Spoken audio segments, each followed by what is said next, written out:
This guy actually turned down a dinner invite from a beautiful woman to go home and play games, and as a result, Ashiro was transported into the game world he had spent decades clearing. What's more, he became the ruler of that world. Not long ago, Ashiro was just an ordinary person like everyone else. He had a hobby of his own after long hours of studying, which was playing games alone. Here he was the main character.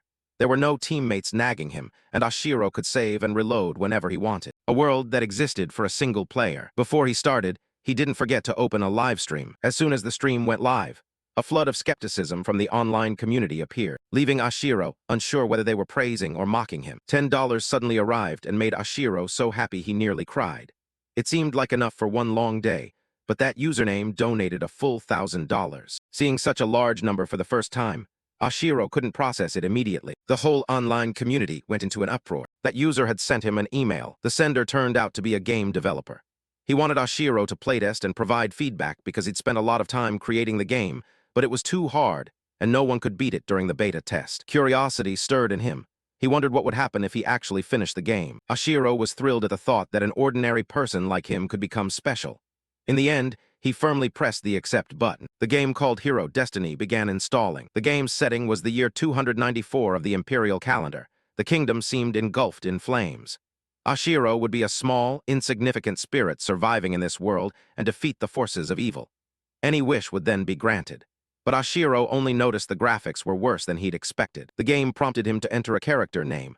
Ashiro chose the name Master to survive in this title. The continent of N appeared. Ashiro's character materialized in the wildwood. The game didn't even have any tutorials when the village elder showed up and asked him a question. After a moment, Ashiro realized there were no dialogue options either. He suddenly understood he had to think for himself and type his answers. Finally, in response to the village elder's question, "Who are you?" Ashiro chose to answer like a gold-stealing, murderous bandit. What he got in return was a ridiculous death by the elder's staff. Ashiro felt lightheaded, unable to believe he was actually talking to NPCs. But there was a button letting him try again. On the second attempt, Ashiro decided to act like a lost, starving traveler. Fortunately, the village elder still had compassion and took him in. Inside the house, he handed Ashiro a cup of water. Ashiro had his character drink the cup defenselessly and ended up drinking poisoned water and dying. Ashiro really lost his patience, and he unplugged the internet cable. Without the internet, they wouldn't be able to control the NPCs. But that was only his imagination. The elder repeated the same question as before, and he mashed the keys wildly and died a third time in the game for babbling nonsense. Now Ashiro was afraid of this game. Recalling the name of the email sender and the game's developer, Ashiro suddenly found the name familiar, like the name of a development team. He was so absorbed that he lost track of time. Feeling that was enough for today, Ashiro went to bed with a giddy feeling, as if he'd discovered a new world. He was intrigued by this strange excitement. From then on, Ashiro was constantly driven by a desire to become special. He played day and night, even losing his sense of time. The save and load buttons became a repeated habit. Ashiro sank in completely.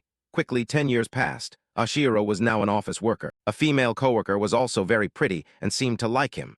Suzu mustered the courage to invite him to dinner. But today was a special gaming day for Ashiro, so he bluntly turned down the invitation. Back home, Ashiro was determined to beat Hero Destiny today. The sun had risen. It was also the moment Ashiro became the first to join the ranks of the gods. That is, the first to win. An unprecedented joy rose in him, but it was quickly replaced by emptiness. Because for 10 years, at least in the game, he wanted to feel special, but his real life remained as ordinary as before. It felt as if Ashiro had been living an entirely new life at the same time. The characters in the game, such as the Dark Prince, the Cardinal, or the Wizard working behind the scenes, all made him feel a surge of charisma and unique personality. He felt as if these people truly existed somewhere nearby. Just as he was ready to accept that it had ended, the game screen suddenly asked if he wanted to start a new adventure.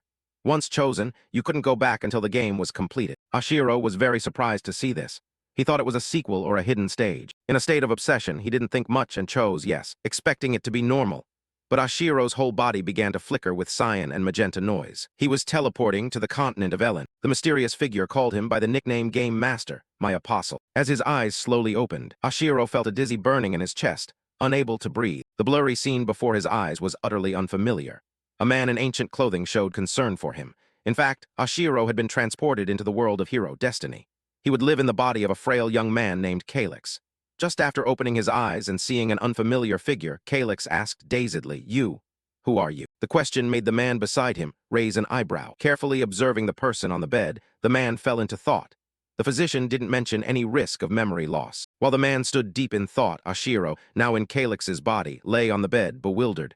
Who am I? Where is this? He wondered as he tried to steady himself.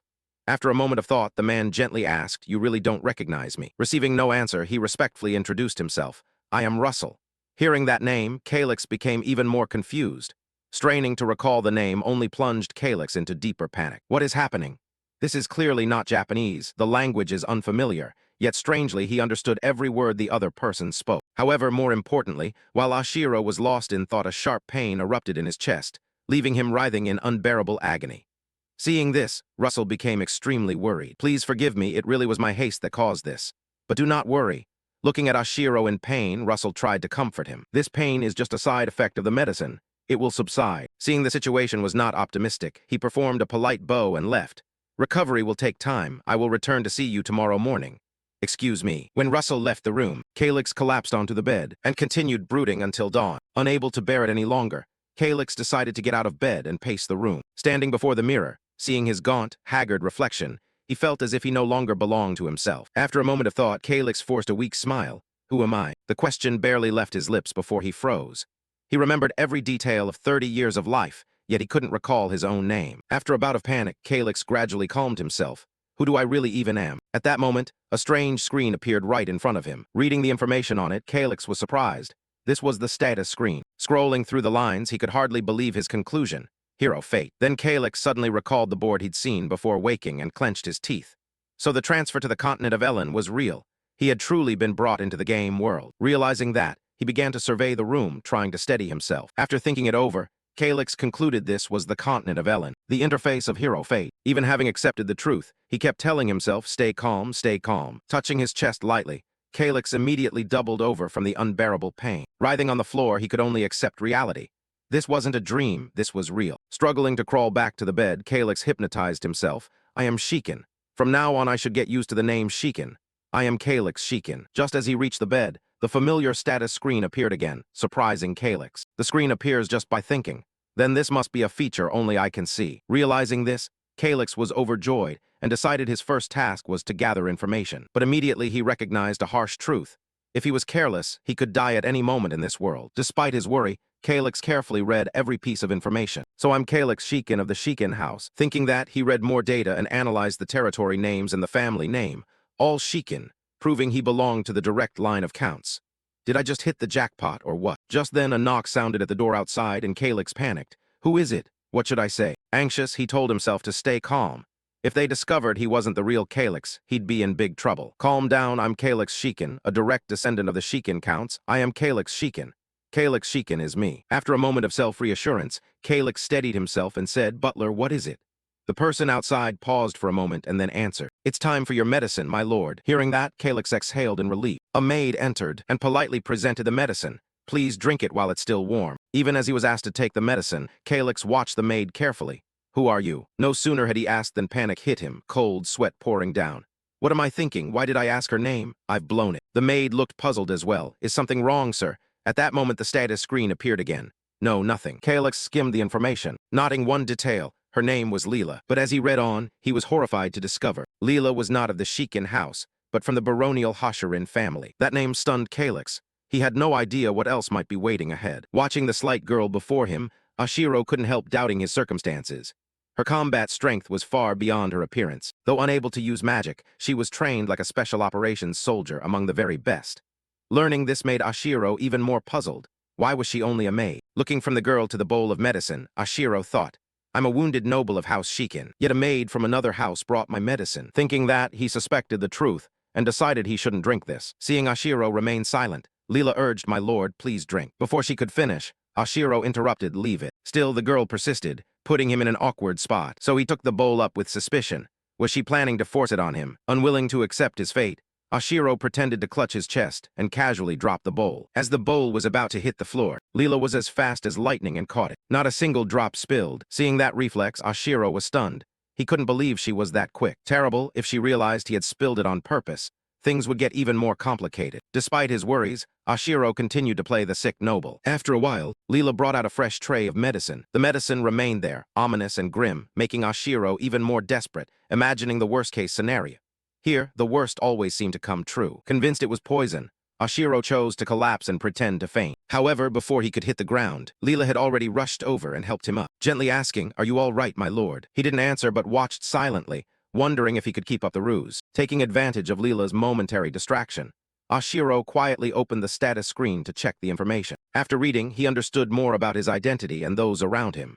He was the son of the Count's first wife, who had passed away, and had half-siblings by the second wife. The second wife was Hashirin, 1 year older than him, 16 years old. Reading that information, Oshiro suddenly understood everything.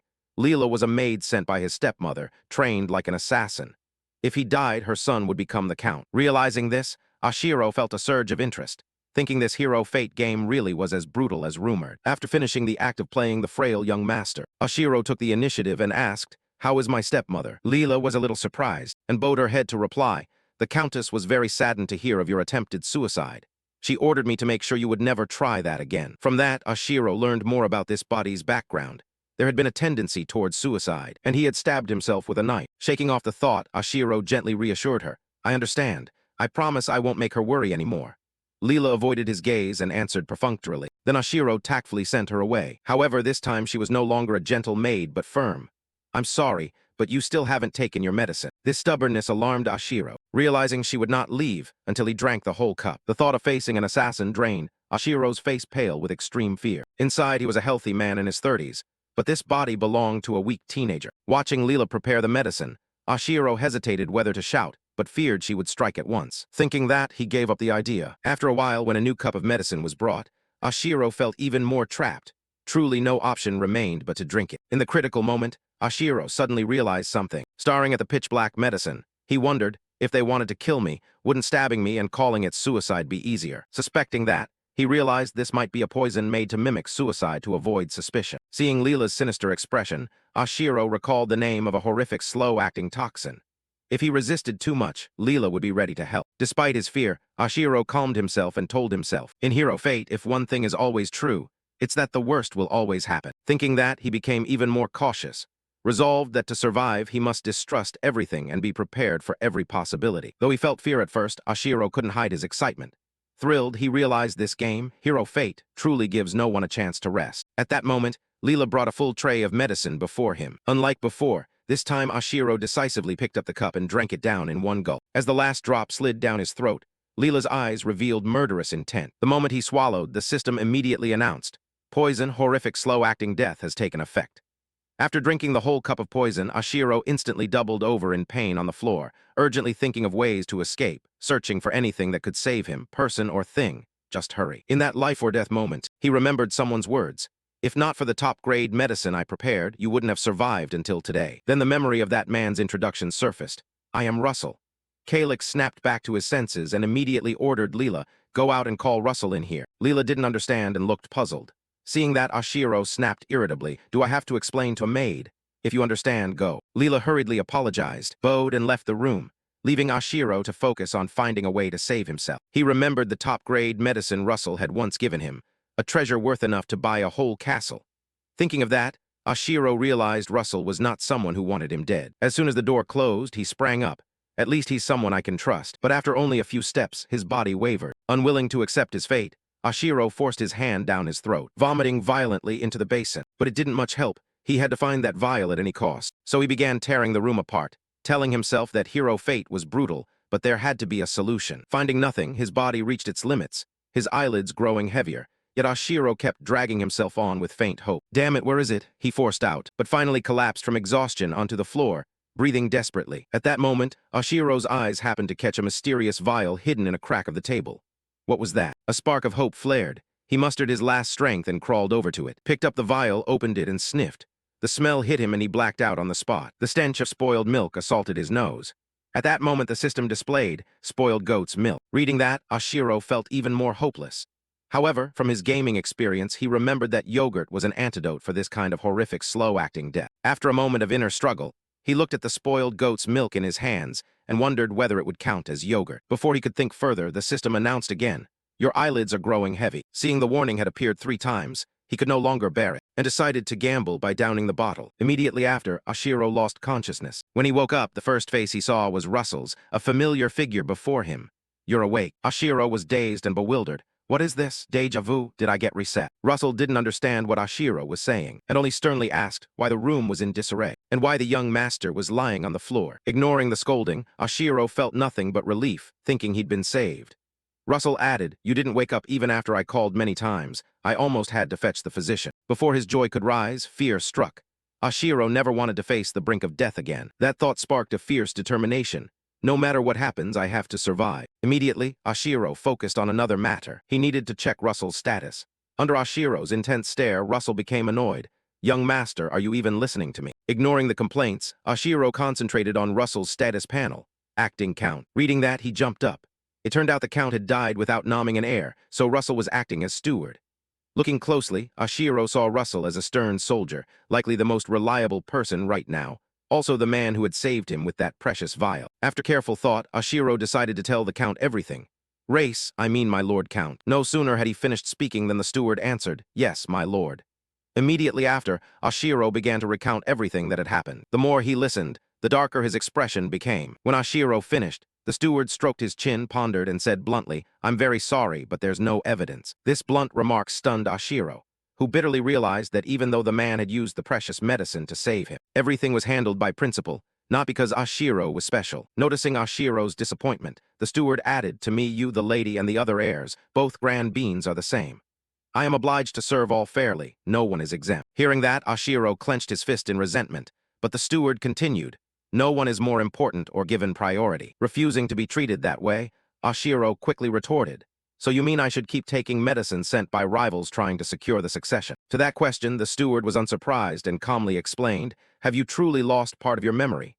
Right now, the Shikin family is in financial trouble. The budget is extremely tight. After a bit of explanation, he concluded, in fact, we're lucky that Lila is helping manage the family business. That frankness left Ashiro swallowing hard, almost forcing him to abandon his plan. The steward went on, you don't remember. Or are you pretending to forget? Asked that, Ashiro just gripped the blanket at a loss for words. With no other choice, he decided he needed to prove what had happened. He still couldn't swallow the anger that the woman had poisoned him, nearly costing him his life. But after a moment of thought, Ashiro calmly let it go. Fine, forget it. This concession surprised the steward slightly. Thinking it was over, the steward was taken aback when Ashiro suddenly turned to him with a sly smile. But I have a request. It's not hard. Seeing that expression, the steward remained composed.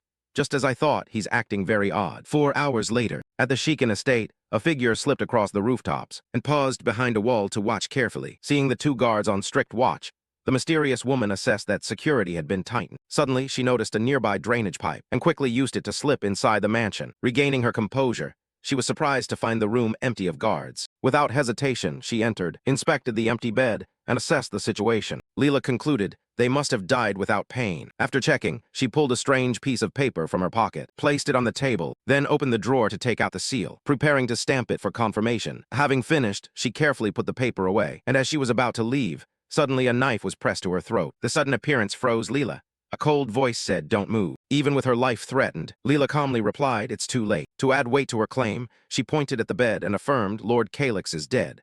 Now the Shikin family has only Grand Bean left. The other did not move. Leela continued to threaten, mentioning the steward, but he remained unmoved. Seeing that soft approach failed, she switched to taunting. You're just a minor noble. Shouldn't you be serving the Shikin family? Before she could continue, Ashiro suddenly appeared. Just as I predicted, that's exactly it. This appearance stunned Leela. She couldn't believe her eyes. Ashiro paid no mind and picked up the paper to read. Delayed death. How interesting. Leela froze in shock. In noble power struggles, poisoning was not uncommon. Fiddling with the paper, Ashiro said calmly, I'm aware of that. After reading it, he turned to Leela and looked her straight in the eye with a sly smile. If you're found out, it'll be extremely troublesome. At that moment, Leela's whole body wavered, as the steward struck from behind, landing a heavy blow on her neck. Despite the attack, Leela tried to fight back, but was immediately pinned by the steward's grip on her arms. A straight blow to her rib left her completely unable to resist. Watching that, Ashiro couldn't help but be amazed. I thought I knew, but there's actually a 3-rank gap. Once Leela went limp, Ashiro recovered and stepped closer. While poisoning is common among nobles, no one usually leaves evidence or witnesses. Seeing Leela still conscious, Ashiro analyzed. Anyone who attempts to assassinate a noble is executed, even if they are a noble themselves. That rule always applies. Fearing Leela would stubbornly refuse to confess, Ashiro turned and walked straight to the table. The evidence is right here. He looked at the stamped paper, still intact, slowly picked it up and held it in front of her. And as for witnesses, in Leela's terrified eyes, Ashiro flatly exposed. They're here too, aren't they? Before she could react, her eyes widened, and her body swayed, collapsing to the floor to Ashiro's astonishment. Looking at the woman who had fallen, he couldn't keep up with what had just happened. Why did it change so fast? After checking for a moment, Russell concluded, she's fainted. As he spoke, he placed a hand on Leela and a blinding light appeared. Seeing the strange phenomenon, Ashiro peered closer. That's an energy aperture. Thanks to it, they could assess Russell's and Leela's ranks. After examining, Russell rose and analyzed. It seems she cannot use energy-breathing techniques. Pausing briefly, he speculated further. She might be at the level of a well-trained elite soldier, not needing high-speed support measures. At that remark, Russell suddenly noticed Ashiro's calmness. This expression, could it be the young master knew in advance? The thought prompted him to recall everything, from Ashiro's strange request to his odd behavior. Putting the pieces together, he couldn't help but wonder, exactly how much does he know? Regardless of his thoughts, Ashiro ordered, tie her up for now. I have many questions to ask. Per that instruction, Leela was bound tightly to a chair in the kitchen. While she was still unconscious, Ashiro took a vial and applied medicine to her wound, then gently wiped her forehead with a cloth. Under that care, Leela gradually regained consciousness. The first thing that struck her was finding herself tied to a chair. At the same time, Ashiro's slow voice rang out. Taking the delayed death potion will result in a slow death within 3 to 6 hours. Without giving her time to recover, he continued, it's a poison designed for suicide. It makes a person die without pain. I know because I once tried to kill myself with it. After speaking in circles for a while, Ashiro tossed his handkerchief aside and said plainly, everyone will think I committed suicide. Having finished, he immediately accused her. If you had used a fast-acting poison and been determined to die with me, you wouldn't have failed. Saying that, he squeezed her chin hard. Why? Taken aback by the question, Leela blinked. What are you talking about? Russell stood nearby watching, but did not intervene. Seeing she was still pretending, Ashiro said bluntly, you don't want to die, do you? In other words, you're not loyal enough to be willing to die for Countess Stella. At the name he had just spoken, Ashiro probed further. Leela hesitated, unsure how to answer. Faced with her stubbornness, Ashiro ordered, make her confess. Surprisingly, Russell seemed prepared. Yes, sir. Everything happened so fast that Leela had no time to react. Despite her struggles, he held her down and forced her mouth open. She noticed a strange pill in Ashiro's hand. What is that? No one answered. The pill was shoved straight into her mouth, and immediately another liquid was poured in afterward. When finished, Ashiro ordered, force her to swallow. Russell complied at once. The moment it went down, Leela's whole body began to convulse and thrash. She screamed, what did you just make me drink? Ashiro took back the white vial, wiping it as he answered calmly, a bit of poison. Hearing that, Leela grew even more terrified. Seeing this, Ashiro growled threateningly, have you ever heard of the Western enemy's faultless poison? At that, Leela sprang up and shouted, impossible. How could a young master like you possibly possess something like that? Calyx, Ashiro in Calyx's body, narrowed his eyes. As long as there's gold, I can have as much as I want. And if we're talking about the main ingredient, watching Leela's confusion, he said slowly, it also requires something called a white radish. When he said that, Russell standing nearby was also stunned. Leela tried to steady herself. I can't believe it. That reaction was not unexpected to Ashiro. In this world, as long as you know the technical jargon, no one suspects you're from elsewhere. Putting that thought aside, Ashiro put his hand in his pocket and walked to the table. Today I'll let you go. Go report back to your master that the assassination succeeded. Hearing this, Leela immediately protested. Do you really think I'll obey? Ashiro didn't answer. He merely sat on the bed, found a comfortable position, then looked at her, and asked briefly, you don't want to die, do you? The question left Leela speechless. Before she could respond, Ashiro began to analyze. Western enemy's faultless poison has over 3,000 varieties, depending on how it's prepared and how the antidote is administered, and I know the perfect cure for you. At that he paused, pointed to his head, and smiled maliciously. Right here. No sooner had he finished speaking than Leela felt a violent pain in her head and curled up. Seeing Leela tremble in pain, Ashiro slowly applied pressure. If you don't want to die in vain, stop being stubborn and do as I say. After enduring for a while, Leela gasped, exhausted. Seizing the opportunity, Ashiro asked decisively, so what's your answer? The next wave of pain hit, leaving Leela with no choice but to submit. All right, untie me first. This attitude displeased Ashiro. What tone is that? I'm the one who can save your life, you know. At that, Leela finally collapsed, her voice trembling as she begged, please untie me quickly, I beg you. This sudden change put Russell on guard. What is this? Why has she suddenly become so unusually obedient? Receiving no response, Leela whimpered and begged again, please have mercy on me. At her appeasement, Ashiro only sneered. The rotten goat's milk is starting to take effect. After a moment, he ordered Russell untie her. Russell was surprised by the decision and asked, are you sure? She just tried to assassinate you. Ashiro gave a bored chuckle, cleared his throat, and calmly reasoned she's an important witness, so at least treat her like a human. That remark surprised Russell, but before he could say anything, Leela spun around and snapped, you old man, come untie me now. Startled by the shout, Russell could only stammer, "Oh, right." After that, Leela closed her eyes and tried to suppress her discomfort. "Please." Once untied, Leela immediately knelt respectfully before Oshiro. He, satisfied, ordered, "Then go report that the assassination succeeded." "Understand." Leela hurriedly complied and left quickly, leaving Russell and Oshiro alone in the room. Watching the door close, Oshiro began to weigh the situation. To fool whoever's behind Leela, we need someone who can manipulate the knights. At that thought, Oshiro glanced nervously to the side. Just then, Russell spoke up, addressing the young master. Seeing the man speak at length, Oshiro guessed he had many questions. As expected, Russell asked bluntly, "Where did you acquire that knowledge?" Anticipating this, Oshiro chose to play dumb. "If I said I read it in a book, would you believe me?" At that, Russell's face fell. Publishing such a book would be a death sentence, and a forbidden book being inside the castle is impossible. Hearing that, Oshiro went rigid.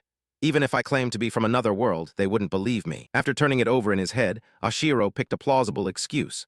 "Do you remember the dagger I once plunged into my chest?" Russell was surprised. "Yes, but why bring that up?" Seeing the distraction was working, Oshiro continued, "That dagger is an heirloom from my mother. People say it holds a mysterious power.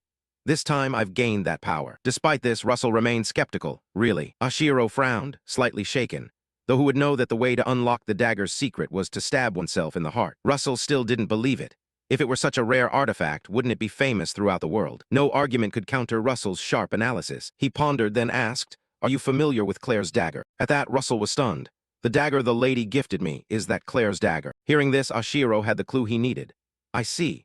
Thanks to the story, Russell dropped his doubts. If it's Claire's dagger, it's a treasure among treasures. "Now I understand where your extensive knowledge comes from, young master." Finally successfully distracted, Oshiro breathed a sigh of relief. No sooner had he relaxed than Russell spoke sternly. "Does anyone else know about this?"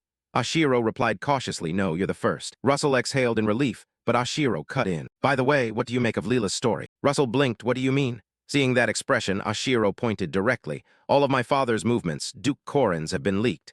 Hearing that, Russell couldn't hide his surprise. Before he could react, Oshiro launched into a stream of information. A knight about to be promoted was killed by an attack from a mundane monster, and all the guarding knights were killed as well. After some analysis, Oshiro concluded, "Do you really believe such a ridiculous story?" Russell also voiced some doubt. Maybe he just wants power for himself. That thought made him scrutinize Oshiro more carefully. In a power struggle, he knew he couldn't simply pick a side. But regarding Duke Korin's death, Russell realized there were suspicious motives. No solid proof yet, only circumstantial evidence. Those thoughts nagged at him, then he quickly reminded himself, "No, I'm a soldier. I shouldn't get involved in politics. That's the rule." Having made up his mind, Russell was about to speak counsel when Oshiro suddenly shouted, unleashing his outrage. "Why does my father have to die? He performed at the highest level, fully embodying utter grief. If this was an assassination, then who's behind it? Once we find him, what then?" Unable to bear that display of despair, Russell relented. "How shall we take our revenge?" Hearing that, Oshiro lifted his head in joy, his eyes lighting up. Russell tried to soothe him gently, but Oshiro cut in again with a mournful shout. "Why does my father have to die? If it was an assassination, who is behind it? How will we avenge him?" That pain and despair seemed to strike at the very hearts of those present. Oshiro stamped his foot, expressing his fury. "My father, your lord, was murdered. The family pulling the strings is the Sarins, and their man is Gran Bane. If Gran Bane becomes duke, any hope of revenge will vanish. But we must not give up, no matter how dire the situation." His gaze grew cold as he stared straight at his counterpart. The whole room fell into a heavy silence. Oshiro's presence emanated an overwhelming force. Suddenly, Russell knelt before him, hands on the sword planted in the ground. "I swear I will always be loyal to you, young master." Oshiro's face brightened, energized at the command, while Russell, though agreeing, could not hide his solemnity. "Please don't forget that I've just abandoned beliefs I've held for over 50 years. With the duchy's strongest 6th-rank warrior, Russell, becoming an ally, Oshiro now held significant power. A tiger that once walked its own path was truly bound by the reins of vengeance, marking a major turning point. Oshiro pretended to be embarrassed and reassured him. "Raise your head. There's no need to kneel to anyone. I'm not a knight or anything." Russell, however, reacted strongly, eyes blazing. "Rest assured, I will make sure you become powerful, young master." Faced with such zeal, Oshiro only managed a strained smile, trying to change the subject before being dragged into special training. He nimbly shifted the topic. "The Duchess used poisoning, leaving both evidence and witnesses. That's enough to dismantle the faction she relied on." Half his face hidden in shadow, he gave a cold smile. This was the beginning of the revenge. Russell was ready to follow. "So what do you want me to do?" Russell asked, a sharp smile flickering at his lips. For now, the two whispered plans together. A turbulent day passed, and the next point on the agenda was the regular Nobles Council. The next item was the routine Nobles meeting. The meeting was presided over by Stella, graceful in appearance but with cold eyes. Everyone had gathered in full. The atmosphere was thick with suspicion and tension. In the room, the nobles murmured, wondering why Stella sat on the throne. All the knights had been on alert through the night. The corner of her mouth curled into a disdainful smile. Some of you already know, but yesterday, Prince Calyx, an announcement rang out, freezing the air. He committed suicide using the poison delayed fatality. Jairus couldn't believe it. Isn't that the infamous suicide poison? The hall fell into unease. Everyone assumed the first prince's death was real. No one realized it was all Stella and Jairus' plot. They glanced at each other in secret, pleased. Calyx's death would almost guarantee Grand Bane the dukedom. People quickly changed the subject. So who will be the next duke? Stella spoke up. It's already been decided. Everyone was surprised to learn that the Duchess would act as representative for the Duke. But then an unexpected event occurred. The meeting room doors flew open. A head of gleaming blonde hair appeared, and someone strode in with firm steps. Stella's expression drained, and she dropped her fan. Panic was obvious when they saw Calyx, whom they thought dead, still alive. The room erupted, all eyes turning to Calyx and the acting Duke Russell. Did the poison fail? Calyx walked straight to the presiding seat and coldly rebuked. That throne isn't yours. Stella tried to regain her composure and feigned friendliness. Oh, Prince, are you well? Replying to that insincere question, Oshiro, in Calyx's body, laughed comfortably. Thanks to someone, I drank the poison, but I'm lucky to be alive. It's just a shame I tossed it away by mistake. Oshiro's eyes never left the sullen expression on the other's face. You seem rather hurried, don't you? Stella naturally protested. It's wrong for you to lead things astray like that. Her voice grew louder. Even if you've never regarded me as your mother, treating me like a murderer is unforgivable. I would never do such a thing. Not stopping there, Stella used the hall as a stage to scold Oshiro. This is a place where you must choose your words carefully. Oshiro paid little heed.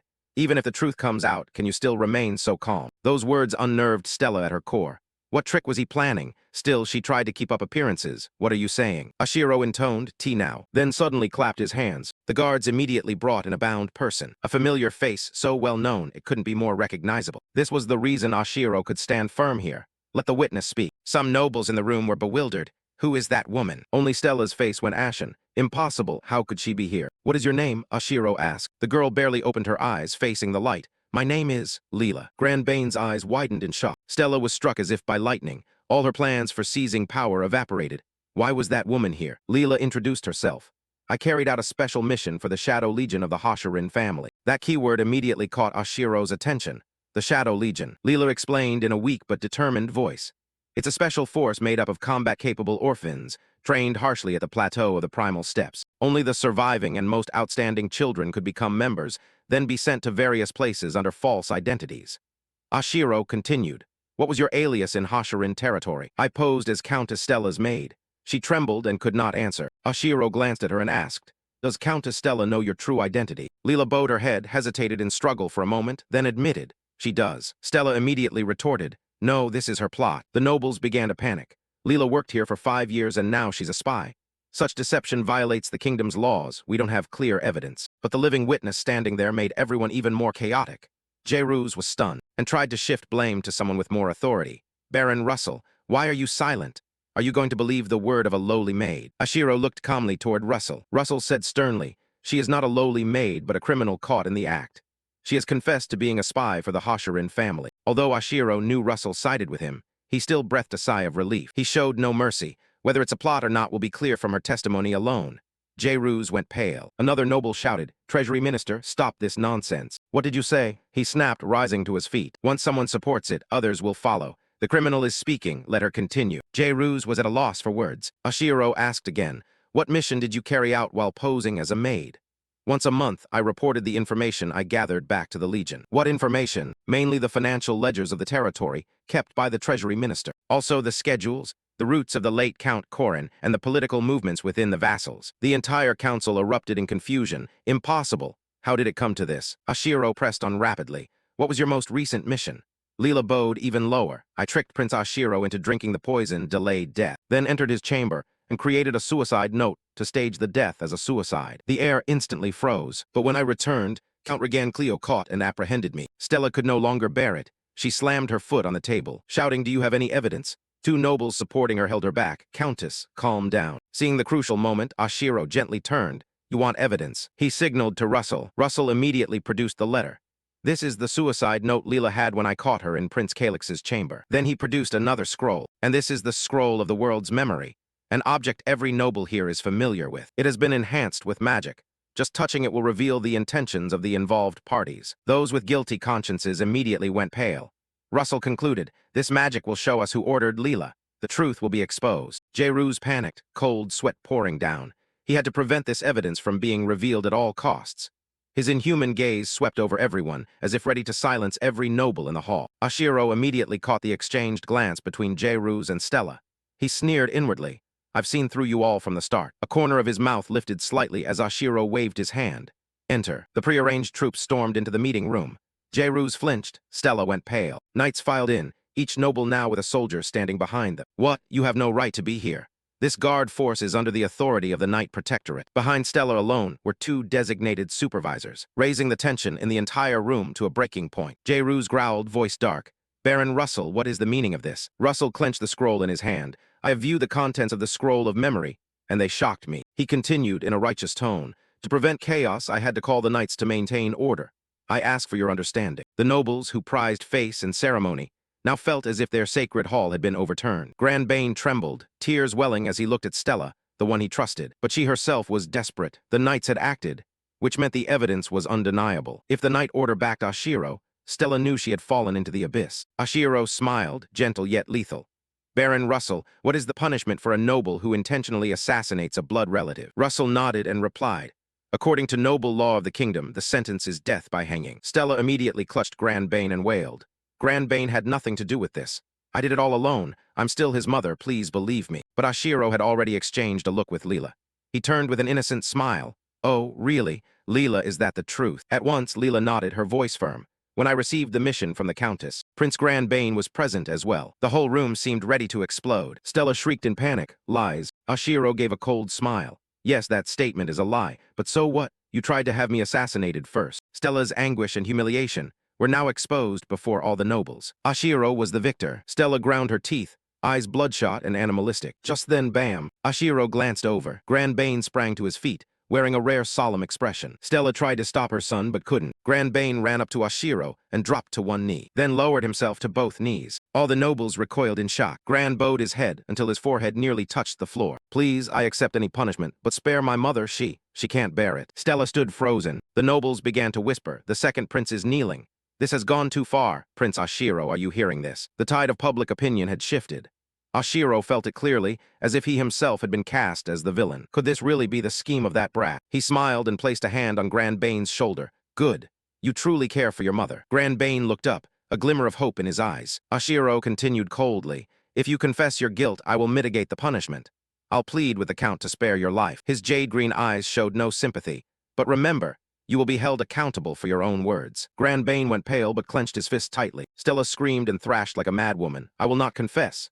Grand Bane, what are you doing? Don't do something unnecessary. Stella screamed and thrashed like a madwoman. I will not confess. Grand Bane, what are you doing? Don't do something unnecessary. Calix, you his brother and you dare order him. That remark set everyone ablaze. His brother, a prince, would dare. Does she still have the nerve to speak? Jayroos, sensing the shift, simply bowed his head. She has no way out. Stella kept shouting, Calix, can't you hear me? Oshiro only glanced at Russell. Arrest her, yes. 2 soldiers immediately bound Stella. Stop, do you know who I am? An iron bar was forced into her mouth. Only incoherent snarls and hisses remained audible. Oshiro turned back, his gaze icy. Now, I'll ask again. Do you admit to attempting to assassinate me? Grand Bane ground his teeth, trembling, and finally bowed his head. I confess. Oshiro gave a faint curl of his lips. I knew it. The result couldn't be otherwise. If he dared say no, not even Doraemon could save him. Oshiro looked casually at the man before him, Grand Bane with his head low. So you planned everything, he said calmly. I understand. Then Oshiro announced to everyone that Grand Bane had admitted to the crime. The land's memory can remain sealed, and the family's honor will never be exposed. He added clearly, furthermore, because Grand Bane confessed before any evidence was presented, he will receive clemency. It's time to bring down the curtain on this foolish play, and to prevent recurrence, the offender will have their mana hall sealed themselves. That declaration was like a shockwave. In the Stone Kingdom of Knights, society was strictly divided. Nobility, knights, merchants, and slaves. The only way to become a knight, the ruling class, was to use mana to enhance oneself. In this society, sealing a mana hall was tantamount to a death sentence. Grand Bane instinctively looked toward the person he trusted most, Mother. He was truly torn, facing 2 brutal paths. If he didn't seal the Mana Hall, his mother's crimes would be revealed and both would face execution. Grand Bane still remembered Russell's threat, but he could not do it. Stella blinked, realizing her son had decided. Though restrained and unable to move, tears welled and streamed as she looked at Grand Bane in despair. She knew full well, for a noble, sealing a Mana Hall was like taking a life. Grand Bane took a deep breath to steel himself, then decided quickly. A man's word is his bond. He was prepared to face the harshest punishment. Russell said nothing, silently handed him a scroll. Grand Bane gritted his teeth against the searing pain, placing his hand on his abdomen to channel the mana in his body. Stella could only watch in despair. A mother was forced to watch her child walk into death, powerless to do anything. Once a Mana Hall is sealed, even a Grandmaster cannot restore it. The future of Grand Bane hung by a thread. The scroll was torn open, and the mana in his body surged in a spiraling torrent, the brilliant light shrinking until it became a dot and went out. The Mana Hall had been sealed. The whole room held its breath. Stella collapsed completely, while Grand Bane clutched his empty belly, sighing in relief, thinking he could still save his mother. She groaned weakly, closing her eyes in despair. It's over. She couldn't believe what had happened even if she died. He's my own son, but he's so naive, Stella thought, her hatred rising. Grand Bane turned to reassure her. Mother, don't be so discouraged. Actually, I wanted to be a painter. Seeing him like that only made Stella angrier. She hissed. Ashiro, what power do you have to bring things to this? She screamed, cursing Ashiro. I curse you. May your descendants be torn apart. To those words, he remained cold and indifferent. Ashiro said, if you can't use mana, no matter how hard you try, you'll at best be a third-rate knight. You won't reach the level of people like Leela. Grand Bane was still stunned by his mother's emotion, and a pang of guilt welled up inside him. But Ashiro told himself, no, I'm just a character in a game, and I can't let sympathy sway my decision. Seeing him look odd, Russell asked what's wrong. Ashiro only then noticed his own expression, and reminded himself, I've made a promise. There's no turning back. He cleared his throat and handed the next steps to Baron Russell. Immediately, Russell declared, until the investigation is complete, Madam Stella and Lord Grand Bane are banned from all diplomatic activities. They will be placed under strict supervision. One by one, they were escorted out. Ashiro showed no sign of wavering. The next person called was Finance Minister Jairus, suspected of leaking classified documents. Russell pointed at him. You are stripped of your office. You are under arrest and will be investigated immediately. Soldiers moved forward. Jairus still shouted, don't touch me with those filthy hands, but no one had patience to listen, and he was dragged out to jeers. Ashiro only sighed, well done. Some remaining nobles began to gather in fearful clusters. Are we going to be punished like this too? Whispers rose, Prince Ashiro, with no title, no backing, yet supported by the entire Knight Order. The succession struggle ends here. Some were wary. Baron Russell was deliberately showing deference. This was Prince Ashiro's warning to all of us. Maintaining his composure, Russell stepped up to another man, the Minister of Security. He was sweating profusely, stammering, yes. Russell ordered, you are suspended from your current duties and will be placed under stricter supervision. Avoid causing unnecessary misunderstandings in your interactions with others. With that, he had no choice but to comply. Everything happened so quickly and efficiently, when suddenly a voice interrupted. Excuse me. A sincere man bowed his head. It was all due to my lack of oversight. Please accept my resignation. Ashiro recognized him as Rewrote, a competent man trusted and respected by his superiors. Moreover, he had sided with Russell, so Ashiro had no reason to resent him. However, this also meant facing fierce internal backlash. Russell's tone remained as stern as ever. Chief Administrator, your resignation is rejected. He signaled his subordinate to present a folder. This is the list of officials suspected of involvement in the recent incident. This is the task for the Chief Administrator to atone for his failures. Order the suspension and operational restrictions on their personnel expansion activities. Ensure that administrative operations are not affected. Rewrote still refused to accept such lenient treatment. Your Highness, forgive me. He stepped forward, intending to appeal to Ashiro. Prince Ashiro. He said clearly, all of them except 4 officials in the finance ministry must be investigated. At that moment, Ashiro was more decisive than anyone. It seems we'll need to bring new people into the finance ministry. Hearing that, Rewrote's face drained of color. What? Please show mercy to those who only committed minor offenses. If even one senior official is left out, administration will face serious difficulties.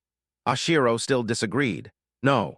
We need to put people into the finance ministry whom we can trust absolutely. Do you think it's acceptable to halt the investigation, just because you're worried operations might be disrupted? Ashiro gave an innocuous but pointed smile. Will they remember our mercy, or have they overrated themselves? Rewrote kept begging for more, but Ashiro wouldn't yield. All right then. His calm demeanor suddenly turned icy, making Rewrote step back. In his memory, Prince Ashiro had once been weak and indecisive. Now he was completely different. The others in the room quickly picked up on the situation. If Russell symbolized strength, Rewrote symbolized scholarship. That Rewrote hesitated before the prince left everyone confused and fearful. Is this really happening?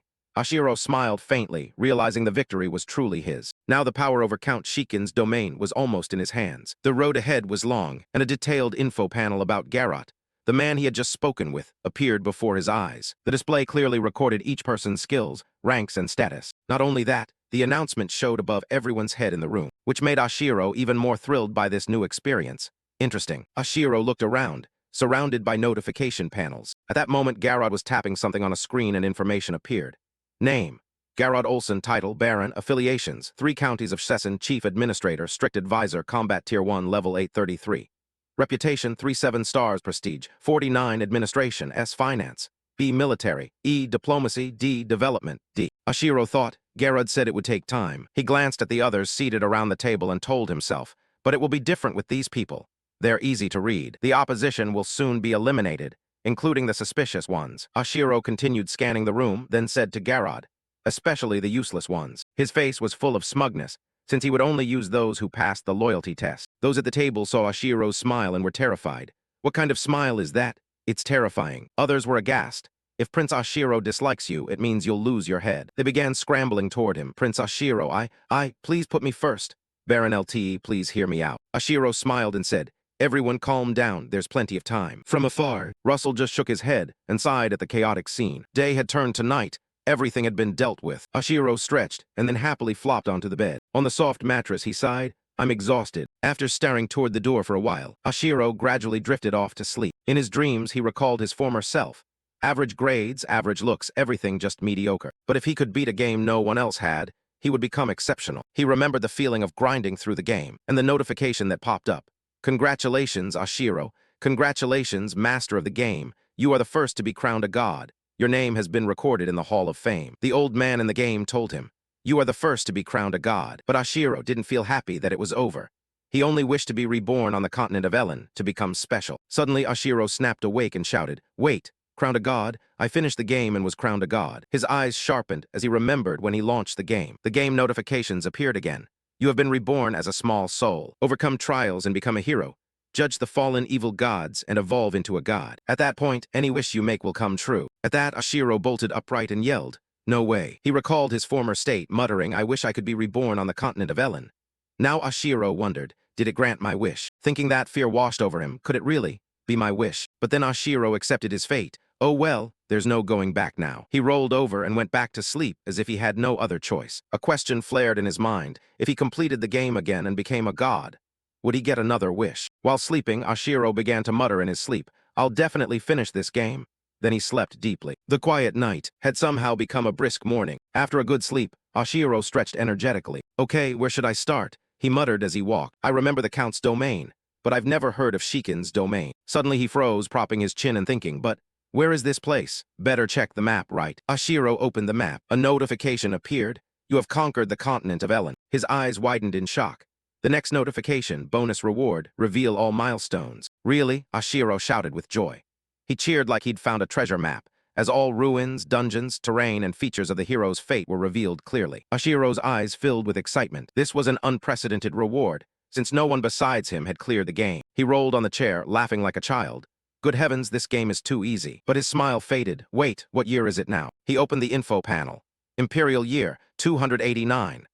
Ashiro felt dejected because the hero's destiny began in Imperial year 294. And I know nothing about Shikin's domain. Startled, he discovered, this land will disappear within 5 years. Why? Remembering Russell's words, Ashiro thought. Russell mentioned a budget deficit. That must be why I was nearly killed just for not owning any maidservants. He decided to check the domain's finances. A notification appeared, checking the financial status of Shikin domain. Ashiro went pale. What? Why all of a sudden? His gaze turned horrified. Impossible. Ashiro's scream echoed through the hills. Sweating, he stared at the info panel. I should have taken the remaining money and run.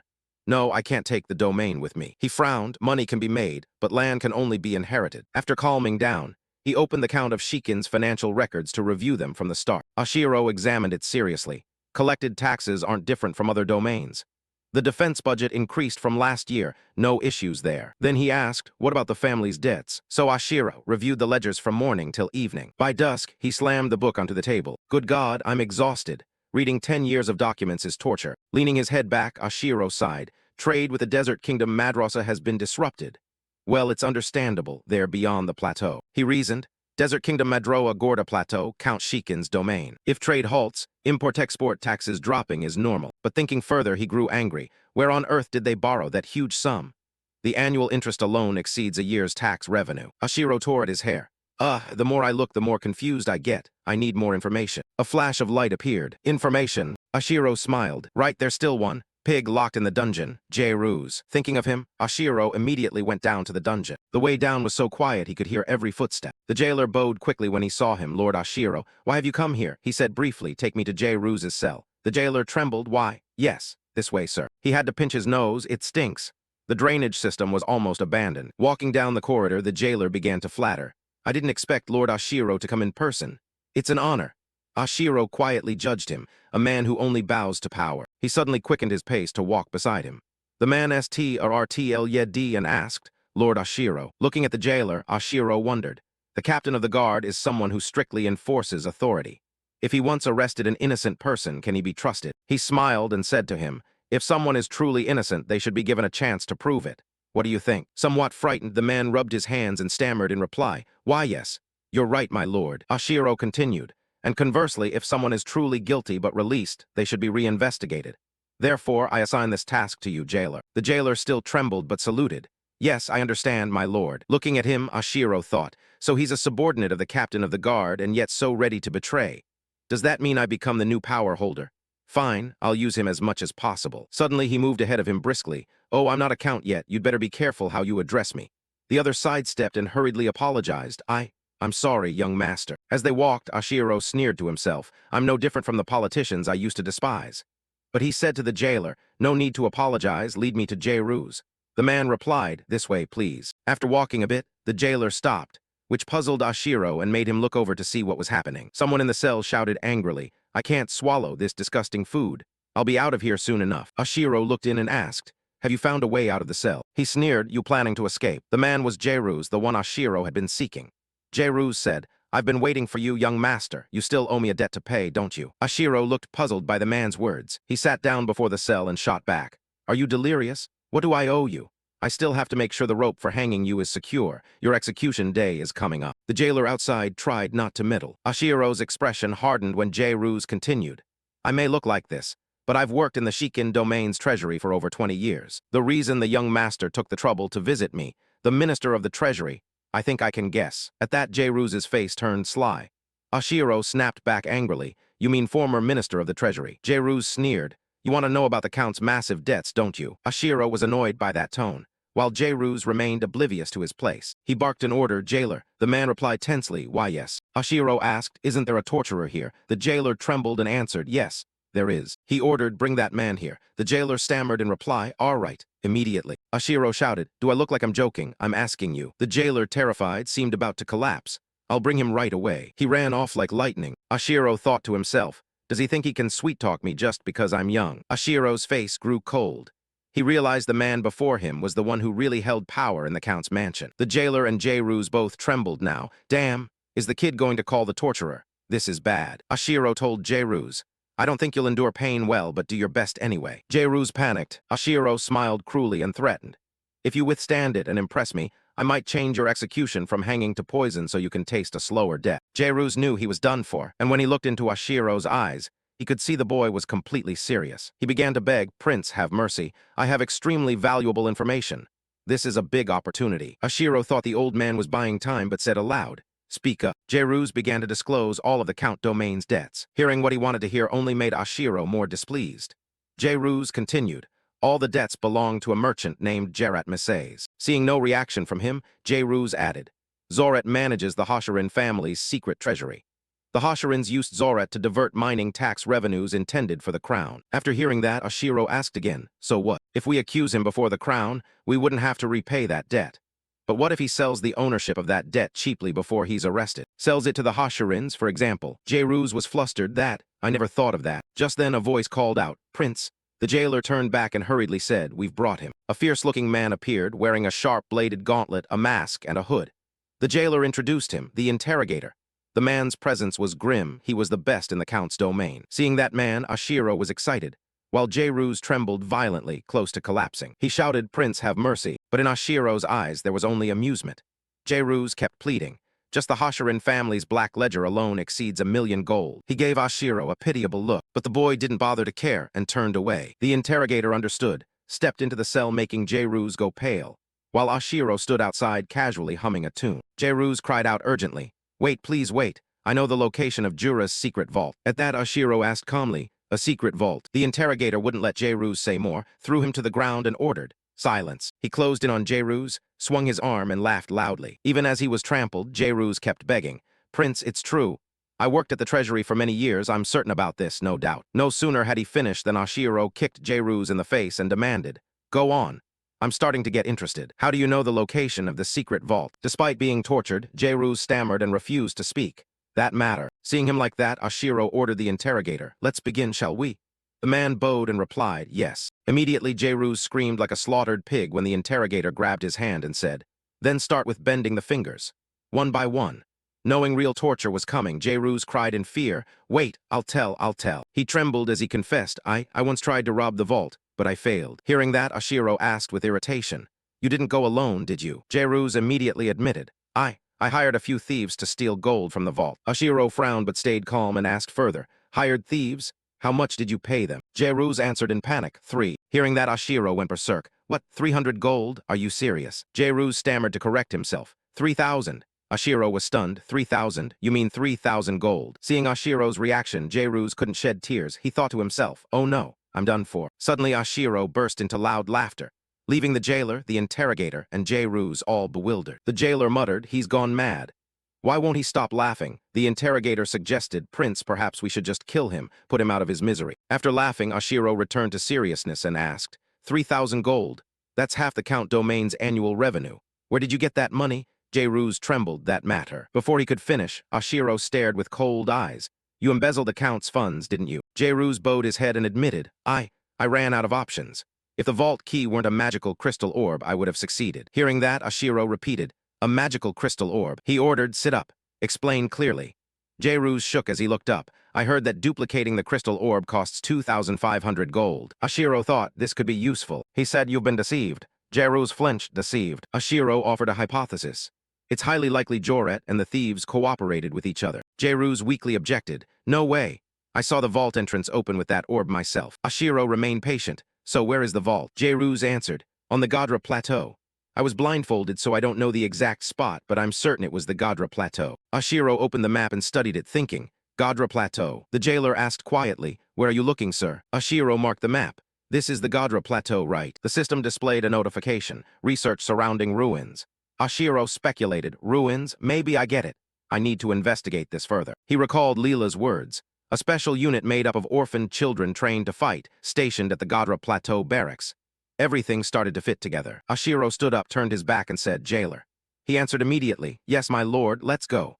The jailer looked puzzled but obeyed, "Yes, this way, my lord." Meanwhile, J-Ruse in the cell shouted loudly, "Prince, Prince." But Ashiro paid him no mind and walked away. The jailer closed the door. Ashiro looked at him, recalling J-Ruse's testimony. He had embezzled 3,000 gold, and the jailer had accepted bribes. The more he thought about it, the angrier he became. Ashiro called jailer. He jumped. "Yes, J-Ruse has already revealed the embezzlement of 3,000 gold. Of course, you knew nothing about this, right?" He trembled. "Of course not, Prince." He thought to himself, "There's no way he could know I took bribes, right?" Ashiro turned away, his voice cold. "I overheard that conversation when you weren't present." The jailer went pale. What? Ashiro turned back, eyes icy. "I'm generous, but I'm not sure how far I can pretend not to see. This is quite a dilemma, isn't it?" The jailer immediately dropped to his knees. "Prince, have mercy, I'm sorry." Inwardly he cursed, "Damn that bastard, he dared betray me." He kept pleading aloud, "I swear I won't do it again." He looked up, but Ashiro had disappeared without a trace. The jailer, enraged, ground his teeth. "Fine, now I'll deal with J-Ruse." He rushed into the cell, muttering to himself, "I'll show him what hell looks like." Meanwhile, Ashiro hid behind a well and chuckled with delight. Suddenly, someone quietly approached from behind. Ashiro turned around at once. "Who's there?" A tall silhouette appeared. From the outfit, Ashiro judged. "A knight of the Green Lion Order," he said. "What do you want?" The man replied respectfully, "I am Kraut Salim, ordered by Lord Russell's representative to escort you home, your highness." Ashiro nodded, "I understand." As he opened the interface to check the man's details, Ashiro heard him say, "Pleased to meet you." At that moment, Kraut Salim's information appeared. Name: Kraut Salem age, 26, knight serving under Count Zin's domain order. Green Lion Knight's position, veteran knight personality, stubborn, straightforward assaults command, physical condition, normal combat ability, rank 5, level 5278, reputation, XXXXX, popularity, 27, governance, E finance, E military, a rank board, F development reading. After reading the info, Oshiro thought, his abilities are pretty good. Has there ever been someone like this in the hero's fate? The name sounds unfamiliar. Could he have died young? Oshiro observed Kraut for a moment, thinking. With potential and a level cap around the late 700s, he could rank among the top 100 strongest on the continent. Having a military skill at rank A, that kind of potential is truly rare. He said nothing, just stared, which puzzled Kraut. Oshiro wondered again, is there something special about him? The description said someone who can slaughter any enemy without mercy. Even the Black Prince, his liege, has never shown his true face. A grim reaper. Oshiro shook his head, dismissing the idea. No, that's impossible. He looked at Kraut once more, thinking. The legendary reaper is described as gaunt and gloomy, which is the exact opposite of this muscular man. Then Oshiro focused on the most important thing. Kraut's eyes, he noted. His eyes are unusually bright. Still, Oshiro didn't overthink it, concluding. Based on that potential alone, he'd at least be rank A. Keeping him close would be beneficial. Suddenly, Kraut called out, Prince. Oshiro flinched. Kraut asked anxiously, are you all right? I've called you several times. Oshiro made an excuse. I'm fine, what's the matter? Kraut reported, a merchant named Gerard Milsers has come to see you. Hearing the name, Oshiro repeated, Gerard Milsers. Recalling what Jairus had said in the cell, Oshiro confirmed.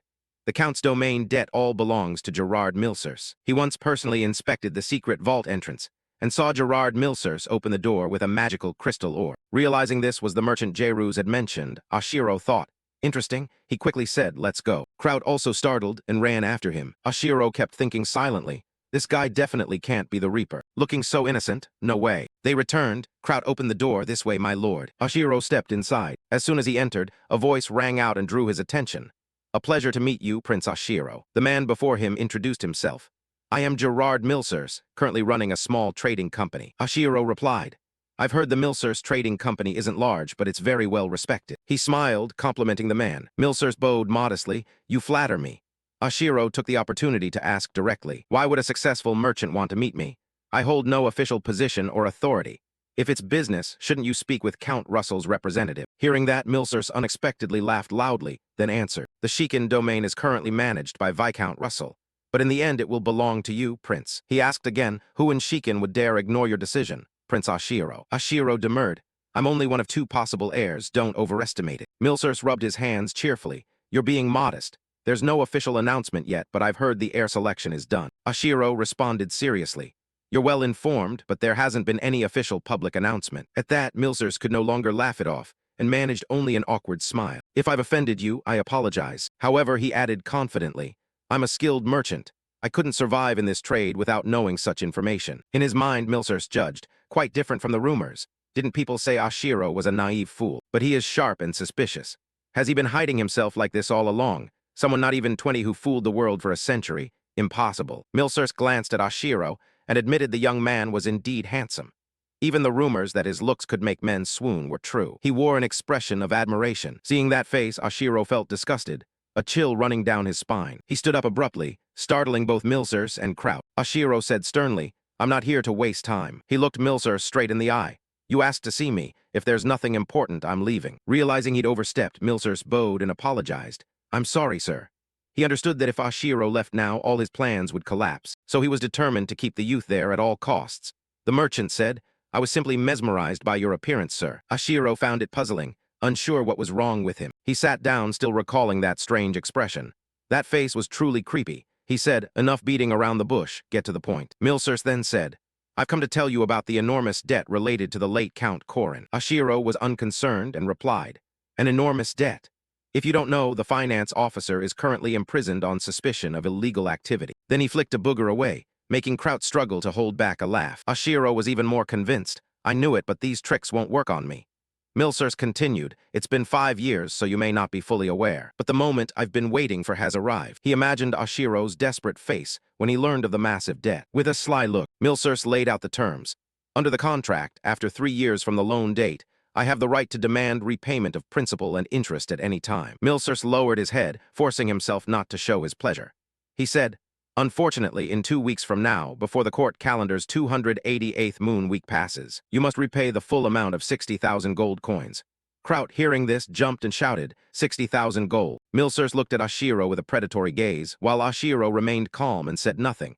Kraut, flustered, stammered, can you grant an extension? He feigned regret and sighed. I'm sorry. After Count Korin's death, the Count's domain credit severely declined. We wanted to demand repayment last year but postponed it because of our trust in our association. Ashiro kept a bored expression and said nothing, while Milsers continued to drag out the conversation to emphasize that now was the time the succeeding Count must pay. Kraut's face turned pale green, not knowing what to do. Ashiro recognized the merchant's scheme, pretending to be generous but actually unwilling to extend. Only 2 weeks remained before the debt defaulted. Ashiro suddenly stood and said, you may not know, but the Count's domain annual income exceeds 6,000 gold. Raising a loan of 60,000 gold is not an issue. You needn't worry. Kraut stared in bewilderment and asked, really? Milser smiled politely. Fortunately, it seems we have nothing to worry about. But inwardly he sneered, not believing Ashiro could raise that sum easily. Milsers continued, I'll return with the loan contract sealed by the Shikin domain. He was certain no one would lend 60,000 gold. The Count's domain will belong to me sooner or later. Then Milsers bowed politely, then I'll take my leave. In his mind he thought, soon enough this noble brat will be on his knees begging me. With a face like that he'd fetch a high price on the slave market. But first, I'll have some fun with him. Before leaving, Milsers didn't forget to sneer. Good luck to you. He left and Ashiro remained very calm. Kraut began muttering calculations. So 60,000 gold. My weekly pay is 2 silver and there are 53 weeks in a year. Ashiro ordered, stop calculating. Your muttering is distracting me. Sit down. Kraut worriedly grabbed Ashiro's hand. How can you stay so calm? Prince, the domain will be taken away. Ashiro opened the map and pondered. He said the secret vault is on the Gorda Plateau. On the map, I think these ruins are the secret vault. Need to investigate further. The map image appeared. The lands outside the castle stretching on and on. The Gorda Plateau is the most dangerous place, teeming with monsters like Risk, the kind of thing I always try to avoid. Kraut still followed along, not understanding. Prince, where are we going? Ashiro smiled, thinking, I need someone who knows the Gorda Plateau. Perhaps a killer who values his own life would be useful. He looked toward the dungeon, then said, I have business with a prisoner. I'll go in there with Kraut. Pay us no mind. Kraut pointed ahead. This room used to belong to Jus. Inside it's a simple, cozy room. Ashiro remarked, it's neater and warmer than I expected. A voice spoke up. I tidied up a bit. Ashiro was startled. It was Leela, she said.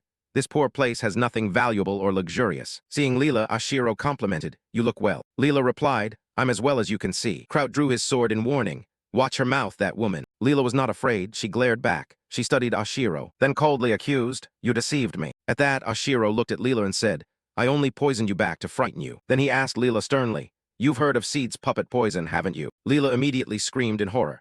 No way. You're lying. How could a noble brat like you possess something like that? Ashiro glared and calmly replied, money gets you everything.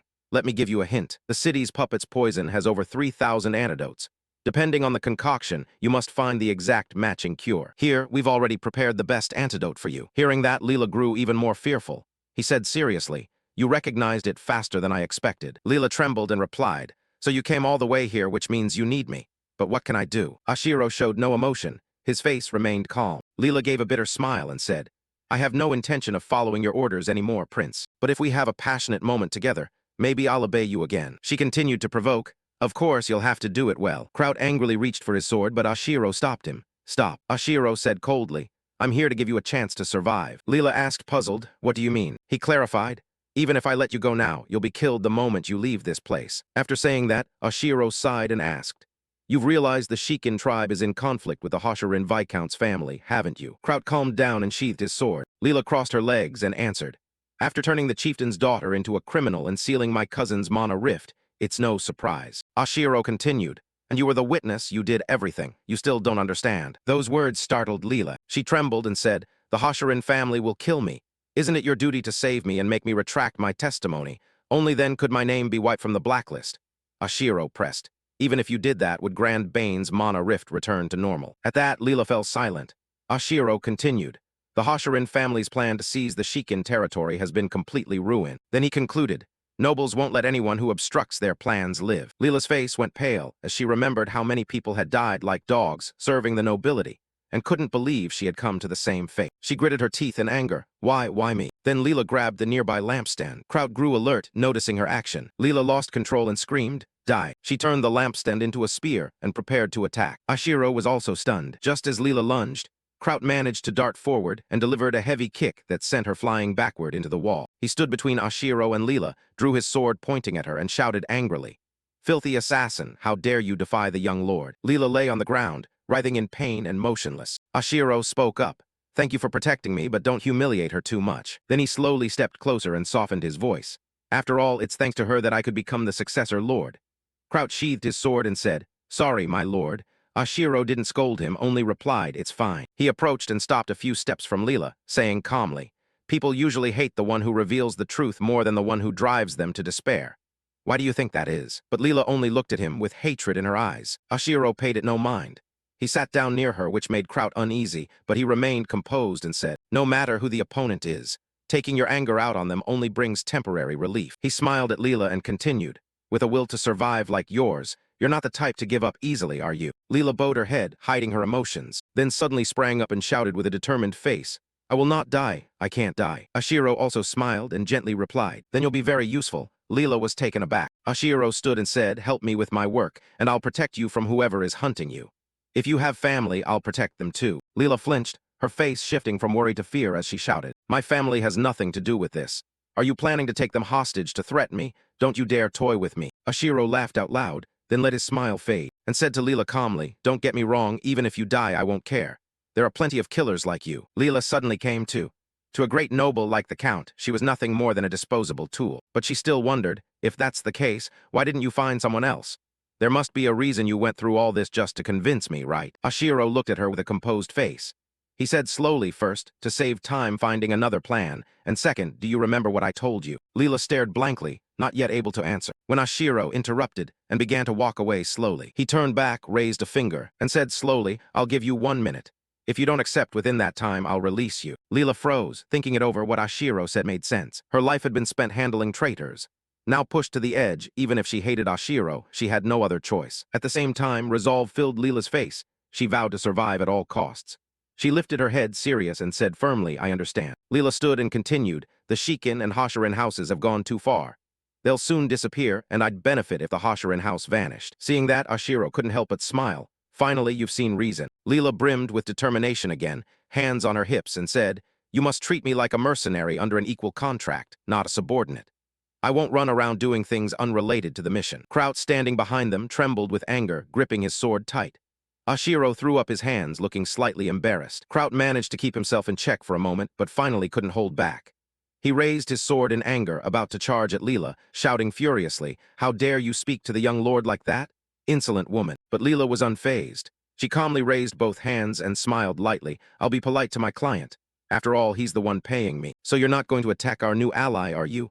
I thought you prided yourself on chivalry." The more he heard, the angrier Kraut became. "Ally? What ally?" Leela and Kraut faced off, lightning seeming to flash between them.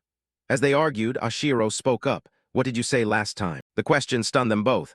They turned toward him, faces full of perplexity. With everyone's attention on him, Ashiro continued, "The training grounds for the Hashirin family's Dark Legion are on the Gorda Plateau, right?" This is a question recalling what Leela once told about gathering children for war.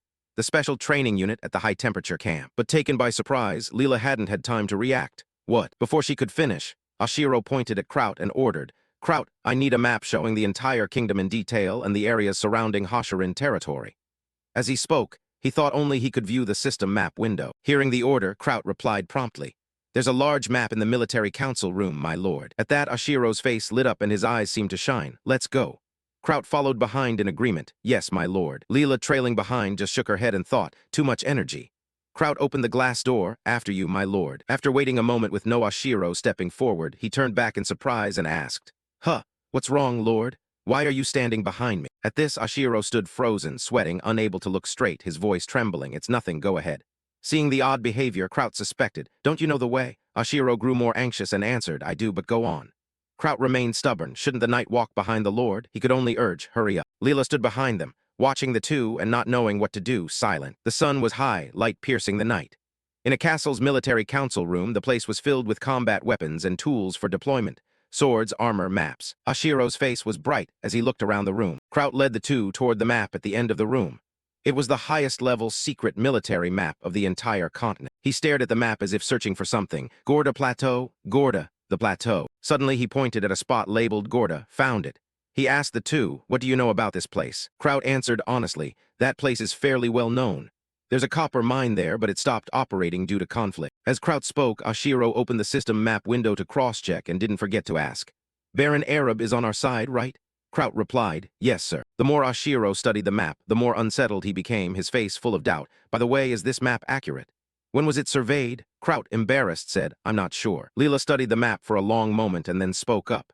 It seems a bit outdated, but there shouldn't be any major errors.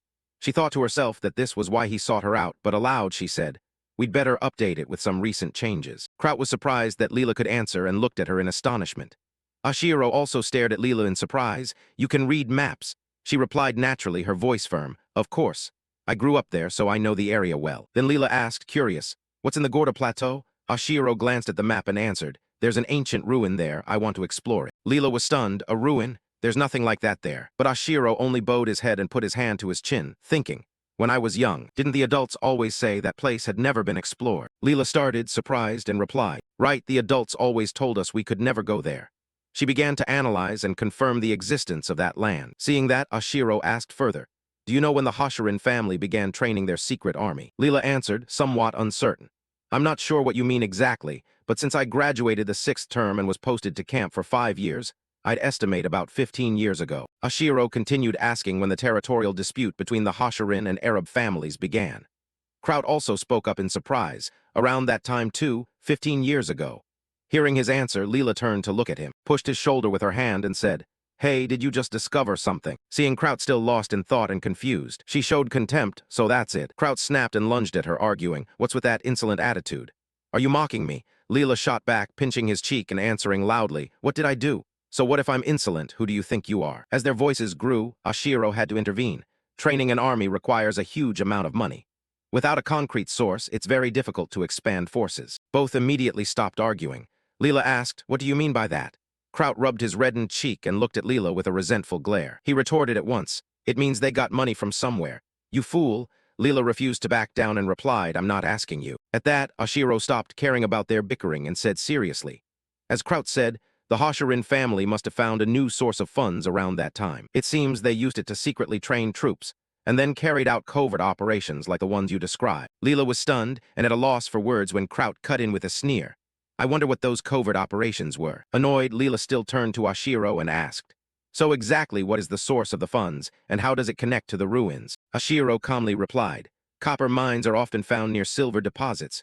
Usually copper ore also contains silver. Kraut was surprised. You mean the Hashirin family has been secretly mining silver? That's a serious crime. Ashiro nodded, sat down, and replied slowly, that's right. But think about it if you discover a silver mine on your land. Whether gold or silver, it's considered royal property no matter where it's found. Do you think any noble would honestly report it? Kraut asked further, what about the ruins? Ashiro answered confidently, I know what kind of ruins they are. It's the perfect place to hide something. He pondered for a moment, then added, you may not believe me, but I've never left the Count's estate. Leela, skeptical, asked, but how does that concern us? Are you planning to start a war to seize resources? I don't think Shikin's territory is strong enough for that. Kraut, though unconvinced, had to accept it and remained inwardly irritated. Leela spoke up. In any case, failing to report a silver mine is illegal. Even if we seize it in war, if they report it to the crown, that's the end of it. What if we report it first? Ashiro cut her off immediately. We won't get anything. He stood and continued calmly. Our domain is on the brink of bankruptcy. We need funds. Kraut pondered while Leela, still unsure, asked, so what do you mean? Ashiro answered, the accumulated money is definitely there. Hearing that, he said cheerfully, it's illicit money. Even if it's stolen, they can't successfully sue anyone. The remark jolted them awake. Kraut said bluntly, I understand. That night darkness fell and the stars glittered, creating a grand and beautiful scene. In the castle courtyard, a group had gathered, including Ashiro and Kraut. Seeing Ashiro prepare to leave, Russell stepped forward, worried. My lord, the Gorda Plateau is not a place to joke about. Kraut felt hurt at not being trusted, but Russell cut him off, his voice steel hard. Charging into danger and acting rashly will only lead to trouble. You should reconsider. Kraut felt comforted, as if an old man were looking out for his grandson. Still, he remained firm. If you come with me, things will be much easier. Ashiro looked at Russell calmly and said seriously, in these unstable times, us both leaving the territory would be too risky. Russell accepted reluctantly. Yes, my thinking was too short-sighted. Take care. He turned and loudly instructed the soldiers. Protect the young master well. If anything happens to him, you know the consequences, right? Kraut, unfazed by the scolding and excited, said, Don't worry, leave it to me. Seeing Kraut's attitude, Russell angrily smacked his head and warned sternly, remember that? Kraut looked dejected. I'm sorry. Everyone began to move, and they stopped at the castle gate. Russell gathered everyone and announced in a low voice, the young master is still injured, but he endures it for the territory. Obey him. Absolutely understood. Everyone stood at attention, hands clasped, answering in unison. Yes. Ashiro calmly observed everyone's movements. Seeing the soldiers take Russell's words half seriously, he thought to himself, no warrior wants to serve a lord so weak he'd rather die. Then Ashiro looked toward someone cloaked in black nearby. That was Leela. He thought quietly that raising their loyalty was also his responsibility. They moved to an old well. Looking down, only a deep blackness like a bottomless abyss was visible. Kraut volunteered to go down first, holding an oil lamp in his mouth to light the way. Seeing Ashiro go next, he warned anxiously, be careful, young master. Ashiro kept calm, climbed for a long while, and finally reached the bottom. Looking ahead into the cavern, Kraut said in surprise, from here a tunnel leads out of the castle. It's quite far. Ahead was a straight tunnel with no visible end. Ashiro showed no fear and only said, let's go. Kraut answered seriously, yes. The group proceeded cautiously, following one another for safety. Leela brought up the rear. After a long stretch, the group stopped. Kraut looked ahead and said, here we are, we've arrived. By now Ashiro was exhausted. Still injured, he had to travel such a long distance. His face was weary, his body shaking as if about to collapse, breath ragged. From behind, tired, he thought to himself, good, we almost missed it. Kraut climbed up ahead, bent down, and reached out his hand. Young master, take my hand. Ashiro did not hesitate and took his hand. After passing through the underground cavern, the guards pulled Ashiro through a hatch leading to a strange place. The surroundings were desolate. He poked his head through the small door and asked, where are we? Kraut led the way, opened the door, and explained, this is an old abandoned cistern, no longer in use this way. Stepping out, Ashiro was surprised to see pack horses already arranged and ready to depart. He thought to himself, they've prepared thoroughly. While Kraut and Ashiro discussed plans up in the tree, Leela waited beneath its trunk. Kraut continued seriously, young master, I'm sorry, but this concerns the lives of our subordinates. Ashiro looked up at him, frowning. Kraut added, we can't risk an unproven method. The two debated above in the bright sunlight. Ashiro gritted his teeth and thought, on this continent, no one knows about monsters like I do, but I have no way to convince them. Kraut jumped down to the ground, landing as he said, I'll hold off that attack, then devise a plan myself. Ashiro remained deep in thought, his face marked by many concerns. Even if Kraut agreed, he wasn't sure others would follow. Suddenly Kraut's voice rang out, Knights of the Blue Lion Squad, I will explain the plan. Despite the murmuring, Leela stood tucked by the tree watching. The soldiers gathered in front of the tents to discuss the plan. Ashiro twisted his mouth and thought inwardly, what is this? This isn't even a plan. It's just handling things based on each person's ability. His expression grew serious. Unless he proved his ability and built credibility, he'd remain a burden. Leela kept watching silently from the tree. Kraut's voice sounded, now get ready to move. The warriors rearranged their gear and readied their weapons, prepared to show their skills. Ashiro sat alone on the wagon, still trapped in his train of thought, until he saw Leela approach, her hand removing her hood. She said, I have something to discuss with you. As she spoke, Leela lowered her eyes. This plan will fail. They will all be wiped out. She continued, looking toward Kraut, who was commanding. I trust you'll save them, even if you must risk your life. Ashiro clenched his teeth, anger showing on his face. I understand that too. His words startled Leela. She asked, then why have you been silent? He replied, I haven't been silent. Ashiro sighed, his face full of sorrow. I'm trying to find a way through this and gain control over my subordinates. Leela looked at him, was silent for a moment, then suddenly said, I have an idea. Ashiro said, tell me. Leela presented her plan. The big-footed ones are very attached to their young. When battle starts, they'll prioritize protecting their offspring. Whether the fight goes well or poorly, the females will carry the young away first while the males hold off the enemy. But once the young are hidden, they'll return in brutal revenge. Ashiro thought to himself that he knew that and it wouldn't be easy. Then he asked, so what's your idea? Seeing Ashiro's reaction, Leela was slightly surprised. She answered, first, I need to confirm something. She continued, our goal isn't to kill the big-footed ones, it's to pass through them as silently as possible, right? Ashiro remained on the wagon, hand on his knee, looking at her. Yes, we just need to get through. Pleased by the answer, Leela began to propose the plan. There is a method. We just need to make them think their hiding place is no longer safe. Right now, 5 groups are blocking the route we must take. I imagine Kraut leading with 2 warriors to draw the attention of 3 big-footed ones. After that fool attacks, 3 others will strike at their lair. If we can arrange another team to create chaos at the hiding spot of the females, and young, even temporarily, all the big-footed ones will immediately fall back to protect the den. If we exploit that window, the main force can pass through safely. When Leela finished, Ashiro bowed his head, closed his eyes, thinking he had considered this plan before, but he still asked her back. So that's the plan. Ashiro's face turned serious. Then who will do it? who will find their hiding place to attack? He asked while looking at Leela, and before she could answer, continued. The big-footed ones, the females who fiercely protect the young, will go mad chasing us. That's essentially a suicide mission.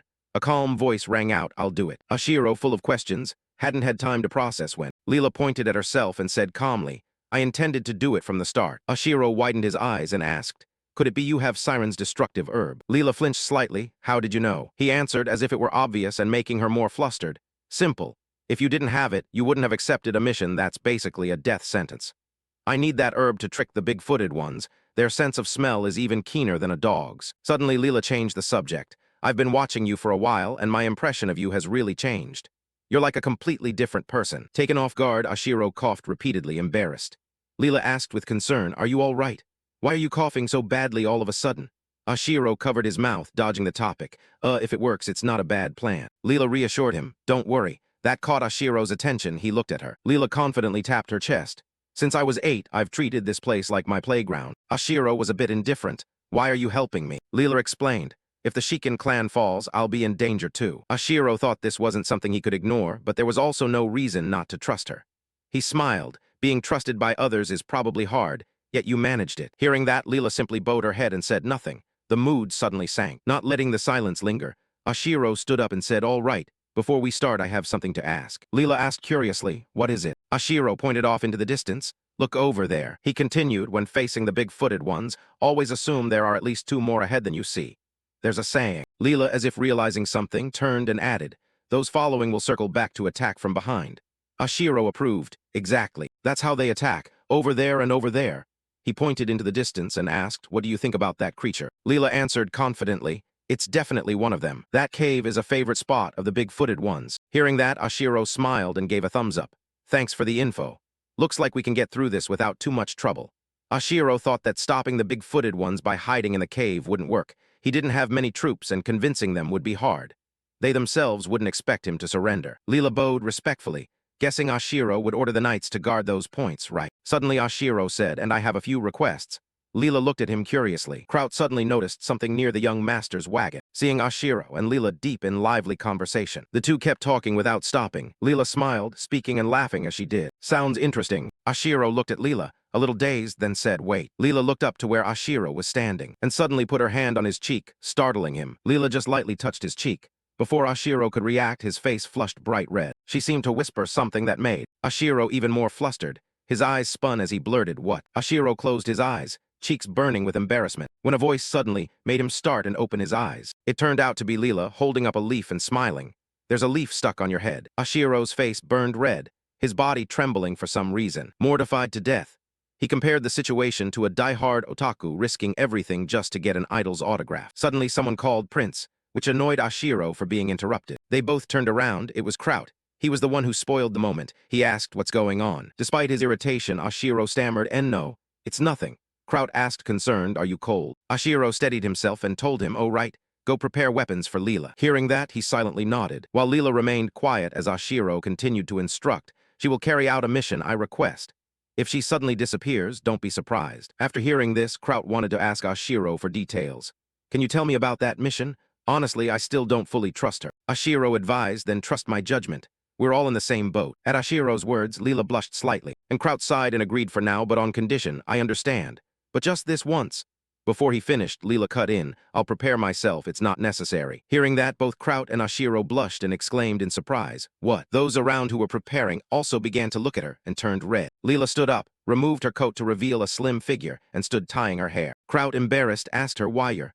While Ashiro was so mortified he felt his head about to steam. Leela paid no mind to the onlookers and began strapping on vambraces. Then Greaves, when she finished donning the armor, the 2 young men standing nearby were flushed hot with embarrassment, and the others watched her in stunned silence. Leela pulled out a small vial containing a thick black substance and began smearing it on her face and then over her body. Kraut thought to himself, is she going to fool the big-footed ones by coating herself with that smell? He had to pinch his nose because the odor was awful.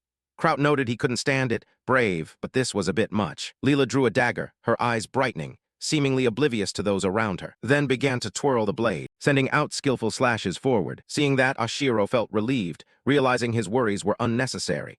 Leela threw on her cloak and asked him, it's time, shall we begin? Ashiro agreed, all right. If needed, you can take a few soldiers with you. Leela shook her head. No need, they wouldn't follow me anyway. Ashiro nodded, accepting her decision. I understand. We'll leave it to you. After receiving the order, Leela immediately leapt up and darted off. Kraut called to Ashiro, let's go too. The army began to move, with Kraut leading and the soldiers following behind. Suddenly a strong gust of wind blew through. He ordered the troops finish it in one strike. The soldiers took their positions, preparing to attack. Ashiro watched the situation ahead and noted, the wind is blowing toward the big-footed one's village. Leela is heading the opposite way. Watching Leela, he still wasn't sure what would happen. Suddenly, a gorilla began sniffing, catching a scent and turning its head. In front of it, Kraut was charging. Too late to dodge and was cut by Kraut. But Kraut wasn't pleased. The cut was too shallow. Ashiro stood behind, both angry and worried, thinking, you idiot. If you're going for a surprise attack, you aim for its weak spot. So why that half-hearted slash? The gorilla was unharmed and ready to counterattack, leaving Kraut flustered. Just as it was about to throw a punch, an explosion rang out, sending smoke and dust flying everywhere. Fortunately, Kraut managed to block the blow, but it was so powerful it sent him flying meters back. Seeing the scene, Ashiro's attitude shifted. His eyes lit up with excitement. Amazing, they're actually fighting, totally different from anything I've seen in games. The gorilla roared, pounding its chest with a thunderous boom that froze the soldiers. It was calling its kin. Other gorillas began appearing, howling repeatedly. Seeing that, Ashiro went from thrilled to desperate. This is bad. Would fire be more effective? Kraut shouted heroically, ordering the troops' Green Lion Knights advance. Ashiro hurriedly called out, wait, startling the soldiers, but they reassured him.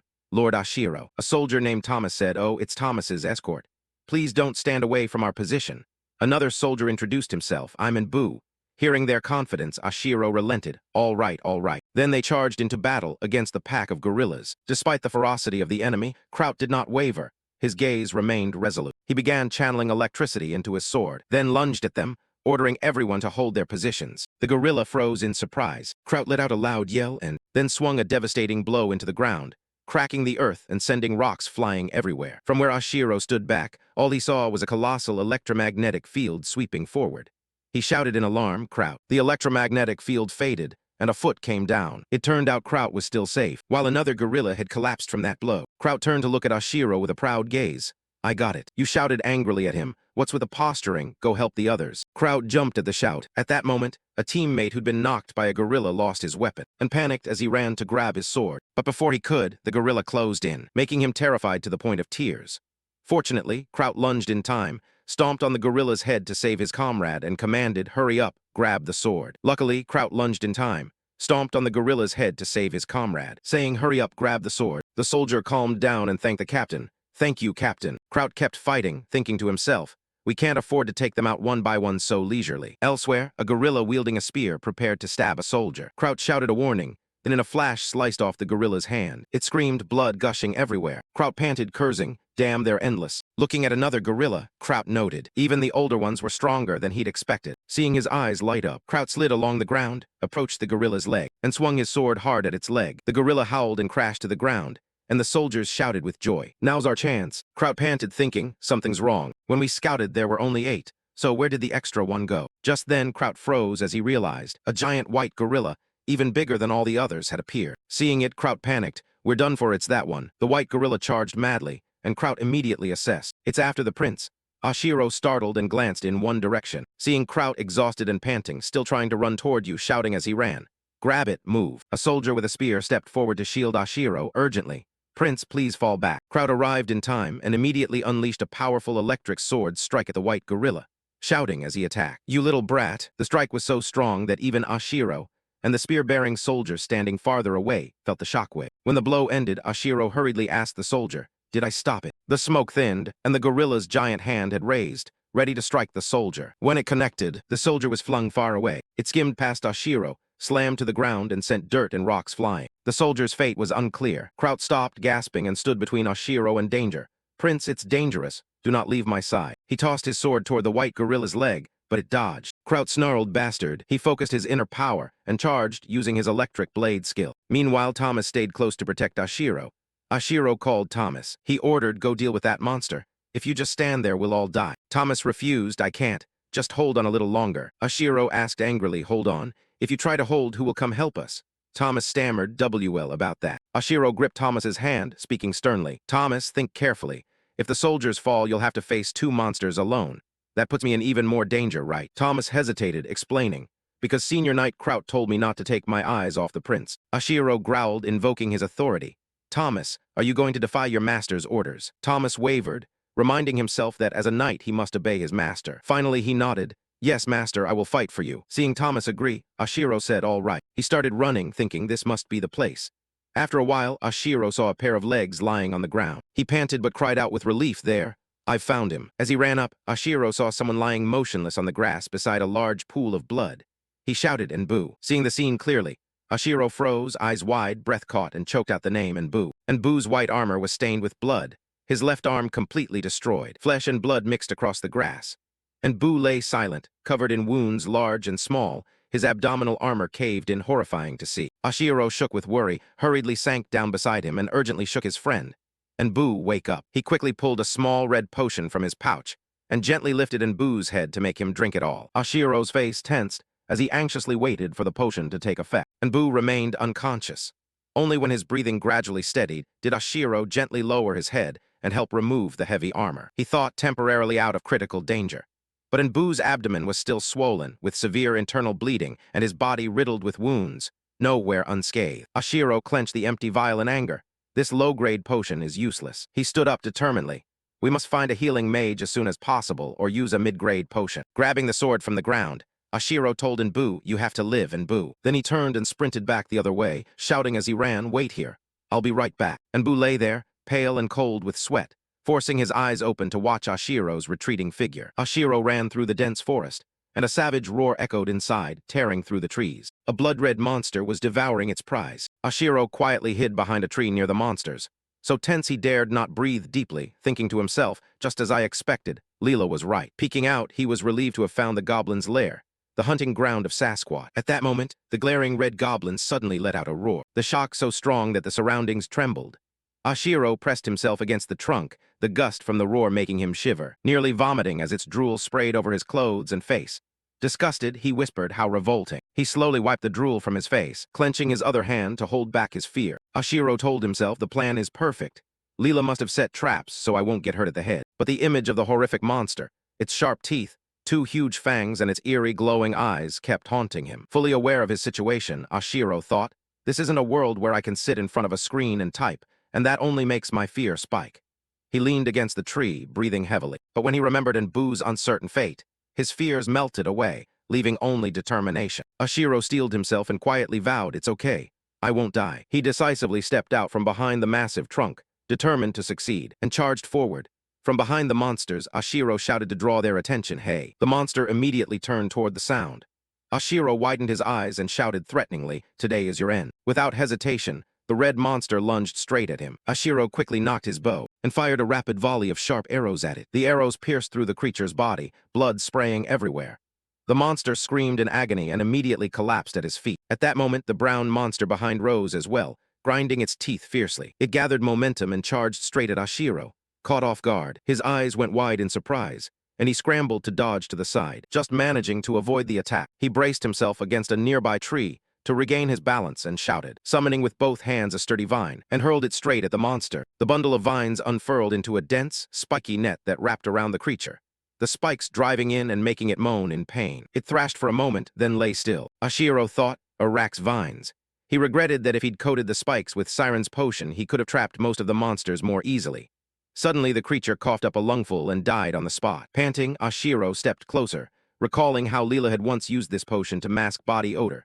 The Siren potion had a very strong sedative effect. Seeing the helpless monster lying still, he smiled. It's working. Facing the carcass, Ashiro drew his sword, raised it high with both hands, shouting as if to pump himself up, and charged in to deliver a decisive strike to the center of its skull. The sensation was real, the blade biting into bone, leaving him terrified and trembling violently. Fresh blood splattered all over him. Ashiro gritted his teeth, suppressing his disgust, bowed his head to look at his reflection on the blood-soaked body, and stood frozen, questioning himself.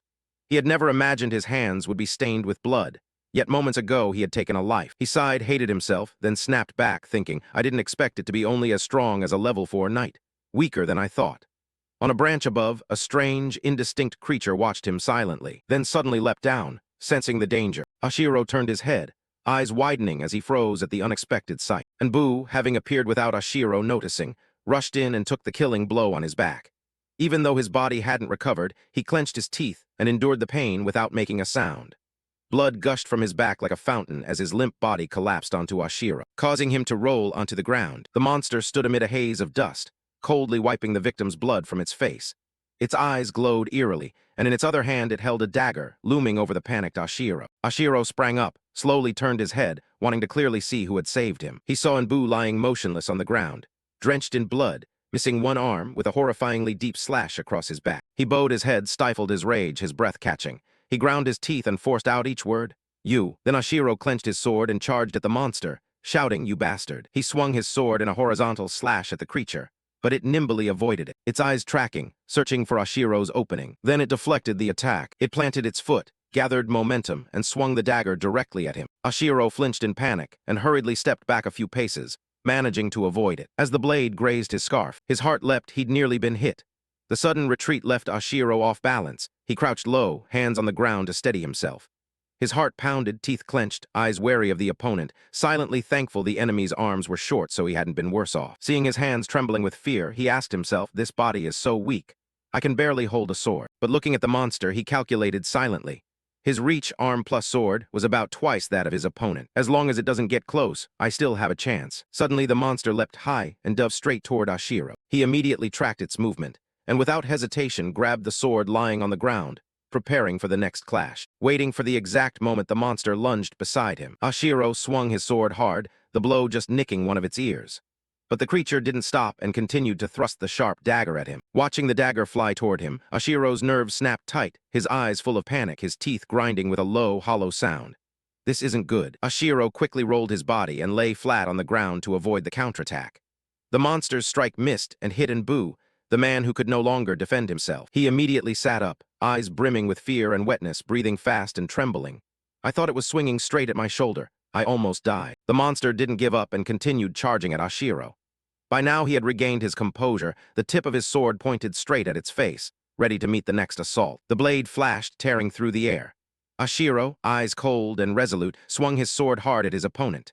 His red cloak billowed brilliantly across the battlefield. The monster widened its eyes, reflexively dodged, then dropped its center of gravity, and suddenly leapt up to stab its knife into Ashiro. Taken aback by the move, Ashiro immediately lifted his leg and kicked the monster hard, knocking the knife from its hand, which flew away under the sun. Seizing the chance, he widened his eyes, shouted at the top of his lungs, and poured all his strength into the final strike. Die. Before the monster could recover, Ashiro drove his sword through its body, pinning the corpse to the tree. The killing blow made the creature shudder. Then it went still, utterly lifeless. He let the sword drop, his body collapsing in exhaustion, gasping, covered in the monster's blood. Ashiro struggled to catch his breath, staring blankly at the corpse, then looked down at his own hands, which were still trembling. He covered his face with his hands, trying to suppress the rising panic, and collapsed, sobbing in pain. This isn't like a game at all. His chest felt hollow, tears blurred his vision, and he painfully asked himself if he had really believed he would die. Suddenly, a system notification sounded, cutting across his emotions. The noise startled Ashiro, and he glanced at the system panel. "You have defeated a DX2 level monster. You defeated an overwhelmingly powerful opponent. Bonus rewards will increase. You used poison traps. Bonus rewards will be reduced. You have won your first battle. Bonus rewards increased. Current level 8 increased to 11. Item storage reward unlocked." Ashiro burst into delighted laughter and cried out, "The item storage. That's it." A loud voice called out, "Prince." He flinched and turned toward the call. Kraut was running up, anxiously asking, "Prince, are you all right?" Seeing the chaotic battlefield, he went pale, trembling, and speechless. Looking at the monster's corpses strewn in pools of blood, he asked in a shaky voice, "What happened?" Ashiro raised his face, still stunned, and anxiously let Kraut check him over, who kept asking, "Are you injured?" He replied softly, "I'm fine." Regaining his composure, Ashiro asked seriously, "How are things over there?" Kraut answered cheerfully, "Fortunately, after I killed 2, the rest retreated. We got lucky." Hearing that, he said nothing and only fell into thought, knowing Leela's plan had worked. Suddenly remembering, he snapped to attention and hurried to Kraut, gripping his cloak with both hands and shouting, "Who is the soldier lying there?"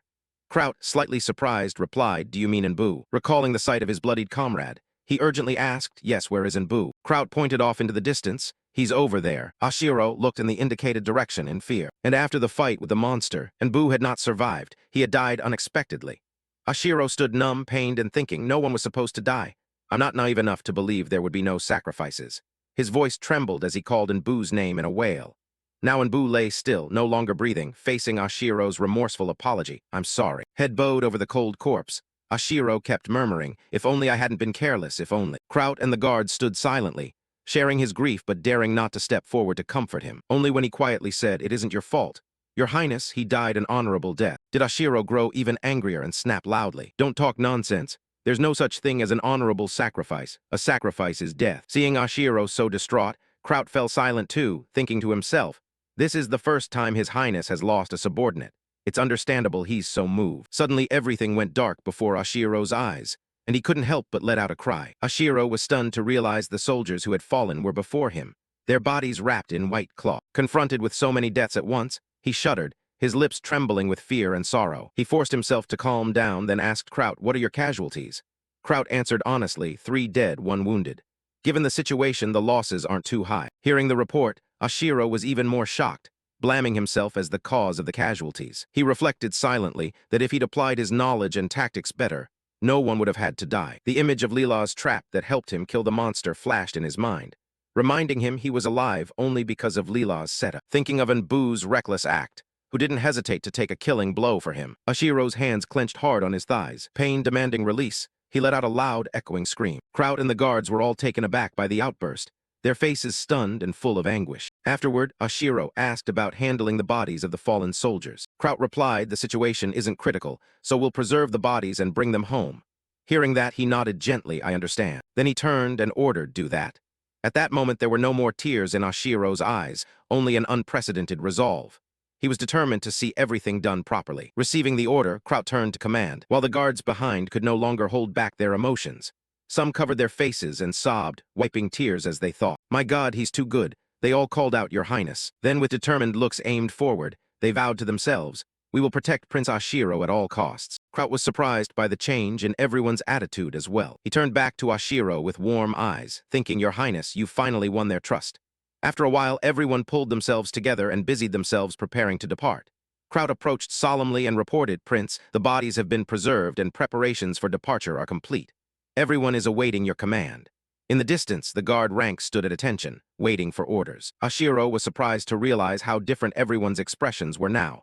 Faces filled with determination and deep loyalty. Looking at his guards, he realized it was time to move forward, to set aside his guilt, and resolve to inspire hope in the troops. Ashiro declared in a strong voice, my warriors, you all fought bravely against the Sasquatch. From now on, I will lead everyone toward our goal as quickly as possible. His blue eyes shone with hope and determination. He continued, those who are fit tend to the wounded. We will never abandon our comrades. Finishing his reminder, he called out, understood. Everyone clasped a hand to their chests in unison and shouted the response. Time rewound an hour earlier. Deep in the silent forest, a pair of glossy black boots suddenly appeared. A familiar figure in a black cloak stepped out of the shadows, Leela herself. At that moment, a massive ape-like monster lunged toward her. Leela frowned in irritation, thinking to herself, damn it, they've spotted me. She quickly threw a dagger and tied a cord to a nearby tree, then deftly dodged the monster's attack. She then landed on a high branch, continuing to fling the rope and leap across branches, to move with blazing speed. As soon as she touched down, she turned her head and saw the monster still charging fiercely. Because it approached so fast, it didn't notice the thin cord ahead, and the rope immediately cut across its neck, freezing it in place. Leela watched coldly, thinking they've taken the bait. But then the monster suddenly wrenched its massive body, snapping the huge tree and loosening the rope from its neck. Seeing this, Leela couldn't help but exclaim, what? She immediately focused, quickly looping the rope around the creature's body, then slipped aside to avoid its furious swings. When the creature's neck was cinched by the rope, it roared madly, while Leela calmly dropped to the ground, ready for the next move. Leela glanced back, inwardly surprised at her own success. She stood watching the creature thrash against the rope. The cord Leela had fashioned from the monster's sinew was both strong and thin, hard to hold by hand, but she refused to give up. The creature's massive legs shook the tree violently. Even standing right in front of it, Leela remained confident because she knew that even if it saw her, it wouldn't help. Suddenly, it pulled so hard the tree cracked. Sensing the danger, Leela thought, it's trying to tear the whole tree down. She hurriedly pulled a syringe from her pocket, preparing to inject the siren drug directly into it. The beast yanked down 2 more trees in succession, time growing urgent. Leela lunged in, determined to act fast. When the creature broke free from the bindings, its huge hands swung over her head, then slammed into the ground, shattering earth and sending chunks of soil flying. Leela timed a jump and appeared behind it, gripping the syringe tightly, and plunged it decisively into the creature's body. Surprised by the sudden attack, it screamed in pain. Sweat dotted Leela's brow as she worried inwardly. I've injected the drug. Will it even work? She pulled her cloak over her mouth, held her dagger at the ready, and pinned her hopes on the drug's effect, praying it would work. The beast thrashed violently, flailing its arms and sweeping its feet across the ground with ferocious force. It continued charging forward, causing the tree to snap in half under the strain. At that moment, Leela panicked, thinking it was all over. But suddenly, the massive leg froze mid-motion, its mouth agape, its eyes vacant, and it collapsed to the ground. Leela felt a weight lift off her shoulders and sighed with relief. It worked.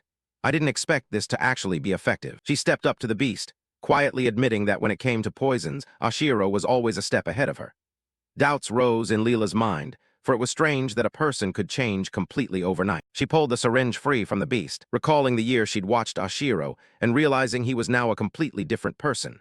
Leela found herself changing her mind and thought, maybe that's for the best. She wiped the blood from the syringe. Sunlight hit her face and her bangs shaded her thoughtful eyes. Leela looked toward the sun, feeling for the first time that true revenge might be possible. She whispered, perhaps. Elsewhere, Ashiro surveyed the surrounding situation, his warriors all seriously wounded, supporting one another as they continued onward. He turned to Kraut and ordered, Kraut, find somewhere for us to rest for a while. He responded quickly, yes, sir. In the shade of the trees, the exhausted warriors fell asleep, their bodies riddled with wounds. When a figure approached, everyone called out, Your Highness. Ashiro, dust-streaked, carrying bottles of medicine, handed them out to each person. Here, take this. Everyone was surprised. One warrior said, but this medicine, are you really giving it to us? Ashiro tossed each a bottle as he said, just drink it and get better. From a distance, Kraut shouted, Prince, then ran over to ask, what are you doing? At Kraut's question, Ashiro thought to himself, here we go again. Kraut scowled, these are low-grade medicines, but they're very expensive. Viscount Russell prepared them especially for you. The warriors behind were bewildered. While Kraut kept grumbling, these 10 vials cost half the Viscount's treasury, truly. Ashiro, who had been silent, suddenly spoke angrily. You mean I should just stand by and watch? Should I turn a blind eye while the wounded suffer? Kraut, put on the spot, stammered, that's not it. The atmosphere grew tense as the warriors turned their eyes to the two of them. Kraut fell silent, saying nothing more. Ashiro reassured him, don't worry. He patted Kraut's shoulder and smiled, after this expedition, I'll be able to take this low-grade medicine like it's nothing. Kraut replied, yes, I hope so too. He called to Ashiro, Your Highness, and they both looked ahead. Though wounded, the warriors stood respectfully before Ashiro, bowing with a hand over their hearts. Ashiro was left speechless. Kraut thought to himself that a man would risk his life for someone who truly valued him.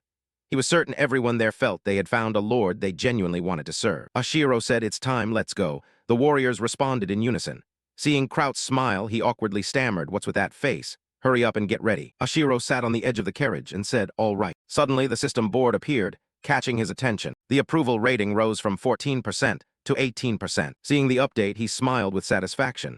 Then Ashiro shouted, depart. The caravan of carriages resumed its journey. A man in black was taking notes, muttering, there's not a bone left here, not even a body to be found. The monsters must have eaten them all. But someone clearly cleaned up the scene. He trembled as he realized that could only mean they had driven off the forest beasts, and only one family here would have the power to do that. Finishing the note, he hurriedly folded the paper into an envelope and vowed to report it at once to Viscount Vio. In a hidden corner, Leela crouched behind the planks, quietly watching the actions of the men in black. The man carefully sealed the letter with sealing wax. Leela recognized the way scouts sealed reports from hunts, a special method used only by professionals. She put her thumb to her mouth, tested the wind, then tilted her body slightly, took out the vial of blood from earlier. She slowly opened the cap, quickly flicked the liquid toward the base of a large tree to draw the monsters. Right after, Leela vaulted onto a branch behind her to watch the activity below. The man in black was still busy sealing the letter so he could better observe the situation. The flames flared fiercely, making the monsters scream in terror all at once. Carried by the wind, one monster caught the scent of fresh blood from its kin. Seemingly the leader, it rose on its hind legs and growled, as if sending a signal to the pack. Instantly, all the monsters erupted in howls and charged forward. The man in black grabbed the letter and hurriedly leaped along the branches to flee the monsters. As he jumped, he thought that with an elite scout team wiped out, this had to be reported immediately. He reached a large branch, stopped, crouched behind leaves, and looked back to check if he had escaped pursuit. Suddenly, a long sword was driven through his chest from behind. Seeing the blade protruding from his chest and blood gushing out, he panicked and asked who it was, but before he could finish speaking, Leela withdrew the sword and shoved him off the branch to the ground. His head smashed the ground hard, killing him instantly. Leela jumped down and quickly frisked him, searching for something. She pulled out a paper and smiled. Ah, here it is. Must get this to the young master immediately. Should I let the monsters deal with the body? Saying that, she left at once. Moments later, a giant foot stomped on his corpse, sniffed down at it, its eyes turning feral as it let out a threatening roar. Cut to Ashiro. The soldiers descended the steps in single file, each movement careful and tense. Ashiro led them, muttering as he walked, this makes no sense. This place was built by a retired wizard who wanted nothing more than a quiet life of research until he died, who would set dangerous traps inside their own home. Kraut, walking behind, could only sigh, but reminded everyone to ensure the group's safety. Ashiro tapped the wall and explained as they went, "Look, this wall wasn't dug from Earth. It's made by melting rock and letting it solidify, with no seams at all. That's very advanced magic." He assessed the owner here is at least an 8th-level mage. If there really are traps, it would take only a second to turn us to ash. Ashiro's remark made Kraut even more anxious. Suddenly, a soldier reported, "Sir, there's a large open chamber ahead of this corridor." Kraut immediately ordered, "Stay close to the young master." The rest split into 2 teams and searched the surrounding areas thoroughly. Everyone obeyed, "Yes, sir." Ashiro called Kraut over and instructed, "If you find any mid- or high-grade potions, prioritize them for the wounded." Kraut answered, "Understood." Then he leaned in and quietly asked, "Young master, how did the Viscount discover these ruins? Was it by chance, or did someone provide the information?" Thomas stroked his chin, pondering. They even recovered a magic crystal bridge. Ashiro frowned. "This isn't normal at all. The protective magic here has weakened over time, but it's not the kind a Viscount's mage could easily break." He then sat on a chair and asked, "Who is the master of Viscount Servio?" Thomas replied, "It's Marquis Antonio." Hearing that, Ashiro thought to himself, "Antonio, I'd better prepare." Kraut now carried over a crate full of red potion bottles and reported, "Sir, as you instructed, I've brought the mid-grade potions we found here." Ashiro immediately ordered, "Bring them to the wounded at once." Everyone followed orders promptly, while Kraut remained uneasy and thoughtful. Ashiro noticed this and reassured him, "I understand how you feel, but we can't abandon the wounded. We have enough potions." He asked further any other findings. One man replied, "We found gemstones and crystals for magical experiments, along with some herbs." Kraut added, "There are a few supportive magical items, but none are particularly remarkable." Ashiro stood, nodded, and said, "I understand." Turning his head, he thought there must still be an important item hidden somewhere. While examining a wall, a hand suddenly waved in front of him. He startled and asked, "What is it?" Kraut reported, "We've finished checking. We haven't found any danger, but don't act alone." Ashiro reluctantly agreed, "Understood." He was still convinced that on this wall, there must be a switch for a secret door. Kraut stood beside him, watching Ashiro's odd actions with growing curiosity. As predicted, Ashiro found the hidden switch and gently pressed it. The door opened with a crack, and a strong beam of light shot straight inside. Both Ashiro and Kraut stood stunned. Kraut exclaimed, "I never imagined a place like this would exist." Ahead of them was the staircase the group had just descended, but from here they could see every corner of the ruins. Ashiro thought to himself that this was like a control room, surely functioning as a surveillance system like cameras. Kraut said, "But it's strange." Ashiro turned and asked, "What do you mean?" Kraut replied, "I've thoroughly investigated every nook of these ruins, but I've never seen this room before." Ashiro suddenly blurted, "Ah, this is a false ruin." Kraut asked in surprise, "A fake ruin?" Ashiro explained, "Since ancient times, mages often built fake tombs or labs near their real residences to mislead and deter intruders like thieves. Most people are lured by the outward valuables and never find the real secret." Kraut suddenly understood, "I get it. So this is the Hoshirin Viscount family's secret vault." Ashiro nodded in confirmation. "Exactly, this is the final point of this expedition." Kraut asked, "So you mean we can take the secret funds in this vault?" Ashiro answered, "Yes. To open the door to the hidden treasury, you must clearly imagine the thing you desire most in your mind." Saying that, Ashiro placed his hand on the crystal orb. Kraut watched intently and remarked, "You're skilled with artifacts. You must have talent in magic." Ashiro cut him off, "Talk less." Just then, Kraut heard a strange sound, ran over in a hurry, and discovered, "Ah, there's a new door here." Ashiro approached, confirming that it led into the fake ruins. He said, "Just bring the silver that J-Ruse hid here and we're done. But first, let's get out." Ashiro used a control device to scan the entire ancient ruin that J-Ruse had used as a secret vault. Kraut was surprised. "Oh, I've never seen that door before." Ashiro explained, "That's the entrance to the treasury, hidden inside the false ruins." Kraut covered his mouth in shock. "So that's how they mined silver without the crown finding out." Ashiro replied, "There's no sign of people here. They must have only operated at certain times." Kraut added, "If the miners pulled out safely, rumors would have spread by now." Ashiro sighed softly, "How tragic." Kraut ground his teeth, "I won't forgive them." Ashiro emphasized, "Right now the important thing is to make sure this never happens again. We need to neutralize the crystal's key. Just change the security code and reset the connection. As long as no one breaks the stone gate, no one can get in. We should also leave them a small gift." Ashiro ordered that all the crates of silver be handed to the expedition members, reminding them to place the prepared scroll on top. Kraut hesitated a bit. Ashiro asked, "Is there a problem? If you haven't finished checking, I can do it myself." Kraut answered, "I understand, sir. I'll finish the task and return right away. After finishing his work with the orb, Ashiro stretched and said, finally, it's done. He continued searching the secret chambers, and as a hunch told him, he discovered a hidden place familiar from his gaming days. He found a bracelet of the great alchemist, which protects the wearer from life-threatening injuries for 2 hours, but can be used only 3 times, requiring a week to recharge after each use, and then becomes permanently ineffective. Ashiro thought to himself that the item was perfect for those weak in combat strength. He slipped it onto his wrist, watching it and murmuring to himself. Suddenly, on the ring appeared black glowing letters, inscribing a line addressed to Hitoria, the goddess who once taught humans the magic system. Though he couldn't read it fully, Ashiro sensed part of its meaning. The moment he touched the inscription, Ashiro was suddenly pulled into the air. The surroundings went dark, and he could see nothing. Everything turned strange, as if letters were flooding into his mind. Voices whispered in his ears, "This is wrong, too inhumane." Another voice replied, "There are no humans here, have you forgot? You are Katoria as well." The conversation continued. "This was agreed upon by the majority. You don't intend to break the pact, do you?" The other answered, "This is violence, I cannot consent." The water voice said, "If you want to be human so badly, I will grant you one wish." The body of the deity gradually transformed into a human form. Ashiro only heard screams and terrible sounds echoing, feeling as if he could no longer bear it. The gods all shouted the name Hekatoria, while the god itself writhed amid a chorus of mockery and jeers. The deities mocked. "No, you have been demoted to a demigod. It's no longer fitting to call you by that name, is it?" Katoria collapsed in pain as the god's words continued. "From now on, you will become an embodiment of hatred and contempt, even toward the humans you love most." Ashiro witnessed the whole scene, his chest tightening. He clutched his head as the gods continued, "You will be brought to a pitiful end by those insects." The last image Ashiro saw was Hitoria's anguished face as the gods taunted, "We're eager to see what expression you'll make." The moment the memories ended, Ashiro jolted awake in a panic. He stared blankly and wondered, is it over? Suddenly, a notification appeared. Ashiro looked at it and gasped, "What? An authority skill." The panel read, "You have received the first authority fragment of Hitoria. You have acquired Penet Lum, the Spear of the Fallen God.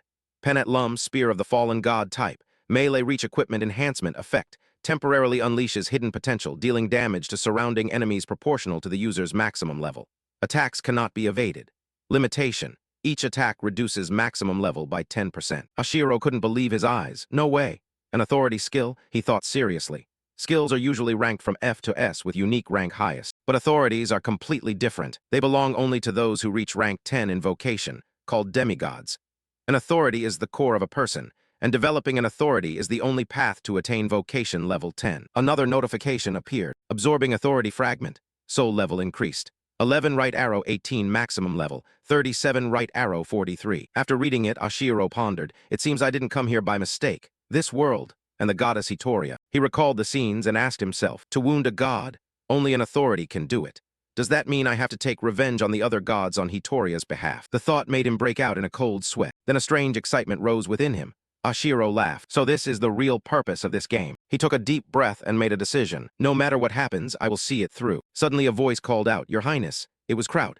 Ashiro asked Kraut, "Have you loaded everything up?" He sounded a bit awkward. "Your Highness, please don't be startled." Ashiro was surprised, not understanding what he meant. When Kraut led him to look, Ashiro's eyes lit up in astonishment. Before them lay countless gold and jewels, so much that Ashiro cried out, "So many. More than you can count." Kraut began reporting. "There are 6 chests full of gold, totaling about 30,000 coins. Ashiro chuckled softly, "More than I expected. And there are 420 chests of silver, worth the equivalent of 1,000 gold coins." But Kraut sighed, "Moving all of this with just the expedition team won't be easy." Ashiro laughed again. "You mean, it's troublesome because we have too much gold? For me, it's no problem." He recalled the system notification from when they defeated the goblins. "You have won the first battle. Reward unlocked, inventory bag." Ashiro quietly cheered. "That's right. The inventory bag." He giggled, "Try these chests first." Kraut called, "Your Highness." Ashiro winked, "It's fine, bring all the chests here." Though puzzled, Kraut obeyed. When everything had been brought in, Kraut asked, "Your Highness, what are we going to do with all these chests?" Ashiro raised his wrist, revealing the space bracelet. "Don't worry. I received a spatial artifact here. It's big enough to hold all these chests." Kraut gaped, nearly shouting, "What? Such a high-grade artifact?" Ashiro said quietly, "I want to keep this a secret." Kraut immediately nodded repeatedly. "The fewer who know, the better. I'll guard the outside." As he left, Ashiro murmured, "Thanks. Now let's begin." He focused. A status window appeared. When Ashiro thought of the inventory bag, a space opened before his eyes. All right. He began storing items, and the moment he touched the first chest, It vanished. Ashiro excitedly said to himself, "One down, put them all in, quick as possible." After that, the silver chests and the gold chests disappeared into the inventory one after another. When he was finished, Ashiro smiled in satisfaction, thinking to himself, "No more worries, with this inventory bag I won't lack anything." When the area was cleared, he said, "Time to go." Ashiro walked up the stairs and gradually left the place. Outside, he heard the welcome calls of the returning forces. The prince, Kraut respectfully reported, "Everything is ready to depart." Seeing Ashiro look around as if searching for someone, Kraut asked, "Your Highness, are you looking for Leela?" Hearing that, Kraut shook his head and answered, "I haven't seen her. Do you think she betrayed us and ran off? I've never trusted her." Ashiro snapped, Do you still think the Rangers' retreat was a coincidence?" Kraut was stunned by the question. Ashiro patiently explained the whole situation again, leaving everyone shocked. Kraut couldn't believe it and exclaimed, "Attacking the lair of the forest monsters alone, that's suicide." He added worriedly, "I don't have warm feelings toward her, but I don't want her to die like that." Ashiro only sighed. "I wanted to try another method, but who was it that brushed off my proposal as an adventure?" Hearing that, Kraut bowed his head, filled with regret, thinking his judgment had been dangerous to try an untested approach. In the end, she had been completely right. Ashiro continued, "Leela still hasn't returned. Something must have happened to her." He recalled Leela's contributions and urged everyone, "Thanks to her, we avoided many sacrifices. Now it's our turn to help her. Isn't that right, knights?" The knights all responded to Ashiro's command. In unison, "Let's help her." Kraut also told himself, "I only slowed everyone down, pathetic. As a knight, at least I will fulfill my duty." Seeing everyone's morale rise, Ashiro immediately issued orders. "All right, Kraut, select members to form a separate team." Kraut replied, "Yes." He continued, "The others wait in the basement. Do not leave your posts." Ashiro began assessing the situation. There are two possibilities. Either it's the previous boss monster, or it's pursuers from the organization Leela used to belong to. He thought, but it's definitely the forest monsters. The pursuers don't know we're here. The cellar door opened just as he was lost in thought. Ashiro recalled, Leela said she erased all traces. She wouldn't be careless enough to get captured. Ashiro remembered, Leela said she erased all traces. She wouldn't be careless enough to get captured. Watching everyone argue, he worried, the question is, how do we find her? At that moment, someone called, "Young master, what will you do now?" He turned and replied, "Has everyone gathered? We will go after the boss monster. We will take revenge." The man asked in surprise, "Are you serious?" Ashiro handed him something and said firmly, "Boil these herbs in oil and coat our weapons and cloaks with it." He asked curiously, "What's this for?" Ashiro scowled, "Just do as I say. Any more complaints?" Kraut, afraid, replied, "No, I'll do it now." After assigning tasks, Ashiro looked into the distance and prayed silently, "Wait for us, Leela." The whole force hid in the brush, watching the monster's den. One warrior reported, "Only the females and young are inside. The males are probably off chasing Leela or hunting." Ashiro ordered, "Start by dealing with those inside. The others will notice and hurry back." Kraut repeated, "You said we should track the males that chased Leela. But is that wise? As you know, they're not easy opponents." Ashiro just smiled. "See how strong this poison is." Kraut stared at the sword coated in toxin, uneasy and fearful. After a spirited stomp, the knights charged forward, Kraut leading the shout, "Charge." At that moment, loud noises erupted from the bushes. Ashiro spotted it quickly and yelled, "They're coming, scatter. All we need is to follow the tracks of the males." The monsters surged in one direction at once, shaking everything around them. Ashiro commanded, "Everyone's in, let's go." Thomas answered crisply, "Yes." Looking at the massive footprints in the ground, Ashiro marveled, "Good, we arrived in time. The tracks are very clear." Thomas nodded in agreement. Ashiro climbed onto Thomas's back and ordered, "There's no way Leela was taken down by common foes. We'll follow the biggest tracks." Thomas agreed at once. "Yes." Sitting steady on the knight's back, Ashiro pointed ahead with vigor. "All right, let's go." The knight was no less enthusiastic, replying loudly, "Yes, young master." The two ran after the huge tracks deeper into the forest. While moving, Thomas suddenly asked, "Do you maybe like her?" Ashiro was taken aback. "What?" He laughed, "I mean Leela. She's pretty, isn't she?" Ashiro pretended to be annoyed, tapped Thomas lightly on the head and scolded, "Not that." Focusing on the chase, Thomas just smiled, "I get it." He suddenly grew serious. "Anyway, I never imagined Leela would volunteer for such a dangerous mission." Ashiro replied, "She also realized we needed her. This is the only place we could take shelter from tonight's storm." He thought about Leela. Yes, she might be famous like a star back on Earth, but she didn't care about that. Resting his chin on Thomas's shoulder, Ashiro reflected that perhaps it was the urgency of survival. He remembered an event. The first continent-wide incident in this game was the invasion of the Jebiru Kingdom, and the faction that played a major role then was the Mountain Rangers. I used to think they were just volunteer soldiers, but perhaps a faction like Count Servio's deliberately trained them. After the final slash felled the monster, Kraut stood stunned, barely able to believe it. "We won." The other soldiers cheered in relief. "They're wiped out." "Lord Kraut," as the young master said, "not one of us was hurt." Wasting no time, Ashiro hurriedly straightened them. "No time to rest, we're going to see the Lord." The soldiers responded in unison. Yes. Kraut then led everyone charging forward. As he went, he thought of Oshiro.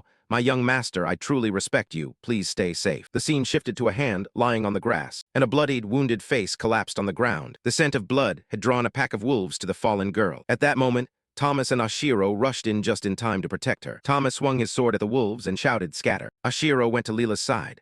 Seeing the large wound on her body, he called anxiously, "Leela, wake up." He hurriedly took out a vial of medicine. He assessed tense that the wound was deeper than he thought. If her skin could be healed by a mid-grade healing potion, he didn't hesitate to pour the potion into the wound. Leela let out a faint groan. Hearing the sound, Oshiro exhaled in relief, glad she was still alive. He puffed his cheeks, trying to roll her over, thinking the wound should gradually heal, but now she needed to drink medicine to start recovering. A voice called out, "Young master." Seeing Thomas, he quickly asked for his help. "The monsters have been driven off.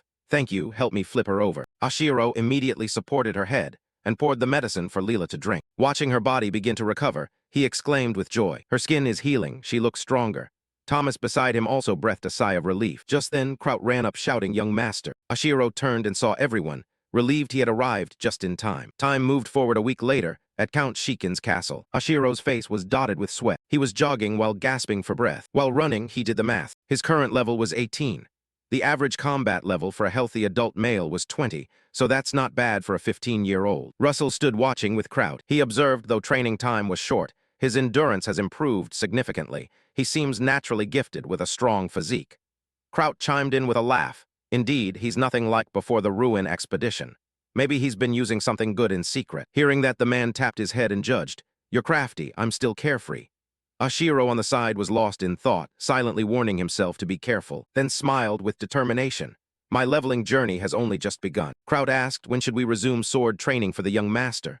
Vel answered, "Not yet. Top priority is letting his body recover." Seeing the young master stop, Kraut hurriedly asked, "Are you finished?" Oshiro replied calmly, "I have business at the magic tower today." Hearing that, he repeated curiously, "The magic tower?" Oshiro answered, "Yes." Then he announced, "I'm going to wash up, prepare for a visit to the tower branch." The man immediately acknowledged, understood. Russell beside him suddenly spoke up, "It seems you really trust the young master now." Kraut replied, "To be honest, I still don't fully understand him. But one thing's certain. He's so talented that someone like me can hardly grasp the extent of his abilities. And one more thing. He genuinely cares for his subordinates and the people of the domain." Then he explained, "That's why I can't let unnecessary doubts hold him back." Russell folded his arms and pondered. "At first I only came here to look after the young master. But now I can hardly keep up with his thoughts and actions." Kraut observed, still, he needs a mentor to guide him. His outward authority is still lacking in many ways. Russell, anxious, said, "There's no other way. He's only 15 and has no formal title yet.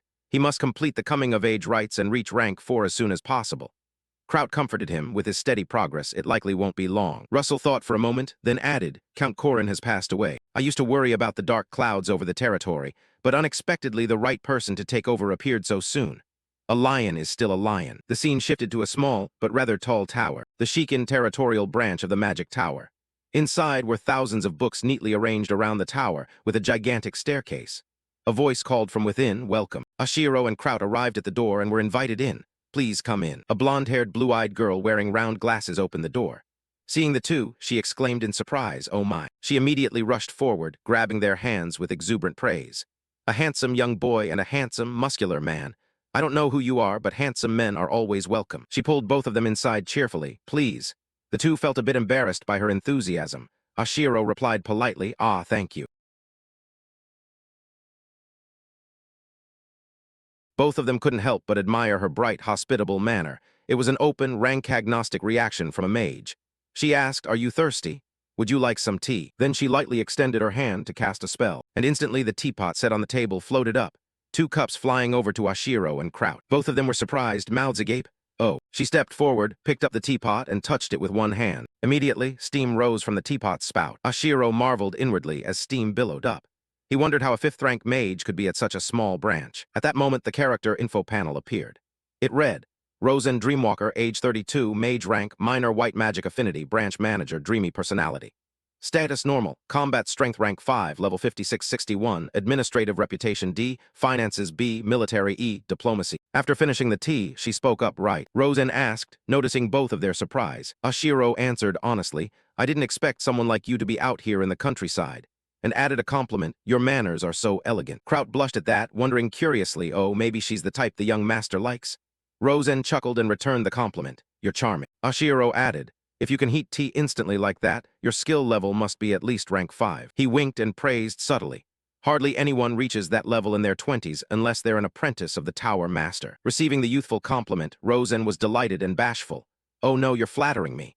Kraut beside her, hearing his master praised, could only gape, embarrassed. Ashiro then reached behind and pinched Kraut, making him jump in sharp pain. Flattered, Rosen smiled brightly and replied cheerfully, I may look young, but don't assume I'm a Tower Master's apprentice in my 20s. Actually, I'm over 30. Ashiro grew even more excited. You don't look 30 at all. Do you have a secret? Kraut clutched the spot that had been pinched, sat obediently sipping tea while listening to their conversation. Rosen answered, nothing special. I just always get enough sleep and wash my face with purified water. Ashiro complimented again, surely your skin is naturally beautiful. After a pleasant while of chatting, Rosen suddenly realized and holding her cheek asked, oh my, what am I saying? By the way, what brings you here today? Kraut went pale, thinking finally they were getting to the point. Ashiro spoke bluntly. Actually, I'm here to buy a roll of explosive talismans. Hearing that, Rosen exclaimed in surprise, oh my, and exclaimed, you're a distinguished customer. Rosen cheerfully stated the price. 30 rolls for 600 gold, but she especially reduced it to 500 gold for Ashiro because he's handsome. He worried, would that trouble you? Secretly thinking that a good-looking face really could bring benefits. Kraut was quietly pleased to save 100 gold. Rosen smiled, don't worry. Though the Magic Tower branch looks shabby, the manager's authority is the same everywhere. The two broke into a sweat, pondering the deeper implications. Ashiro wanted to add, by the way, I actually have another request. Rosen cheerfully said, feel free, tell me. He hesitated slightly. This is a bit hard to say, but I'd like to borrow from the reserve fund. The cheer vanished from Rosen's face. The reserve fund. She picked up her teacup and asked, may I ask how much you need? 60,000 gold. The answer made Rosen spit out her tea. He explained, I can't touch that money at will. She nodded, I understand. Ashiro assured her in return, I'll leave gold and silver as collateral. While I borrow, I'll continue paying interest. Hearing that, she asked seriously, interest too. He confirmed, of course, even if only for a short time, this is still a proper loan. The reason was that if he repaid J-Ruse with the gold and silver stolen from his secret vault, it would be an admission of theft. Ashiro promised he would pay appropriate interest. He made the offer because there was nowhere else to borrow 60,000 gold. I have to borrow this money here at any cost. Rosen bowed her head. I'm sorry, but that seems a bit difficult. Ashiro, exasperated, said, damn it, isn't goodwill toward me enough? I rushed things. She regretted, I think the supervisor will definitely refuse. But then Rosen unexpectedly delivered good news. There is only one way. Ashiro's face relaxed. She smiled and suggested, as you can see, the center doesn't supervise too closely here. Why don't the three of us keep this a secret? Ashiro asked again, a secret between the three of us. Rosen explained, as long as you pay back within 6 months, it's fine. If after 6 months, we will sell all the gold and silver we hold as collateral. Ashiro was delighted because it fit the plan. He assessed that, with a mage always craving research funds, Rosen must be eager for the interest on 60,000 gold. Rosen made small talk, this tea is really good. Both bowed to thank Rosen. Ashiro said, it would be a great relief for us if you could help, milady. Kraut said nothing, only worriedly watching the two. Rosen smiled and replied, thank goodness, it seems we get along well, young master. Ashiro grinned slyly, thinking to himself that this settled his debt to her. At that moment, Gerard Milsers angrily shouted at his men, maps. Bring me the maps. A soldier hurriedly replied, yes, sir. While waiting, Myras muttered curses, both annoyed and impatient. He was worried because a patrol around the secret vault had gone missing. When the soldier brought the maps, he pointed to the spots where the patrol had left traces, according to the usual route. But if they took the shortcut, it would take only 1 day. Just thinking of that made Milser so furious he was sweating. His fists clenched, his face flushed with anger. He shouted the order. Move to the Gorda Plateau immediately, prepare. The soldiers echoed the command and quickly set out. On the way, they encountered a giant stone man. A soldier shouted in panic, it's a golem. The troops screamed in fear, a golem, how can we defeat that? Kep reassured the soldiers, calm down. Stone golems are huge but slow, attack from a safe distance. But at that moment, the stone being casually swept its arm. Soldiers who couldn't dodge were crushed. Blood spattered everywhere, eyes wide with horror. Another soldier tried to rally them, keep fighting, but no sooner had he finished than another of the stone being's blows sent a soldier flying, his body drenched in blood. The remaining troops could only scream in panic. Damn it, another one down. They were truly annihilated. Milser stood there without emotion, while Kep muttered angrily. A mage in the group said, it must have been a 5th-level mage nearby controlling the golem. Kep turned back and asked, Lord J-Ruse, casualties are spreading, should we fall back and reorganize our ranks? Milser snapped angrily, what are you saying? His cold-bloodedness made everyone shudder. He ordered, no matter what happens, the tribute for the Count must be delivered within 3 days. Clear the road in 24 hours, and anyone who fails to do so can prepare to die here. At another castle, Ashiro wondered, I wonder if they've received my gift yet. Rosen smiled and asked, the gift you mentioned, do you mean a lover? He reached out as if to give her something, but then sank down into a chair in disappointment. Rosen laughed and said, I would like to receive your gift too. Outside, Leela eavesdropped. Not fully understanding, she decided to peek in. She burned with jealousy, thinking, is that vixen trying to seduce him? Kraut opened the door and stepped in, and Leela silently followed behind. He informed Ashiro, all the luggage has been stored in the magic tower. Meanwhile, Leela peered in with a pouty, jealous face. She puffed her cheeks to show her jealousy. Ashiro turned to thank Kraut. Thanks for your effort. Kraut handed him a box. This is a gift for you. Ashiro accepted it gratefully. Thank you. Wait for me outside for a moment. Leela and Kraut both left and got into the carriage first. Leela angrily asked Kraut, why is the young master working with that magic tower? Kraut pretended innocence. Oh, I don't know. Inside, he just hoped she wouldn't ask more. Hearing that, Leela just glared at him. When Rosen opened the gift box, she cried out with delight, oh my, it's so beautiful. Did you really intend to give this to me? Inside was a sparkling necklace. Ashiro said, this is a thank you for the funds you've supported recently. Though inwardly he thought that he had found this item during a hunt and never imagined using it this way. She warned Ashiro, you promise not to speak of this, right? You know, if we make it official, it requires a lot of paperwork and might not be permitted. Ashiro smiled, I know. I'll keep relying on you. Rosen cheerfully replied, I'm grateful too. Deals like this are always welcome. You've significantly increased scroll revenue. Suddenly she asked seriously, by the way, where did you use up all those explosive scrolls? Were you in a battle? Ashiro's expression turned serious as well, secretly impressed by her information-gathering skill. He simply smiled, no, I wasn't doing anything dangerous. Just replenishing what we used at the mine. Rosen continued, spending so many pricey scrolls just for mining. Did you discover a gold vein? Knowing it was time to leave. Ashiro only laughed, leave the rest for next time. We'll see each other more often. Hearing that, Rosen merely smiled and replied, I'm very much looking forward to it. Ashiro left, getting into the carriage with Kraut and Leela. In his storage, he possessed bonds worth 100 gold, 600. As he stepped toward the two of them, he grinned slyly, making both a little frightened. Ashiro thought to himself that with this, the Count's huge debt would be settled. The only remaining issue was to wait for Milsurce's reaction. When he discovered the secret fund had been stolen, he pictured the man's enraged face, then thought about how Milsurce would respond when everything was exposed. As for Sven, he had once been little more than roadside weed, ordered, assassinated, and nearly killed. Ashiro vowed to make them pay for everything he'd endured. Ashiro climbed into the carriage and thought that, even if they could never have imagined this happening, he knew clearly that it wasn't over yet. The revenge would continue. On the other side, Milsurce's army was struggling against the stone man.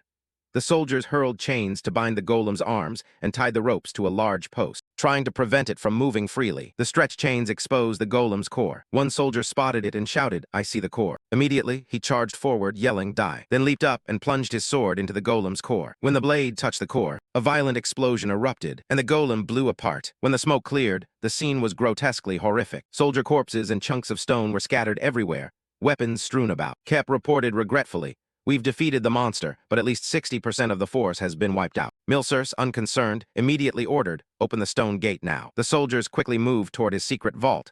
Milsurce yelled, get in. A mage produced a magical orb. Here, sir. Milsurce snapped, you're late. He shoved the orb into the gate. Instantly, a message appeared, invalid user. Unauthorized access detected. Countermeasure protocol activating. Keep away from the entrance. Countdown, 180, 179. Milsurce panicked, what's happening? He frantically shoved the orb back in, but the clock kept counting down, 140, 139. Invalid user.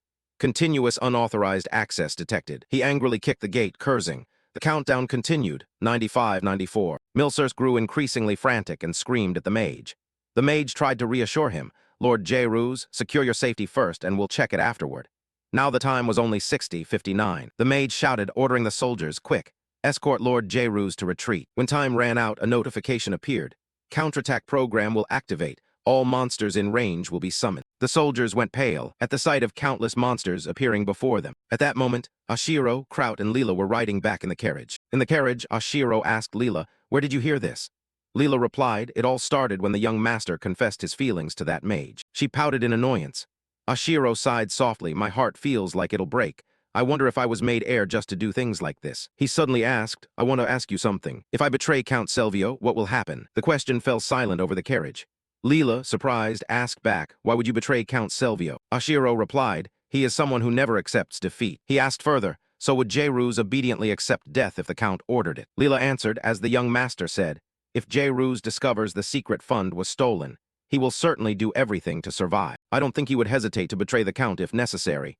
Hearing that, Kraut was astonished. Oshiro mused, he won't let himself be dragged down easily. Looking at Leela, he realized Jairus was certainly calculating something. A rising sense of unease came over him, and Oshiro was frustrated, feeling he was missing something important. On the Goza Plateau, Kep and Jairus stood on a rocky outcrop, both staring into the distance. Kep knelt to report, with your support, we defeated the monsters, but... He hesitated. The Viscount's shadow army was nearly wiped out. Hearing this, Jairus could not accept the defeat and roared, raise a new army at once. What are you waiting for? Open that door. The soldiers obeyed without question. Gerard, clutching the magical paper, anxiously sought a way to open the gate. There was no option but to use an explosive magic scroll. The scroll detonated, rocking the area and sending dust and dirt flying. When the smoke cleared, a large hole in the outcrop revealed an entrance into the cavern. A soldier reported, it's open, Lord Gerard. He shouted, move in. But a very bad feeling gnawed at him. Just as he feared when everyone entered, there was nothing inside. A soldier shouted back, there's nothing here. Jairus flew into a rage, eyes bulging, yelling, search thoroughly. Find the silver. He berated the soldiers angrily, and they scattered to search in haste. A knight in the group picked up several scrolls lying on the ground, and curious, opened one to find a latticework diagram inside. Suddenly the paper flared with brilliant light, and that light illuminated the entire cavern, blinding everyone's vision. Gerard also saw the strange glow, his pupils constricting in shock. The light turned out to be magical flames, violently erupting within the cavern, causing chunks of rock to rain down from the ceiling. The blasts forced through everyone to the ground. Gerard lay sprawled, angrily looking around, bewildered by what had happened this time. The powerful explosion collapsed the mine tunnels, burying the soldiers he'd sent to search for silver under rubble. Once they realized the shafts had caved in, everyone suspected a triggered magic trap. Someone reported in panic, everyone who was down there has been buried. Hearing this, Gerard's face darkened. He was filled with panic and dread. He thought it was over. This time the Viscount Selvio would surely punish him.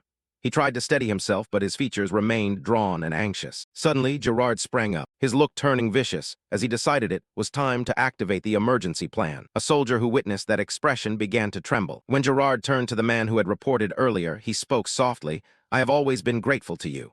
The soldier, thinking he would be praised, beamed with pride. But before he could understand what was happening, Gerard drew his sword, moved closer and leaned down and whispered, it's all right, this isn't your fault, you were just unlucky.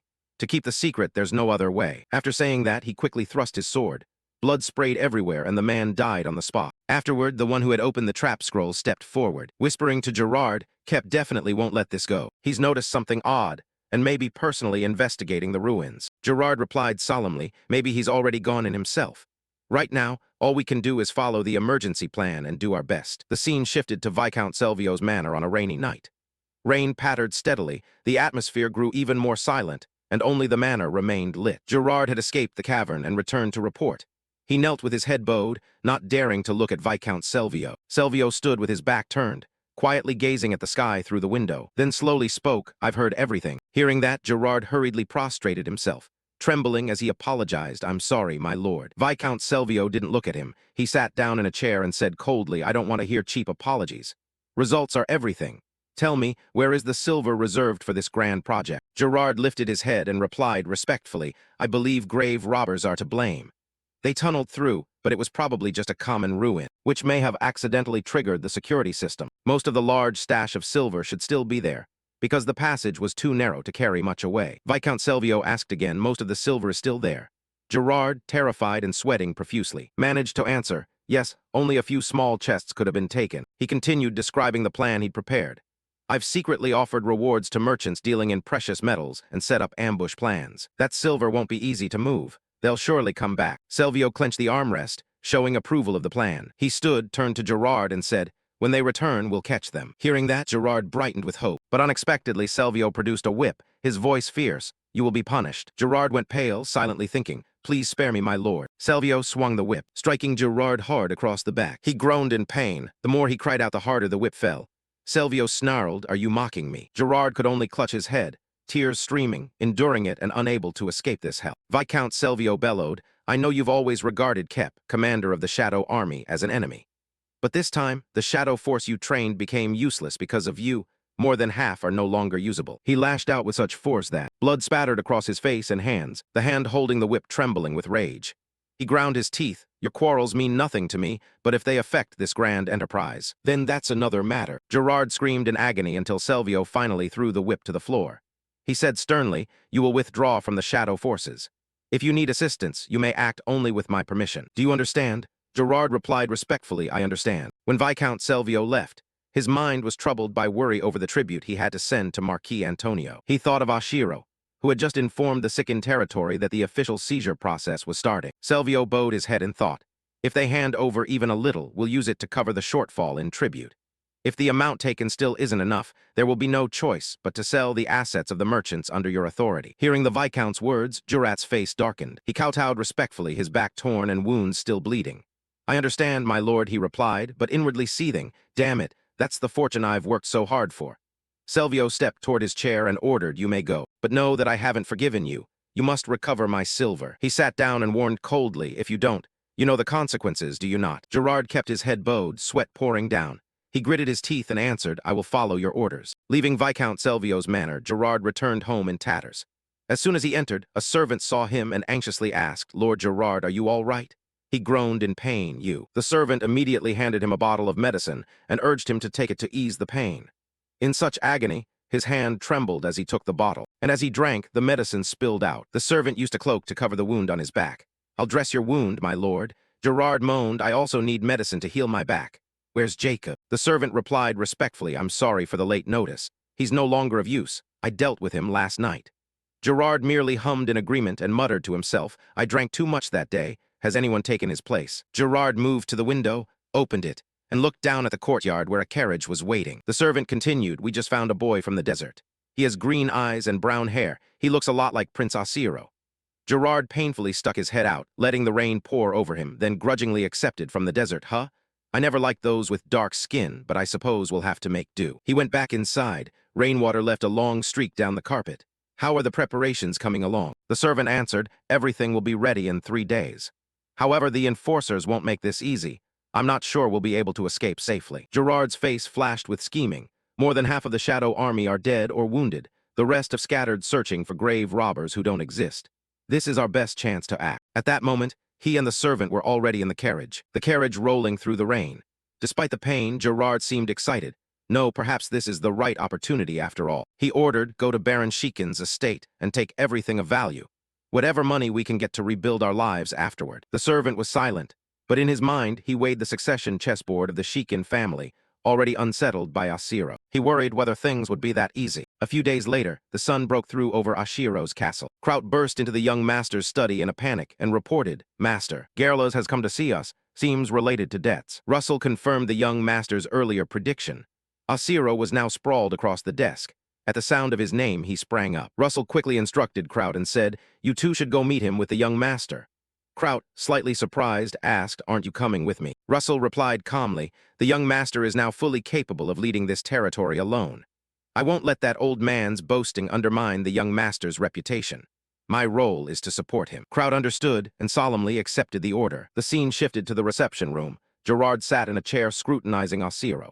He extended a hand in a feigned friendly gesture and sneered, your physique has improved a lot, young master. Oshiro replied coldly, I don't need unnecessary pleasantries. Your rude attitude is testing my patience. Get to the point. Hearing that, Gerard only gave a sly smile and spoke without beating around the bush. I'll be blunt. The official debt collection has begun. It's been determined that the Sane territory cannot repay the 60,000 gold debt. Therefore, we intend to seize all valuable pledged items. Kraut looked at him with anger, while Oshiro remained calm. What if I refuse? He swaggered, smirking. I'll appoint a high official to ensure that can't happen. He pointed in everyone's faces, emphasizing, I'll demand oversight. Kraut couldn't contain his anger and stepped forward to confront him. Gerard sat cross-legged, arms folded behind the chair in a provocation. Now, no need for violence. My judgment is important. Threats will only make things worse. Expecting Oshiro to get angry, he instead just smiled and replied, if your judgment is really that important, there must be a way to delay repayment in special circumstances, right? Gerard, as if he'd been waiting for that question, grinned malignantly. If you show a little good faith, things can change. Everyone recognized his brazen demand for a bribe. Oshiro pondered, feeling that repaying this debt would be a huge loss, and wondered, why is he demanding early repayment? Does he need money? Then realizing the key issue, Oshiro's eyes lit up. He understood the man's real purpose in coming here. Money. He continued to speculate why the man needed money so badly. Surely their secret slush fund had been stolen, and they were banking on our territory failing to repay on time. To trap him, Ashiro kept a smiling face, propped his chin on his hands, and feigned calm. I've already raised the full amount, so there's no need to pretend to show good faith to you. Hearing that, Gerard jumped up in shock, completely unprepared for this. He asked in astonishment, what? How did you raise that much money? Ashiro, pleased at his opponent's panic, mocked cheerfully. Why the surprise? Isn't that a good thing? Inwardly, he felt ever more certain his plan had worked. Then Ashiro slammed a stack of bond certificates on the table to show him why they had so much money. These are bearer bonds issued by the Royal Chamber of Commerce. Genuine. Gerard's face froze, his eyes wide in disbelief. He stared at the pile of bonds, certain they were real and secretly calculated. Where would he get 60,000 gold? A greedy thought flashed through Gerard's mind. If he stole those bonds and fled, unlike gold or silver, the royal bonds were light and easy to carry. He could escape a death sentence and live abroad. With that sum, everything would become far too easy. Ashiro recognized the man's intent and slowly continued, pushing him into a passive position, then placed a large, gleaming silver piece on the table, which left Gerard stunned. Would you like to inspect it? I have 32 more like this among a total of 420 chests of silver. Confusion and rage showed plainly on Gerard's face. He clenched his teeth and sat silently. He knew full well Ashiro was implying that he himself had stolen that silver. Inside, he panicked. Had he been discovered? He also feared what would happen if Viscount Selvio learned the whole truth. Ashiro studied his expression, then broke the prolonged silence. He asked, when the rumor spreads that Viscount Selvio fled with the slush fund, what do you think will happen to you? Gerard could only hang his head, sweat pouring down as if he were bathed in it. Ashiro cheerfully held up 2 fingers. You only have 2 choices. One is to admit the slush fund was stolen and accept punishment. The other is to betray the Viscount and flee. Gerard bit his lip and, in the end, could only bow his head in helplessness. Seeing his opponent backed into a corner, Ashiro proactively offered a way out. I'll help you survive if you run. This is a rare chance. What will you do? Kraut stood outside watching, unable to help feeling uneasy about Ashiro's actions. Gerard knew there was no way back, but still set a condition. Just helping me leave this territory isn't enough. Ashiro, having anticipated this, stressed, prepare solid backing so no one can touch you. When Gerard expressed a desire for stronger guarantees, Ashiro asked, are you willing to serve under my command? You were once the most powerful man in this region. I may not yet be worthy. Gerard changed his tone, respectfully addressing Ashiro as sir, and saying, I need an even stronger guarantee. That is the bearer bonds issued by the crown. Seeing his counterpart agreed, Ashiro placed a receipt on the table and demanded a signature. There is a price for this choice. Sign here first, then we'll talk. When Gerard read the receipt, he was horrified. It confirmed that the Second Territory had fully repaid its debt to MAS and was secured by bearer bonds. He laughed aloud, his eyes full of admiration. You are terrifying. You fooled the whole world all this time. Fine, I'll sign. Gerard signed the receipt, privately regretting that he had ever underestimated Ashiro. Seeing he had signed, Ashiro was very pleased to have gained another valuable ally. But Jeruz's gaze at that moment was full of vigilance and anxiety. He asked, so from now on, what should we do? Kraut tightened his grip on the roll of paper, his face deep in thought. Ashiro held firm. We will go to the capital. They quickly prepared to depart. Gerard saw Ashiro and Kraut to the city gate and bowed his head in farewell. Kraut asked suspiciously, you anticipated this and prepared countermeasures, didn't you? Ashiro replied calmly, that's impossible. What matters is that we have the necessary support. At that moment, an image rose in Ashiro's mind of the crown prince seated on the throne, the kingdom's most influential figure and the king's eldest son. Kraut still hesitated. Is that really okay? We've abandoned the shield we used to rely on. Ashiro replied calmly, what are you talking about? Our support hasn't decreased at all. Actually, I think this agreement with 6,000 gold is worth more than money. Kraut finally nodded in agreement. Yes, I think so too. The two of them confidently moved forward. Though Kraut still had many uncertainties, Ashiro knew he would come to understand. Meanwhile, in the room, the chief of staff burst in suddenly, panic on his face as he reported, Your Lordship, I have urgent news to report. As he flipped through the book, Count Selvio's hand suddenly stopped and his brow furrowed. What's the matter? The chief of staff immediately knelt and reported respectfully. All key figures of Milsers have disappeared. The company's main assets still appear on the ledgers, but they have all been sold off. Suddenly the door burst open and another man rushed in, panic written on his face. Report. The Milsers headquarters has been stormed by creditors and is in utter chaos. Selvio's hand continued to flip through the book without showing reaction to the urgent news. Another subordinate quickly added, Your Lordship, many from the shadow forces have defected, and that's not all. The second man who entered continued. Some trainers at the fortress on the plateau have also disappeared. This morning, the remaining ones were found dead. The atmosphere in the room suddenly fell silent, and Selvio, who had been reading, paused. Under the pressure radiating invisibly, the two ministers outside sweated profusely. thinking inwardly they couldn't bear the tension. Suddenly, the captain burst in, cutting through the heavy air. Forgive me, even those who usually complain have jumped ship and fled. Silvio clenched the book hard, crushing the pages. Where did they stop? The captain replied, the baronial domain of Shiken. A week ago, the Baron's security forces raided J-Ruse and his companions. Silvio listened intently. They were all locked in the dungeons. But when I checked, I didn't find Gerard there. Hearing that, Silvio ground his teeth, his face growing even colder. The captain continued. I tried to track his trail, but tense relations with Shiken's territory limited our operatives' movements. Silvio slammed the book shut in anger. Shiken's territory. In his mind, he wondered why Gerard would flee there. Did he think he could escape? He wasn't that stupid. A heavy pressure weighed on the room, and Silvio's hollow laugh rang out. I've been outmaneuvered. The three men could only bow their heads, trembling and not daring to breathe deeply. Suddenly, Silvio called out, Chief of Staff. The man startled, his heart pounding, and immediately replied, Yes, your lordship. Silvio slammed the book down on the table. Send people to the Plateau Fortress and have them confirm that the secret is still safe.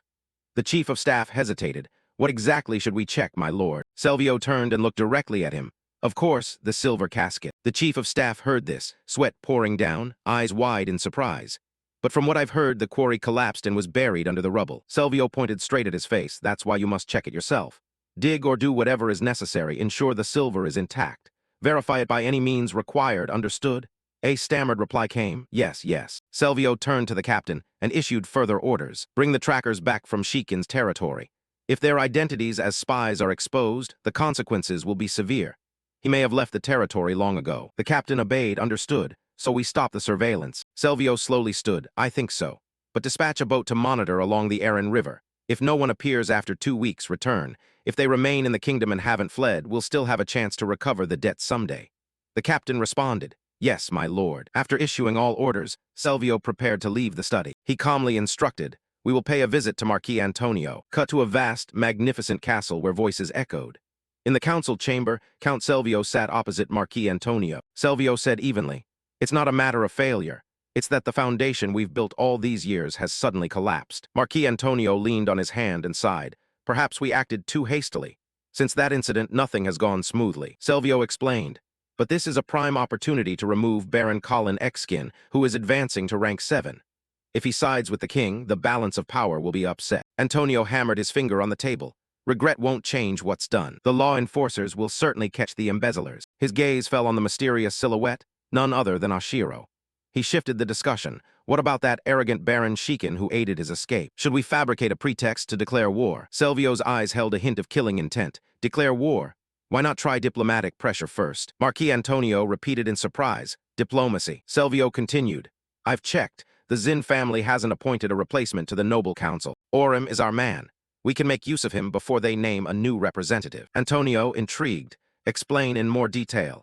Inwardly, he thought he actually wanted to avoid war because it's too costly. Cutscene, a hand was sorting through the messy papers on the desk. Oshiro, weary, lay across the table and shut his eyes briefly in thought. I think Count Silvio will likely choose a diplomatic route. By now, he must know J-Ruse betrayed us and likely guess we aided J-Ruse. Kraut responded, I understand. To exact revenge, they'll choose diplomacy over war. Oshiro agreed, picking up a pen, his voice firm. That's right, war is always costly. Kraut suddenly realized and blurted. I see, so how will they approach diplomacy? Oshiro calmly explained. Lords rarely leave their castles except for obligations or battle. Even when far from their lands, they must be present in the capital to protect their region's interests. Kraut added, that's why the Noble Council exists. So we should send a representative there, right? Oshiro lay on the table, a gleam of amusement in his eyes. Yes, and by the way, who will our representative be? Of course, Ostream. At that, Kraut panicked. Young master, isn't he Lady Stella's close assistant? He couldn't believe it, hesitating as he continued, this is serious. But you're so calm. Have you planned this in advance? Oshiro only smiled. Remember, leave a few gaps for the enemy. If we make everything too perfect, they'll risk everything to find a weakness and might land an unexpected blow on us. Kraut was even more stunned by Oshiro's composure. The next morning in the royal capital Elsni, the largest city in the Kingdom of Rock, with a 500-year history and over 250,000 inhabitants. Inside the royal palace, King Clivio sat on the throne and opened the session. All right, let's begin this morning's meeting. King Clivio kept a blank expression. What's the first topic today? A minister spoke up. Yes, your majesty, first is the succession issue concerning Baron Shiken. King Clivio loudly moved on to the next item. The steward holding the bulletin announced with a trembling voice. The next topic concerns the marriage of the fifth prince. Those words immediately caused an uproar throughout the great hall. A noble below couldn't hide his alarm. It was Duke Atamua. King Clivio turned to a marquis. As far as I know, the marquis's daughter is not only intelligent but very beautiful. What do you think about arranging her betrothal to the fifth prince, Cell? Seizing the opportunity, Marquis Antonio happily rose. Oh, your majesty, if that happens, my family would be most honored. Other nobles privately suspected the king, and Marquis had arranged this in advance. Duke Atamua stood up to object. Your majesty, by custom, royal family members choose brides only from women who serve your majesty or the queen, trained for years with noble households. Marquis Antonio stared into the distance, plotting inwardly. Surely they couldn't have expected this to happen so suddenly. King Clivio looked down. Are you implying the Marquis Holstein's daughter is unfit? Atamua replied tensely. We only want to follow procedure. The king said sternly. Royal marriage is the decision of the king and queen. This is the final decision, not for the nobility to intervene. The atmosphere in the great hall instantly fell silent, and Atamua could only grit his teeth and reflect, unable to argue. However, that matter was unrelated to the current issue. The steward glanced at the old Duke Atamua, thinking, what does he mean? The old Atamua fell silent, weighing the two princes, his mind sinking back into scheming. We are supporters of the crown, always siding with the Grand Prince. But the fifth prince is the queen's own son. It seems the king wants to choose the fifth prince as heir. In his mind, he pictured King Clivio treating marquises and counts like pieces on a power chessboard. The royal faction seemed abandoned by the king, and party foundations were starting to shake. Just then, suddenly from outside, someone pushed the door open and called, Your Majesty. The newcomer exuded a special presence. It was none other than the Grand Prince. He faced his father, King Clivio, and said seriously, I have something to present to you, father. King Clivio replied coldly, I don't recall summoning you. He spoke sternly, ordering, leave at once. The Grand Prince bowed his head, eyes resolute. That will not happen unless you first hear what I have to say. Clivio grew even sterner. Are you challenging my authority? The Grand Prince replied calmly, I do not intend to oppose you. Hearing that, the king barked, so now you refuse my order to leave. I will not allow you to interfere in the prince's marriage. Ju replied calmly, you misunderstand. I have no intention of involving myself in the marriage, not even in the slightest. He closed his eyes and continued. I have received important information concerning a completely different matter. The nobles listening grew curious to hear what would be revealed. Ju said, I believe your majesty and the noble council here should be informed. If this causes any inconvenience, I ask your pardon. Having finished, the Grand Prince opened his eyes and waited for King Clivio's reaction. King Clivio frowned. What exactly do you mean? The Grand Prince raised a rolled parchment. The steward managing the barony of Shikin has sent a letter from Baron Russell. At this, Marquis Sovinia immediately took notice. King Clivio also asked suspiciously Shikin, why bring that up now? Old Atamua spoke up. In any case, your majesty, many questions still surround the Shikin domain. The fact that no envoy answered the royal summons is truly worrying. He added that Marquis Antonio, who was tasked with investigating, is the lord of Baron Selvio. On the other side, the two nobles opposite also looked up. Antonio recalled Ashiro, who had once screamed before. He remembered who had sealed Ashiro Shikin's energy pit. Marquis Antonio rose angrily and shouted, so now you no longer trust me. Count Selvio sitting beside him fell silent, glaring. Atamua immediately retorted, in this case, you cannot appoint an interested party as arbiter. That would be very unfair. Antonio shot back, then how can we trust Baron Russell? What if he colluded with young Master Ashiro, who is suspected of crimes? Hearing that, Atamua inwardly rejoiced at having successfully trapped Antonio. Atamua continued, Your Majesty speaks of Russell. He once led the Blue Leons, an honorable swordsman famed for a knightly spirit that never yields to injustice, a recipient of the Royal Medal of Honor. I cannot imagine a report from such a hero being untrustworthy. Upon hearing this, the Grand Prince bowed his head and smiled. After all, this country is called the Nation of Knights. Antonio could only grit his teeth in anger and helplessness, privately thinking he had fallen into a trap. Atamua seized the moment to continue. Does this mean you do not trust the entire government of the realm? King Clivio interrupted, do not wildly speculate. Marquis Antonio certainly did not imply that. Antonio hurried to explain. It's not that I don't trust Russell, though he lowered his head, showing obvious discomfort, thinking he should not have mentioned Russell. The Grand Prince interjected, in that case, we should examine the letter's contents first. It's not too late to object. King Clivio propped his chin and sighed. Grand Prince read the letter aloud. Ju unrolled the parchment and solemnly read. There was indeed a murder plot at the Baron's estate. Young Master Granvin was hanged, and Dax sealed his own energy. Marquis Antonio could only lower his face in frustration. The Grand Prince continued, all punishments were carried out in my name. I, Vel Nigel, as representative of the barony and with the consensus of the knights, hereby present this report to the royal family and the noble council. A noble stood up, stepped behind the Grand Prince, and called Ju. He turned back, and the man asked, May I verify the signature? It was Marquis Sovenia. He continued, I served alongside Lord Russell in the Royal Guard. I know his handwriting well.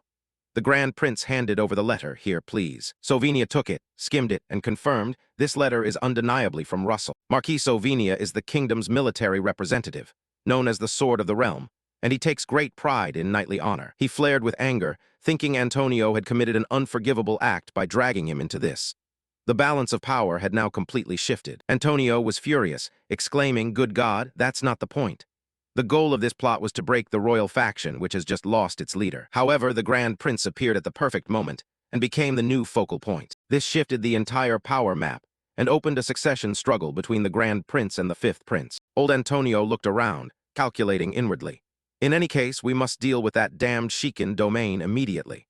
Marquis Antonio clenched his fist and shouted, I never intended to interrogate a knight like Russell. I only wanted. He raised his head and concluded, accusing young Master Gen Vine of involvement in the assassination plot based solely on the unreliable testimony of a lowly assassin. Don't you think we need further investigation to find clearer physical evidence? Atamua sneered without comment. He added, however, leaving the baronial title vacant indefinitely is unacceptable. Oz Grim, standing beside him, turned to look at Antonio with a worried expression. Antonio thought again of Ashiro, the young master who was only 15. He had heard the boy was barely qualified to be a knight, the minimum expectation for a high noble in a country famed for its knights. I think he should at least be a swordsman. Atamua laughed mockingly at that. A swordsman at 15. Marquis Antonio, if I recall, it took you many years to reach that rank, didn't it? Antonio sighed and replied, it's unreasonable to impose such a demand on a young master. Still, to inherit a high noble title, he should at least reach the level of a user. He pictured Ashiro using magic, and told himself the boy needed to demonstrate future potential. Ashiro is only 15 now. To become a fourth-tier user would take at least 3 to 4 more years. Duke Atamua frowned, thinking that's a long time.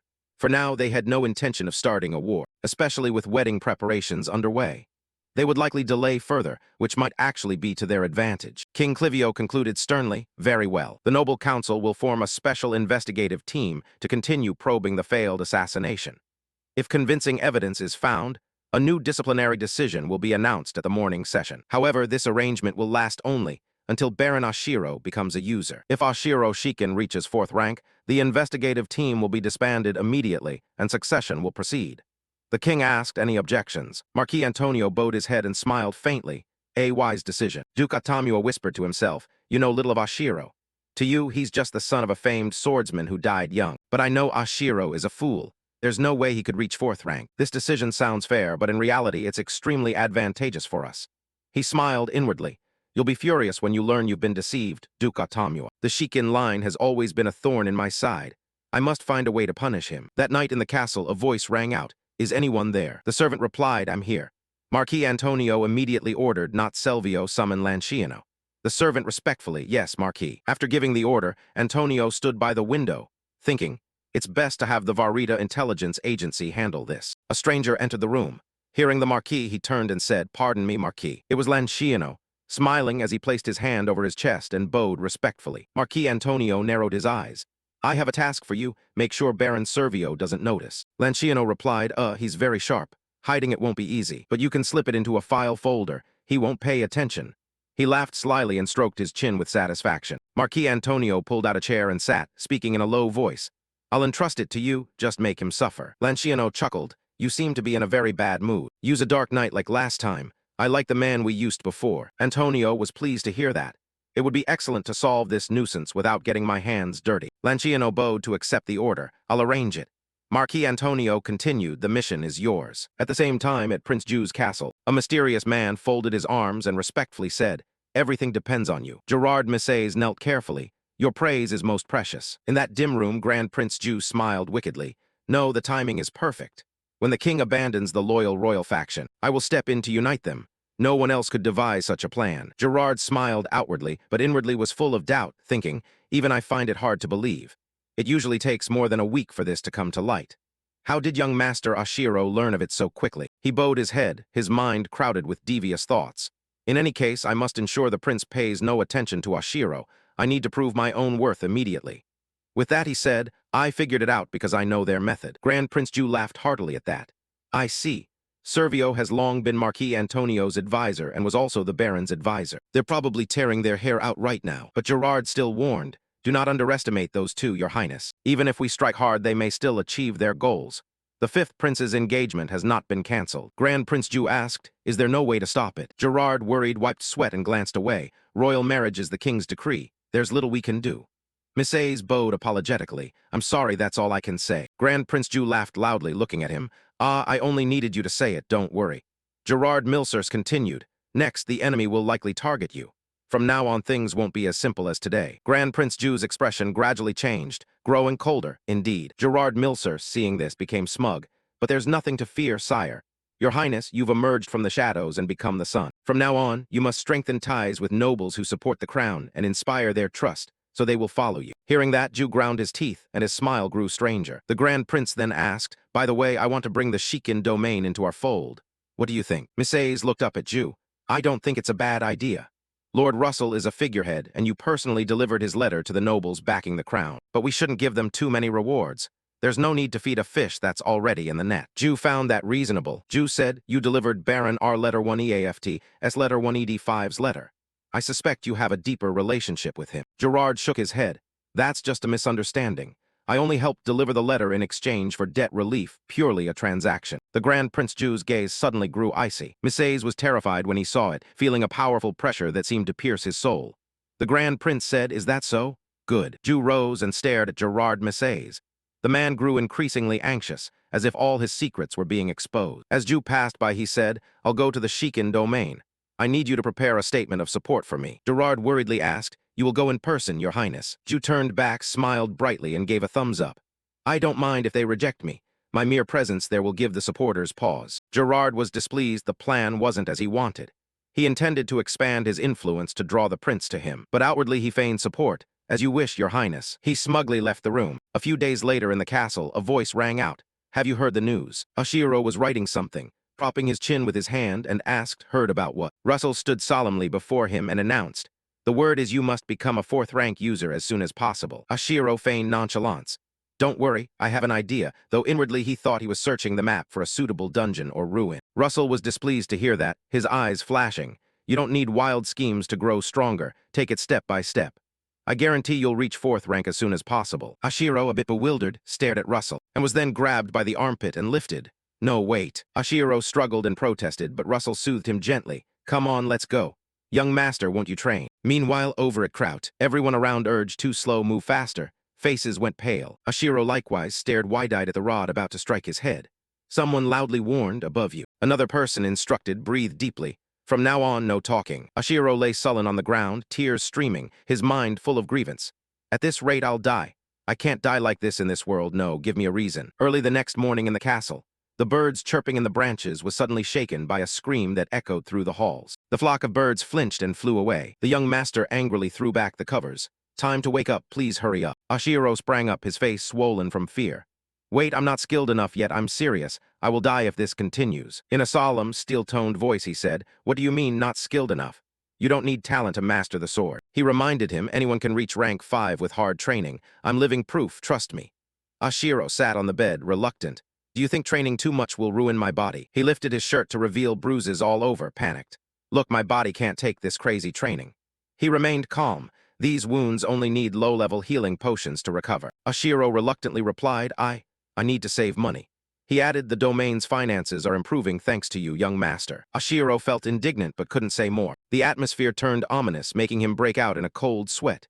You've rested enough now. It's time to train. His hand extended. Ashiro, frightened, I hate this, but there's nothing I can do.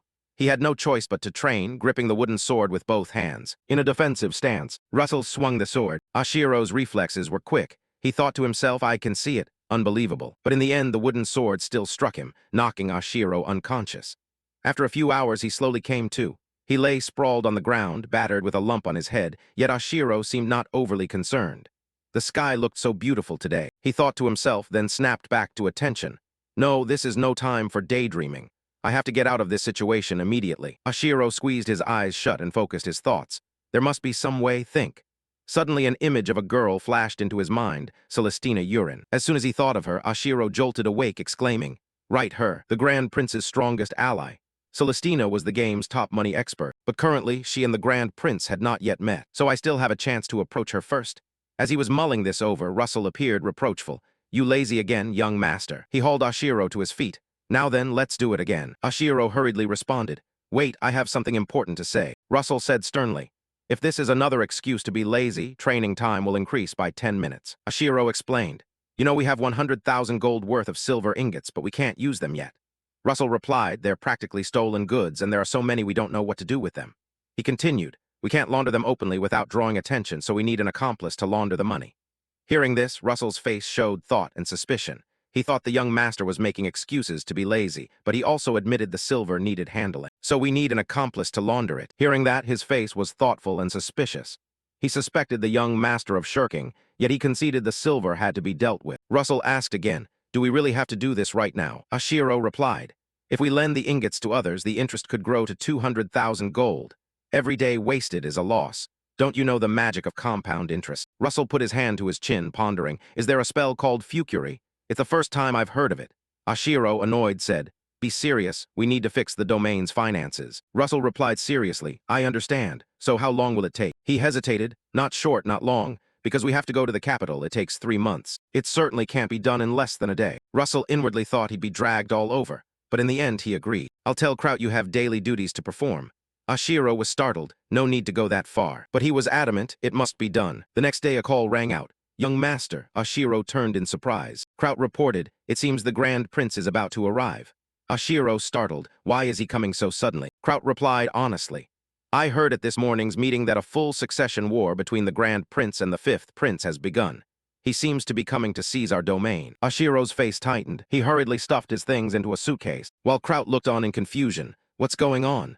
Oshiro packed as he spoke. Kraut, we didn't hear any prior notice that the Grand Prince would come here. Get the horses ready, no carriages. We're leaving in 2 hours. Kraut panicked, but you don't even know how to ride a horse. Oshiro replied firmly, I'll learn myself, prepare to go. I'll lead, everyone follow. Kraut was still surprised. You don't want to meet the Grand Prince? You've never even met him before. Oshiro didn't answer.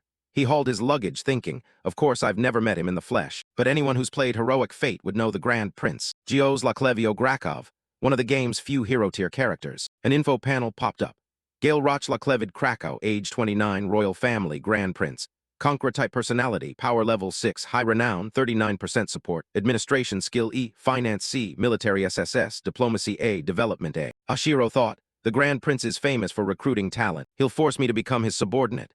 2 options, submit or die in an accident, be assassinated, or work myself to death. But I'm not going to die. Oshiro shouted, Kraut, hurry up. I'll leave you behind if you're late. Then he dashed off. Kraut stood frozen, remembering Russell's furious appearance. You let the young master go alone. Kraut clutched his head, face pale. Master, this is bad. Please wait for me, young master. Kraut's shout echoed under the clear sky.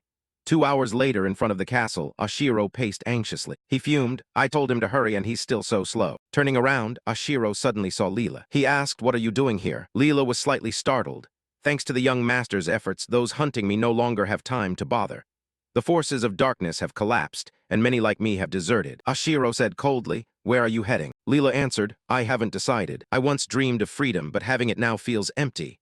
I'll go wherever I want for a while. Oshiro was silent, his expression unreadable. Then he spoke, Leela, if I get the chance, I'll go to the Holy Empire of Granada. Leela stood quietly before Oshiro, listening intently as he shared his plan. She asked, puzzled, does that place really have artifacts and an internal energy cultivation technique specifically for women? Oshiro pondered, looked down, then replied, if you don't believe it, fine, boil it, fry it, do whatever. I don't need to be right. Leela, touched, gave a small, hesitant smile and said, anyway, thank you very much. If there's a chance, let's meet again. Her eyes showed a hint of sadness as she looked at Oshiro. A light breeze blew. Oshiro smiled back, all right. Inside, he felt regret but knew there was nothing more he could do and no reason to hold on. Leela mounted her horse and rode off in the opposite direction. Oshiro watched and judged silently. Leela wasn't the most talented nor outstanding. Leela adjusted her hooded cloak, turned back and smiled brightly. Goodbye. Oshiro kept his smile, his eyes lighting up, and replied, okay. He watched Leela's figure on horseback fade into the distance. Oshiro turned his head, thinking to himself as she said, if fate allows, we'll meet again. He walked on, his footsteps echoing along the path leading to the cemetery, where dense tree canopies cast shadows. Oshiro stopped before the tombstone engraved with Alb's name. who had died more gloriously than anyone. He pondered aloud, am I being too cruel? Remembering Alb stepping in to take the blade for him, Ashiro involuntarily glanced back at Leela's retreating silhouette. That young soldier gave his life for me, yet I didn't hold on to Leela, just because her status window showed a low-level cap. Ashiro bowed his head, his eyes gloomy. Perhaps he still regarded people as characters in a game. Next time.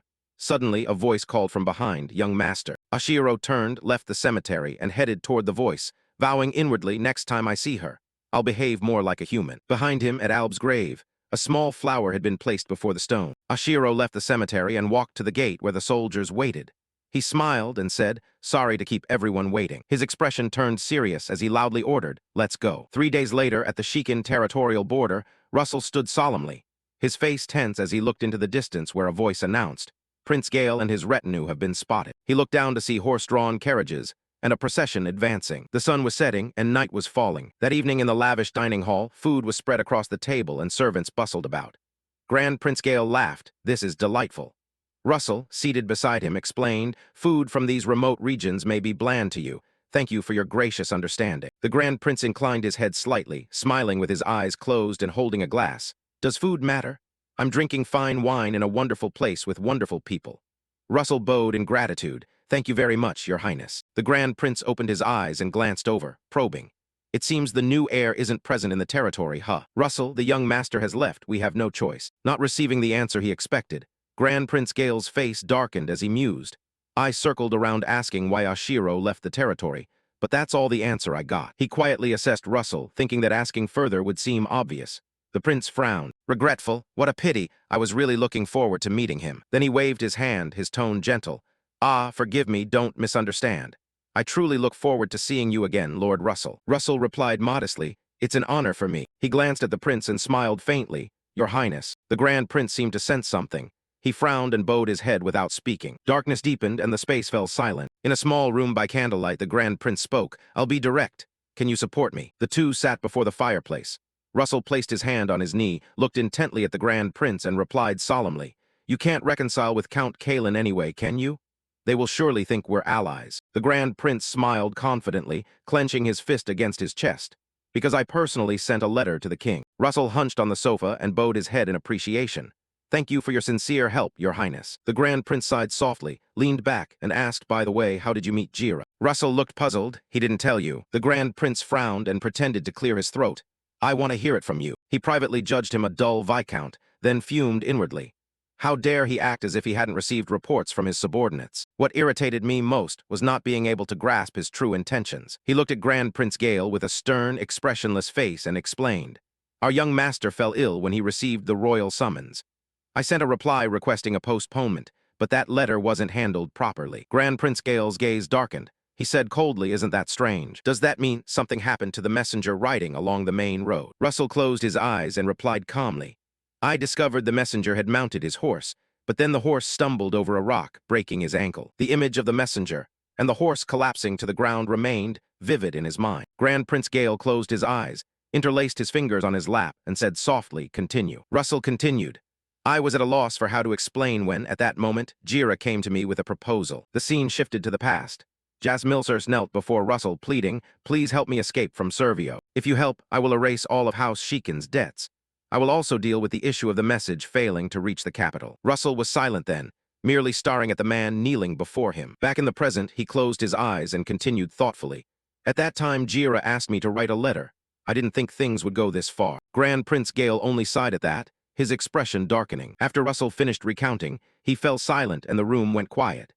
Grand Prince Gale thought to himself that so far there was nothing suspicious, and he felt disappointed. He looked at Russell with an appraising gaze. I know you are a respected knight, but otherwise nothing remarkable. He also recalled Gerard Milsers's panicked face, then silently considered Ashiro.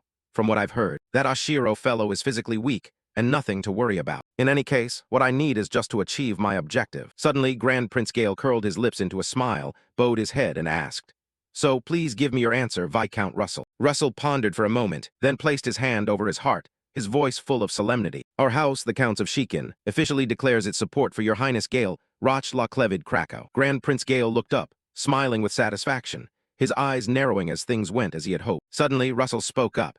However, if we may be so bold, we have one request to make of the prince. Gale bowed his head slightly and repeated, A request. Russell remembered 3 days earlier when Ashiro had summoned him. Lord Russell. Yes, young master. Ashiro stepped forward. Prince Gale may ask for our support. He thought for a moment and replied that could happen. Ashiro turned to him, resolute.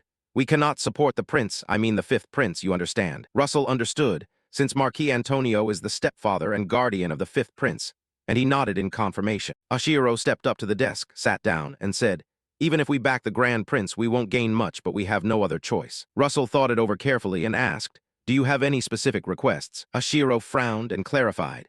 I want you to propose waiving transit taxes for the Royal Merchants Guilds operating in the territory. Russell questioned, but currently our territory doesn't have any Royal Merchants Guilds, does it? Ashiro replied calmly, I know. They were dissolved due to financial hardship, but that situation can't be allowed to continue. Because the country is split into two factions, even the Grand Prince can't intervene in the fifth prince's camp. He added, applying it only in the area he controls is enough. If it's limited to one magical artifact per year, he can boast about it, but he'll certainly agree. Russell hesitated. Isn't that a bit little? He was still unsure, since each territory still pays its own customs taxes, and the effect was unclear. Ashiro only smiled softly. Do as I say. Russell nodded, thinking to himself that this eccentric young master surely had his own plan. Back in the present, Grand Prince Gale softened his voice. Lord Russell, speak plainly. If it's within my power, I'll do it. Russell smiled inwardly. Everything was proceeding as Ashiro had predicted. The next morning elsewhere, Ashiro moaned, exhausted. Ah, I'm about to die. Kraut smiled encouragingly. Hang on a bit longer. We'll reach Pose in about an hour. Ashiro sat in the saddle, sweat pouring, complaining. My butt. I can't feel it anymore. Is my butt still there? He puckered his lips and blamed, it's because you won't practice riding. Ashiro scowled in irritation, grit his teeth and replied, don't blame me. Kraut looked at him blankly and asked, so who am I supposed to blame? Ashiro snapped angrily, shut up. Just don't blame me. Still, Kraut smiled sympathetically, thinking the young master was only 15, truly an awkward age. Ashiro remained full of rage inwardly, vowing that if he ever met the original owner of this body, he'd punch him straight in the face. Kraut, still curious, asked again, but why are we going to Postle? Our primary destination should have been the capital. Ashiro explained, because we might run into the Grand Prince along the way. Hearing that, Kraut asked in surprise, which made Ashiro freeze. Why are you so afraid of him? Kraut asked, and Ashiro, furious, spun around with veins bulging and replied, afraid. Do you avoid dung because you're afraid of it? Kraut was flustered, huh? No. But comparing a prince to dung is a bit. Ashiro closed his eyes and frowned as he explained. Actually, we originally planned to stop at Posny on the way back from the capital. It's just the order that changed. He forced an angry smile. Run away? Of course not. Even if he wanted to, he couldn't deny it. Kraut watched this and thought to himself, surprised at how endearing the young master could be. He smiled, finding Ashiro both small and adorable inside. Meanwhile, Ashiro stayed sullen and disgruntled, remembering the days of Russell's training and thinking that if things continued this way, he'd always be treated like a child, even by those younger than him. He vowed to reach level 4 sooner. However, with Joe's training methods, who knew when he'd succeed? Resolute, Ashiro opened the system and thought, this is the real reason I'm going to pose. A system map appeared before him. If he could conquer the dungeon near Posnu, he would obtain an S-rank skill. As Ashiro assessed the situation, he thought to himself, dungeons with great rewards are extremely rare, and with this frail body he'd need to form a large-scale expedition team to conquer one. Just thinking about the soreness in his butt made him even more uncomfortable. He continued to consider the nobles in the territories, knowing that rashly entering their dungeons would cause trouble. Are you planning to steal our share? However, Bosny was different. Ashiro curled his lip and calculated. Bosny is a free city with no noble interference, and it's easy to hire mercenaries, truly an ideal place to form an expedition team. Kraut then pointed ahead and announced, young master, over there is the city of Posny. In the direction Kraut indicated, a prosperous city came into view, ringed by a fast-flowing river, the free city of Posno. At the city gate a guard called out, please line up one by one. A sentry handed Ashiro a sheet of paper and told him to fill in the guest register. Exhausted all over, Ashiro nevertheless felt relieved now that they had finally arrived. Dusk was falling, and inside a large inn called P&W, the horses had been taken to the stables to rest. Ashiro spoke up, everyone, it's been a tough few days on the road. In the soldiers' assembly room, he said, before we move on, I want everyone to shake off the fatigue from this journey. He smirked, does anyone know a fun place? The atmosphere grew excited, everyone brightened, smiling broadly. One soldier asked, what do you mean? Ashiro chuckled, making Kraut uneasy. As Kraut moved to object, the group cheerfully pushed the two of them outside. Let's go, young master. Kraut was a bit tired but got swept up. Ashiro joined in, all right, come on. The soldiers answered in unison, yes, young master. Night fell and the city buzzed with festival activity, people eating and chatting merrily. One soldier exclaimed, I wish our territory had places like this. Suddenly a voice rang out, drawing attention. Good evening, everyone. Ashiro looked up and caught sight of Yurin smiling with her hands clasped behind her back. Welcome, please come in. He pulled Kraut in, leaving him flustered, while Celestina Yurin Agra smiled warmly. If you want a drink, this is the best place. Kraut remained a little embarrassed. Ashiro stepped in comfortably. It's fine, let's go in. Everyone was surprised by his action, and Yurin clapped in delight. Inside the lively tavern, crowded and festive, bring us some wine. Thomas sat next to Kraut, cheeks flushed, putting an arm around him. Lord Kraut, aren't you drinking? Another man laughed. The young master said it. Drink today, just this once. Kraut smiled and replied solemnly, if anything happens to the young master, that's not acceptable. I must stay alert. The man beside him shook his head. You're too serious. Ashiro gazed toward Yurin and suddenly called out to someone. Hey, you. The pink-haired young man stopped in his tracks at Ashiro's call. He looked toward Ashiro and saw him approaching. Yurin forced a smile. Yes. Ashiro smiled and waved Yurin over, causing her to ask nervously, what's the matter? Ashiro leaned in and lowered his voice to Yurin. Isn't there anywhere quieter here? Another tavern would do. Yurin was a bit flustered, folded her arms and replied, there actually is, but if I lead you there, I'll get into trouble. Ashiro glanced back at the soldiers still chatting happily, then said, they're having fun. Just take me with one more person. Saying that, Ashiro pulled out a gold coin. Tossing it in front of Yurin, the golden flash left her mouth agape in surprise. But she happily caught the coin and beamed. Yurin looked at Ashiro, clutching the coin, giggling, all right, but in return let those others stay here and keep drinking. Ashiro nodded in agreement. Then he called for Kraut. Hearing the call, Kraut stood and walked toward him. Yurin said excitedly, then follow me. The three left the tavern together, with Yurin leading the way. On the street, only dim lantern light remained. Ashiro walked beside Yurin and asked, have you lived in Posnu long? Yurin answered proudly, I've lived here for over 10 years. Ashiro was astonished, you don't even look 10. Hearing that, Yurin spun around and shouted angrily, what? I'll have you know I'm 14. Kraut walked beside them, smiling with satisfaction. Ashiro awkwardly said, all right, I'm sorry. Suddenly, Ashiro broke into a mysterious smile and asked, hey, who's the strongest in PN? Yurin looked at him in surprise. Her face fell sadly. The strongest warrior here is said to be Lord Oma, leader of the Steel Shield mercenaries. But in truth, he has never directly faced the three other major mercenary leaders, so it's just a rumor. Ashiro pondered, Lord Oma. So what are those three major mercenary groups? Yurin replied irritably, you don't even know about this. Then she described the three mercenary companies bearing the Red Wolf, Black Wing, and Steel Shield emblems, named Red Wolf, Breakwing, and Stetton Soon, forming the city's three great mercenary factions. After Yurin's explanation, Ashiro understood. He continued, so how have the monsters been attacking this autumn? Yurin said proudly, no matter how crowded the tavern gets, it won't get that dangerous. Kraut smiled, amused to hear them talking like children. Yurin went on, adults are always worrying the supermoon will come early. Ashiro laughed in agreement, adults always worry too much. The three continued chatting. Yurin teased Ashiro, you're not that much older. Kraut added, you're very mature like me. My foster mother says the same. Yurin laughed, I see. Suddenly Yurin stopped, glanced to the left and let out a small cry. In front of them stood a large building, simply decorated yet exuding elegance. We're here. A black-haired woman with yellow eyes and a tired face stepped out. Oh my, you didn't make a reservation, did you? Yurin hurriedly hid behind Kraut when she saw the woman. The woman continued, what do you want? Kraut raised his hand, face full of surprise. Ashiro tilted his head slightly, this kid led me here. The woman asked sternly, Yurin, causing trouble again, aren't you? Yurin could only give an awkward smile and said nothing. Then the woman politely bowed and turned them away. Sorry, we're closed today. Please leave. She looked up and noticed Ashiro's gaze. Momentarily flustered, she followed his look, down to the hand wearing a ring, an alarm sounding in her head. It can't be. Ashiro watched, then looked at Yurin and smiled, startling her. Kid, you guide people poorly. Give me back the tip. Yurin clasped her hands together and refused. No, I led the way correctly. You wanted information, not to find women, right? I can't give it back. At that moment, the woman snapped sternly, Yurin. The voice froze Yurin in place. Her face went pale. The air around the woman felt terrifying. Yurin trembled, tears welling, yet still tried to argue, while Ashiro only smiled enigmatically at her. Yurin, shaking, rubbed her hands together, and a system window appeared displaying character information. Celestina Yurin Agradatna, age 14, distant royal status. Iridona Children's Organization, senior member of the guild. Personality, crafty money chaser. Status, normal. Combat strength rank 1. Level 6, target level 81. 5-star reputation, trust level 7%.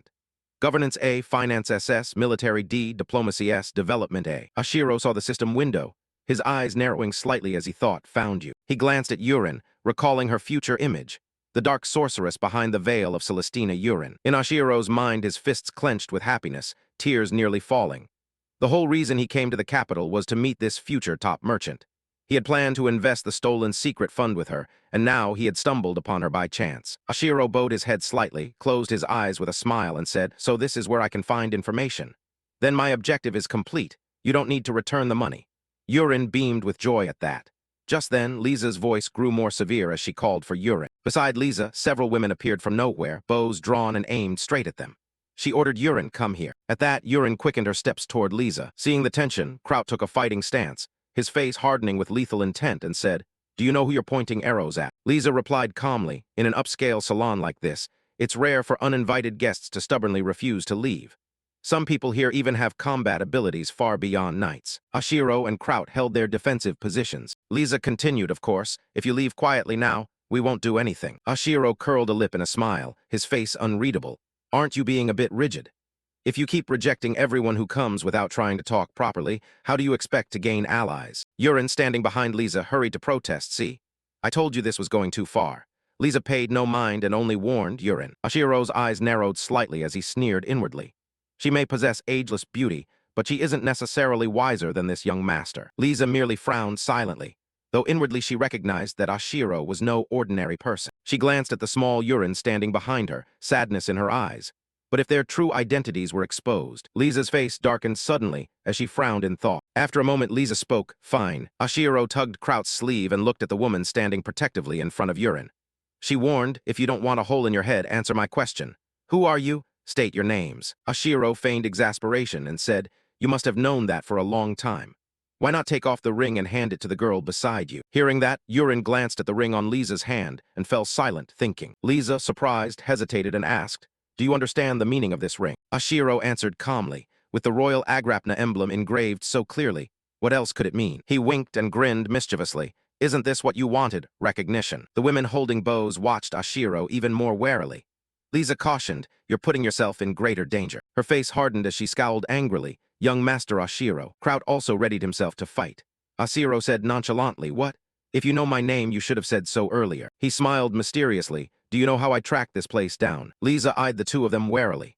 Kalen added, "What information do we want, and what do you think you can trade for it?" The woman standing sturdily shielding Yurin kept her hands behind her back as she assessed the situation. The woman was flustered by Ashiro's question, clenching her hands and thinking, "I can't answer that.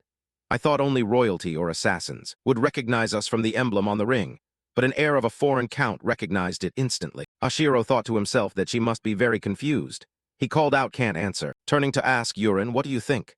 Yurin was taken aback to hear her name, but still bravely stepped out from behind the woman. Praising Ashiro, "The young master is very clever. He never forgets what he sees. The royal emblem appears often in history books. He must have seen it somewhere." Ashiro smirked as Yurin continued, "It's just the emblem of an extinct royal house, nothing special." The woman beside her scolded softly, "Miss Yurin." She turned away without paying attention, which made Ashiro chuckle. Ashiro exclaimed, "You're really clever." Yurin replied, "The young master isn't ordinary either." Lisa, exasperated, put a hand to her forehead. "Miss Yurin, really?" Then she ordered the two women with bows, "You two, that's enough." She turned toward the house. "This place is too conspicuous." The woman stepped to the door, looked back and signaled, "Go inside and talk." Ashiro looked at Lisa seriously. They entered a luxurious room, and Lisa pointed to the sofa, "Please sit." Ashiro assessed the room, thinking, "This place is set up for dining and entertainment. Then you can go straight to bed. So it's that kind of place." He walked toward the sofa intending to sit, looked at Lisa seated there and said, "Sitting in a salon with a woman isn't a bit too tense." She closed her eyes and warned, "I still haven't decided to let the young master leave here safely." Ashiro acted bored, seemingly unconcerned by Lisa's reminder. She said, "Aren't you going to try to persuade me, young master?" Lisa's sharp gaze fixed on Ashiro, as if trying to read his intentions. Ashiro frowned, looked annoyed, then replied, "Your hospitality is poor. Normally you at least offer tea." "Kraut, it's okay, sit down." Kraut answered at once, "Yes." Lisa closed her eyes without speaking and simply clapped to signal. The women in flamboyant dress obeyed and brought out tea for the guests. Ashiro pondered inwardly about the scheme. Celestina Yurin is a member of the Children of Iridona, a shadowy organization, and at the same time, the strongest financial ally of Dark Prince Gale.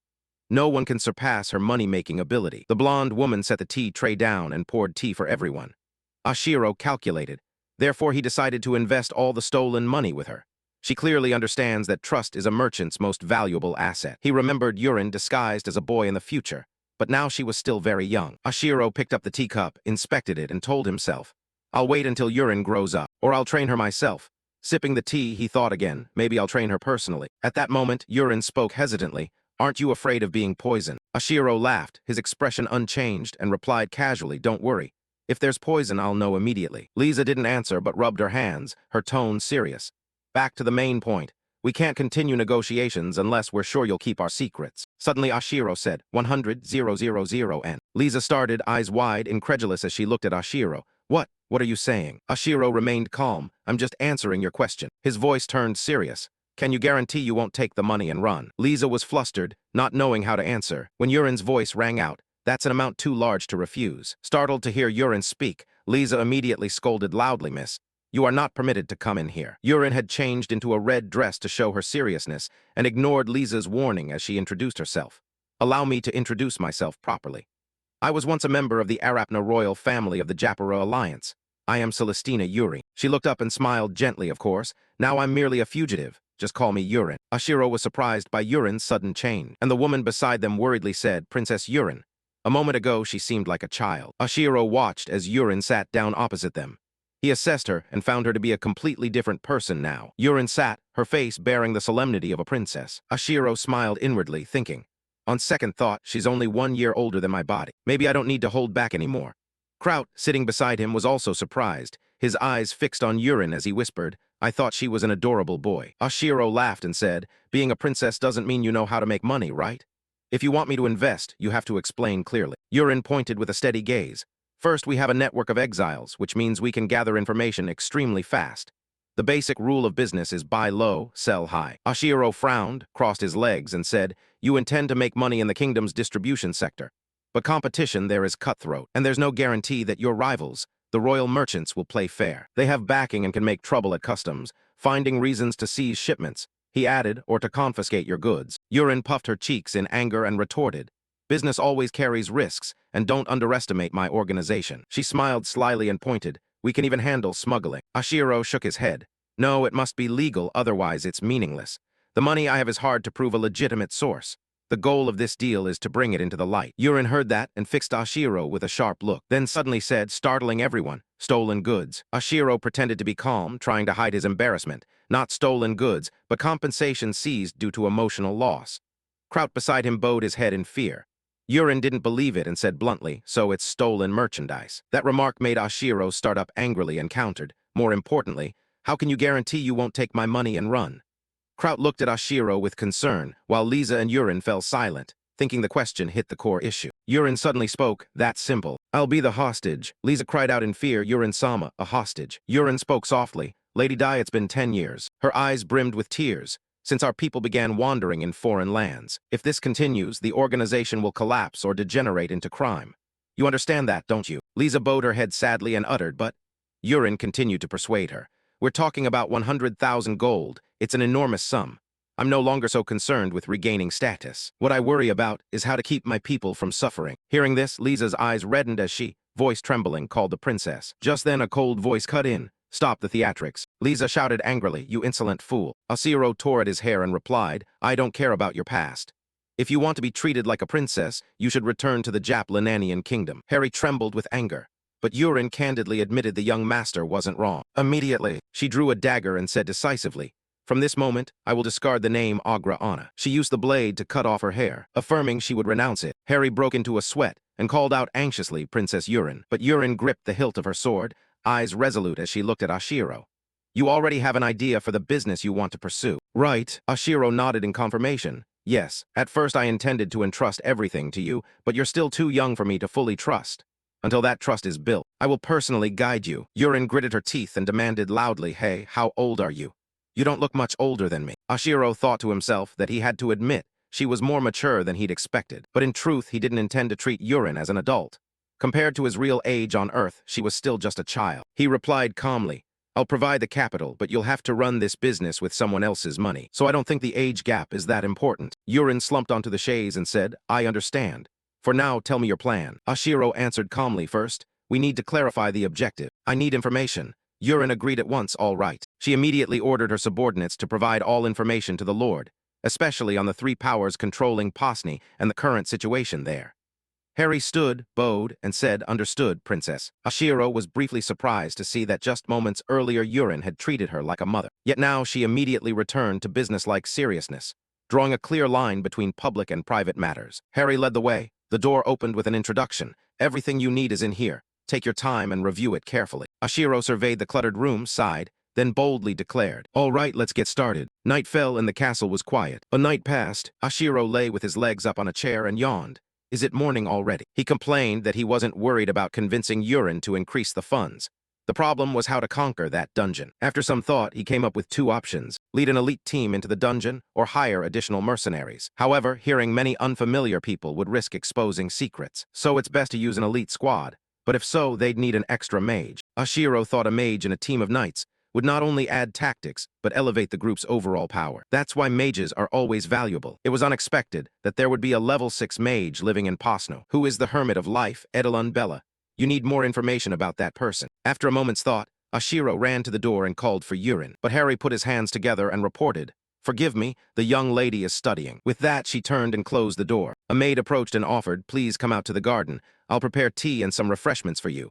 Ashiro replied, "All right, thank you." While pouring the tea, the maid added, "When she's finished studying, I'll bring her out to meet you."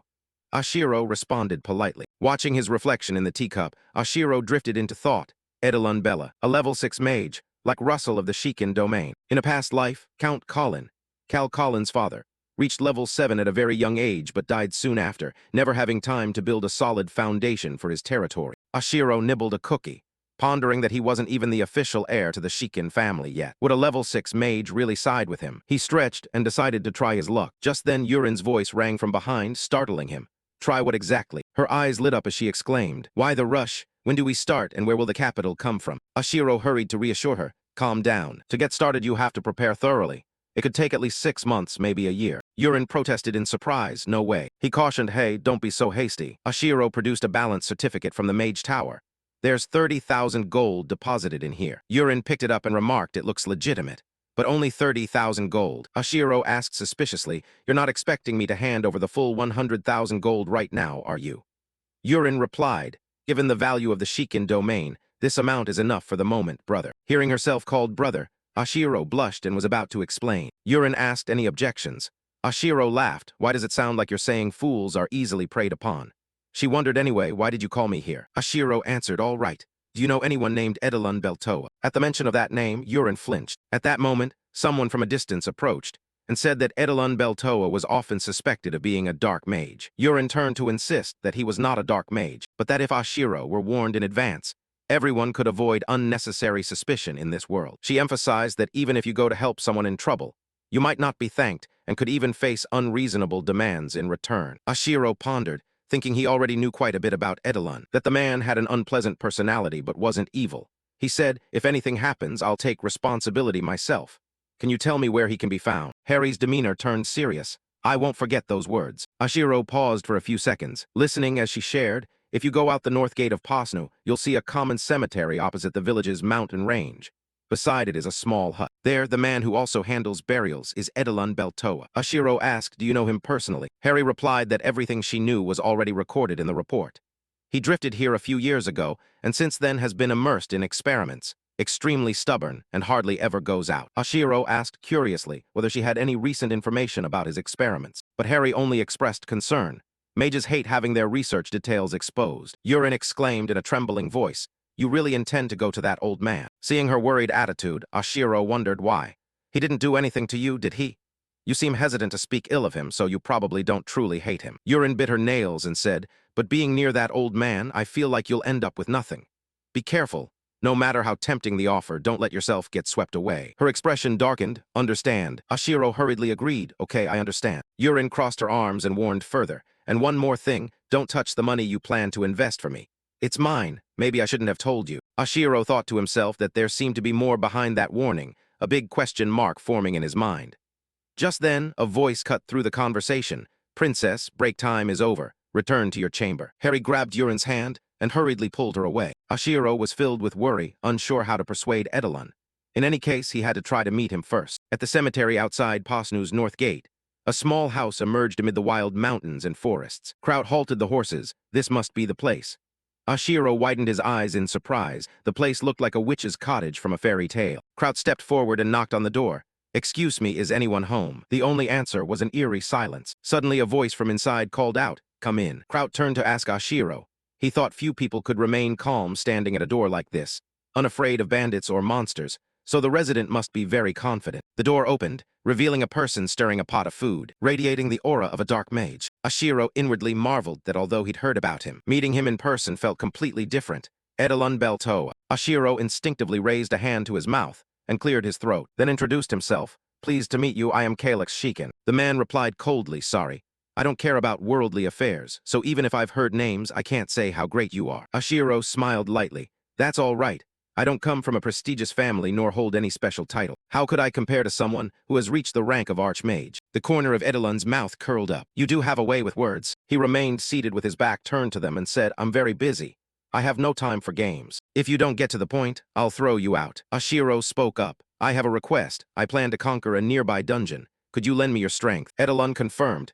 The dungeon in the Impen mountain range. Ashiro smiled, yes sir. The pot of food fell to the floor. Edelon turned to face them, leaving Ashiro puzzled. He exclaimed, it's been a long time since I've seen such a crazy kid. Kraut's body trembled, so furious he felt like he might burst into flames, but he forced himself to stay calm because this was a level 6 archmage. Reckless attacks would only make things worse. Kraut urged silently, young master, do something quickly. Ashiro lowered his voice. I will spare no expense to pay you. He laughed loudly. What can you offer? Money. Edelon said coldly. Money only matters while you're alive. Stop babbling. If you value your life, obediently go back. Ashiro panicked, sweating profusely, and shouted. So if you need anything for your recent research, just say the word. I'll find it for you. Edelon widened his eyes and demanded.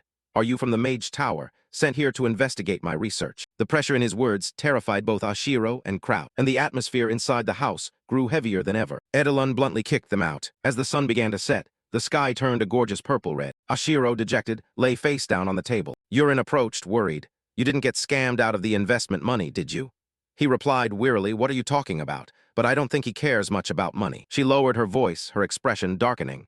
I just thought he'd use any excuse to meddle in everything. Ashiro looked up and asked, did something happen? Yurin awkwardly answered, it's nothing major. She recounted that not long after Edelon settled here, she had invested a small sum. Ashiro's eyes widened in surprise, and then, Yurin, eyes brimming, shouted, that old man cheated me out of my money. Unbelievable. Kraut also staggered back in shock. What? That's outrageous. No matter how tight his research funding is, would he steal a child's pocket money? Ashiro immediately asked, do you have a contract? Yurin responded at once, of course. I'm not careless. I knew you asked, so I prepared it. Ashiro excitedly opened the paper, then flinched when he saw the number 30 gold on the contract. What, 30 gold? Kraut broke into a cold sweat. My God, that's 6 years of my salary. They were surprised. Why was Yurin so calm after being cheated out of such a large sum? Ashiro couldn't help but wonder. Yurin fumed, muttering the figure, 30 gold, and exploded in anger. How can I accept that? That's my money. I'll spend it however I want. That nosy old man is broke. Those words hit Kraut like an arrow to the chest. Ashiro gently rubbed Yurin's head to comfort her. I can take over that contract for you. Yurin immediately replied, no way.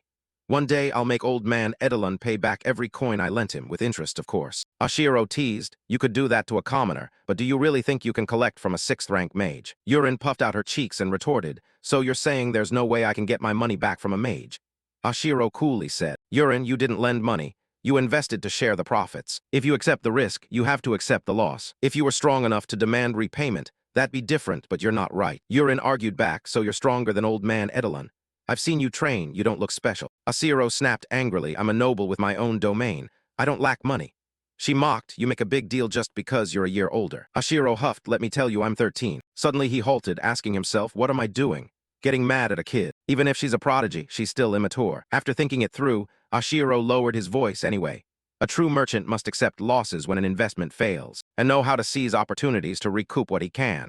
But those words didn't seem to soothe Yurin. He continued analyzing. If you drew up the contract, you should at least have recorded the field he was researching, and exactly where all the funding went. Forget it, this is beyond you. Let me handle it. I'll pay 50 gold, and a 67% return after a few years isn't bad, right? Yurin slammed the table and stood up. Fine, but in return, let me closely monitor everything. Ashiro agreed at once, okay, your call. After Yurin left, Ashiro turned to show Kraut. Not long after, Ashiro froze at the pile of books on the table. Are these all the related documents? Why so many? Harry walked by and was startled by the light coming from the room. So he looked in and asked, Princess, what are you doing? All three in the room turned around at once. Yurin stammered, you see. Harry felt confused, glanced around, then clenched his fists, and voice full of anger, Princess. How many times have I told you not to make deals behind my back? Ashiro and Kraut froze in fear. Yurin loudly tried to explain. but Harry always found an excuse to refuse. Not caring, she dragged the girl along like pulling a sack of rice. Let's go.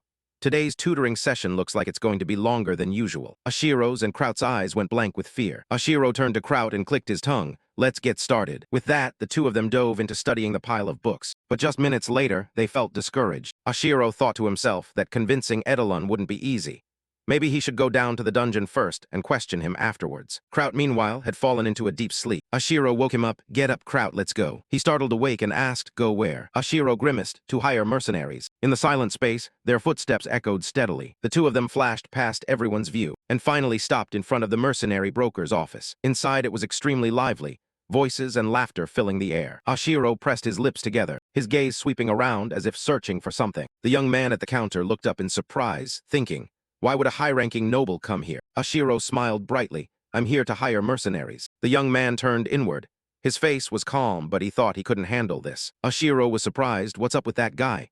Kraut guessed. Looks like he went to fetch the manager. A moment later, the manager stepped out, walking and saying, welcome, thank you for coming. Ashiro felt a little uneasy and stayed close behind Kraut, thinking to himself, this person is not ordinary. He said politely, please, allow me to take you inside. Ashiro followed, his eyes full of vigilance. He asked, I've heard mercenaries at the adept rank and above are quite rare. He chuckled with satisfaction. Once a warrior reaches the adept rank, if they find a suitable domain, they can live like a knight. But some choose the free life and stay. I was really surprised you came in person. You could have just sent a representative. Ashiro replied, if it surprised you, then I apologize. I felt that sending only a representative would make it hard to secure the kind of contract I wanted. The manager privately assessed him. Nodding, he looked as young as his grandson, yet was as shrewd as a fox. After everyone sat down, the manager spoke first. Now could you explain your request in more detail? Ashiro began to present. The danger level is a pay will be 2.5 times the average weekly wage, based on experience. The standard contract term is 1 month, extendable in 2-week increments up to 3 months. 50% of payment will be paid up front. If an S-rank mercenary commands, they will have full authority to arrange the expedition. Combat personnel cap is 120, logistics personnel cap is 80. The manager frowned, thinking I knew it. Just because the boy is young doesn't mean he can be underestimated. Sweat beaded on the manager's face. He pondered. They concealed all mission details yet laid out clear conditions. And balanced to perfection, he hesitated. Agreeing too easily would seem careless, but flatly refusing would be a pity. Thinking that, he spoke up. Finding a mercenary group willing to accept these terms will take considerable effort. Can you disclose more details? Ashiro immediately agreed, I can, but only if you accept a lower fee. He thought to himself that no matter how much negotiation experience the man had, it was useless. Everything I'd gone through in the game, hundreds, thousands of times, he was nothing but an amateur. The manager sighed, understood. I'll accept the current terms. He raised his hand slightly and said to Ashiro, I've never met a noble like you before. When Ashiro raised his hand, the man lowered his voice. Please, do your best to bring back as many mercenaries alive as possible. Ashiro nodded, I'll do my best. The manager suggested, if you tell me the inn you're staying at, the mercenary captain who takes the job will come find you. Then you can discuss the details with him. Ashiro politely agreed, I understand, thank you. The three of them bowed to one another in unison. As they left the office, Ashiro suddenly exhaled in relief. Kraut, seeing that, asked, what's wrong? He rubbed his chest. Nothing, I actually thought they'd refuse, so I feel lighter now. Kraut asked curiously. That was an extremely skillful negotiation. Where did you learn that? Ashiro frowned, thinking he couldn't say he learned it from his old company's head of business. He laughed and changed the subject. Shall we go grab a drink? Kraut hesitated. You're still underage. If you want a drink, have fruit juice. He sighed, really. Not far away, a man in a black cloak appeared. He stood in front of the brokerage office. In Posny, that wasn't unusual, but a noble showing up with personal guards was different. He turned and walked away in the opposite direction from Ashiro and Kraut, thinking to himself, do I need to investigate this? This is the only free city in the kingdom of Ruck, outside noble rule, renowned as a mercenary sanctuary. When someone joins the Posnu Mercenary Legion, their entire record disappears, whether they were a criminal, an escaped slave, or a noble from another country. In return, any mercenary under Posnu is obligated to fight back the waves of monsters from the Impalan Mountains. Every autumn the monsters swarm in, either slaughtered by mercenaries or gorging on corpses before retreating into the deep mountains. At first, that burden didn't fall only on the mercenaries, but was also placed on the convict battalions, made up entirely of criminals, because their deaths required no compensation to families. Posnu's current system was built on that foundation, gradually transforming into the Black Wing Mercenary Legion, and taking control of both the city's entertainment district and its underworld. At that moment, within the Black Wing Mercenary Legion, light fell across Vanter's face. The godfather of Posnu's underworld making his expression even more pensive. He trembled. You've got guts. Vanter demanded, you dare show your face here. The other replied, don't joke with me. Considering our past, I should be the one taking your head. But as a Black Knight, I've cast off the past. Why don't you try keeping a cool head for once? Vanter's face darkened, thinking, he dares insult me like that.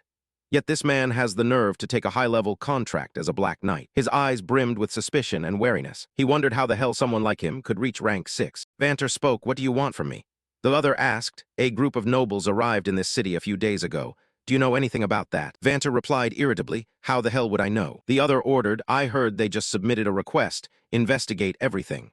Why did they come and what does the request entail? Dig deep into it. Vanter asked, what about payment?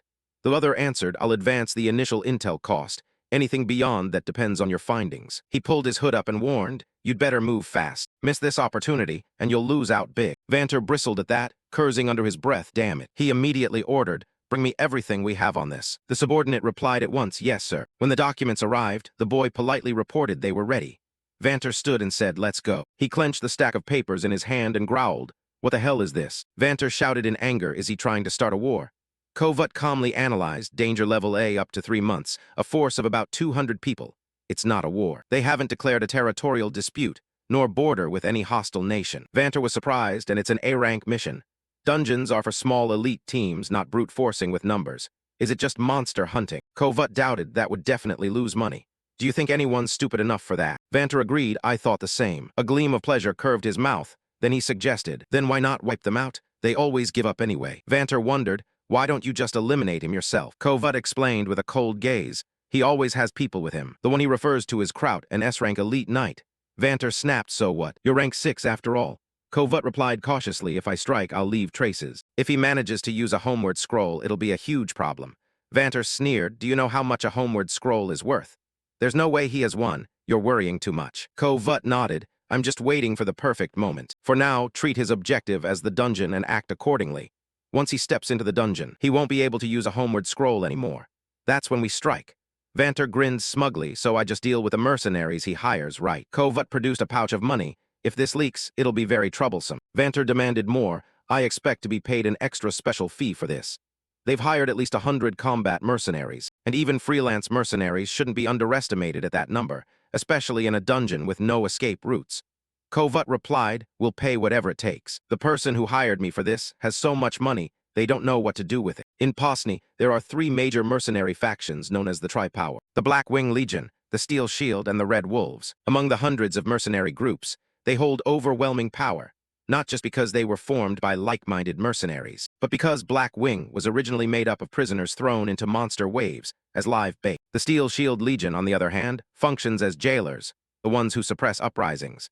These 2 groups have the worst possible relationship, yet they always avoid direct confrontation, for fear of being ambushed by the Red Wolves. The 3 equal powers keep the city in a fragile balance, outwardly calm, but internally they monitor each other's every move, and any sign of open conflict would cause major upheaval. At the Steel Shield Legion's headquarters, a man asked anxiously, what's happening? The other replied, we received word that the Black Wing Legion is secretly recalling scattered forces back to headquarters. The man was struck dumb, impossible. The other cautiously ordered, we need to prepare as well. In a luxurious castle, someone loudly refused, no, absolutely not. Yurin crossed her arms and challenged, why not? I'm the hostage, right? So shouldn't you take me wherever you go? Ashiro folded his arms and replied, I haven't even invested in you yet. Stop with the nonsense and stay put. The sharp-tongued girl said, you're really not taking me along. Don't blame me if you regret it later. Ashiro feigned puzzlement on the outside but felt a twinge inside. Why is she so confident? As if she knows I'll waver. After thinking, Ashiro decided, fine, if you insist. I'll allow you to come with us to the dungeon entrance and wait there, okay? Yurin agreed immediately, all right. Her easy compliance making Ashiro more suspicious. Does she really just want to wait at the dungeon entrance, or does she already know she'll enter with us? Harry suddenly appeared at the door and asked, really? She was angry. Taking a young girl into a dangerous dungeon, even as a hostage, is reckless. Ashiro denied it immediately. No, she's not even a hostage. She insisted on coming from the start. Harry reproached, even if she's a princess, she's still a child. That doesn't mean you indulge every whim. A responsible adult must set boundaries. Ashiro pleaded helplessly, I'm not old enough either. Harry firmly opposed, in any case, I still strongly object to this. She took Yurin by the hand and began to leave against the girl's will. Come on, princess. Ashiro thought to himself, hey, don't be mad at me, she's really panicking. He told himself that maybe his initial impression was so bad she remained wary of him. He also considered whether there was someone around suitable for Harry, since she clearly cared deeply about urine. Perhaps if he found something she could cling to, she'd calm down a bit. A ray of light passed through the window frame, and outside someone suspicious was hiding behind a bush, quietly watching Ashiro. In the tavern, one man queried suspiciously, really? The other replied firmly, yes, without a doubt. Someone asked, so does that mean Lady Harry will go along? The man opposite answered, very likely. She's very concerned about the young lady. The other raised his mug and shouted, I should have kicked that annoying noble out last time. He recalled receiving the money and instructions. You did well, keep monitoring them. At the time the man had replied, understood, thank you. He seethed, convinced that bastard had seduced the young lady, no doubt flattering her with sweet talk about making money. I didn't like him at first sight. He cursed inwardly, damn him. The man frowned and asked, what's your directive? The cloaked man barked, a directive? What do you think? If we're not careful, she could be dragged straight into the dungeon. What is he even thinking? You can't handle a dungeon just by having numbers. The man observed, actually, this might not be so bad. He analyzed, tensions have been strangely high lately. Sooner or later, the steel shield and black wing will clash. The cloaked man nodded, yeah. We should take a job as an excuse to create distance and observe. Then we can return as if nothing happened. Whether we eliminate the victor or negotiate with them, that'll be the smartest choice for us. Over at Ashiro's place, he and Kraut both turned toward the door when they heard a knock. Ashiro called out, come in. The visitor entered, apologized, and introduced himself. I've been sent by the brokerage office. My name is Chayas. Please refer all matters related to the mercenary group to me. Also, here is an S-rank credit guarantee issued by the brokerage office. Would you like me to handle selecting the combat personnel and servants as well? Ashiro simply stared at Chayas, making him flustered and break into a sweat. Ashiro's eyes lit up with quiet delight. How fortunate to find the right person so quickly. Chayas' voice trembled, young master, is something the matter? Ashiro started and said, no, do as you see fit.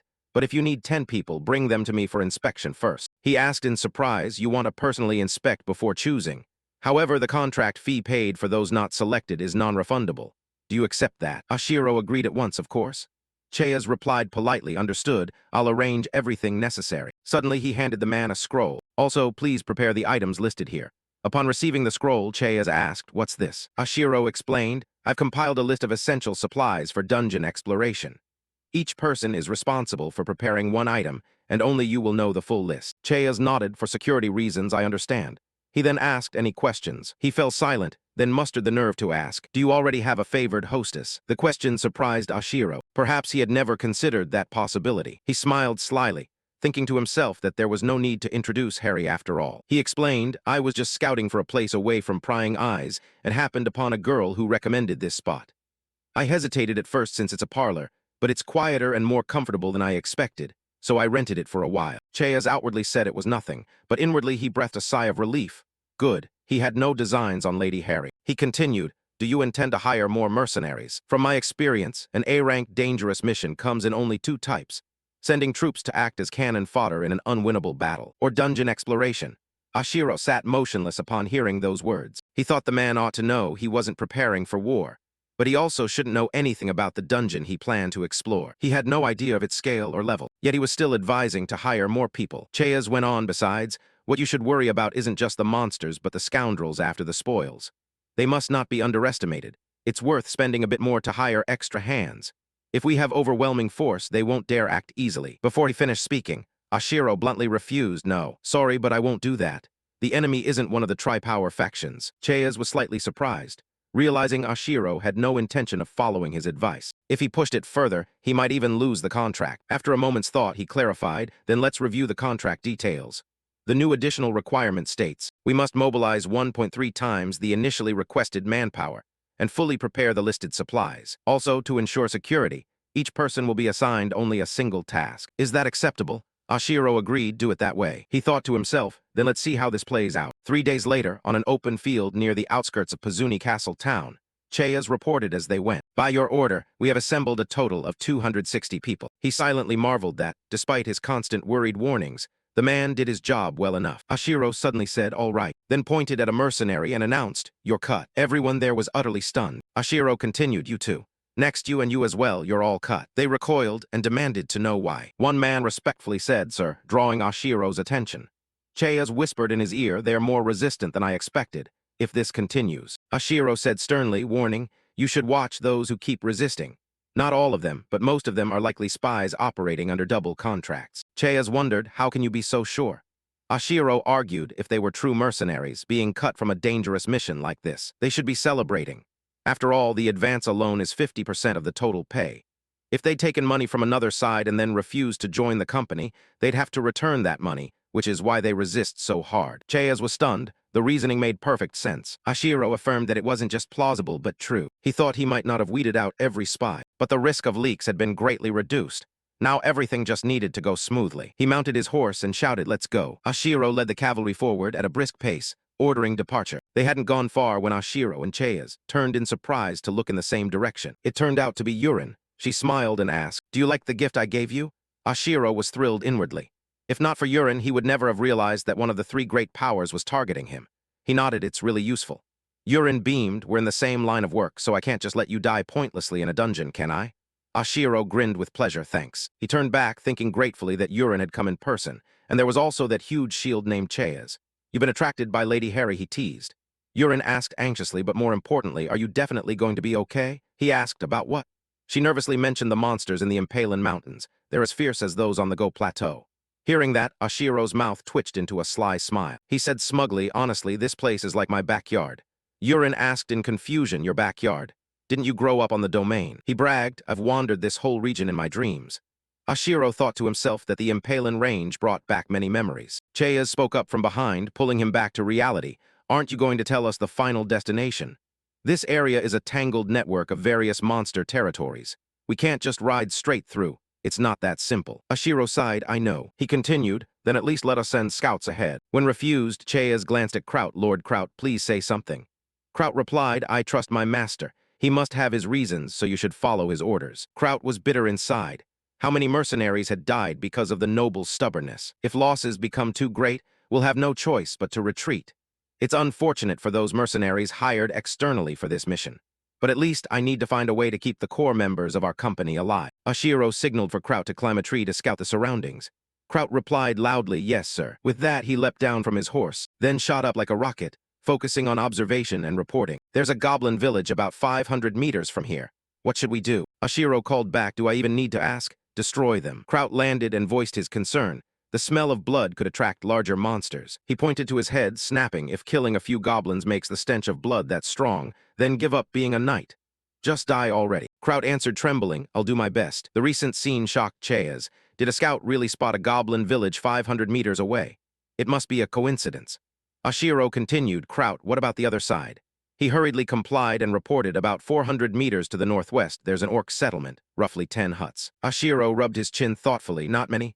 Wipe them out completely. Don't leave a single one alive." Chayas broke into a cold sweat. It must still be a coincidence. Ashiro showed no sign of stopping. "Grow, what about the north?" He replied, "About 650 meters to the nor-northwest, there's a clan of Lon, also around 10 huts." Ashiro ordered, "Crush them." His words struck like a thunderclap, leaving everyone gaping and thinking, how is he able to do this? The mercenary captain couldn't believe his eyes. His weathered face was now nothing but sheer astonishment. What could have made a seasoned warrior like him utter, "This is unbelievable"? Before them loomed the majestic yet treacherous Imparan Mountains. The place was infamous as a monster minefield, where any careless soul could pay with their life. Sheer cliffs hid unpredictable dangers, and yet their company advanced with remarkable calm. No casualties, no chaos. They moved as if strolling through their own garden, dispatching only a few minor monsters in their path, an almost eerie level of safety. Standing behind that safety was Calyx, a young lord with blonde hair and sharp blue eyes. Seeing his composed figure on horseback, one could sense a fearsome capability hidden within. The mercenary captain stepped closer, still puzzled. He reminded Calyx that they hadn't even sent scouts ahead. To a tactician like him, it was tantamount to suicide, yet reality proved otherwise. Calyx only gave a slight smile at the captain's amazement. He addressed him as captain with respectful tone, but his eyes held absolute confidence, as if everything was literally in the palm of his hand. When asked about his uncanny navigation, Calyx replied with a pointed question. "Do you easily share trade secrets with strangers?" The remark stunned the captain, making him feel he'd crossed a boundary not to be breached. But then Calyx revealed an even more shocking truth. He had gained this experience after dying and coming back dozens, even hundreds of times. For 10 relentless years since he was a rookie, he had risked his life to discover the safest routes like these. The mercenary captain pondered. In a monster-infested range like Imparan, the ability to locate zones with only weak monsters was a talent money couldn't buy. It was priceless to any expedition. With a soldier's instinct, the captain suggested mapping the route. He recognized its strategic value and didn't want to waste such a treasure of information. Yet his face showed hesitation as he made the offer. Calyx refused flatly, without hesitation. He explained that mapping it was useless now, because he had deliberately smashed the territorial patterns of the monsters along the way. The path they'd just taken had become an unpredictable mess. The mercenary captain bowed his head in acceptance.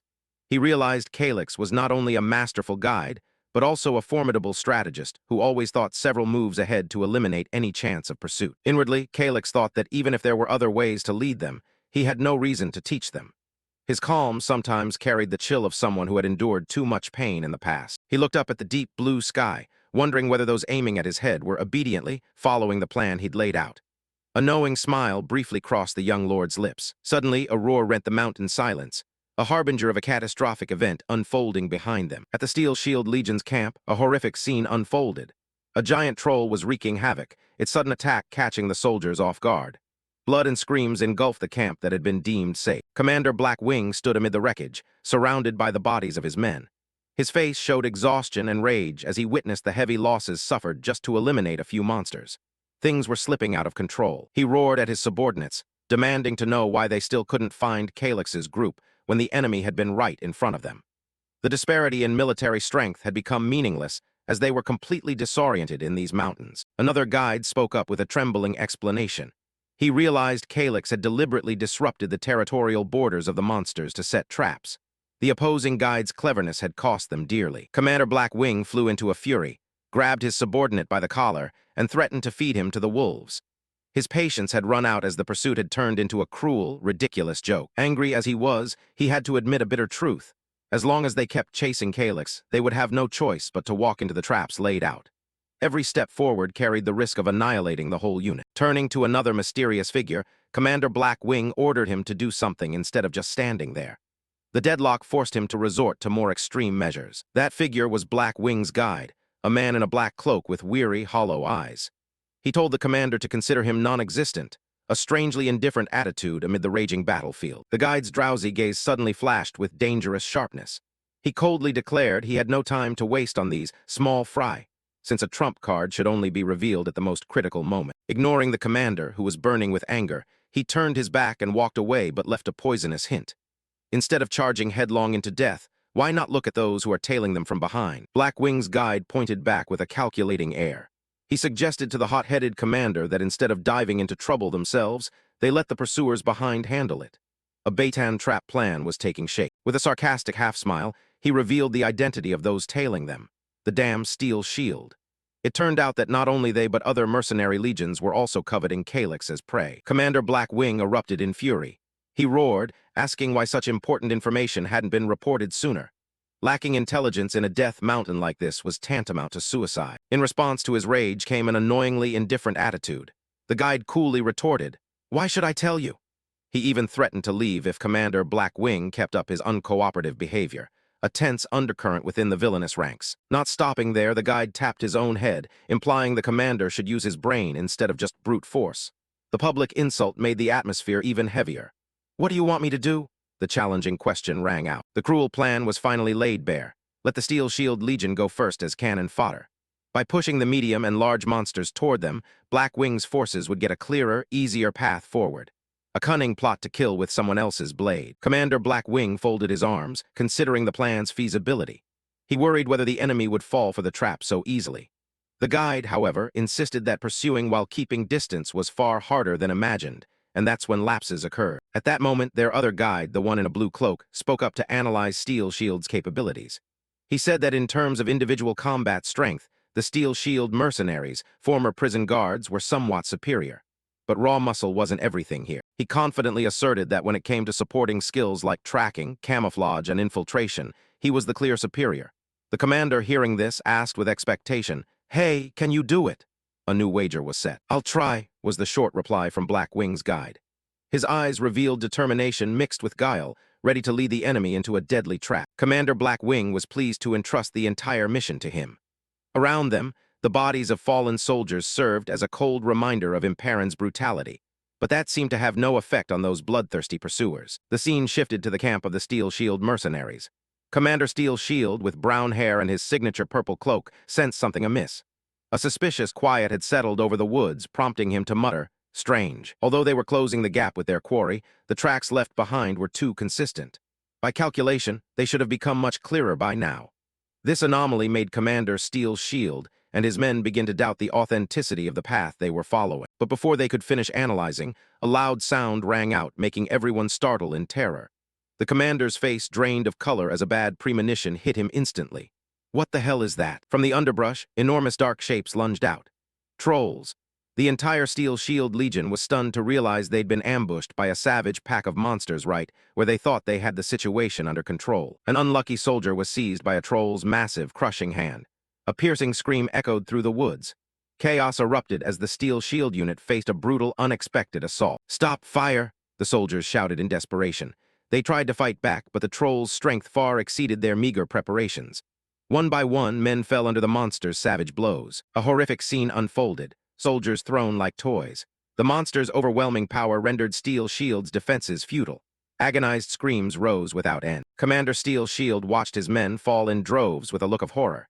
He couldn't believe his elite legion was collapsing so quickly. The true nightmare had begun. His eyes burned with utter hatred, fixed on the enemy, whether the trolls or whoever had lured them here. The commander's face was now only shock and fury at his legion's devastation. "You!" Struggling to regain control, he yelled at the remaining soldiers for standing dazed before death. "Why are you frozen? This isn't the first time you've seen a troll." He tried to jolt the wavering troops back to action. "Advance, move!" Commander Steel Shield drew his sword and led a desperate counterattack. Behind him, the surviving men roared, forcing themselves past fear to face the giant beasts. But harsh reality struck again. Casualties were already vast, bodies strewn at the trolls' feet. A subordinate frantically reported the terrible losses suffered in an instant. The commander froze at the sight. Commander Steel Shield gripped his sword hilt so tightly veins stood out on his trembling hand. "Damnable trolls!" The curse carried all the helplessness of a leader watching his legion senselessly slaughtered, pushing him to the edge of despair. The giant troll growled, its red eyes boring into the commander as if mocking Steel Shield's failure. The death trap set by Calyx and Black Wing had completely upended the situation, dragging everyone into an impending frenzy. The battle reached a peak of madness. The giant troll roared with killing intent and swung its massive, crushing fist toward the commander. A cry of "Die!" tore the air, unclear whether it was the monster's roar or the human vow to fight to the death. Surrounded by death, Commander Steel Shield's gaze remained cold and resolute. He knew a single moment's lapse would wipe out the entire unit on this deadly range. His determination to protect what remained burned in his eyes. A direct clash between man and monster erupted. The troll swept its arm, but the commander narrowly dodged. The size difference didn't make him flinch. If anything, his sword strikes grew all the more precise. Blood sprayed into the air like a horrific war tableau. A killing blow was struck, marking the turning point of the bloody engagement. Time seemed to freeze for a moment as drops of blood fell. At last, the massive body of the beast collapsed, dust billowing up. A troll had been felled, but the price was high. A terrifying silence began to settle over the freshly chaotic scene. The surviving soldiers cheered in wild relief. Meanwhile, Commander Steel Shield sank to his knees, breath ragged from exhaustion. He'd used his last strength to finish off the enemy and save his loyal men. But the jubilation didn't last. The commander rose with a somber face. He surveyed the wreckage and the scattered bodies of his brothers. The victory tasted bitter with defeat. A cruel tally formed in his mind. More than 10 lives lost to kill 3 trolls. For a mercenary legion, this was an irrecoverable loss. Imperon's brutality had far exceeded all expectations. Calming down to survey the scene, Commander Steel Shield realized a shocking truth. They had been mistaken. The tracks they'd been following all this time were not those of the Black Wing party as they'd assumed. They'd been chasing a ghost. A silver-haired subordinate stepped forward and confirmed that someone had meticulously forged the preceding group's trail. "Damn it!" the commander roared. This meant a third force was interfering and manipulating all of them. "You say there's another group besides those criminals." Suspicions began to focus on a familiar name. Could it be the Red Wolf Legion? The commander's face drained at the thought of this old rival. If Red Wolf was here, the situation would become exponentially more complicated. He recalled one important piece of information. A few days ago, some noble had commissioned a retinue of up to 200 people. Clues started to connect, revealing a conspiracy larger than they'd imagined. "I suspect it's them." The subordinate bowed his head and apologized for not reporting the information sooner. He hadn't thought a single commission request could be directly related to the Legion's current disaster. That delay had cost many lives. Delving deeper, they found the other group's intention wasn't to enter the mountain to settle a conflict with Steel Shield. Their target lay elsewhere, and Steel Shield was simply an obstacle to be removed or used as a human sacrifice. "So we've been mistaken," murmured Commander Steel Shield, thoughtful. Their movements had been predicted and directed by someone else like pawns on a hidden player's board. A burning sense of humiliation rose in him. The real target of that group likely was the Nobles Expedition team, the party led by Calyx. Someone was waiting like a fisherman for a catch, bidding their time to swoop in and loot whatever the expedition wrested from the dungeon. He wondered whether a legion could mobilize its full force just to loot after another party had done the hard work in the dungeon. "Is that plausible?" he asked, doubting how ruthless the enemy might be. If the chance of obtaining something immensely valuable was high, corrupt mercenaries would hesitate at nothing. No different from criminals, the silver-haired subordinates spat with contempt. Ambition had blinded them all. Facing the Legion's broken state, the subordinate asked for the commander's opinion.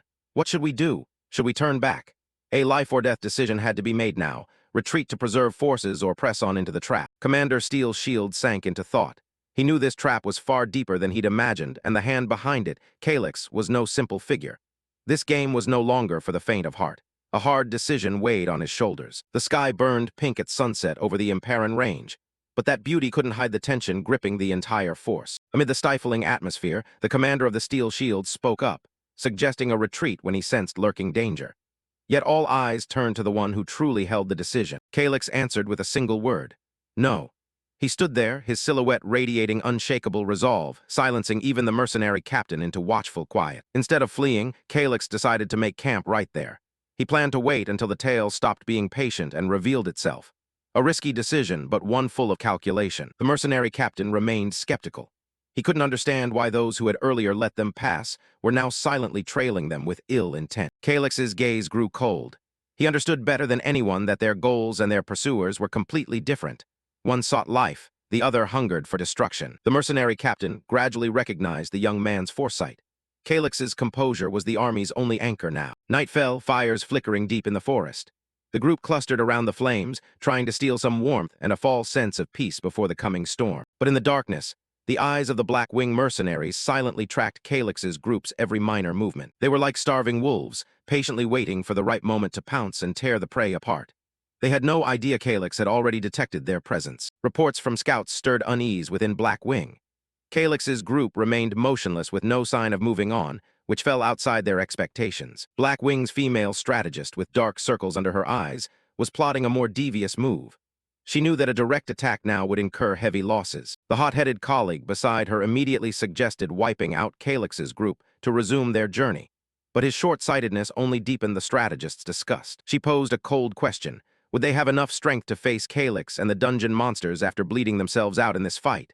The answer, of course, was no. Don't forget the ultimate objective, she reminded them. Their mission was not merely to kill, but to capture or eliminate Calyx as efficiently as possible. A new plan was drawn up: avoid combat as much as possible. They weren't foolish enough to face average monsters alone and weaken their own force. Seeing her comrade still not understanding, the strategist reached out to stop him before he could do anything stupid. "Is that thing around your neck just for show?" she sneered, a bitter taunt aimed at the man who used only muscle and not brain. The insult enraged the mercenary, but he had to restrain himself under the woman's authority. Tension in the Black Wing camp was even tighter than on the battlefield. The strategist explained further. Calyx's group still didn't know Black Wing's true objective, and that ignorance was Black Wing's greatest advantage. A deceptive scheme was sketched out. They would make Calyx's group believe Black Wing's goal was treasure, then offer a fake ceasefire treaty. The mercenary remained annoyed at having to negotiate with those he considered madmen. He still held grudges passed down through generations, but to her, petty past quarrels or losing a few minions weren't worth worrying about compared with the immediate gain. This was a game for the pragmatic. The strategist sighed softly. Her patience with the hot-headed comrade had truly run dry.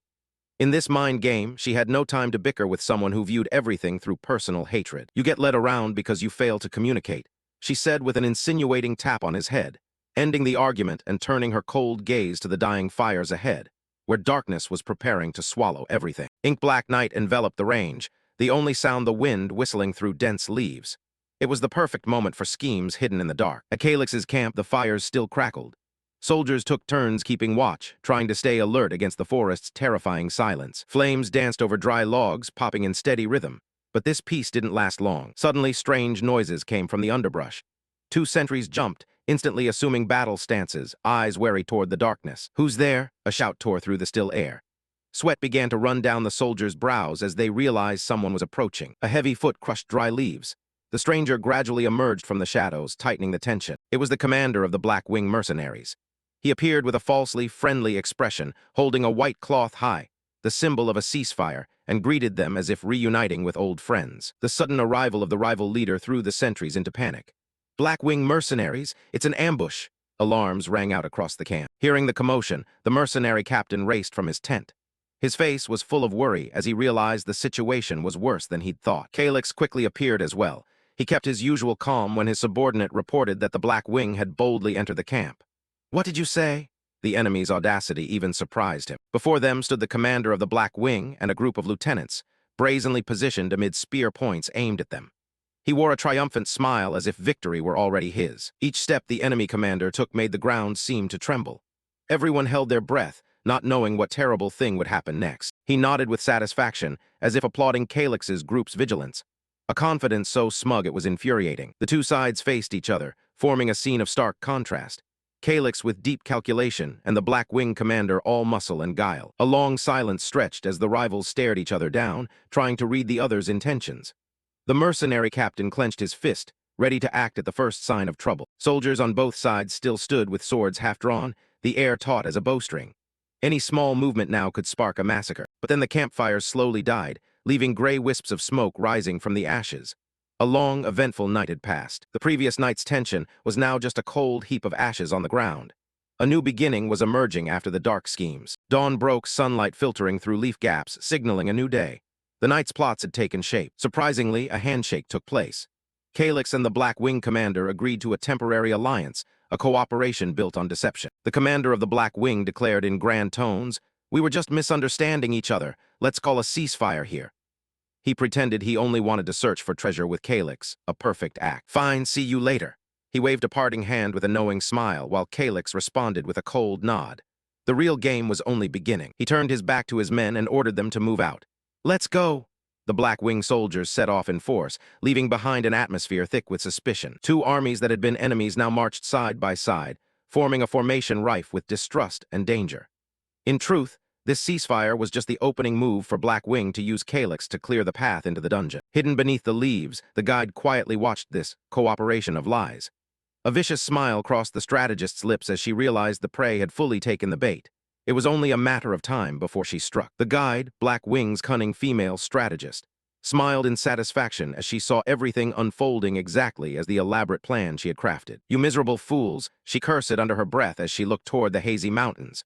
To her, Calyx's group was nothing more than puppets being led to their deaths. Meanwhile, Calyx sat in his tent, thoughtfully scratching his ear. He felt as if someone were speaking ill of him behind his back, a keen intuition honed by surviving hundreds of deaths. He sat alone in the silent tent, his mind busy calculating the next moves. "We're almost at the dungeon." That was the most important objective right now. Kraut, a close subordinate, entered to report. Seeing Calyx lost in thought, he reminded him of the imminent summit meeting. Calyx sighed, pushing aside his fatigue to prepare for the task ahead. Kraut wondered silently, after watching his lord stare at the wall for hours, why the sudden urgent meeting. He still couldn't fully grasp the calculations running through Calyx's mind. "Gather everyone at the command tent. Prepare yourselves." Kraut received the order and withdrew, leaving Calyx with a determined expression. The real journey was about to begin. Calyx's gaze sharpened, colder than ever. He knew each decision now would determine the lives of everyone in the group. The meeting began. Calyx stood before the map and ordered the entire force to depart for the dungeon at dawn tomorrow, a lightning plan that allowed no delay. "Just before sunrise, we execute a forced march," Calyx declared. He wanted to maximize time to gain the upper hand over their tail. The decision stunned the room. Amid skeptical looks, the mercenary captain asked about the estimated travel time to the dungeon. Everyone weighed the feasibility of this risky march. Calyx replied calmly, "If we strip our gear to the bare minimum, it will take about a day's march." He then issued another shocking order. Only elite warriors would be allowed to go. The mercenary captain frowned, worried about logistics. "How do you intend to handle provisions? We can't bring horses into the dungeon." It was a thorny problem for any army. "We'll use the subspace artifact," Calyx answered nonchalantly. It was a rare family heirloom capable of holding a vast amount of supplies without physical burden. The mercenary captain was silently astonished. An artifact that could store enough rations for 60 people was rare indeed. He realized Calyx carried himself like the heir of a noble house. As for the rest of the troops, send them back. Calyx's command rang out bluntly but pragmatically. He wanted to remove every burden to optimize speed and combat effectiveness of the main unit. He explained further that if the weaker members stayed, they'd only become prime targets for those hunting the group. Splitting the forces was the safest option for both sides. Calyx believed the enemy wouldn't bother chasing a small group descending the mountain. He decided to send Urine and Madame Harry back to base immediately. The mercenary captain admired his decisiveness. "What about me?" Urine asked, her voice trembling with worry. She didn't want to leave Calyx as he prepared to enter such danger. She felt abandoned. "Playtime's over. Join the return group," Calyx replied coldly. Madame Harry stood by silently, complying. She knew it was the only choice to ensure their safety. Urine scolded him like a heavy burden. Calyx smiled confidently and tapped his head, as if to remind them his greatest weapon was his mind. He wasn't a liability, but their greatest guide. Urine could only snort in helplessness, but Urine's eyes still held deep sadness. She thought to herself that she couldn't help him now, and next time it would be her turn to prove herself. Her gaze followed Calyx's retreating figure as she prayed, "Please don't die." The girl's sincere worry was the only warmth amid these cold calculations. Calyx returned a rare, gentle smile. At last, dawn arrived the next day, dispelling the thick mist. Calyx drew his sword and resolutely ordered the elite force to depart, ready to conquer the dungeon with blazing momentum. The formation officially split into two routes as planned. Calyx pushed deep into the dangerous zone, while Urine's group quietly began their descent back down the mountain. A heartfelt parting marked the start of separate challenges awaiting them ahead. Urine and Madame Harry silently rode away. Though they longed to stay by Calyx's side, they understood they could not become burdens that would slow him in the life-or-death battle to come. Urine glanced back, her eyes full of unspoken feeling. The mercenary captain stood silently watching the group fade into the distance. His gaze held the depth of a seasoned warrior who had witnessed too many farewells and sacrifices on the battlefield. "Please stay safe." A quiet blessing echoed through the deep forest. Calyx's group officially stepped into danger, leaving loved ones behind with hopes of reunion. Chapter 52 closed with the resolve of true warriors. At the foot of the mountain, a scout reported that Calyx's group had split in two. One-third broke off heading north, while the rest seemed to be moving toward the mountain base. The commander of the Black Wing mercenaries frowned, wondering why the distance between the two groups had suddenly widened like that. Based on the tracks left behind, his men concluded that the footprints heading north were shallower. The commander quickly reached a conclusion. He believed Calyx's main force must have abandoned their heavy gear to speed up their escape. Without a moment's hesitation, he ordered they pursue the main force and ignore the remaining group. A subordinate spoke up worriedly, suggesting it might be a decoy trap, but Commander Black Wing only smirked confidently. He argued that if his side reached the dungeon gate first and set up an ambush, Calyx wouldn't be able to get inside. He was sure the opponent wasn't dumb enough to walk into such a trap. Overconfident, the commander shouted orders for the whole force to double their speed northward. 1 hour later, a shout rang out as a hand found a trail on the ground. Another group had also arrived. The man in the purple cloak asked the white-haired boy accompanying him, probing which direction the Black Wing had taken. The white-haired boy gave a slight smile. His sharp eyes pointed in one direction and replied tersely, "North." The white-haired boy pointed north. The man in the purple cloak nodded in confirmation. Immediately, the man also called to his troops, "We head north as well." Both pursuing forces accelerated, charging through the dense forest. The pounding footsteps of hundreds echoed through a corner of the woods. Meanwhile, up ahead, Calyx and his people were also running desperately, drenched in sweat. Gasping for breath, Calyx realized a troubling truth. These ruins were nothing like the places he'd known before. He explained to his subordinates that once you step into this place, whether human or monster, your life force would be drained until death. Calyx's face turned grave. He warned that in the worst case, this was nothing less than a death sentence. He added that the monsters trapped in this maze grew more vicious with each generation. And the most horrifying thing was, once they died, they would immediately rise again as undead. Calyx muttered that this explained why the undead only haunted the deeper levels. But something still felt off. At that moment, someone in the group shouted that they'd spotted the dungeon entrance. The group stopped before an ancient stone gate exuding a chilling aura. The deep darkness within seemed ready to swallow everything. They cautiously stepped inside. Near the entrance, the air had already grown heavy. Calyx kept a cold expression, his sword reflecting the weak light, ready for any contingency. Then the monsters appeared. An arrow shot straight into the chest of a goblin. Calyx was somewhat surprised to realize they weren't ordinary goblins, but hobgoblins, a higher-ranked species. Looking at the bodies around him, he bowed his head in confirmation. The rumors were true. This dungeon really did consume corpses. Calyx's gaze flicked to a torch on the wall, and a horrifying thought sparked. Could it be? The dungeon was using the very monsters it consumed as fuel for these torches. The red-haired knight warned everyone to ready their weapons because the monsters could ambush at any moment. The whole team responded in unison. From Calyx's point of view, he slipped on his tactical gloves, confirming he was ready. He reached out and took the sword's hilt offered by a subordinate. But the moment he gripped it, Calyx flinched. Something was wrong. At the same time, a hobgoblin leaped down from the wall, swinging its club straight for his head. The mercenary captain shouted in alarm, "Master, watch out." Seeing the captain about to rush forward, the red-haired knight hurried to hold him back. He didn't understand why the man acted that way. The captain only signaled calmly, telling him to look closely. Unfazed, Calyx raised his sword and gently parried the hobgoblin's deadly blow. Without hesitation, Calyx spun and delivered a crushing kick into the creature's side. The monster let out a piercing roar. Still, Calyx paused. Something odd had happened during that attack. Determination flashed in Calyx's eyes. The sword in his hand flared with light. He wouldn't lose here. After the counter, Calyx frowned slightly as he looked at his still glowing sword. Thrown off balance, the hobgoblin let out an angry snarl and lunged to attack again. Calyx remained steady. He swung his sword, sending a white streak of light at the creature. A clean slash. The goblin's club-bearing arm was severed and flew away. It let out a miserable wail as green blood sprayed, and it collapsed to the ground, giving the enemy no time to breathe.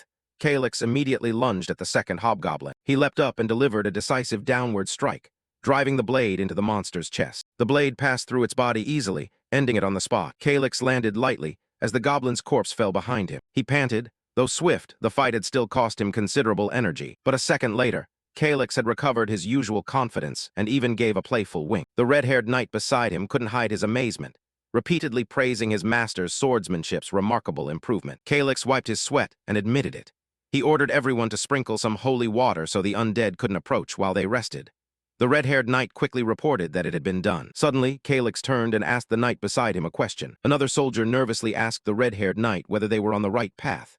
Calyx heard and asked why he was doubtful. The red-haired knight, feeling dizzy too, explained that no matter how he looked at it, it felt like they were just circling the same spot.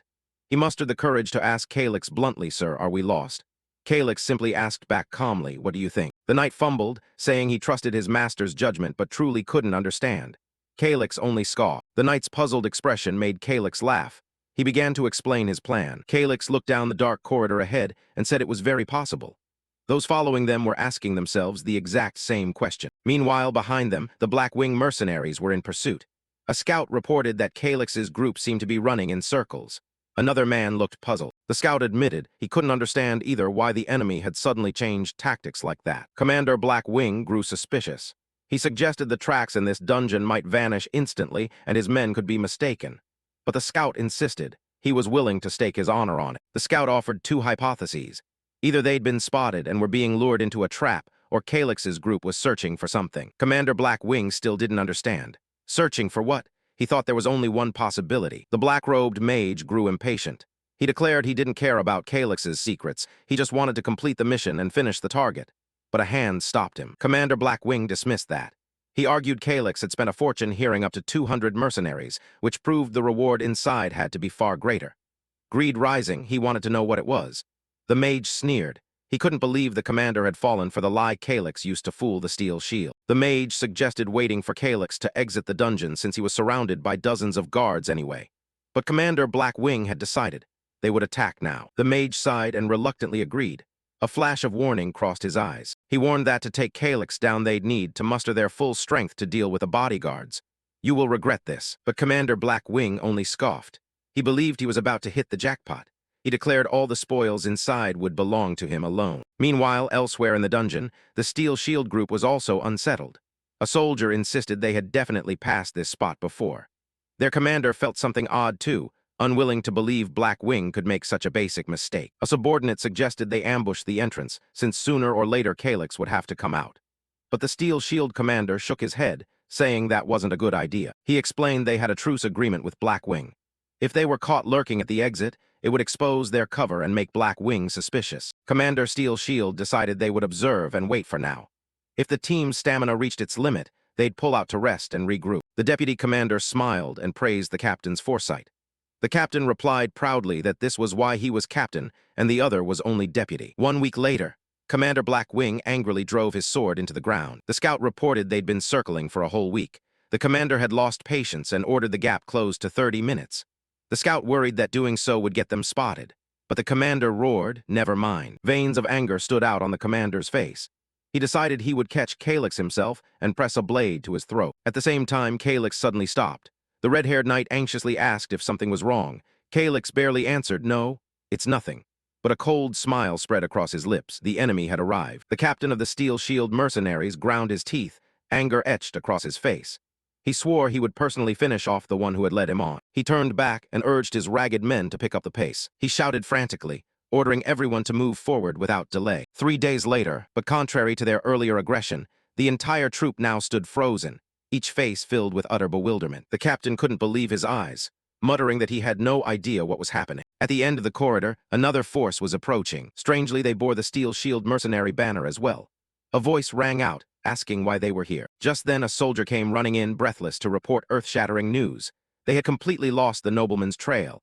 The captain froze and shouted. The soldier, desperate, explained that every trace had vanished, and it seemed they'd been tricked into running in circles for the past 10 days. He fell to his knees begging forgiveness, while the captain raged that 10 days of effort had been wasted. Suddenly, a voice from the darkness mocked the captain as a fool. The captain whipped around, his eyes full of astonishment. The guide of the Black Wings stepped forward, declaring he would act alone from now on. The captain objected, saying that if he was that impatient he could go by himself. The two stared at each other tensely. However, the guide also said his target had reached its limit. He wanted to capture and torture the man for information. Eventually, the captain agreed to cooperate. Another soldier timidly called out to the captain. He reported that those unable to channel mana were in critical condition and suggested the unit withdraw and regroup. But the captain dismissed him, calling them weaklings. He raised his sword and shouted at the crowd that not a single mercenary of that noble would give up, and whoever fell would pay the price. The Steel Shield mercenaries looked drained and exhausted, dragging their heavy steps. Meanwhile, elsewhere in the dungeon, a voice called out, "My lord." Calyx appeared with his team, looking completely fit. The scarred mercenary captain asked if Calyx had prior knowledge about the gatekeeper here. Calyx nonchalantly replied, of course. The captain wondered why Calyx had to hire them if he'd prepared his own soldiers. Calyx smiled and countered that how could his men endure 10 days in the dungeon without a mage or healer. Calyx's question halted the captain. A flash of realization crossed his eyes. He looked around, and as Calyx had said, even the soldiers who couldn't use mana seemed perfectly fine. The mercenary captain was still puzzled, and Calyx answered simply. Calyx explained that he had divided his force into 4 shifts. While one team fought, the other 3 rested, rotating in turn. By conserving their strength so thoroughly, they could hold out easily. That's why he needed so many troops. At that moment, the captain realized. He understood why Calyx had hired them. With this tactic, they didn't even need a mage. Suddenly, he noticed a strange blue light emanating from ahead. The team approached and were astonished to find a vast underground pool radiating an eerie blue glow. Someone on the team asked curiously about the identity of this place's gatekeeper. Calyx calmly revealed that it was the primordial water spirit. Both the captain and Kraut, the young orange-haired boy, screamed in terror. The captain couldn't believe it. This was an entity of horrifying power, even among water spirits. In other words, the entire lake was the monster's body. Simply touching the surface would be enough to crush every bone in one's body. Calyx confirmed it, likening it to falling from the sky onto water. Only then did the captain understand why the rumored level 7 experts who could conquer such entities were considered reckless. Calyx added that even those experts could not defeat this thing. The captain, astonished, asked if Calyx had ever met them. Calyx smiled and said no need to meet them to know. To deal with it required a magic weapon imbued with a special attribute. Calyx turned and called for Kraut. He ordered Kraut to pour something from the wooden barrels. Kraut obeyed immediately. Kraut commanded the men to carry the barrels to the lake's edge. They opened the taps and a thick black liquid flowed out. It was black oil. The black oil from the barrels spilled across the ground around the lake. Calyx explained this was something the Shekloid hated most, and he'd stored it inside a spatial artifact. The captain was again amazed that Calyx could carry so many barrels inside a single artifact. Then Calyx ordered Kraut to bring something else. Kraut produced a small handful of seeds. The captain recognized them as Shekloid seeds, and Calyx confirmed with a mysterious smile. Calyx asked if the captain knew that the wood attribute counters water. He admitted he did, but said it meant nothing if the powers weren't balanced. The captain still didn't understand how Calyx planned to defeat a powerful water spirit with the seeds of a low-level monster. Calyx replied enigmatically, "Defeat it.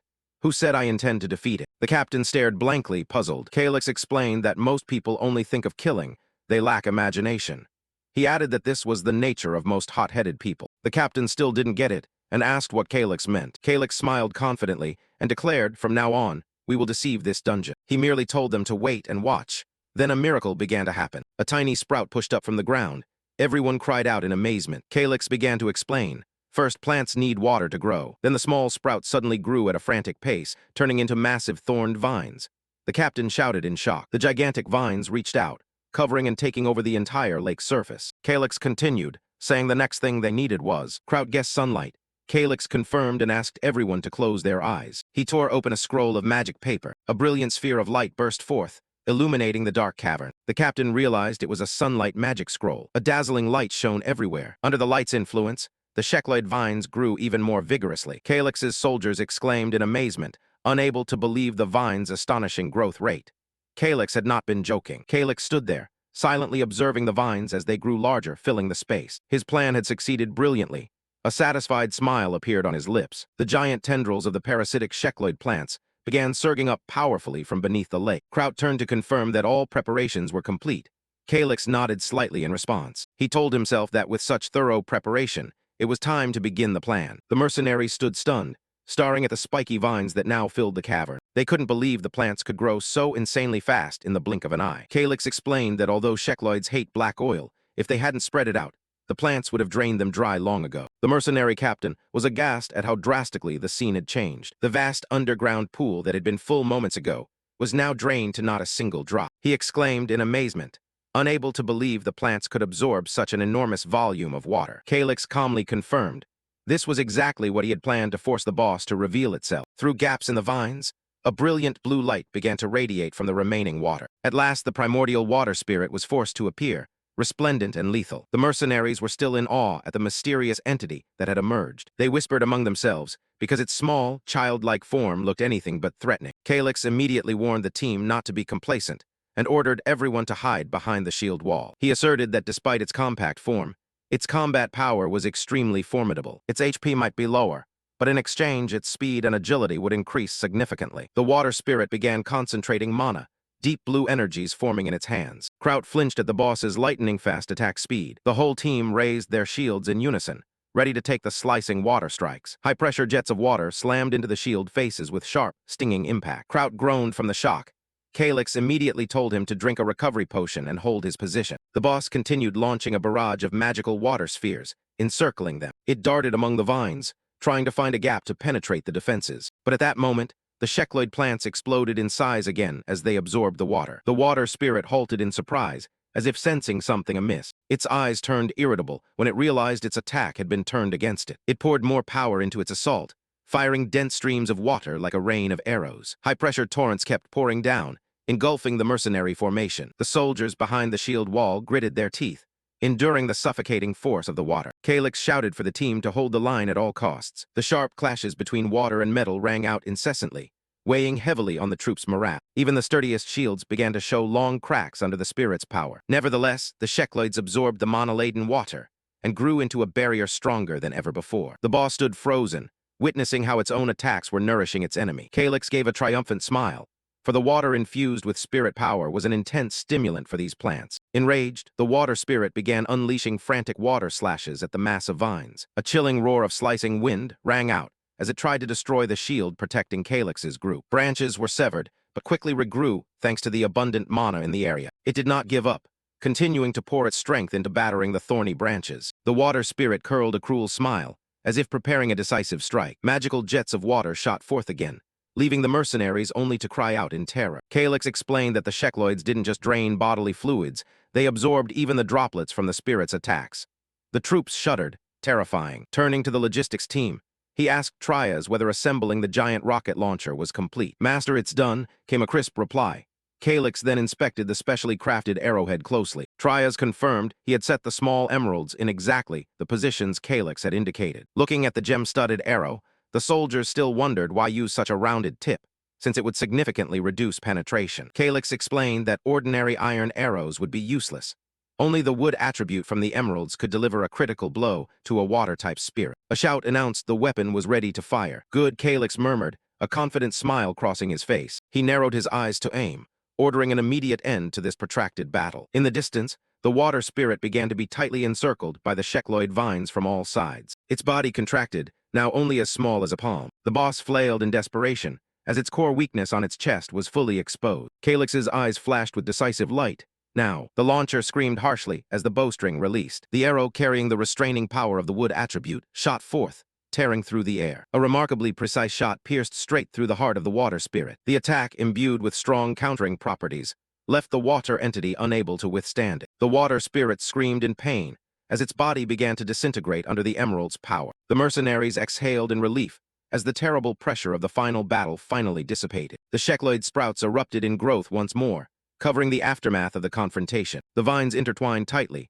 concealing a wide stretch of rock face. With a loud explosion, the boss vanished entirely, leaving only a deep, blackened hole in the stone wall. The plant tendrils continued to creep into every nook and cranny of the underground cavern. Trias looked around, still stunned, and whispered, "Is it really over?" A system board suddenly appeared before Calyx in the silence of the team. A notification confirmed that although they had not destroyed the dungeon core, they qualified to enter the reward chamber. In the distance, a massive stone door began to move, slowly opening a secret passage. Wasting no time, Calyx ordered the immediate spreading of black oil to pave a path through the Shekloids. A slick stream of black oil flowed across the ground, stretching all the way to the base of the stone door. Soldiers carried barrels of oil and poured them along the path to prevent the parasitic plants from attacking. As they stepped toward the door, everyone marveled at his impressively strategic leadership. The team cautiously advanced into the dark space, hidden behind the newly opened door. The sound of boots on the dry stone floor echoed throughout the mysterious chamber. At the sight of what lay inside, Calyx froze, his face revealing astonishment. "This is..." Calyx's eyes widened in surprise as he took in the scene before him. It was the reward chamber, overflowing with gold, silver, and valuable equipment. He scanned the treasures, gems to weapons, everything waiting to be gathered. He immediately ordered the team to begin carefully sorting the relics. Two mercenaries quickly spread a large cloth to collect items as instructed. While observing, Calyx suddenly noticed something mixed in with the pile of old books. He walked over to the corner of the room where stacks of ancient books were piled up. A red-bound book with gleaming golden patterns stood out among the worn items. Calyx picked it up curiously to examine it more closely. The pressure emanating from the book made him feel it was no ordinary item. Immediately, a system prompt appeared notifying him that he had obtained the skill book Ferrum Infinitus. Calyx opened to the first page in surprise, wondering what kind of secret manual this was. The lines on the page were intoxicating, urging him to fight and to cleave without rest. It was a declaration of boundless power for those who dare to challenge their limits. Calyx stood silent for a moment, admiring the iron will recorded within the book. He snapped the book shut with a dry click. A powerful name escaped his lips: Ferrum Infinitus. Calyx held the treasure firmly in his hands, his face showing clear satisfaction. The system continued to confirm that he had unlocked a unique hidden skill. It was the cursed S-rank skill of the mercenary King Damon, allowing one to use blood to surpass innate talent. A calculating smile appeared. Now his path to leveling up was wider than ever. Russell stepped forward to report that everything in the room had been sorted. Calyx turned to reply, his expression visibly brightening. He stood and admired the team's haul, preparing for the next step. Calyx rummaged through the treasure chests, hoping to find something usable immediately. He suddenly paused when he saw another stack of skill books hidden behind the chests of jewels. He picked one up, and another notification appeared before his eyes. It was Morgan's journal, a highly valuable B-rank mana breathing technique. But after inspecting it, Calyx clicked his tongue, knowing he couldn't learn it. Because his body already bore the Shaken family's mana mark, he could not assimilate any additional techniques. He was agonizing over how to reach Class 4 without revealing the secret to Russell. Trias stood beside him, puzzled to see his master staring off into space. He spoke up to ask how they should handle this pile of precious relics. Calyx jumped and turned back when he realized everyone was waiting for his order. He cleared his throat to regain his usual authority. He declared firmly that the spoils would be distributed to everyone according to their specialties. The mercenary team members were stunned, unable to believe what they had just heard. Trias was aghast, since mercenaries usually only received contracted pay and were never given artifacts. The whole team buzzed and looked to their captain to verify this incredible news. Trias was about to say something to refuse, but Calyx decisively raised a hand to stop him. He reminded them that the mission only ends when he returns home safely, so consider this a morale reward. Calyx's gaze suddenly hardened as he asked Trias why he had deliberately destroyed the dungeon core earlier. Trias flinched, sweat pouring down his face at Calyx's words. Behind them, the dungeon's structure suddenly trembled and completely shifted. Calyx explained that two other major factions had been tailing them here, but the maze had now been reconfigured. He smiled triumphantly, asserting that their enemies were likely wiped out by the undead. Trias showed obvious shock at the ruthlessness of his young master's plan. Calyx folded his arms casually and said there was no need to trouble himself over the fate of those tailing them. Trias couldn't help but shout that the enemies were humans too, and had families like them. Calyx's eyes went cold as he mocked the mercenary's sentimentality, calling that death just. He stepped in front of Trias, advising him to be glad he's alive instead of complaining. Suddenly, Calyx exposed his true identity, captain of the Red Wolf mercenaries. Trias froze, unable to react, while his hand instinctively reached for his sword. Immediately, Russell shouted for them to stay still, and pressed his blade to Trias's throat. Cornered, the scarred man could only grit his teeth and curse bitterly. Russell warned the mercenaries that with a single step, their captain's head would be severed from his shoulders. Sweating profusely, Trias trembled and asked how Calyx could have seen through his identity. Calyx sneered, saying it was obvious because he possessed abilities the man could not comprehend. A status panel appeared before his eyes, displaying all of Trias's secrets. He absorbed every detail of the man's strength and passed in a single glance. Calyx declared he would overlook the hidden identity for now, since the mission wasn't truly over. He reminded them that the journey ahead would be far more dangerous and demanded everyone's full focus. Trias suppressed his anger, bowed his head, and accepted the reality, knowing no rash actions should be taken now. He turned and ordered the entire team to absolutely obey and follow the young master's commands. The captain ordered his subordinates to equip the treasures they had just received and master them as quickly as possible. With a determined look, he affirmed they could not lose any more comrades. The soldiers shouted in unison. Calyx suddenly threw a blue-covered book to the floor and told Trias to take it. Trias stared in shock at the item handed to him so casually, its value at odds with the ease of the gesture. He picked it up and wondered what it was that made the boy so concerned about it. Calyx stared straight into the man's eyes and asked if he could truly feel the surge of mana from it. Trias was stunned to realize it was a mana-breathing technique, something every warrior coveted. When asked, he honestly confessed he had never had the chance to learn any mana technique. The young master smiled and told the man to study that book because it was a quality manual. Trias remained suspicious, unable to understand why someone like Calyx would give him such a precious item. Calyx thought to himself that for the man to reach Class 5, the ability to infuse mana into weapons was essential. Morgan's journal was the golden key to help him achieve that breakthrough. Trias went numb. It was unbelievable that a noble would give what mercenaries could only dream of in a lifetime. Calyx patted his shoulder to reassure him, saying he didn't need to understand everything.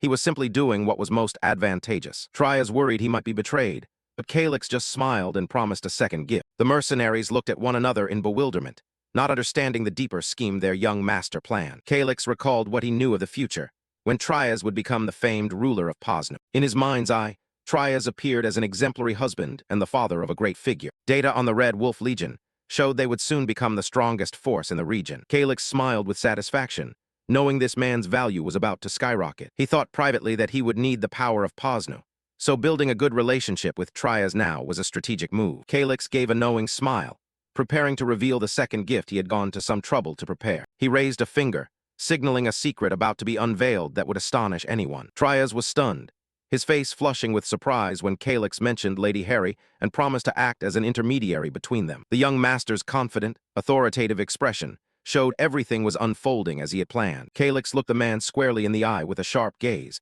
silently affirming that the man was now completely in his grasp. The primordial water spirit raged, emitting a chilling, murderous aura that filled the space. The entire dungeon suddenly shook violently, dust and stone beginning to rain down from the ceiling. The Steel Shield captain was stunned, unable to comprehend what was happening. He frowned, sensing a massive tremor coming from deep within the earth. The low-ranking soldiers started to panic, clutching their heads in pain from an unbearably oppressive force. The ground split open beneath their feet, making each step unsteady. A thunderous noise rang out. "It's an earthquake."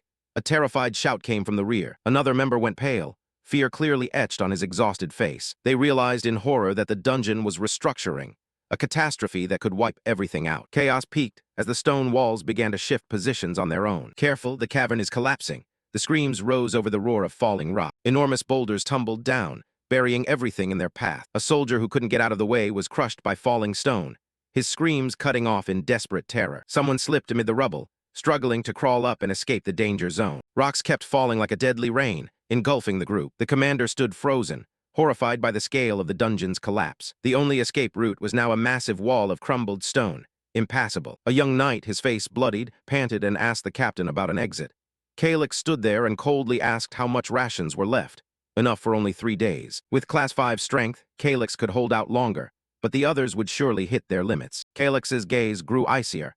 He had begun to form ruthless calculations for this situation. He thought silently that since they were likely to die anyway, he might as well use them as sacrificial tools to escape. Back in reality, the Steel Shield captain was red-faced from being teased by his subordinates. The scarred commander's face suddenly flushed with embarrassment, leaving him speechless. The mercenaries burst into hearty laughter, mocking the captain's rare awkwardness. One soldier told the captain not to hide it anymore, everyone had known for a long time. The captain snapped, telling the troops to quiet down and focus on the task at hand. Calyx cut through the revelry, reminding them the top priority now was to get out safely. The captain bowed and accepted the order.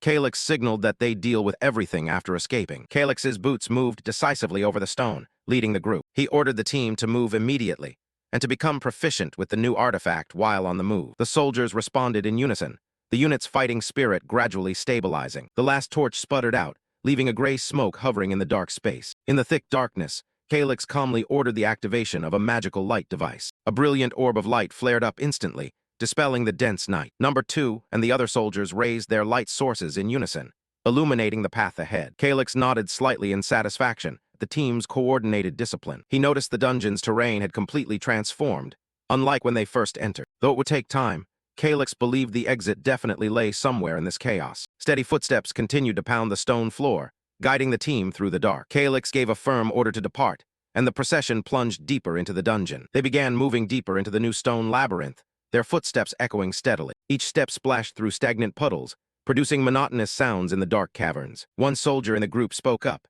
nodding the surrounding silence was eerily total. Calyx calmly explained that the monsters had likely been wiped out, and after restructuring, the exit would be sealed for about a week. He turned to the mercenaries and coldly added that this, of course, applied to them as well. Seeing a group ahead, they wondered how many survivors remained, but Calyx believed most had perished. The steel shield captain watched Calyx's back and couldn't help shuddering at the chill of this terrifying man. Suddenly, a soldier pointed forward and shouted, "There, over there." A disgusting horde of undead emerged from the darkness, baring fangs and slashing toward them. Calyx immediately ordered the team into a defensive formation, ready to meet them. The sound of swords being drawn rang out decisively, steel flashing in the dark dungeon. The first slashes were launched, cutting down the howling undead charging forward. However, their numbers were so great that the group was quickly tightly surrounded. A worried knight shouted that the monsters were swarming in like a shaken hive of bees. The revolting undead crowded every nook and cranny, making the air stifling. In the heat of the battle, Calyx suddenly called out a new command. He pointed at a mercenary and labeled him number 1,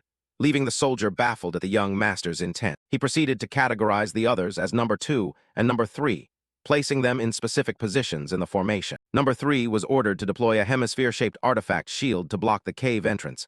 A shockingly reckless decision. Kraut, the orange-haired knight, immediately barked orders, telling everyone to follow the young master's commands without question. Though still trembling from shock, the soldier designated number 3 promptly obeyed the command. Calyx told Kraut to cover his ears and ordered everyone to throw all the explosive scrolls at the approaching monsters. The steel shield captain panicked and intervened. "Are you mad? Stop right now." The captain fully understood that using explosive scrolls in this narrow corridor was nothing short of suicide, but Kraut decisively tore open a scroll, carrying out Calyx's order without hesitation. "At this rate, we'll all be dead," the steel shield captain shouted in despair. Resolute hands reached out, preparing for a desperate, chance-laden strike. The explosive scrolls were hurled straight at the onrushing horde like a torrent. Immediately after, the magical shield deployed by number 3 enveloped the entire group. The scrolls began to ignite, releasing an intensely powerful magical energy. The team held its breath in tense anticipation, sweat streaming down anxious faces. A horrific explosion erupted just outside the protective shield, the light blinding a whole section of the dungeon. The blast was so deafening that everyone clapped hands over their ears and screamed in pain. The steel shield captain stood stunned, unable to believe the madness he had just witnessed. As the smoke and dust settled, he gasped in horror. What the hell just happened?" Calyx coldly offered a terse praise. "Well done," while Kraut and the other soldiers were utterly exhausted. Looking out, the horde of undead that had attacked was now completely wiped out, leaving no trace. Calyx covered his nose, muttering in discomfort that the stench was unbearable. The haze of smoke still hung in the air. The ground was now only debris and ash. Blackened corpses lay scattered across the floor after the earth-shaking explosion. The mercenaries stared in shock at the gruesome scene before them, no one able to speak. Calyx and Kraut stood side by side. In Calyx's mind flashed the image of the perfect pairing, a decisive noble and a loyal knight. The steel shield captain watched Calyx's back with dread, sensing an immeasurable power emanating from the man. A hesitant soldier asked the captain about what had just happened, but he could only shake his head helplessly, unable to explain. Calyx gently said, "All right," steeling himself for the road ahead. The sound of boots crunching over the ashes and bleached bones of the undead echoed hauntingly in the dark dungeon. He barked the order, "Move on," then coldly stepped forward, leading the group deeper into the dungeon's darkness. 1 week later, Calyx and the knights were advancing deep into a dark stone corridor. He suddenly froze, his face showing clear astonishment. The whole group stopped as well, eyes fixed on the gloomy void ahead. The orange-haired knight anxiously asked what was happening, but as soon as he saw the scene ahead, he too was stunned. Walter and Omar lay collapsed against the wall, blood pouring from their bodies. Calix called out the names of the two unconscious teammates in shock. From the darkness, a cold voice rang out, confirming the situation. Corvus revealed himself with a malicious grin, saying they should have known better than to obey orders from the start. The orange-haired knight couldn't believe that Corvus alone could so easily take down two level 5 experts. Corvus sneered, asking why they were still here. Was it for some hollow pride? He casually admitted he had come to teach them a lesson. Calix scoffed, saying it was laughable that someone like him would dare speak of pride. Corvus advanced silently, his boots thudding on the dry stone floor. He adopted a lecturing tone, declaring that the strong were the only truth, and that Calix was too inexperienced to understand. Corvus's gaze darkened as he called Calix a brat. Calix startled, growing alert. But Corvus's speed was too great. He lunged like a lightning bolt. He delivered a brutal slash. A companion knight was struck by a lethal blow instantly. His eyes widened in shock at the unexpected attack. Hands collapsed to the floor, blood splattering across Calix's face. The orange-haired knight screamed in fury, attempting to rush in for revenge, but was held back as it was too dangerous. He drew his sword, assuming a combat stance. Despite his anger, his hands gripping the hilt trembled uncontrollably. He berated himself for letting the opponent's pressure terrify him. Calix calmly ordered everyone to steady themselves. He stepped forward, reminding the team to carefully assess the enemy's condition before acting. Calix noticed Corvus's clothing was tattered, and his stamina seemed nearly depleted. He ordered the team to surround the opponent and coordinate a group attack. Corvus clicked his tongue in contempt, calling Calix an arrogant kid. He began channeling magic, preparing a finishing strike. The orange-haired knight panicked when he saw a beam of light emanate from Corvus. It was the presence of a level 6 master. Calix immediately shouted, "Number 2. He ordered the person beside him to act quickly. Calix yelled for the immediate activation of the slowing artifact. Number 2 raised his hand. A blazing golden magic circle formed and fired a beam of light. The beam struck Corvus dead-on, leaving him stunned. The system notified that the slow debuff had been applied, reducing his speed to level 5. Corvus flew into a rage and charged forward with a dagger in hand. He snarled that all their efforts were useless. Number 2 went pale as he saw the enemy barreling straight at him, radiating murderous intent. He jolted, sweat pouring down as the opponent closed in far too fast. The orange-haired knight Kraut quickly raised his shield to block Corvus's thunderous slash. He gritted his teeth, straining to withstand the assassin's pressure. Corvus's blade scraped fiercely across the shield's face, sparking violently. A clean cut appeared. The steel shield couldn't withstand the heat and split apart. A shard of the broken shield clattered onto the dry stone floor. Kraut cursed as he saw his treasured shield ruined. Corvus gave his opponent no respite and poured his strength into the next strike. Calix immediately ordered Number 2 to enchant Kraut's weapon at once. Number 2 raised the magic gem. A blue light flooded the entire chamber. Kraut froze as his sword suddenly gleamed with an uncanny light. Corvus frowned, sensing a new burst of power had been unleashed. The enhancement took effect. Kraut's weapon rose to level 6, just as Calix had hoped. He shouted, ordering Kraut to hold the advantage and counterattack at the first opening. Corvus began to worry, suspecting they were stalling until he ran out of mana. He decided to finish the fight quickly before falling into Calix's trap. Kraut now brimmed with confidence, wielding his newly upgraded weapon. The two collided again, the clash of metal ringing loudly down the corridor. A powerful impact produced a blinding halo of light. Corvus was shocked to find he no longer dominated his opponent, while Kraut grinned triumphantly. He stepped back, gasping, unable to believe a level 5 had held him off for so long. Corvus realized his mana conservation plan had failed.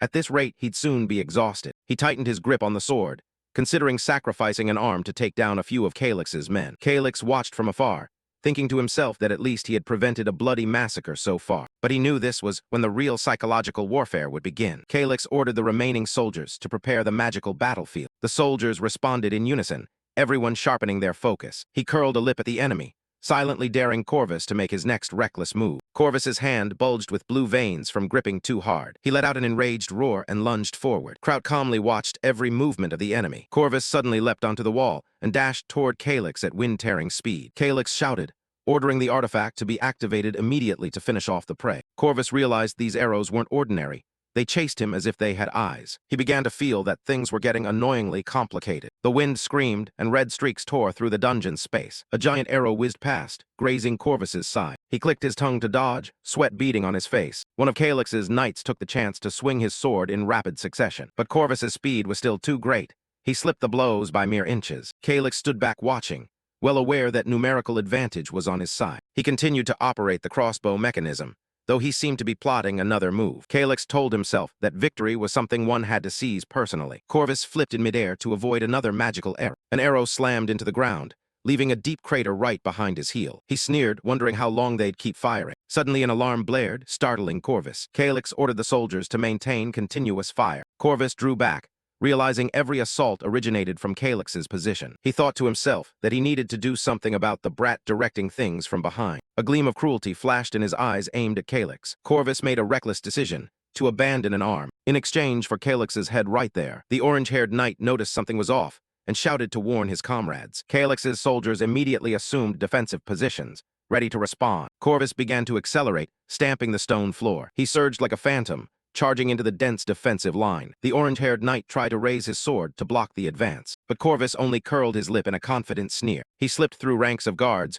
with a single dazzling movement. The knight stood dumbfounded, not understanding what had just happened. A deep slash appeared across a soldier's shoulder. His speed left everyone terrified. An archer holding a crossbow couldn't react in time and saw Corvus's shadow flash past. The orange-haired knight panicked, intending to draw the enemy's attention toward himself. But Corvus had already left them behind.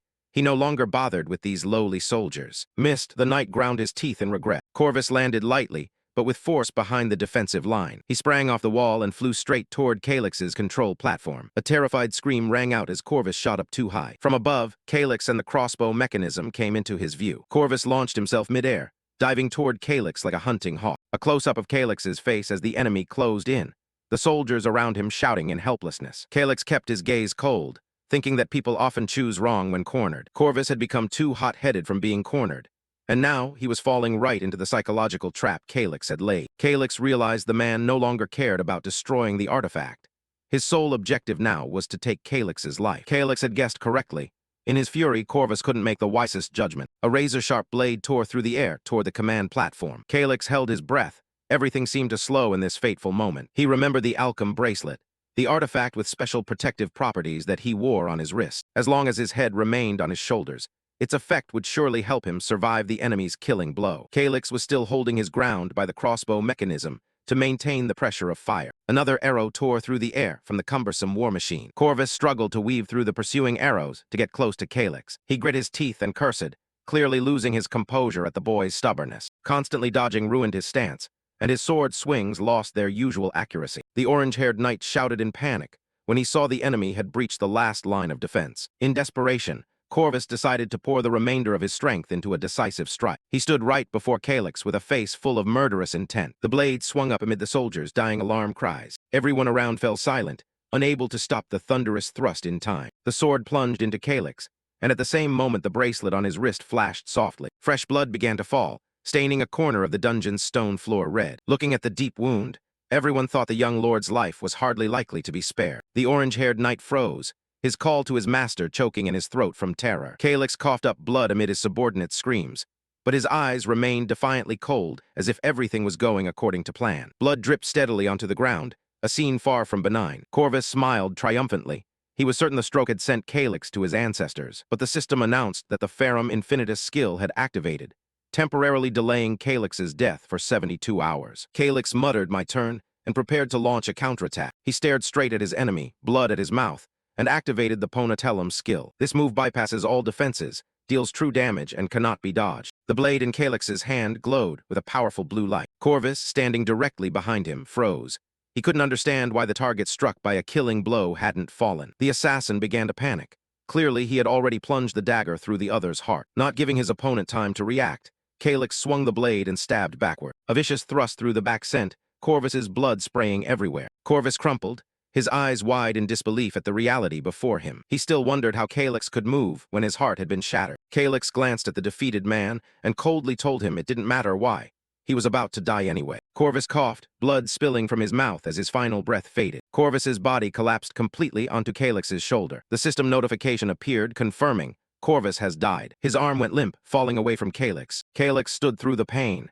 His level surged to 27 thanks to the critical damage he had taken. At that moment, Kraut dashed over, shouting for his master. Kraut and Russell froze when they saw the sword still lodged deep in Calyx's chest. A horrifying sight. Any normal person would have died immediately. Russell realized Calyx was still alive, thanks to the effect of the Alchem bracelet. It's an artifact that extends life by 72 hours, but without timely treatment, death is still inevitable. Russell broke into a sweat, anxious for Calyx's life. Even on the brink of death, Calyx calmly instructed them to search Corvus's body for a teleportation scroll. Russell quickly found the return scroll, as Calyx had requested. Calyx smiled faintly at the increased chance of survival, then asked Kraut to cut away the portion of the sword still embedded in him. It was an intensely pressured task for Kraut. Kraut took a deep breath, drew his sword, and prepared to carry out his master's brutal request. He focused all his concentration on the coming cut. That extreme focus pushed Kraut's limit up to level 60. Kraut's blade emitted a brilliant light that astonished all the surrounding guards. Russell recognized it as the Sword of Light, a technique reserved for Class 6 warriors. Kraut swung with perfect precision, severing the sword from Calyx's chest without causing further injury. He sighed in relief and reported the task done. Calyx, exhausted, thanked him. Calyx directed them to use ice magic to stem the bleeding before applying restorative salves to the wound. The restorative salve was poured directly onto the piece of sword still embedded in him. Kraut followed every instruction mechanically, overwhelmed with worry. His hands trembled as he held the vial of restorative salve. Kraut closed his eyes to steady himself, trying not to break down at the sight. Calyx told him to keep his spirits up, for the journey ahead would still be arduous. Calyx still had the energy to tease, threatening that if Kraut messed up from shaking hands, he'd haunt him for the rest of his life. Hearing that, Kraut only managed a trembling, fearful yes. He shakily poured the restorative salve onto his master's frozen wound. The block of ice shone when it met the medicine, a rough but necessary first aid. Calyx went pale, feeling as if his whole body were freezing from within to stop the blood. The wound was temporarily stabilized beneath the ice, and the mid-grade restorative salve. Kraut exhaled in relief and reported it done. Calyx gritted his teeth and propped himself up on his shoulder. He told himself this measure would keep him alive for now, as long as he didn't take another heavy blow. Suddenly, Calyx remembered someone with healing abilities rivaling the High Priest. He instructed Kraut to use the teleport scroll to go to Posnu, and find a man named Edern Beltoa at all costs. He added a strange passphrase: "If he asks for payment, tell him I'll pay with my body." Kraut was left speechless, while Calyx resigned himself to dealing with the consequences later. Exhausted, Calyx closed his eyes and entrusted everything to Kraut. Kraut hurriedly caught his master as he collapsed from blood loss and fatigue. Calyx was completely unconscious, leaving an immense burden on the shoulders of his loyal attendant. Kraut shouted loudly, ordering everyone to listen up. "This is an emergency." He cradled the unconscious Calyx tightly, commanding the team to withdraw immediately and be ready to cut down anyone who got in their way. Time flew by. 48 hours had passed since that horrific battle. Kraut finally got his master out of the dark dungeon. He breathed a sigh of relief at seeing sunlight. The mercenaries trailing behind erupted in joy at surviving and returning. Kraut told the female commander to handle the rest, while he would take the young master to find a doctor first. Seeing the bandages wrapped tightly around Calyx, the situation was truly hanging by a thread. He told the team to head back to Posnu and meet later. There was no time to hesitate another second. Kraut channeled his energy, a blazing aura surrounding him as he shot forward like an arrow. Those who remained could only see a dazzling streak of light vanish into the deep forest. Another 52 hours passed. The final destination was the home of the legendary Dr. Edern Beltoa. Kraut burst inside, pleading with the doctor to please save Calyx. At the uninvited guest's arrival, old Edern flew into a rage, scolding them for disturbing him. Kraut stood motionless like stone, holding Calyx firmly despite his own exhaustion. The doctor's gaze was full of displeasure. He detested people barging into others' homes like this. He began grumbling about kids who kept throwing themselves into danger, and then coming here to make him clean up the battlefield. But when he glanced at Calyx's badly battered body, he froze in astonishment. Edern pressed to know who had performed such surprisingly skillful first aid. Kraut honestly said it was entirely the young master's orders, leaving the old man stunned and unbelieving. Yet he acted indifferent, saying there was no guarantee the life could be saved and advising them to give up. Kraut retorted, daring that if the doctor was so worried, he should wake him up and ask himself. He added a challenge: whether the doctor was truly as talented as the rumors claim. The slight jab to the genius physician's pride froze him for a moment. He turned his back, coldly saying the operation would be extremely costly and he would not work for free. Then he stopped and issued a terrifying condition. The price might be Calyx's own body. Kraut gritted his teeth, knowing he could not back down now. He bowed his head and begged, for only Edern now had the ability to attempt the impossible. Edern hesitated, wondering what value there was in saving someone who was half dead. But then he was jolted when he realized the bizarre setup in Calyx's request. He pressed how a kid could know about the secret technique he had been secretly researching. Edern remained skeptical about the worth of saving someone so near to death. Kraut smiled confidently, asserting that what the young master offered would astonish him. The doctor showed clear embarrassment as he saw his greatest secret held by a stranger. Seeing that reaction, Kraut was sure he had succeeded in persuading him. He asked directly whether the doctor was willing to forfeit a rare opportunity to test that secret technique. Edern stood silent, staring out the window as the curiosity of a mad genius seemed to stir. Finally, he clicked his tongue and agreed, saying he'd help only this one time. Kraut was so overjoyed he burst into tears, thanking his master's savior profusely. Edern decisively ordered Calyx to be taken into the operating room immediately. The door opened, and Kraut hurriedly carried his master into the cluttered, medicinal-smelling room. Edern brushed everything off the table and barked at Kraut to lay Calyx down there and get out. Calyx was placed on the operating table.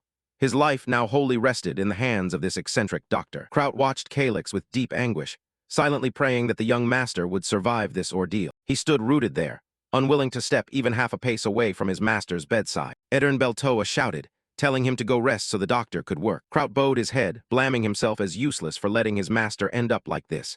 He felt unworthy of rest. The doctor snorted sarcastically, calling the lad stubborn as a rock. But Kraut ignored him, telling himself he must do everything possible to protect the young master's treatment. His sword was plunged into the floor, radiating a cold, powerful killing aura. He stood guard at the door, declaring firmly he would not allow anyone to breach this place. Inside, Edern began preparing his medical instruments, muttering that it was time to start this life-or-death game. Peering into the mortal wound, the doctor was stunned to realize Calyx's heart had almost been cleaved in two. With a blade of light having pierced like this, he was certain a normal person would have died long ago. What astonished him more was that the first aid was even more advanced than his own, especially the way magic was used to hold the final breath. He recognized a common spell, delay death, but the other magic was truly strange. A blue light from an item on Calyx began to glow, emitting an unusually potent energy. Edern's face suddenly changed color.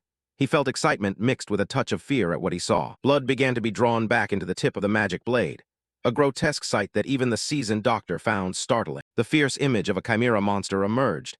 That was the sign of the chimera's blood secret technique. Edern broke into a mad smile, revealing this was a forbidden technique of injecting monstrous, highly toxic blood directly into the heart that he had not yet perfected. Overexcited by this earth-shattering discovery, he slammed the table and laughed maniacally like a madman who'd found the truth. For him, this surgery was an extraordinarily wonderful challenge for a medical genius. He wondered how this brat knew of the secret he'd long abandoned, and vowed to save him to interrogate him afterward. Calyx found himself lost in a dark void, unable to see anything around him.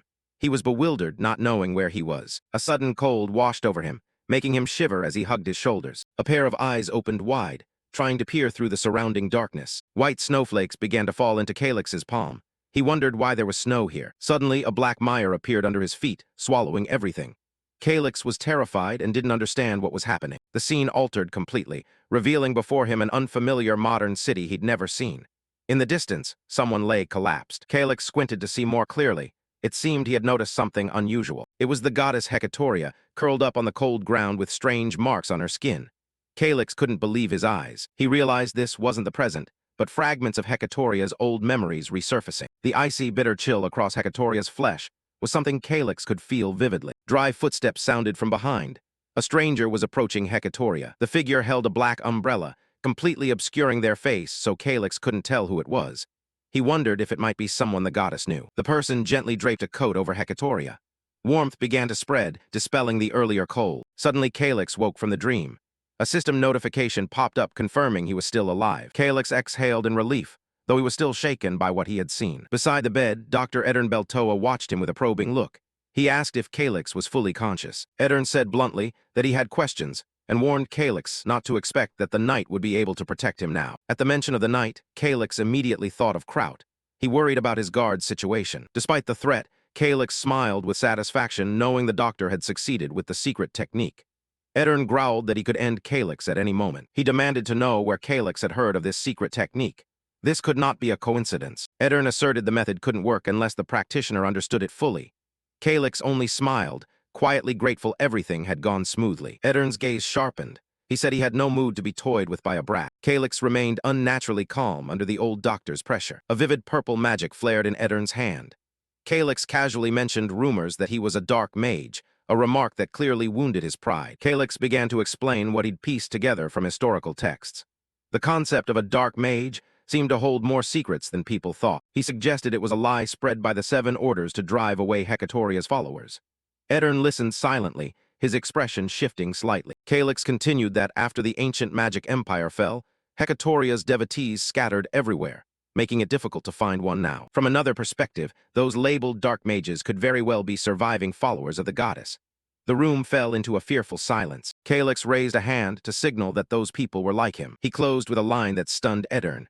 You're a follower of Hecatoria too, aren't you? Edern's face drained of color. He was speechless at Calix's sharp deduction. Seeing that reaction, Calix was certain his hunch was correct. A triumphant smile appeared on his face. Edern tried to regain composure, mocking that it's laughable for someone who can't even read runes to claim to serve Hecatoria. He didn't believe him. Calix remained unruffled and asked softly, "Do you know this secret, that the goddess Hecatoria actually had a pair of black wings?" Calix said, projecting an image as proof into his mind. Edern gaped in surprise as sweat began to bead on his brow. This revelation was a severe shock to him. He muttered that this information wasn't recorded in any public records anywhere in the world. How could a brat like Calix possibly know it? Only one thought remained in Edern's mind. If the boy knew that, then he must be a true follower of the goddess. Still, he kept a stern expression, warning that insulting a deity would incur severe punishment if Calix dared lie. Calix merely smiled, unfazed. But Calix suddenly changed tone, saying they still had a thorny problem to solve. The vague remark caught the doctor's attention. Edern stepped closer, growling that Calix had not yet paid a proper price for the life-saving secret. The pressure from the old man was considerable. Calix made a daring proposal. Let them study his body's transformation as the cost of the operation. Edern was stunned, calling him mad for suggesting such an absurd offer. Calix sneered and retorted, asking if offering his body as an experimental subject was truly so ridiculous. He sat up and calmly explained that only by understanding his special body could the technique be perfected. Edern folded his arms and listened intently to the boy. Edern pondered. Annoyed though he was, he had to admit the boy was right. He himself did not understand why the technique had succeeded this time. Calix added one last point. If Edern wanted to stop, he'd pay 300 gold as a fee and walk away. He was striking at the pride of a genius. He smiled confidently, knowing a dedicated expert like Edern would never pass up a once-in-a-lifetime chance to complete his research. Outside, Kraut stood waiting, his face filled with worry for his master, calling his name without cease. Seeing Calix safe, Kraut finally exhaled in relief, his eyes lighting up with joy. The next morning, the scene shifted to the stately castle of Marquis Antonio. Marquis Antonio sat on a high chair, surprised by his retainer's unannounced visit. The retainer presented a dossier, saying he had found some interesting things while visiting the Varigata intelligence agency. Antonio echoed the name Varigata with a look of skepticism and curiosity. He decided to let this subordinate intelligence agency handle the matter discreetly. With a grave expression, the Marquis demanded absolute secrecy from the man regarding Talamarquis Selvio. A set of classified documents was handed over personally. Everything was ready to uncover the dark truths within. Antonio began reading carefully, wondering what was truly happening behind these reports. The urgent report detailed the condition of subject number 3. After infiltrating the dungeon and the suspicious disappearance, a familiar image arose in their minds. The Black Knight Corvus who had failed the mission. Marquis Antonio was stunned, wondering how this man could possess such sensitive information. His complexion faded. He noted Corvus was a rare talent among the Black Knights, with power rivaling a true swordsman. A significant loss indeed. The retainer bowed regretfully upon hearing that Corvus couldn't even withdraw from the dungeon. Antonio could only sigh and accept the harsh truth. The Marquis snapped that the matter should have been handled more carefully to avoid undue alarm. The retainer respectfully admitted his mistake, calling it his fault. He placed a hand over his chest in respect and declared he had a new proposal to salvage the situation. Another plot began to take shape. In Antonio's lavish chamber, Baron Grima, a middle-aged man with gray hair and a neatly trimmed beard, bowed an apology for troubling the Marquis. Grima sarcastically asked, "Isn't that why the Marquis hired him?" At Antonio's nod, Grima lightly placed his hand on his chest in deference. He said he had prepared a new proposal to resolve the trouble. Marquis Antonio's castle rose imposingly under a clear blue sky, where new political plots were slowly taking shape. Returning to the conversation, Grima confirmed the last location where Corvus had contacted them was somewhere near Posno. While Antonio still pondered the connection, Grima casually declared he would write a letter to stir up the situation. A calculating smile appeared on the Baron's lips. He believed he could fabricate a perfect scenario to take down their opponent. At Urine's residence inside Posno Castle, the peaceful atmosphere was suddenly shattered by urgent news. A soldier dashed down the corridor in a panic, shouting loudly for young Master Calix as he ran. Captain Leoben burst through the door with a tense expression. He reported that the Central Army stationed near Posno was behaving extremely suspiciously, loudly stockpiling supplies and reinforcing troops. Calix was resting on a chair and wondered if it was merely an unusual training exercise. Leoben immediately shook his head in denial. Calix propped himself up and thought. Since they seized the Black Wings and Steel Shield bases, small group leaders had begun meeting in secret. He guessed his overwhelming strength had made these freelance mercenaries wary. Leoben admitted that, but the strange thing was those people no longer bothered to curry favor with him as before. indicating they no longer respected the Red Wolf Legion. He recalled their hostile looks from a few days earlier. It was very possible these mercenaries had found a new, stronger backer to oppose them. Calyx sat up and realized the force behind it was the Third Corps of the Northeastern Army. He lightly pressed his hand to his chest, as if feeling a faint pain. The attendant standing nearby also fell into thought. It seemed Count Selvio was acting faster than they had anticipated by intervening in this matter. Calyx ruffled his hair. He was sure that Selvio would never sit idly by while Poznu was being taken over without intervening. Outside, Poznu Cathedral's bell tower still stood tall against the blue sky, witnessing the city's imminent changes. Worry showed in Liabin's eyes under pressure from the regular army. He understood a direct confrontation would be extremely difficult. Cut to training, Liabin sat meditating in the yard. A blaze of golden mana surrounded him, radiating unprecedented power. Behind him, the other members of the mercenary company practiced the same exercise. The entire training ground was bathed in the light of awakened mana. Liabin couldn't help but be astonished by the power surging through his veins. He exclaimed that it was truly insane and beyond imagination. Looking at the mana-breathing manual Calyx had given them, Liabin still couldn't believe its miraculous effect. Calyx stood at a distance, quietly observing their training results. Mana flowed through every muscle.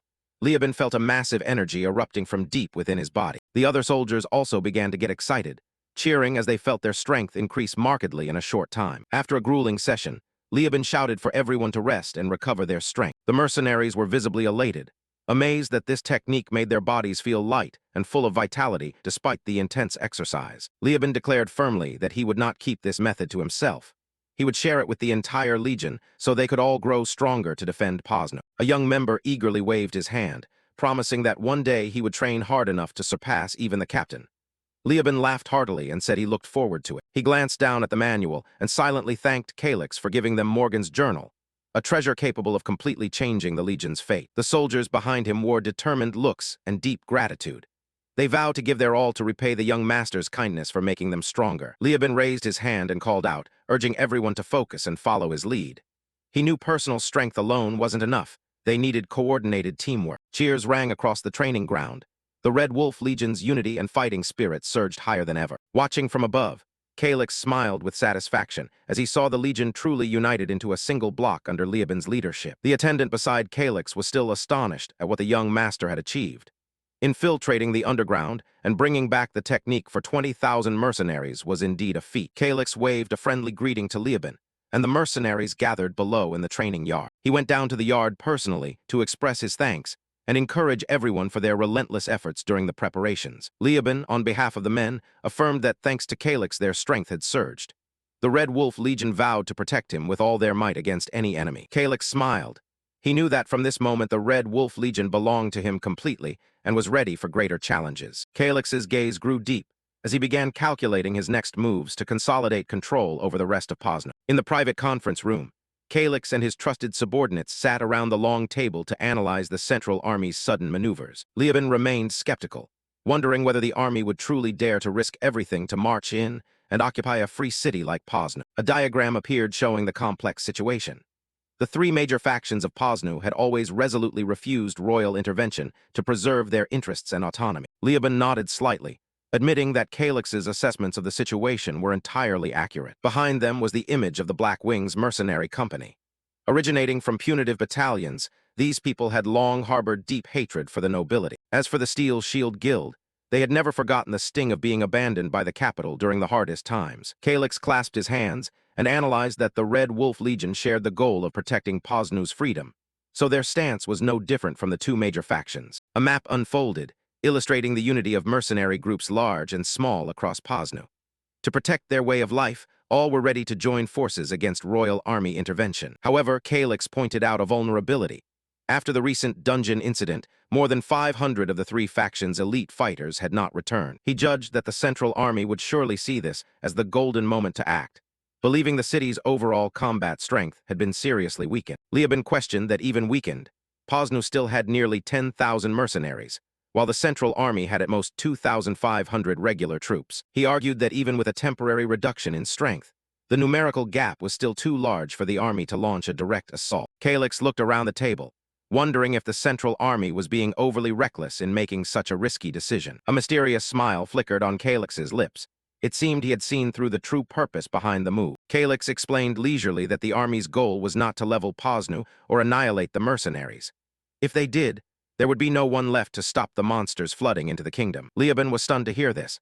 A feeling of unease rose in him as he began to vaguely grasp the truth. With cold eyes and a swirl of dark aura, Calyx affirmed the army's real target was the Red Wolf Legion, the only remaining force capable of threatening their scheme. The scene shifted to the military city of Brest, where the 3rd Corps of the Northeastern Army was garrisoned. Inside the base, Baron Grima held a secret meeting with mercenary leaders, naming the sole target to be eliminated, the Red Wolf Mercenary Company. He issued an ultimatum: either stand with him or be branded a traitor along with the Red Wolves. The mercenaries began to murmur, wavering before this weighty threat. Baron Grima smiled calculatingly, inviting them to cooperate with him. He promised generous shares of the spoils afterward, prompting greed to rise in everyone. They thought that once the Red Wolves were wiped out, control over contracts in the area would fall into their hands. For so long, the Red Wolves' monopoly had prevented smaller factions from profiting, so now was their chance to overthrow them. They intended to use the Central Army as a shield to eliminate their rivals without fear of retribution. The mercenaries' eyes showed determination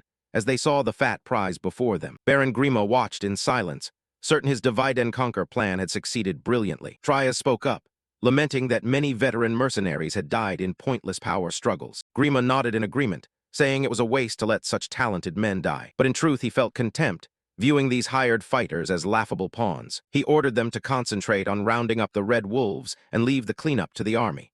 The mercenaries gratefully thanked his generosity. A week later, at the Red Wolf mercenary headquarters, Trias led thousands to surround the gate, raising his hand and rallying the brothers to stand up for their rights. He loudly accused the Red Wolves of monopolizing the lucrative contracts to enrich themselves. The crowd responded fervently, demanding privileges back and pledging to protect Posnu's future. Seeing the chaos at the gate, Calyx realized they had truly fallen into the Central Army's trap. He stood above watching with a cold expression.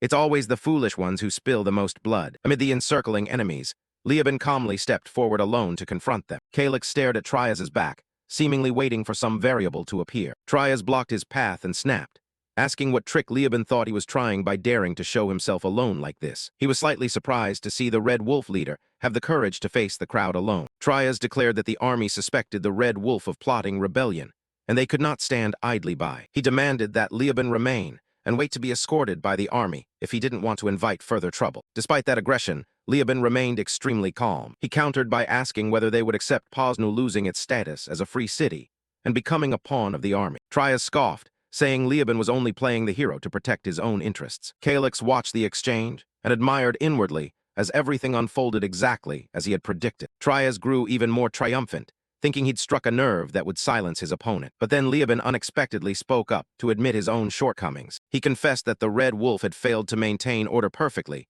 when job brokering became a matter of contention. Lieben explained that if competition ran rampant, mercenary pay would plummet. The mercenaries outside began to stir at his words. Calyx judged that this Trias was sharper than he looked, not merely a brave fool. Lieben insisted his intention had always been to open up job assignments to everyone at the appropriate time. Trias burst out laughing, mocking Lieben as naive to think anyone would believe such an empty promise. Lieben grew serious, urging Trias to ask himself why the army was so eager to destroy the Red Wolf. He exposed the conspiracy. The army needed to establish a new order they could fully manipulate and control. Trias began to show hesitation, realizing he might be nothing more than a pawn in this political game. Lieben concluded the only way for the army to seize Posnu entirely was to wipe out the Red Wolf, and the free mercenaries were the tool for that. Trias and the mercenaries stood stunned, speechless at the truths Lieben had revealed. They began to worry whether Baron Grima truly intended to use them as a stepping stone to rule the city. Trias realized a harsh fact. If the Red Wolf were destroyed, they would not have the strength to defend themselves against the Central Army. The leader pondered deeply. Though he didn't trust Grima, he couldn't fully place his faith in Lieben's words just yet. He worried about his reputation. Having mustered thousands here, he couldn't simply withdraw without a valid reason. Trias fell silent, trying to find the most face-saving way out to retain some of his prestige. Finally, he decided to call a truce.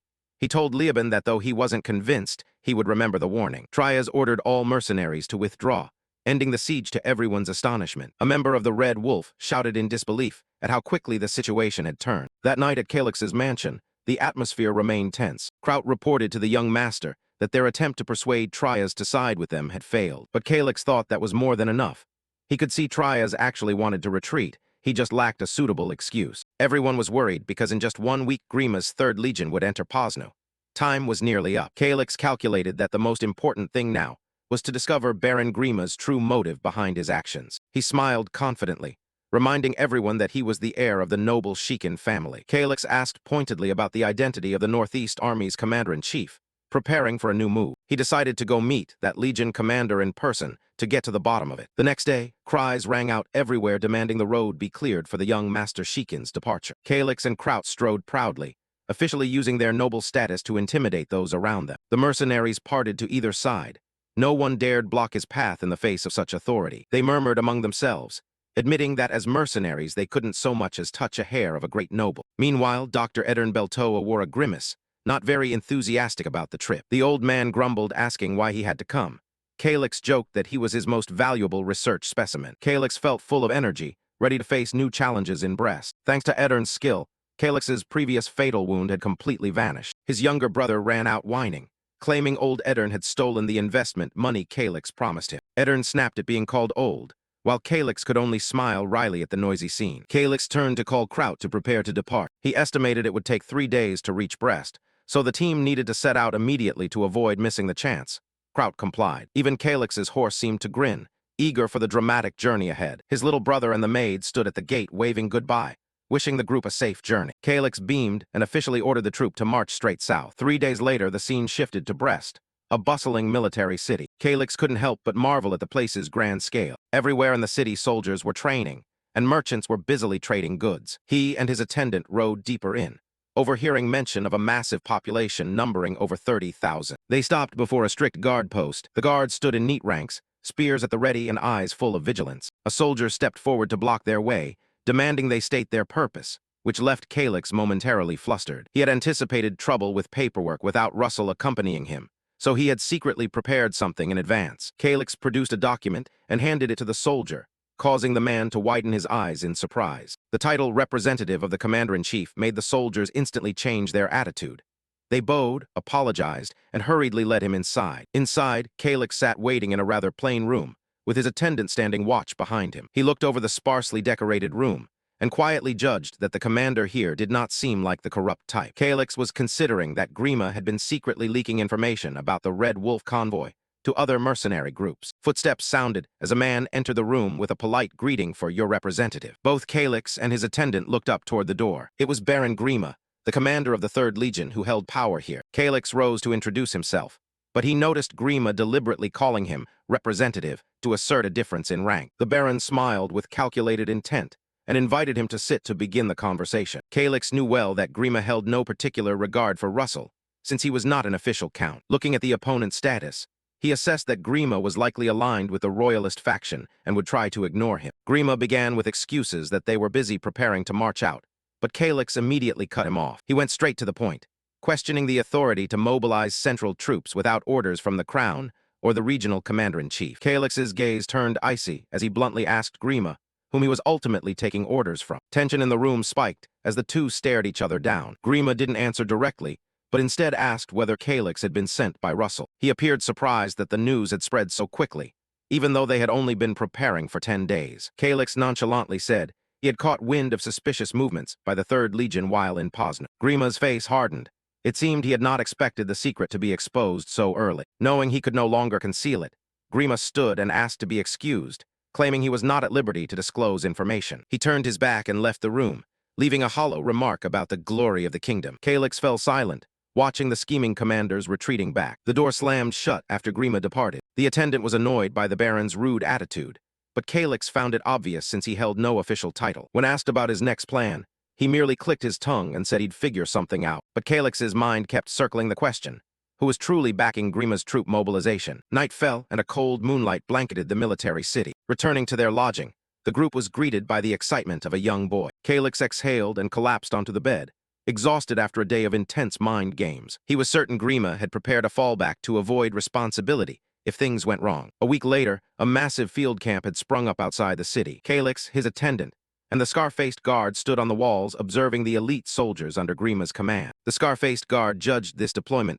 to be the kind prepared for a long attritional war. Calyx assessed it was clearly a direct threat, meant to force the enemy into silent surrender. The Third Legion still didn't fully trust the alliance of small and mid-sized mercenary bands, which is why they weren't rushing into the city.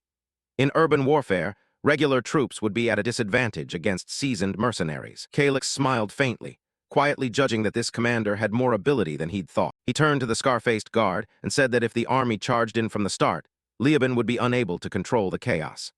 But when the enemy sees a force ready to fight right beneath the walls, the situation changes entirely. The scar-faced guard nodded in agreement, saying the people inside the city were surely beginning to panic at the thought of being swept away. Calyx added that Leoben was essentially a puppet representative. He lacked the strength to restrain the dozens of unruly mercenary companies under him. Inside the city, events unfolded just as Calyx had predicted, with factions beginning to splinter and turn on one another. A mercenary slammed the table in anger, arguing that in this situation they had no choice but to side with the Central Army. However, another immediately countered that their combined strength could easily overwhelm the army. At that moment, an uninvited guest appeared. All eyes turned to the door when they recognized the newcomer as Baron Grima's envoy. With a friendly but loaded smile, the envoy announced that the army required them to prove they had no ties to the Red Wolf convoy. Leoben frowned at the unreasonable demand, while the mercenary beside him shouted in anger at the insult. The envoy calmly laid down a condition. They must capture and hand over the Red Wolf convoy to the army. Leoben slammed the table and rose, warning that sentiment among mercenaries was tense. Doing so would forever brand them as the army's hunting dogs. The envoy waved his hand to reassure them, saying they had nothing to worry about. He asserted that once they held the operating permit, those lowly free mercenaries would have no choice but to submit to them. Leoben's people looked puzzled and asked about the strange permit the envoy had mentioned. He leisurely explained that from now on, all mission brokerage would be banned without an official permit issued by the commander of the Third Legion. Of course, this privilege would be reserved for those who helped them eliminate the Red Wolf convoy. The permit would last up to 4 years and be subject to strict periodic inspections. Any force that failed to meet standards would have it revoked immediately. It was clearly an invisible shackle to control all mercenaries. Leoben ground his teeth bitterly, realizing everything was unfolding exactly as Trias had warned. The envoy smiled farewell, not forgetting to leave a parting remark that he expected to receive many heads of Red Wolf members. After the envoy left, a heavy silence filled the room. Leoben swore in despair. In this situation, he foresaw a bleak future where they'd be treated worse than stray dogs. He regretted not accepting Trias's deal from the start. He wondered what would happen to him if he accepted Grima's terms but ultimately failed. One wrong move, and it would all be over. Leoben bit his lip. Cowardice and fear closed in on his mind as he realized he was being driven into a corner with no legitimate way to retreat. He let out a guttural roar of helplessness, extreme fury erupting as all his long-laid plans suddenly dissipated into smoke. Early the next morning, the guards were lined up right in front of the gate, swords drawn in their hands. The crowd inside began to stir.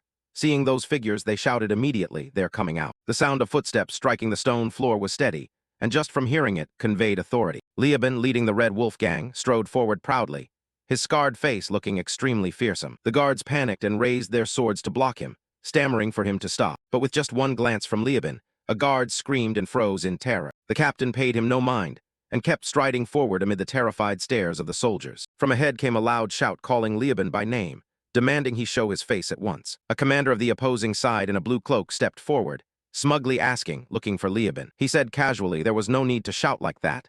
His ears were still very good. He turned to Leoben and pressed him to say what business had brought him here this time. Leoben proposed settling everything with a duel between champions. If his side lost, they would follow orders. But he also set the opposite condition.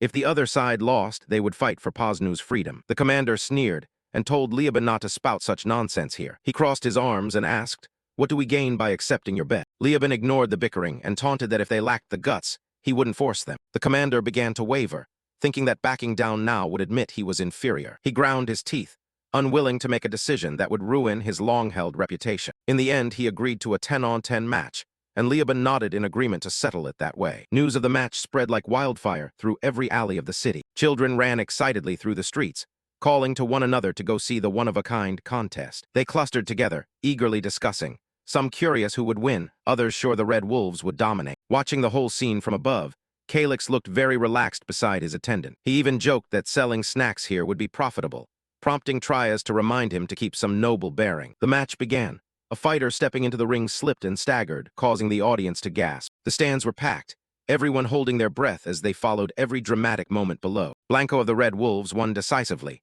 and the team jubilantly celebrated their first victory. The bespectacled referee proclaimed the result briskly and called for preparations for the next bout. A young man carrying a long spear strode into the arena. Seeing the newcomer, Calyx raised an eyebrow, clearly intrigued. The challenger, named Julen, arrogantly told his opponent to surrender early to avoid losing face. Blanco smiled broadly and replied there was nothing to worry about. He'd finish this quickly. Julen muttered angrily, calling his opponent an insolent bastard. Both sides assumed their stances, and the atmosphere on the floor instantly grew extremely tense. The referee looked to both fighters once more to confirm they were ready. He then decisively shouted the command to begin the duel. The two opponents lunged at each other like arrows, their weapons clashing and sending bright sparks flying. The battle unfolded under the blazing sun, drawing every citizen's gaze in the city. But after only a few moves, Julen collapsed to the floor and couldn't get back up. He ground his teeth in bitterness, muttering curses at how disastrously he had lost. The stands erupted in cheers, as Blanco once again brought home a glorious victory. Calyx nodded in approval. The Red Wolves truly hadn't lost a single match to that point. Outside the arena, Red Wolf members were shouting praise for Blanco. Their unity seemed even stronger after the winning streak. Meanwhile, the blue-cloaked commander ground his teeth, sweat pouring down as he couldn't believe the result before him. He thought to himself that the Red Wolves hadn't been this strong days ago. There was no doubt they had cheated. Unable to contain himself, he sprinted into the center of the arena and shouted, "I protest. This match is invalid." Lieben stepped forward, his face cold as he asked bluntly, "You refuse to accept a fair result." The crowd around began to murmur, saying it's hard to believe they'd call foul play after winning all 10 matches. The blue-cloaked commander sneered, smugly thinking that if the mercenaries' discontent grew, the tide would turn in his favor. But Lieben knew his dirty character too well, and immediately exposed the vile schemes that had got him kicked off the Red Wolves roster before. Hit where it hurt, the man leaped up screaming, "Why are you bringing that up now? I never even wanted to join your troop." Lieben's face remained unnaturally calm. He didn't bother with such meaningless excuses. The blue-cloaked man began to run out of arguments and could only huff in frustration. Lieben said to let old matters lie, but he demanded the man make a promise right there. The final condition was presented. "If I can prove our victories were entirely legitimate, you must leave Posnu forever." Trias laid out the condition. If the Red Wolves win honorably, then Blanco must promise to leave Posnu forever. Blanco smirked confidently, saying to present the evidence and he would comply with any demand. Deep down, he was convinced that even if he stepped down, there would be no place left for Trias in Posnu anyway. Trias nodded to seal the deal. Agreed. He turned to ask Blanco if he had rested enough to begin the duel. Lieben stepped forward eagerly, declaring he was ready for battle. Trias asked if he was confident he could beat Blanco, who ranked 20th in the Red Wolf hierarchy. Blanco flushed at that, warning Trias not to underestimate him. He placed a hand on his shoulder to reassure him, signaling the others to step back and make room for the duel. Trias permitted Lieben to use every artifact he had, because he wouldn't allow the Red Wolves' honor to be further tarnished. The two faced each other in the square as the atmosphere grew tense. Blanco maintained an arrogant air, looking down on the young challenger. He warned Lieben not to regret it if he ended up losing an arm on the arena floor. Lieben took a deep breath, his eyes locking onto his opponent with intense focus. Suddenly he lunged with a shout, too slow. Blanco startled, a wave of unease washing over him at the other's calm expression. His whole body suddenly felt as if thousands of pounds of stone pressed down on his shoulders. Blanco panicked as he realized he couldn't move an inch. His eyes rolled back and sweat streamed down his face from the sudden helplessness. Lieben's sword was at his throat. Blanco could only grit his teeth at how quickly he'd been defeated. Lieben flashed a triumphant smile and asked Trias whether he should send someone else up to finish Blanco. Trias called Geppetto to the arena for the next round. Geppetto strode out with her spear decisively. Understood. She activated the skill Haste, becoming a streak of light as she dashed forward. Blanco only caught a blur passing by.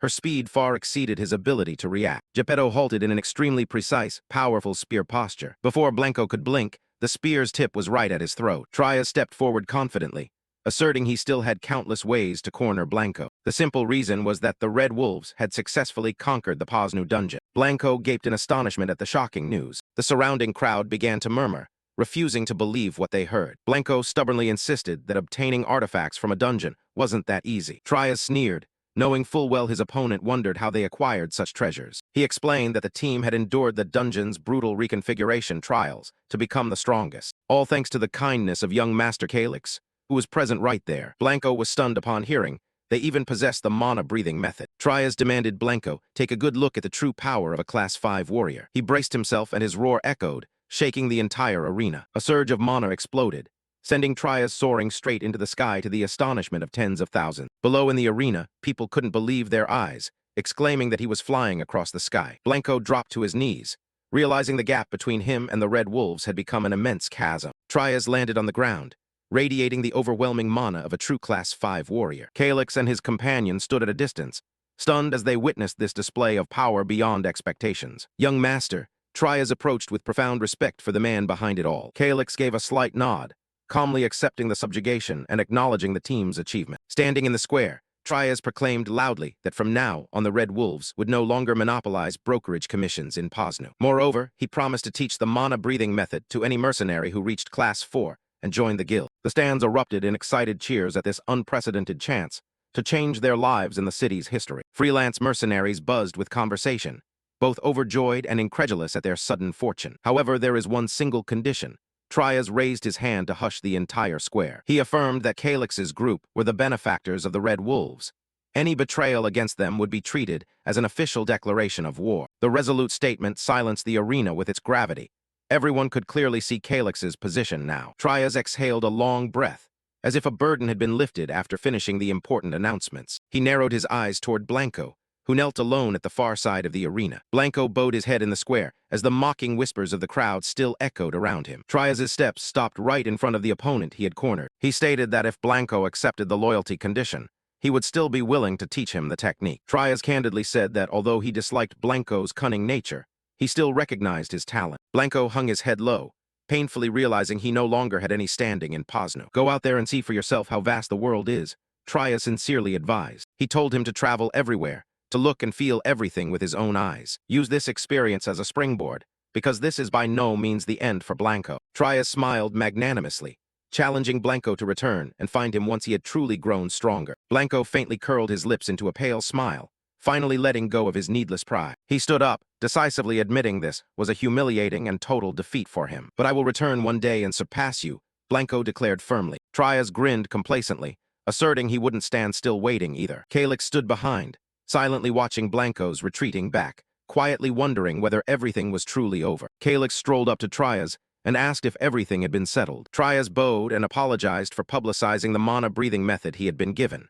But Calyx was broad-minded, saying that once a gift is given, the right to use it belongs to the recipient. He said that if he were going to nitpick every detail, he wouldn't have given it in the first place.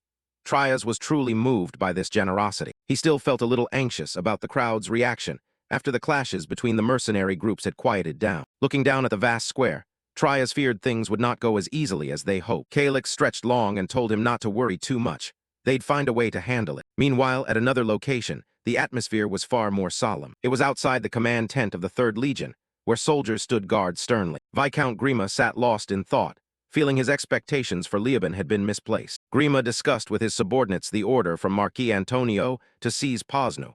Yet he did not want to commit to besieging the entire castle by conventional tactics. Holding the order in his hand, the commander seemed to have devised his own plans for the Legion. Grima decided to withdraw his forces at once, believing the show of force so far was sufficient to demonstrate sincerity to the Marquis's side. He understood that if they did not stop now, the 3rd Legion would find it hard to maintain its neutral reputation. Back at the mansion, a retainer dashed in, rousing Calyx to see an unexpected event. The steady thud of soldiers' footsteps sounded rhythmically on the ground. A long column of troops was beginning to withdraw from Posnu.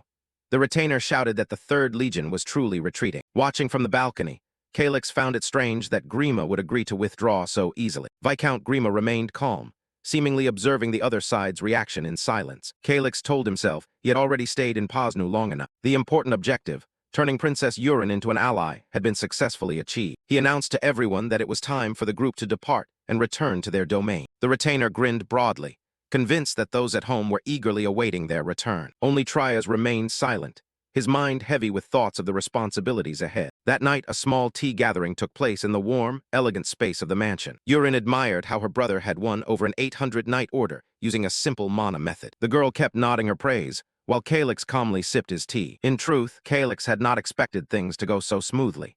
He began explaining to the girl 2 ways to achieve a goal. Calyx asked Yurin what she thought the 2 paths were. Yurin put a finger to her lips, taking the question very seriously. He explained the first path was the shortcut, easy and most efficient, the one everyone wants to take. The other path seemed less effective, difficult, and at first like an inconvenient detour. However, choosing that roundabout route ultimately yielded far greater rewards. Yurin beamed, saying she initially thought he was simply kind to the point of naivety. Calyx was left speechless. He mused that her sharp tongue was certainly learned from Madame Hari. Calyx suddenly remembered something important and called Trias over. He took out a thick ancient book, a compendium on monster behavior and countermeasures. Trias was so moved he was speechless upon receiving the priceless gift. Calyx patted his shoulder encouragingly, telling him to govern Posnu well and become a strength for him. Seeing his subordinate suddenly trembling from emotion, Calyx, a bit embarrassed, asked what was happening. Trias clenched the book in his hands, his eyes filled with determination. He shouted a vow that he would definitely complete the mission, leaving Calyx to force a wry smile. Calyx was slightly taken aback by Trias's excessive zeal. He turned to Madame Hari, who had been standing by the whole time. Calyx proposed that she stay to manage information and assist Trias in governing Posnu. Urin suddenly ran up, adamantly demanding to go with Calyx to learn everything in the world. Madame Hari compromised by assigning several skilled attendants to accompany, support, and protect the princess. She assured that these people were highly capable and could fight when necessary. Calyx nodded in agreement to settle the matter. Urin squealed with delight, jumping up to celebrate the victory, while Madame Hari could only sigh in helplessness. In the sky, the full moon cast a silver light over everything. The group began silently departing Posnu that very night, leaving Madame Hari and Trias to see them off at the city gate. Madame Hari and Trias stood silently, watching the young master's figure fade into the distance. Only the clatter of horse hooves echoed on the empty dirt road. Sitting on his horse, Calyx inwardly took pride in having successfully turned Princess Urin into an important pawn. Seeing the girl's elated face, he believed that in a few years Urin would become a formidable aide. The retainer riding beside him praised Calyx for increasingly maturing and improving. He remarked that Calyx seemed to have grown taller, bearing strongly the bloodline and great potential of Lord Colin. Calyx mentally reviewed the rewards he'd harvested after so many events, from treasures to defeating a level 6 master. He smiled faintly with satisfaction upon seeing his level officially reach 32. However, the retainer's sudden question about practicing the mana breathing method made Calyx flinch briefly. Hearing him prattle on about the benefits of training, Calyx had to awkwardly nod and confirm he still practiced regularly. The retainer encouraged him, saying that although his mana was currently low, with persistence the day of reaching the peak would not be far off. Calyx brushed off the nagging, telling him he knew already and not to mention it again. In truth, he felt like he was burning inside because he had completely forgotten his family's mana-breathing method. If discovered, things would be extremely bad. He painfully pondered solutions, causing Urin behind him to wonder at the ever-changing expression on his face. The current goal was to find a mana technique of S rank or higher to fully replace the old one. Calyx looked at the group ahead, feeling the weight of pressure. The scene shifted to the next day at Brest Fortress, the station of the 3rd Legion. In the dim space, a mysterious man of immense presence spoke, reproaching someone for excessive caution. A black pawn was moved on the board, signaling the start of a dangerous new political game. Viscount Grima sat motionless in his chair with a face full of anxiety, quietly listening to the cold summons from the unseen figure in the shadows. On the chessboard, Baron Grima is being driven into a corner. His opponent remarks that it's his bad habit to try to make everything too perfect. With a decisive move, Grima's white piece is taken. The mysterious figure neatly announces, check. Grima stares silently at the settled board, looking stunned. He lets his hands fall behind his head and forces a smile, admitting his stubborn nature. His opponent is simply too skilled. The mysterious man sits on a high chair, his face hidden in shadow. He meditatively mentions the name Calyx, recognizing him as the one behind everything. Grima looks away, saying the other must surely know Calyx better than he does. Seeing the guest stand, the Baron asks if he intends to leave now. The man nods, saying there's no need to see him off. Grima bows respectfully. He promises to erase his memory of this meeting, to act as if he has never met the guest. He calls the other Count, expressing gratitude for what he has done for him. The mysterious man smirks. He says he has severed ties with the mortal world, so not to address him by that title anymore. He laughs loudly, telling Grima that he truly has become a crafty old fox. Baron Grima bows again. He says it is because he has learned much from this particular guest. The mysterious man turns his back and walks away, as strange, purple magical energies begin to emanate from his feet. Magic surrounds his body, creating a haunting spectacle in the dark room. A vortex of purple energy flares up, engulfing the guest before Grima, who stands motionless, eyes wide. He vanishes completely, leaving the Baron awed by that tremendous power. Grima shivers, sweat running down his face. He wonders whether that being can still be called human. The next day at Viscount Selvio's mansion, a tense atmosphere hangs in the air. A heavy fist slams the table, making the inkwell jump. Selvio roars curses at those wretches. On the table lies Baron Grima's letter. It reports the failure and brazenly demands Selvio cover the additional expenses incurred. Selvio grits his teeth in anger. He sums up Grima's message as, he ruined the job and now expects me to pay. The image of Calyx appears in his mind. Selvio bitterly calls him the lucky brat who spoiled his plan. He worries that at this rate, Viscount Antonio's trust in him will evaporate entirely. Chin propped in thought, Selvio decides to cover up the failure at Posnu. Since for the Viscount it's not that important anyway. The most important matter now is the whereabouts of the missing silver ingots. He wonders who, in the end, holds them. Gazing into the night, Selvio guesses the culprit must have used a magic box to reduce weight, surely tied closely to the mage core. How could they transport that enormous amount of silver without leaving a single trace? Selvio breaks into a cold sweat. He knows that without the Viscount's backing, his old enemies will pounce on him at once. A week later, the scene shifts to the splendid capital Alessina under the morning sun. Luxurious carriages enter the palace. Being part of the morning council is the clearest proof of power. As factions vie for power, who gets appointed to which seat becomes a matter of life and death for the nobles. Selvio's carriage stops before a magnificent mansion. A servant announces their arrival. Black boots step onto the lawn. The focus of this conference is whether Prince Gale will be granted any office. Selvio walks with a grave expression. In this council rife with power, anyone who cannot hold their head high is considered out. A servant leads him inside, announcing that the other is waiting for him in a private room. Selvio's hand rests on the doorknob as he gently pushes into the drawing room. The Viscount still wonders why this person personally invited him for a private meeting. In the lavish room, a young man sits sipping wine beside a lavish banquet. Seeing Selvio, he warmly welcomes him. Selvio bows out of courtesy. The young man smiles and tells him there's no need for such formality. It is Prince Gale. He raises an eyebrow at Selvio, holds his glass, and suggests they share a drink. Red wine is poured full into the elegant glass on the table. Gale folds his arms, a constant smile on his face.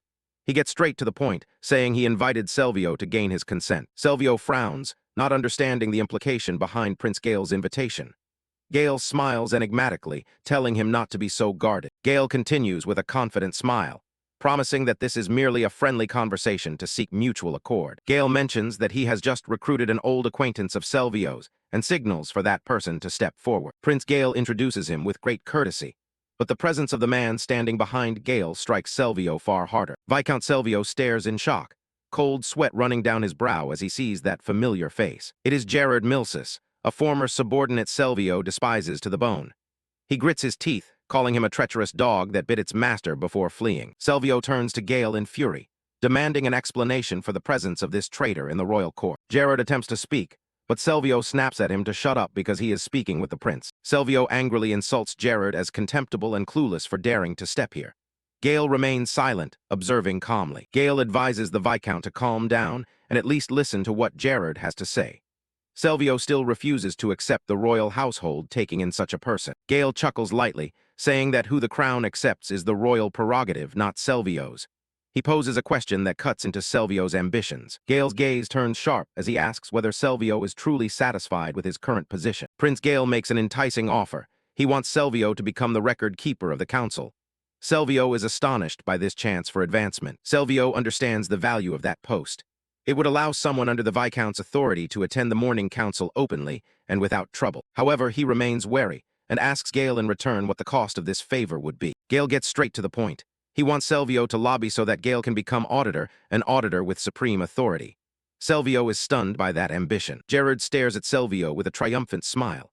He asks how long the Viscount intends to remain a pawn for Viscount Antonio. Selvio clicks his tongue in annoyance and demands that Gerard clarify his plan to overturn the old order. Gerard spreads his hands, saying that Antonio's backing seems solid now, but he questions how long it will last amid upcoming upheavals. Selvio grits his teeth and calls Gerard a know-it-all and a braggart.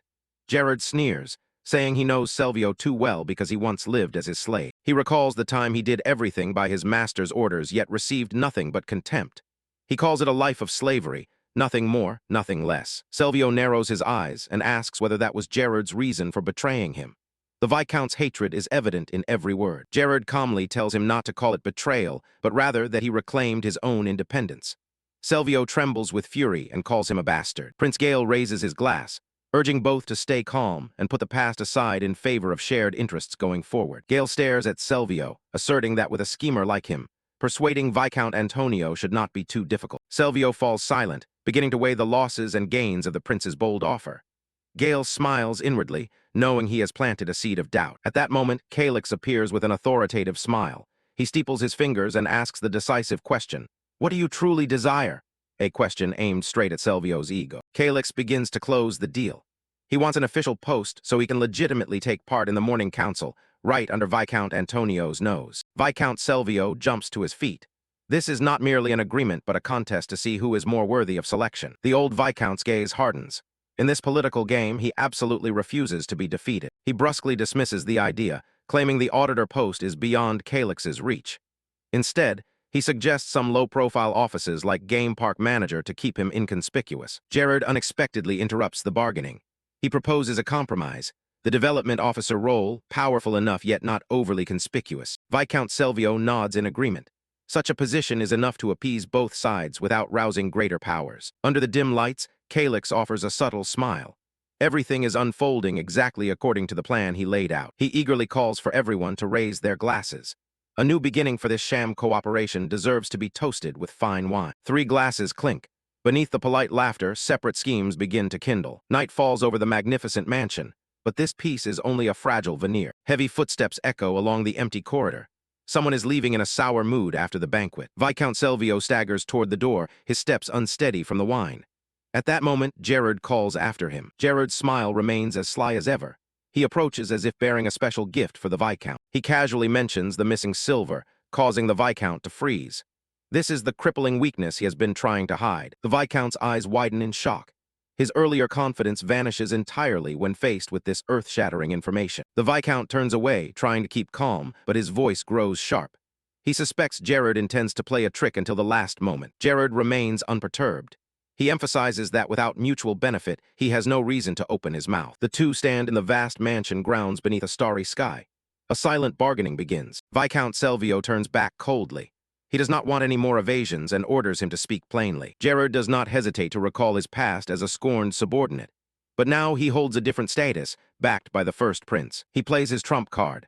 During the period the silver ingots disappeared, Calix was secretly absent for a whole month. And coincidentally, accompanying Calix at that time was the female assassin who once betrayed the Viscount's daughter. Lila's image surfaces in the account.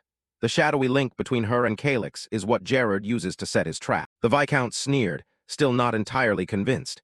He believed a new soldier like Calix lacked the skill to pocket that much silver. He even suspected the reverse, that Jared was the one deliberately deceiving him for profit. Jared didn't care in the least. He confidently dared the Viscount to investigate. The truth would soon be exposed. The old Viscount fell silent, his gaze pensive. Jared's words began to make him reassess the young man he had always scorned. He asked directly what Jared truly wanted in return for revealing this secret. Jared outlined his experience managing his assassin team.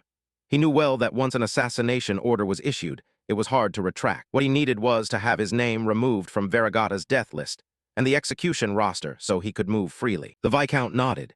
If what Jared said was true, that price was entirely worth reclaiming the vast fortune. Jared grinned triumphantly, raising both hands as if freed from an execution hanging over him. A luxurious carriage waited silently in the night, ready to take the Viscount back to his new plans. He bowed and saw his guest off as politely as possible. The betrayal was complete. Now they only awaited the next act. Sitting in the carriage, Viscount Selvio remained wary of Jared. After all, he was a trusted associate of the prince and shouldn't be touched unless necessary. The next morning, the lakeside manor was peaceful, its surface still, but inside preparations were underway for a hunt. The Viscount studied Lila's file right in his office. A rank 4 assassin in her 20s was not to be underestimated. The documents also indicated she had mastered the mana-breathing technique. This power wasn't something anyone could just acquire. He wondered how such a female assassin could be serving a kid like Calix. Something about it felt very off. The Viscount leisurely sipped his tea, guessing Calix had only used sweet talk, and his outward rank to deceive her. He set his teacup down, his face cold. The real game was just beginning, and Calix would pay for his arrogance. Viscount Selvio frowned in thought. He was convinced there was an abnormal relationship between Calix and the assassin Lila, and he intended to use that to flip the situation. He summoned Tabar. It seemed these suspicions required a bolder solution than mere speculation. Tabar bowed and obeyed. For this attendant, his master's wishes were absolute commands. Lila's portrait lay on the table. The Viscount repeated her name with calculation in his voice. He pressed the white-haired assassin who had just appeared, asking if he remembered the girl. He was the trump card the Viscount had summoned. He did not spare praise. Lila had once been extremely outstanding, intelligent, and full of courage. But in his eyes now, she was merely a failure who had fled from the test. The white-haired assassin smiled grimly, asking bluntly whether he would be allowed to finish her off right away. But the Viscount wanted something more interesting than death. He needed the valuable information she possessed. He stuck out his tongue and licked his lips hungrily. It had been too long since his children had tasted fresh blood. The Viscount reiterated once more, absolutely no killing. Information was the top priority. The assassin looked curious. What information could concern the Viscount so much? The target was nothing other than the hiding place of the stolen silver ingots. His gaze turns icy. He suspects the silver is hidden in the underground vault of Count Shekin's castle. The lakeside manor falls silent, but a clash between the domains seems imminent. Under the full moon, Calyx silently rides ahead, leading the retinue forward. His face shows clear fatigue after a long journey and tense scheming. Gordon suggests stopping at the Elbrack Inn. It's the last reliable service stop before entering Shekin territory. A small inn appears by the road, welcoming travelers exhausted in the late night. No sooner does Calyx sit down than he yawns repeatedly. He just wants to finish the day and sleep. The orange-haired knight still has energy to spare and plans to cajole everyone into partying a little longer. At that moment, Gordon approaches to report that someone dispatched from the domain has arrived and urgently requests to see him. Boot heels pound on the wooden floor. A respectful voice rings out, breaking the silence. The mysterious visitor stands with his back to them, bowing. "Young master, long time no see." An unexpected end to a long day. Calyx Shekin stares into space, his face showing shock as if he can't believe his ears. He mumbles, wondering what on earth is happening. Kraut remains taciturn, his stern eyes fixed ahead without answering his lord. In the temporary council room, Kraut begins to report a tense development. Viscount Antonio has officially formed a special investigative team. Hearing this, Calyx presses to know who was sent. Kraut mentions the name Orsul Tigrim, causing both Calyx and Princess Urin to turn pale. Calyx immediately recognizes him as the old representative of the noble council in his domain from long ago. Kraut adds that this Orsul has just received the title of Baron and been appointed chief investigator. Calyx can only sigh in dismay, thinking old Antonio must hate him bitterly to go this far. Urin anxiously asks if Prince Gale has any news, but Kraut only shakes his head, reporting there is nothing notable yet. Calyx asks about Russell's whereabouts. He is curious whether his family's representative left any further instructions given the boiling situation. Kraut's face hardens as he conveys Russell's decree. Everyone must do everything possible to buy as much time as they can, and most importantly, it is an absolute order forbidding Calyx from returning to the domain until he reaches Class 4. Calyx is stunned and erupts in anger at the nearly impossible demand in such a short time. Seeing Kraut's serious expression, Calyx knows the knight will push his training to exhaustion. He gloomily contemplates the bleak future ahead. Calyx quickly regains his composure to analyze the situation. A royal edict regarding the failed assassination at House Shekin has been issued, and he understands matters have now gone beyond normal control. Calyx narrows his eyes, full of calculation. If Orsul is truly involved in the investigation, he'll be an extremely tough opponent. He wonders what prompted the opposing faction to act so decisively. Kraut has one more important piece of news. He clears his throat to attract Calyx's attention. He reports that a group of women claiming to be acquaintances of Lyra have just arrived. At the mention of the female assassin's name, Calyx is immediately jolted, a strange unease rising within him. Calyx springs from his chair, his eyes urgent as he presses for Lyra's current status. 3 women in black cloaks appear, their faces mournful. They present a drawn portrait and urgently beg for help, saying they have completely lost contact with Lyra for several days. Calyx falls into thoughtful silence, as the pieces about Orsul suddenly becoming the investigator and Lyra's disappearance begin to connect in his mind. He props his chin, calculating. He knows Lyra's disappearance at this moment is certainly no coincidence. Images of the stolen silver bars surface in his mind. Every key point of the trouble seems to stem from that vast hoard of silver. Calyx is certain Viscount Selvio has already moved to recover the silver. The old man has targeted Lyra because she knows the Golda Vault well, where crucial clues might be hidden. He imagines Lyra being threatened, and feels guilty at the thought she might be tortured over matters connected to him. However, Calyx quickly sharpens his expression.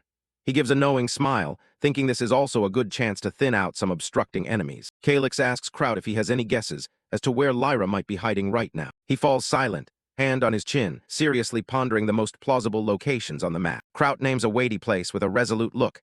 In his view, it's highly likely she is holed up there. It is the Great Tram Gorge, a wild land of sheer, deep cliffs that hides many ancient secrets. At the gorge, Lyra pants from exhaustion, sweat streaming down the pale face of the young woman. The female assassin is pouring all her strength into fleeing across the treacherous terrain, her heavy footsteps echoing against the rock walls. Behind Lyra, her pursuers keep close. She runs while warily scanning for a narrow escape between the boulders. She grits her teeth, wondering how far to the ends of the earth these people intend to chase her before they stop. Lyra's boots strike the dry, rocky ground, producing staccato sounds in the gorge's hush. She pauses behind a large slab to catch her breath, her body trembling with fatigue but her eyes sharp with high alert. Lyra's gaze suddenly hardens with resolve. She knows she cannot run forever and must do something to turn the tide. Back with Calyx's group, An old map of tram gorge is spread out. Kraut assesses the area as complex terrain, ideal for hiding if Lyra is indeed here. Calyx studies the map intently and nods in agreement.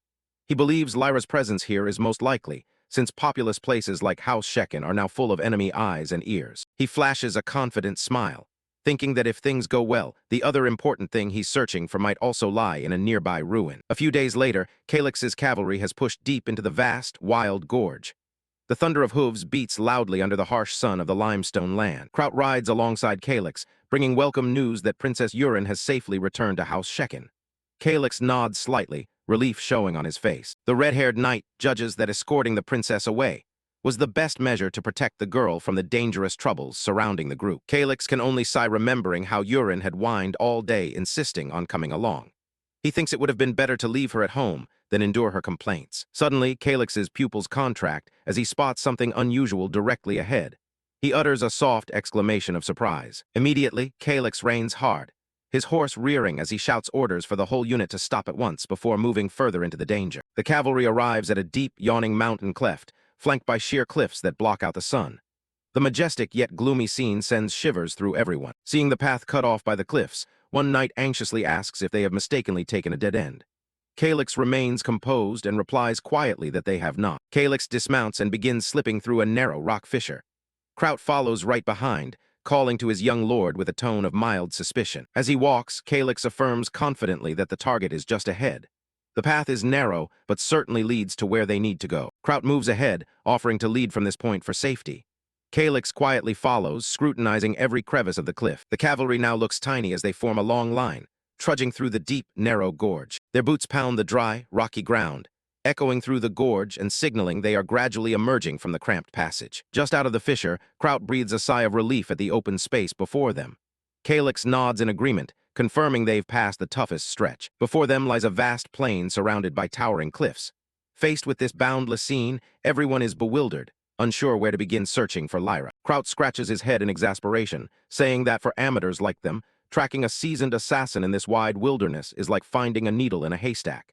Calyx hears this and merely smiles knowingly. Kraut turns with a worried expression, asking how his lord intends to locate the woman in such an enormous place. Calyx smiles mysteriously and brazenly replies that they don't actually need to go searching for her and tire themselves out. The group approaches a strange ruin hidden deep in the earth.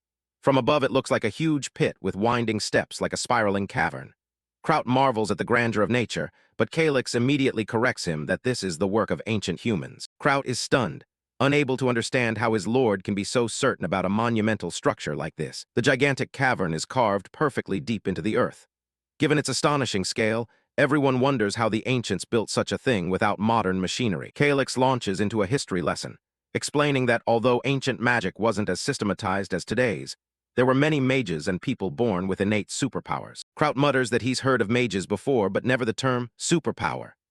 Calyx continues, explaining that modern magic manipulates mana via set formulas, while superpowers are an entirely different category. He explains that superpowers are the ability to use mana instinctively, without formulas. The image of a pure energy entity appears as evidence of that primal power. Calyx then asks why we rarely see such people today. The answer is simple. They still exist, but people stopped using those powers because they're less efficient than modern magic. Calyx narrows his eyes calculatively. He knows the truth behind his words. An image of a towering magic tower appears. Calyx reveals that most children with potential superpowers were taken into the magic towers early, and most people aren't even aware of their existence. Calyx then shocks them by asserting that many of today's Class 7 archmages are actually those ancient superpowered individuals.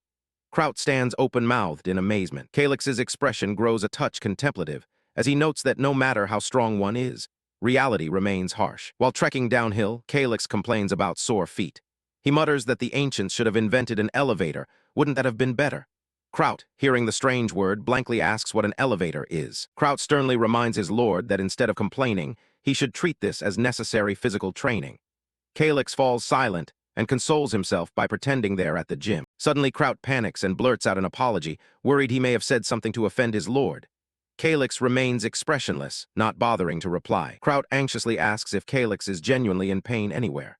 The young lord of House Shekin only looks at the knight with eyes full of fatigue and dejection. Kraut hurriedly asked if the other person was injured anywhere. You watch the other's reactions with concern, while Calyx kept a calm expression. The canyon scene was magnificent as dusk fell, the wind howling through the rock crevices sounding chilling. Calyx stood looking into the distance, marveling at the beauty of nature. Behind him, the subordinates began to stop and prepare to rest. Kraut suggested the group should pitch tents and wait until it was fully dark.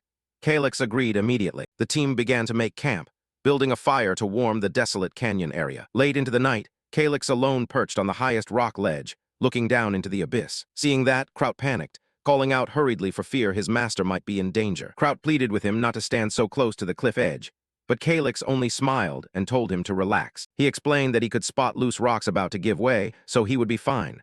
Kraut, hearing this, was left speechless. Calyx continued to walk casually along that sheer ledge. Suddenly, he gave a shout when he noticed something below. Calyx pointed down the cliff and casually told Kraut to climb down and retrieve that item for him.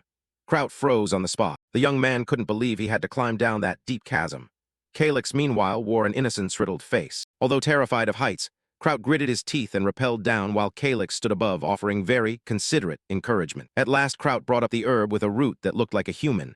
Calyx nodded in satisfaction. Calyx cradled the herb, telling himself that although it wasn't top tier, it was enough for him to advance to Class 4. His gaze suddenly hardened. It seemed the plan was truly only just beginning. Kraut saw him deep in thought and asked if there was anything else. Calyx replied curtly, no. Above, the full moon shone round and bright, illuminating the cold mountains and forests. Calyx took out a scroll of signal and shouted, "Light scroll!"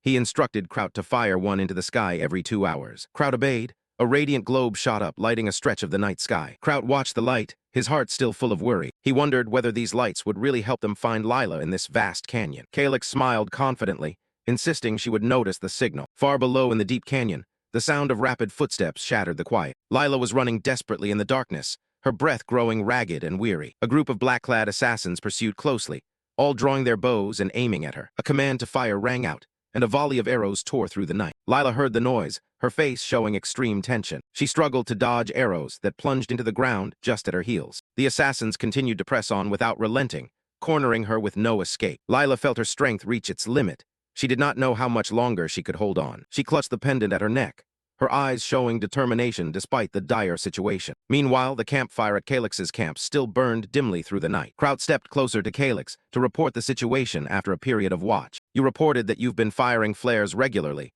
but haven't seen any change or response. Kraut worried the enemy would notice the lights too, and wondered how Lila could break through their encirclement to get here. Calyx replied coldly that it was impossible for her to run here on her own. Kraut was stunned. He explained that when hunted so relentlessly, Lila has no choice in which path to take. Calyx's gaze sharpened.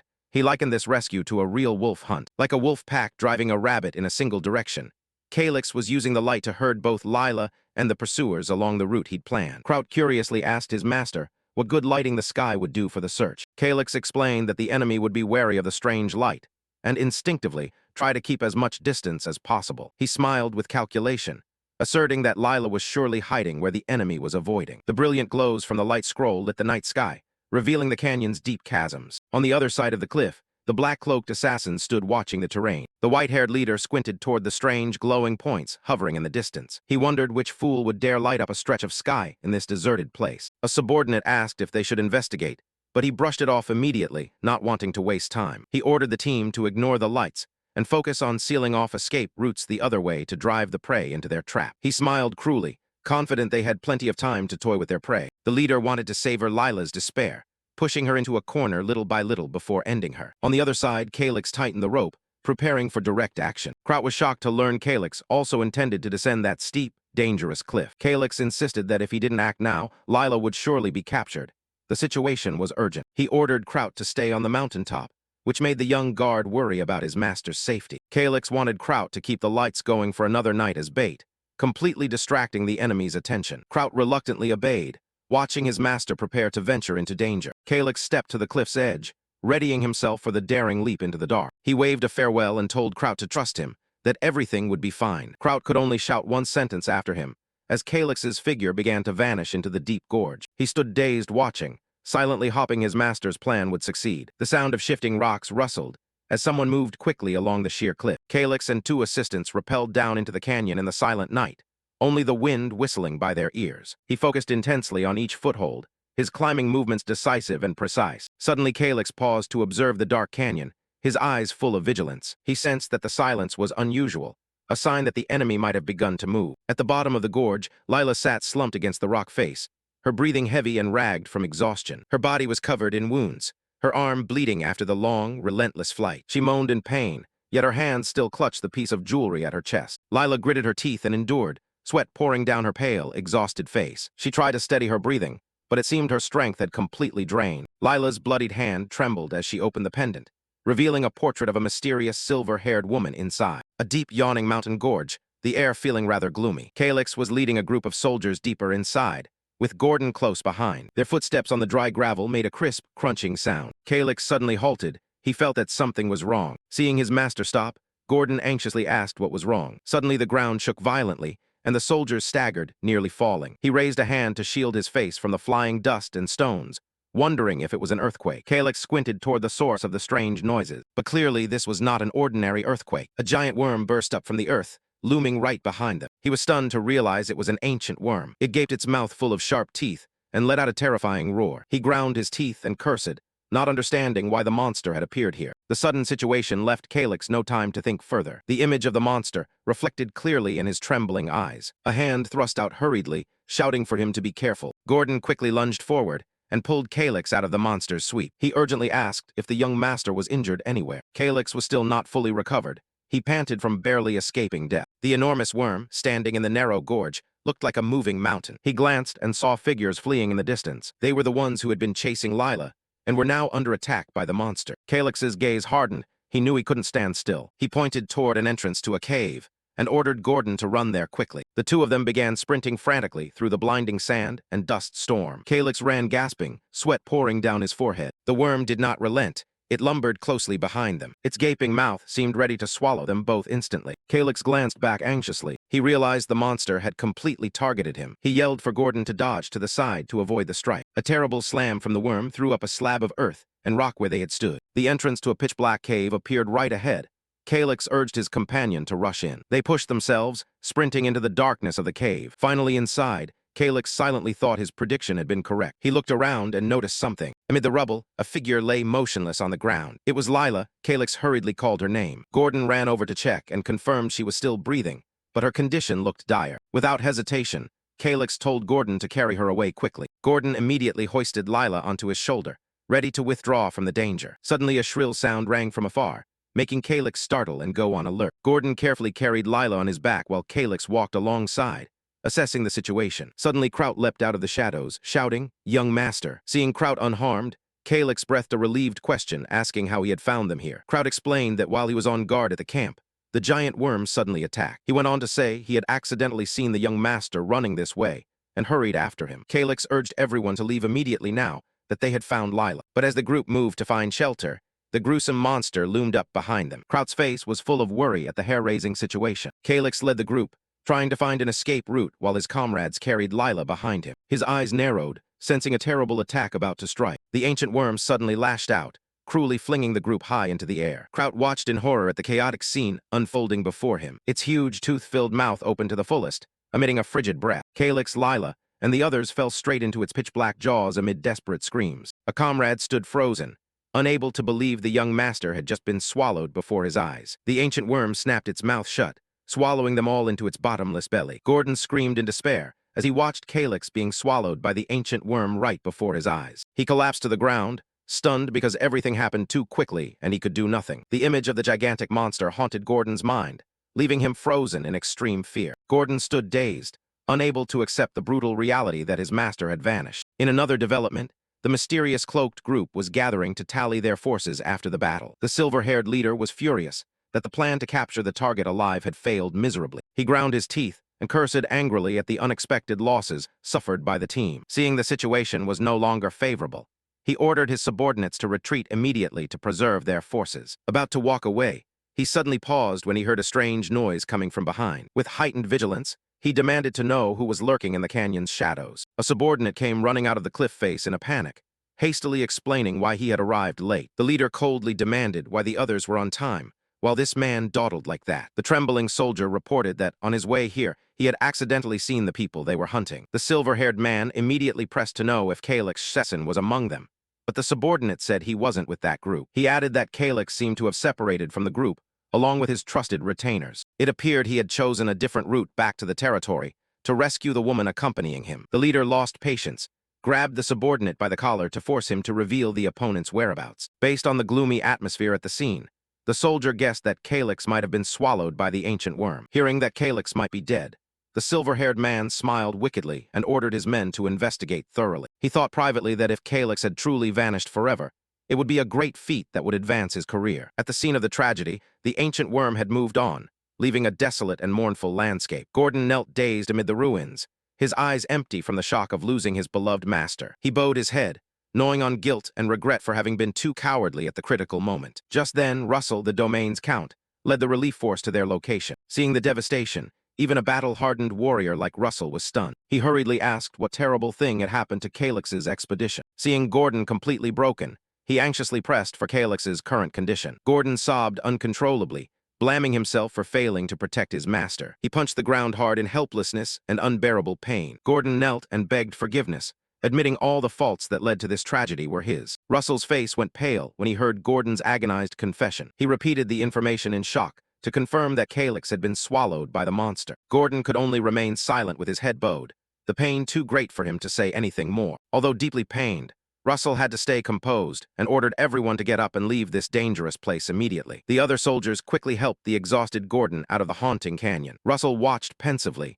He had never imagined this journey would end so tragically. However, as he observed the ancient worm moving in the distance of the canyon more closely, he suddenly felt a strange aura emanating from it, compelling him to uncover the truth. Russell closed his eyes, trying to suppress personal emotions to prioritize the army's safety. He decided to withdraw the troops, because he could not allow any more casualties at this time. Meanwhile, deep underground, Calyx lay unconscious on the cold stone floor. After a while, he began to moan softly and slowly regained consciousness after the violent impact from the monster's jaws. Calyx pushed himself up in the dark cavern, realizing he was still alive after being swallowed. He frantically scanned the area, anxiously searching for any sign of Lila. Seeing her collapsed against the cave wall, Calyx breathed a sigh of relief at finding his companion. Seeing Lila unconscious, he realized thankfully that the monster had no digestive organs. Calyx surveyed his surroundings, beginning to plan his next moves inside the deep belly. He remembered the status window that had briefly appeared just before he was swallowed. Calyx's gaze hardened, confirming that what he had seen was entirely real. It was information about an ancient mage's bead chain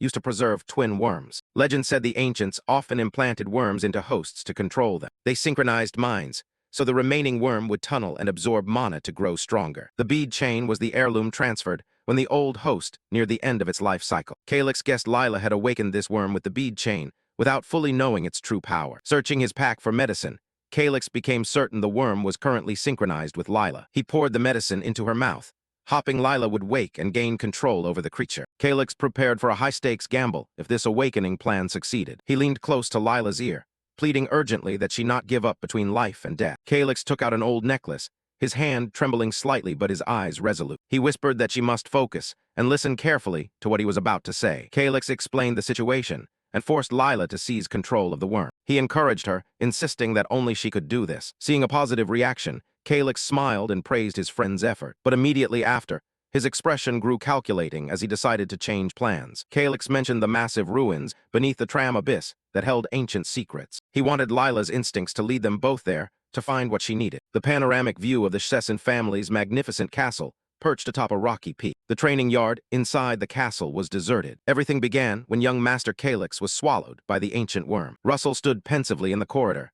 Weeks had passed, and Calyx's whereabouts remained a huge question. Rumors of the young master's disappearance spread throughout Shesson. Russell squinted, deep in thought. The gossip had started stirring again, a close-up of a hand gripping the hilt of a training sword. At the range, Gordon was furiously venting his anger on the wooden dummies. A violent slash sent the helmet on the dummy's head flying off. He startled and froze when he realized someone was watching him from behind. Gordon bent over, hands on his knees, sweat streaming from exhaustion. Russell stood there, coldly remarking that his mind was too distracted. He bluntly told him that swinging a sword in that state was completely pointless. Gordon could only lower his head and reply weakly. Russell suddenly asked directly whether he truly thought the young master was dead. Gordon fell silent, his gaze wavering at that painful question. Russell repeated the earlier testimony that Calyx had intentionally jumped into the monster's mouth. He looked straight at Gordon and asked if he was hiding something. He insisted he wasn't lying, and everyone said it wasn't his fault. But Gordon clenched his fist, He clearly knew the truth in that moment. When faced with the enormous, repulsive ancient worm, Gordon had been completely overcome by fear, close up on eyes filled with terror.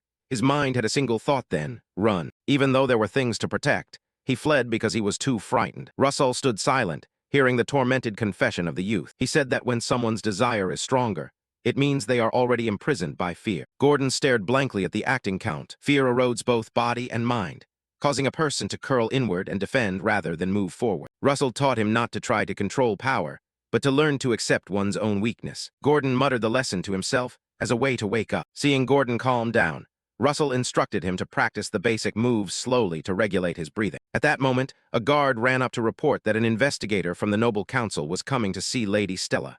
Russell left immediately. Gordon stood motionless, watching the two figures depart. He realized he had long been trying to deny his own weakness. Gordon told himself the young master must have had his own reasons for letting himself be swallowed. He shouted once to dispel the gloom in his chest. Gordon picked up his sword, determined to focus on what he could do right now. Cut to deep underground. A sorrowful ancient ruin stood in the middle of a vast cavern. Calyx and Lila lay unconscious beside large rocks. Calyx slowly opened his eyes, his head still fuzzy from the impact. He looked around the cavern in astonishment. It turned out the worm had spat them out into a strange place like this. Calyx squinted ahead, as if he'd spotted something. Seeing Lila still unconscious, Calyx decided to carry her on his back to continue exploring. He heaved her up. The two of them were now ready to move. Once he hoisted her, Calyx was surprised by how much lighter Lila was than he'd expected. Though he had known it before, the softness only confirmed to him that Lila truly was a girl. Calyx stared, thinking, she's a girl, his gaze fixed on the long hair draped over her shoulder. He began to blush furiously, trying to calm himself, reminding himself to stay clear-headed.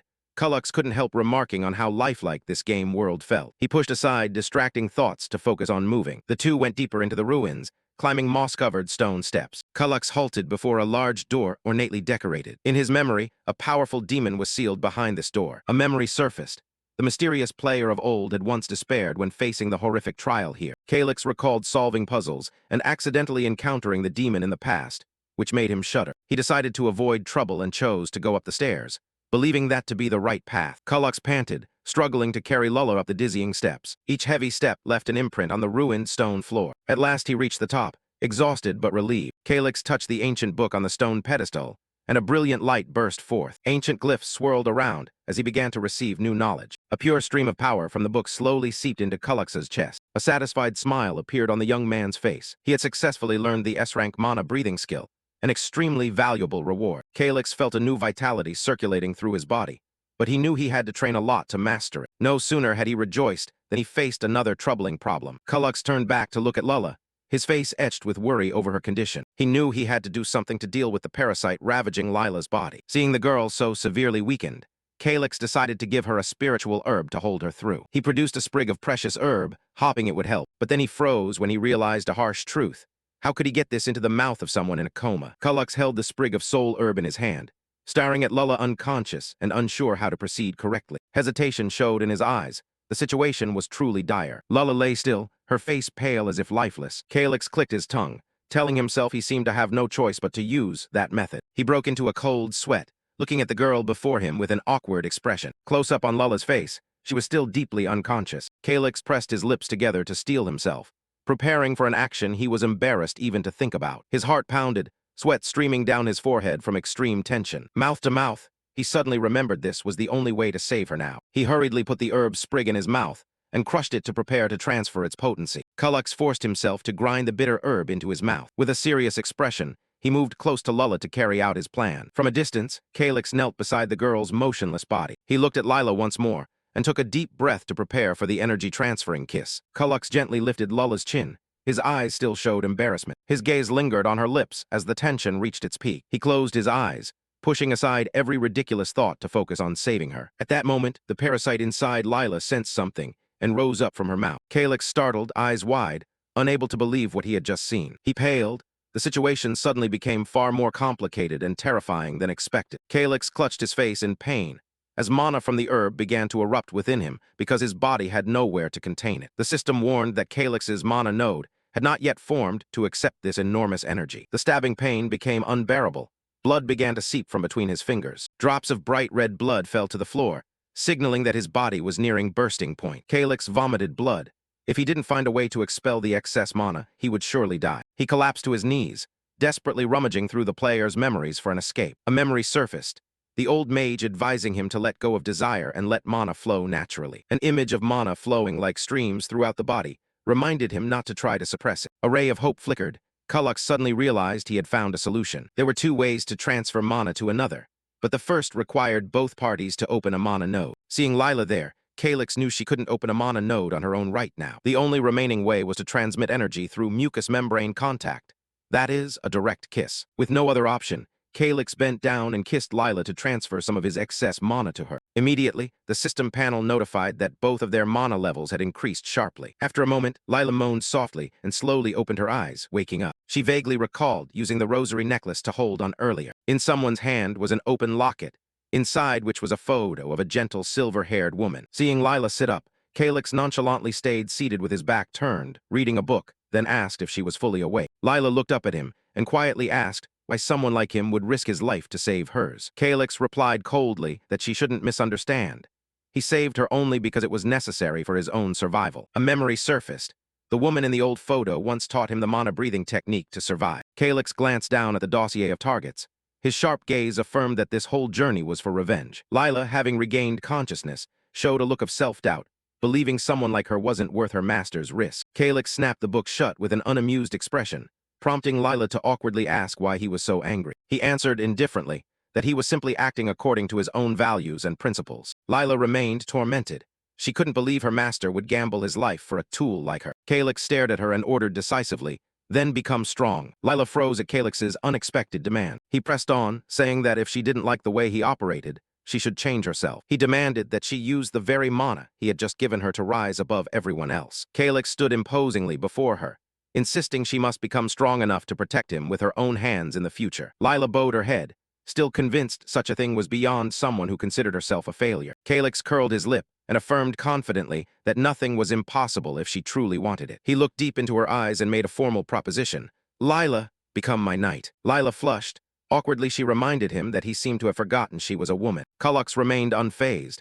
He stepped closer, pinched her chin, and stated he knew that very well. He raised his sword, explaining that when a retainer reaches rank 4, they can be appointed as a knight. Lila looked at Calyx, and her eyes began to stir at his recognition and trust. Calyx solemnly declared that from now on, she was not allowed to take her own life without his permission. He demanded her absolute loyalty, and that she be ready to die for him at any time. But more importantly, Calyx wanted her to live for him. Lila squeezed her eyes shut as tears of emotion slipped down at her master's sincerity. Right there in the dark dungeon, Lila knelt to receive the knighting ceremony and swore eternal loyalty to Kulak. The scene shifted to the Trem Expanse, a wild and treacherous land. An elderly mage stood surveying the area with a skeptical look at the unusual calm. He noticed the ancient one, normally ferocious, had become strangely placid. The giant monster lifted its head to the sky, as if it had just sensed a massive mana fluctuation. The old man reasoned that something abnormal was definitely happening and needed investigation. He began casting a spell, summoning the Earth Spirit Terra to commence a probe. A massive structure appeared in the heart of the expanse,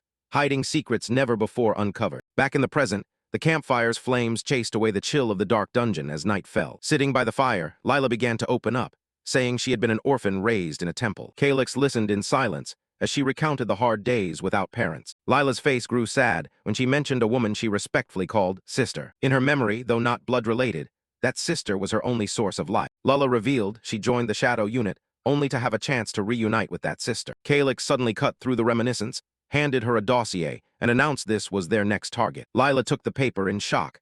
Printed on it was the very face of the sister she had longed to find. It was a wanted notice, showing Lila's sister had fled and was deemed a traitor. Lila turned away and bowed her head, acknowledging her next mission. In her memory, the sister was holding a small child, begging for the child's life. Lila stood frozen, eyes full of anguish as she called out her sister's name. The poor woman looked at her with pleading eyes, while the baby remained unaware of the danger ahead. The child smiled innocently, a stark contrast to the tense atmosphere surrounding the two women. Lila squeezed her eyes shut, trying to stifle the tearing pain inside her. Tabar appeared from beneath his black cloak, coldly reminding her there was no time to hesitate. Lila looked at him in shock, as if faced with a cruel choice. Dry footsteps sounded, and the killer approached with a blood-stained sword in hand. Lila told herself she must stop him at all costs before it was too late. She decided she would finish it herself rather than let others intervene. But Tabar only sneered, raising his sword with sick delight. Ironically, the very mission Lila had pursued for so long directly took the life of the person she saw. Calyx quietly listened to the tragic tale of the female knight. Lila buried her face and sobbed, repeatedly apologizing for failing to protect her only relative. The campfire's flames flickered in the night, warming two hearts weighed down by sorrow. She pulled out a necklace, the last memento her sister left before dying. Lila believed avenging Tabar was her sister's wish, and to do that she needed to seize this power. Calyx looked at her, understanding the burning desire that fueled his subordinate. Lila admitted she had exploited his kindness to pursue her personal goal, but now she wanted to leave that dark past behind and begin a new journey. She gripped the keepsake and affirmed she was now officially Calyx's knight. Calyx reminded her of the enormous mana flowing through her, a power she herself could feel. Lila listened intently to every weighty word from the young master. He smiled confidently, declaring he would bear all her sins and hatred on his shoulders. Lila looked at him, deeply moved.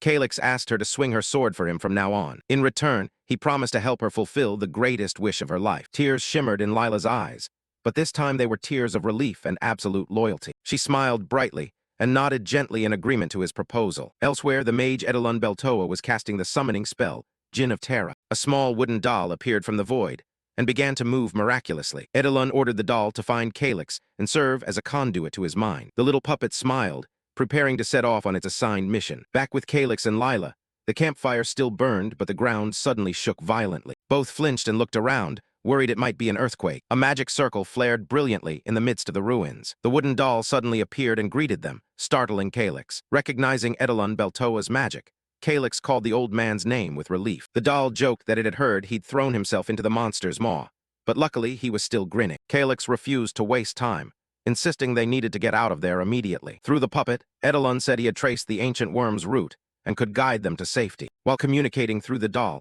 Edelon Beltoa suddenly announced they faced a major problem. The doll explained that raising both of them via the Earth Spirit would require an enormous amount of mana due to the great distance. Calyx fell silent, pondering the vast energy needed for this escape. His gaze rested on the ancient skeleton lying still on the cold slab. A gleaming golden gem appeared, the Sara containing the pure mana of the ancient mage. Calyx held the gem up before the doll, and it immediately perceived an astonishingly abundant flow of mana. Lila and Calyx smiled with hope when the doll asked if they were ready to leave. Calyx nodded eagerly, urging Edelon's puppet to quickly take them out. The scene shifted to Stella's manor. The family's spokesman, a middle-aged brown-haired man in a dark blue suit, stood there with a grave expression. Stella, the young blonde lady, turned to ask if she was being treated properly as a noblewoman. She sighed in frustration, feeling caged since she couldn't go out or receive visitors. A vase of roses sat prominently on a shelf, adding to the room's opulent yet stifling atmosphere. The family's spokesman reiterated the evidence, suggesting Stella's involvement in the plot to assassinate young Master Calyx. Stella turned away, coolly declaring she had no idea what he was talking about. He added a shocking claim that Calyx might indeed have perished in the recent incident. Stella froze, then turned back with a face of both shock and suspicion. The spokesman corrected that the news had not been officially confirmed. It was still only speculation. Images showed Calyx's mana core had disappeared, a fatal sign normally seen only when a user has died. A suggestive smile flickered on Stella's face at the possibility that the young master was gone. The spokesman advised her to take the payment and leave rather than continue delving into this risky affair. Stella shouted angrily. She had gambled too much on this plan to withdraw easily. He coldly stated that the Viscount was very disappointed in the mistakes she had made recently. Looking directly at Stella, he emphasized this was likely her last chance to salvage her honor. Stella bit her lip anxiously, unsure what to do next to escape this mess. The family's spokesman told her to merely appear obedient to him. He would handle the rest himself. A sinister smile crossed the seasoned man's face as he saw things progressing as planned. At the royal palace, towers stood tall in the morning light, heralding another tumultuous day. Inside the audience chamber, the resplendent throne sat empty, awaiting the monarch's arrival. The silver-haired grandee, Marquis Antonio, sat in thought, pondering upcoming political moves. Prince Gale, a young brown-haired man in a black uniform trimmed with gold, stood there utterly composed. Marquis Antonio reiterated that they had to give the prince a seat on the council to save face. He told himself it was a necessary concession they could not avoid. Looking at Gale, he believed outright removing the royal prince now would generate bad public opinion. Instead, he planned to send Gale on menial duties like road maintenance or windmill work at the borderlands. A malicious grin formed as he imagined the noble prince smeared with mud day after day. At that moment, firm footsteps echoed outside the solemn hall. A man with long silver hair entered to the crowd's reverent silence.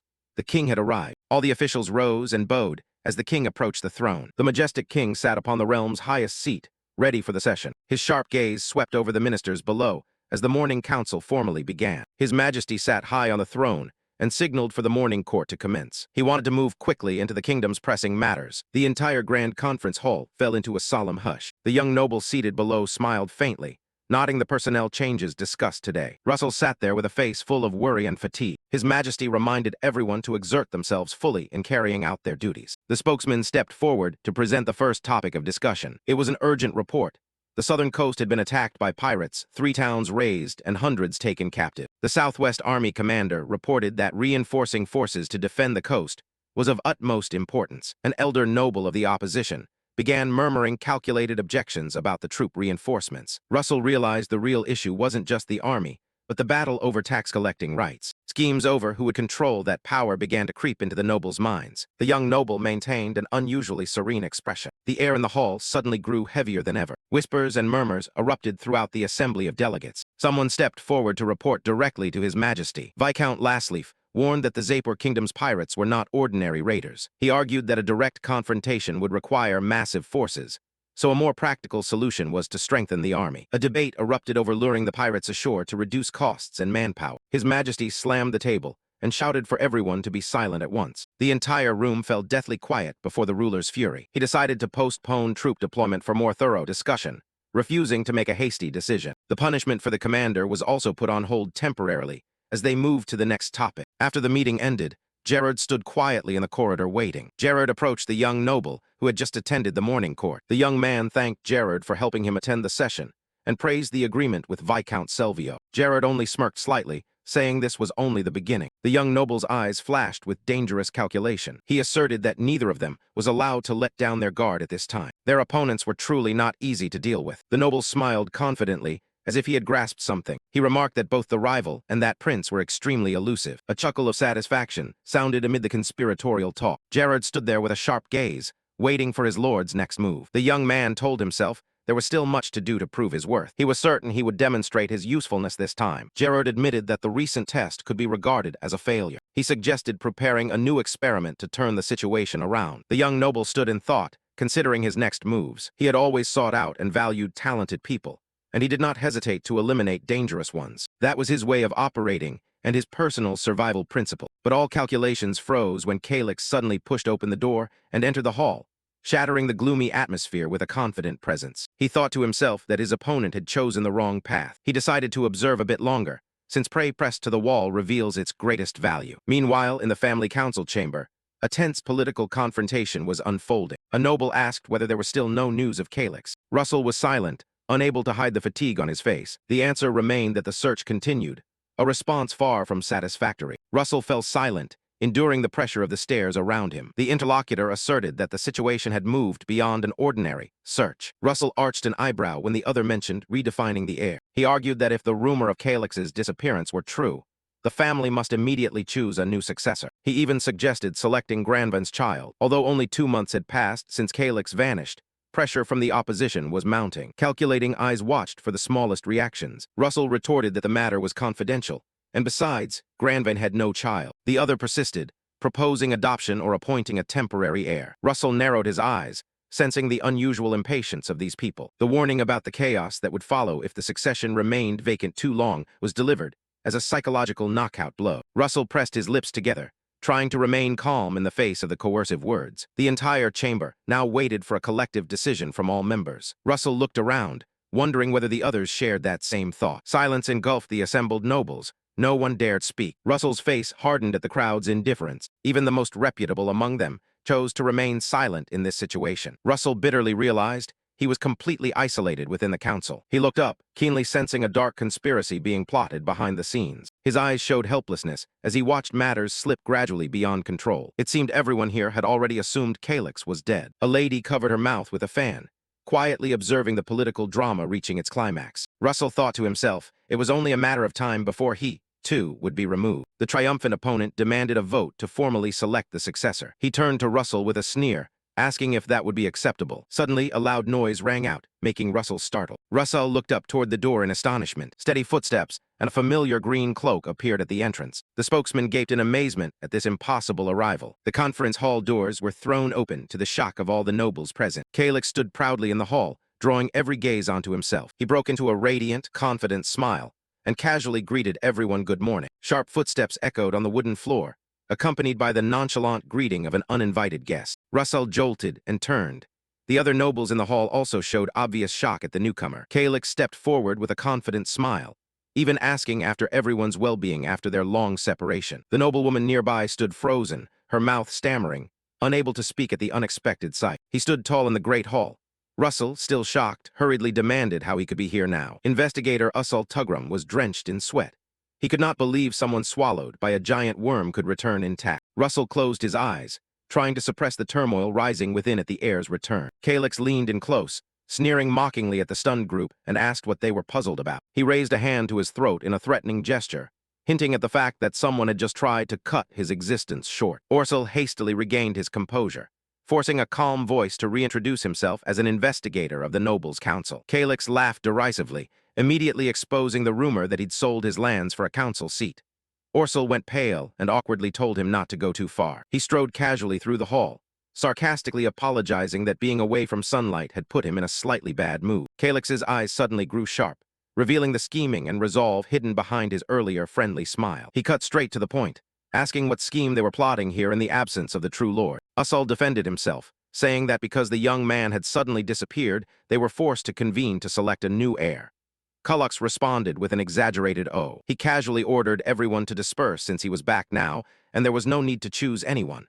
But Ursel remained stubborn, declaring his mission was not yet over. Calyx spread his hands arrogantly, and retorted whether an investigator had any right to interfere in the family's internal succession matters. Usul was at a loss for words, secretly horrified as he realized Cullux had completely reversed the situation and seized control of the conversation. Russell glanced to the side, quietly watching the attitudes of those seated in the meeting room. He bitterly recognized these nobles as opportunists, ready to switch sides instantly when the situation stopped favoring them. Calyx kept an extremely composed expression, making Ursel uneasy because he couldn't predict what the young man was thinking. He used the pretext of needing to complete the investigation into the failed assassination to stay.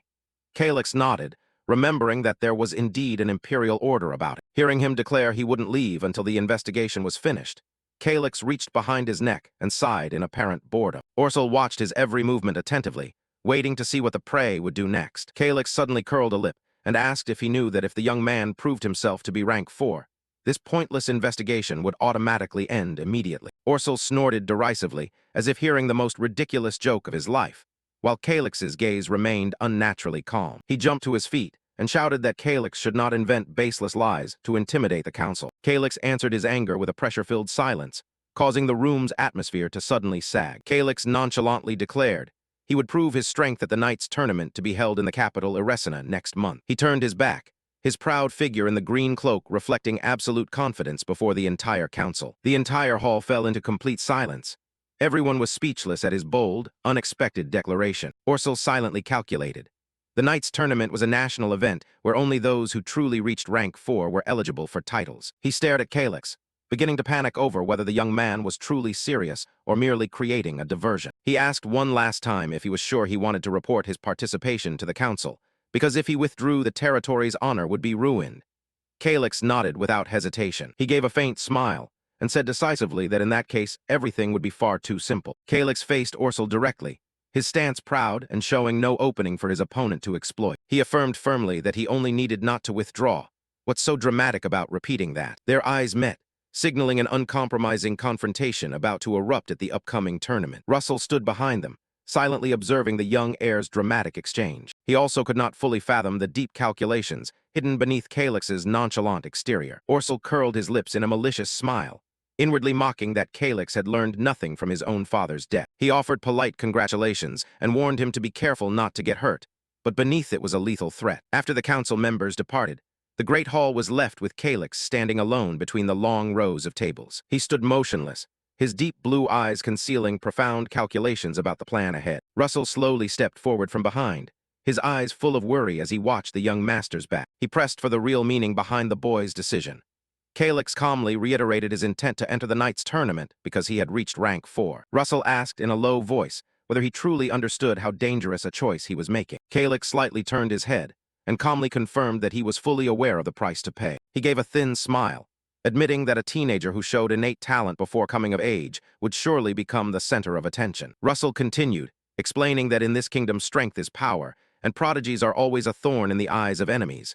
The boy was no exception. Calyx paused for a moment, then agreed with Russell's pragmatic observation. He suggested that his father, Count Colin, probably understood this influence well, which is why he had deliberately revealed his rank for power back then. Calix closed his eyes briefly, recalling the precious teachings his father had passed on. His father had said that sometimes a famous name can become the staunchest shield for self-protection. In this world, the nameless are easily erased by assassination or accidents. But for those with fame, their disappearance becomes a major issue that can't be ignored. Russell's eyes flashed with sorrow. He blamed himself for failing to protect his old friend, Count Colin. He clenched his fist on the table, recalling that the Count's death had been announced as an accident to deceive the public. However, the true mysteries behind that tragedy remain an unresolved enigma to this day. Calix placed a hand on Russell's shoulder to reassure him, asserting that hiding one's strength wouldn't make the current situation any better. He analyzed that the enemy intended to erode their territory with absurd pretexts until nothing was left. Russell listened intently, noticing the young master's remarkable resolve and maturity in every word. With fiery eyes and a defiant smile, Calix declared that rather than let the opponent lead him by the nose, he would personally overturn the entire board. Russell looked at Calix with a contemplative expression. He gave a small smile and a slight nod, saying he would say no more. Russell turned away, reminding him that the journey to the capital would be the enemy's last chance. Calix listened with a serious face. He decided to entrust all preparations to the old steward. Russell closed his eyes and accepted the order respectfully. Calix thanked Russell for bearing the burden of managing the manor during his absence. Russell put a hand to his chest, insisting it was only his duty to do so. However, he suddenly hesitated, which made Calix a bit puzzled. Russell looked at Calix and sighed softly as he realized he had grown much older. He bowed his head, fearing he might one day become a burden, yet still wanting to pledge his full loyalty to serve his master. Calix told him not to say such things. He scratched his head and offered an awkward laugh, embarrassed by the old man's excessive seriousness. Calix looked straight into Russell's eyes, his expression growing more sincere. He smiled and affirmed that he truly needed someone reliable to lean on. Russell was stunned as he looked at his master.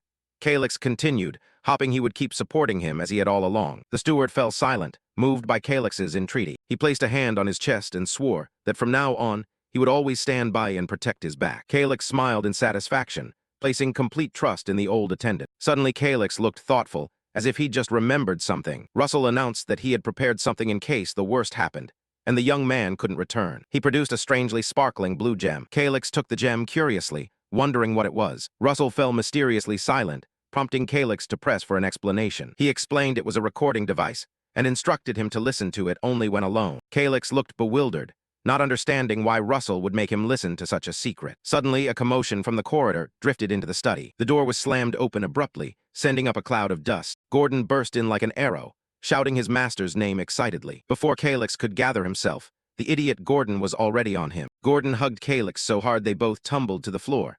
The poor master could only gasp for air. Calix kicked his legs, trying to push away Gordon's excessive enthusiasm. He shouted at Gordon to control himself.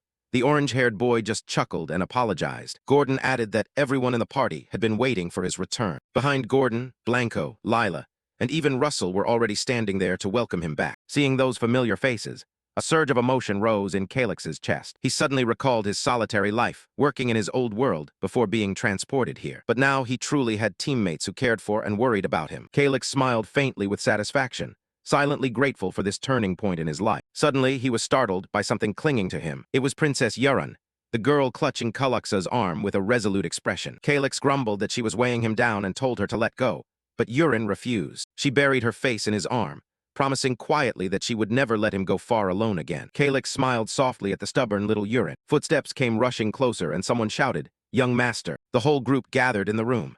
Calix felt guilty for acting on his own and making everyone worry. He sincerely apologized for causing the group concern during that time. Blanco smiled in relief, saying that as long as Calix returned alive, they were satisfied. Hearing those warm words, Calix could only respond with a thank you. The atmosphere suddenly became lively when Calix declared that from today he was officially an adult and should cast off worries and enjoy life. Outside the palace, cheers demanding drinks rang out across the sky. A grand feast was held in the main hall to celebrate this special day. Gordon and Calix raised mugs of ale together, while Russell and Lila chatted animatedly. Amid the noise, Yurun stood alone in the corridor with a pensive look. She gently reached out and pushed the door open. Yurun entered Mara's room, surprising the maid a little. Yurun asked Marie, with an extremely serious expression, whether the work at the banquet was finished. Marie looked astonished at the princess's unusual attitude. Yurun bluntly expressed that she also wanted to learn how to become stronger. Mara was stunned because Yurun had always only cared about business before. The girl explained she wanted to learn mana breathing techniques and the royal traditional martial arts. Marie smiled and said that if the head steward knew about this, he would probably cry with joy. Euron asked Mara to teach her, and received enthusiastic agreement. She told herself that, as an exile, the ability to defend herself was vital. She could not keep relying on others' protection. Euron bowed her head in thought, a fierce determination burning inside her. The girl curiously asked if it would take long to become as strong as Kraut, which made Marie gasp at such an enormous goal. Marie reassured her that with persistent, regular training, Euron would achieve it someday. The girl brightened at the news. Euron declared resolutely that she would do her utmost. 3 days later, everything was ready for the new journey.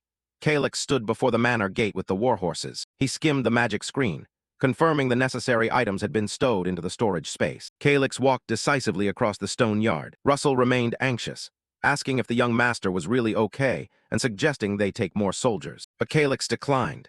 He knew the journey to the capital would be fraught with danger, and those who couldn't use mana would only be liabilities. He placed his foot on the stirrup, preparing to mount the warhorse. Sitting firmly in the saddle, Calyx explained that a small, elite unit would be far more agile. Russell nodded in reluctant agreement. Russell saw them off with a heavy face, not forgetting to wish the young master a safe journey.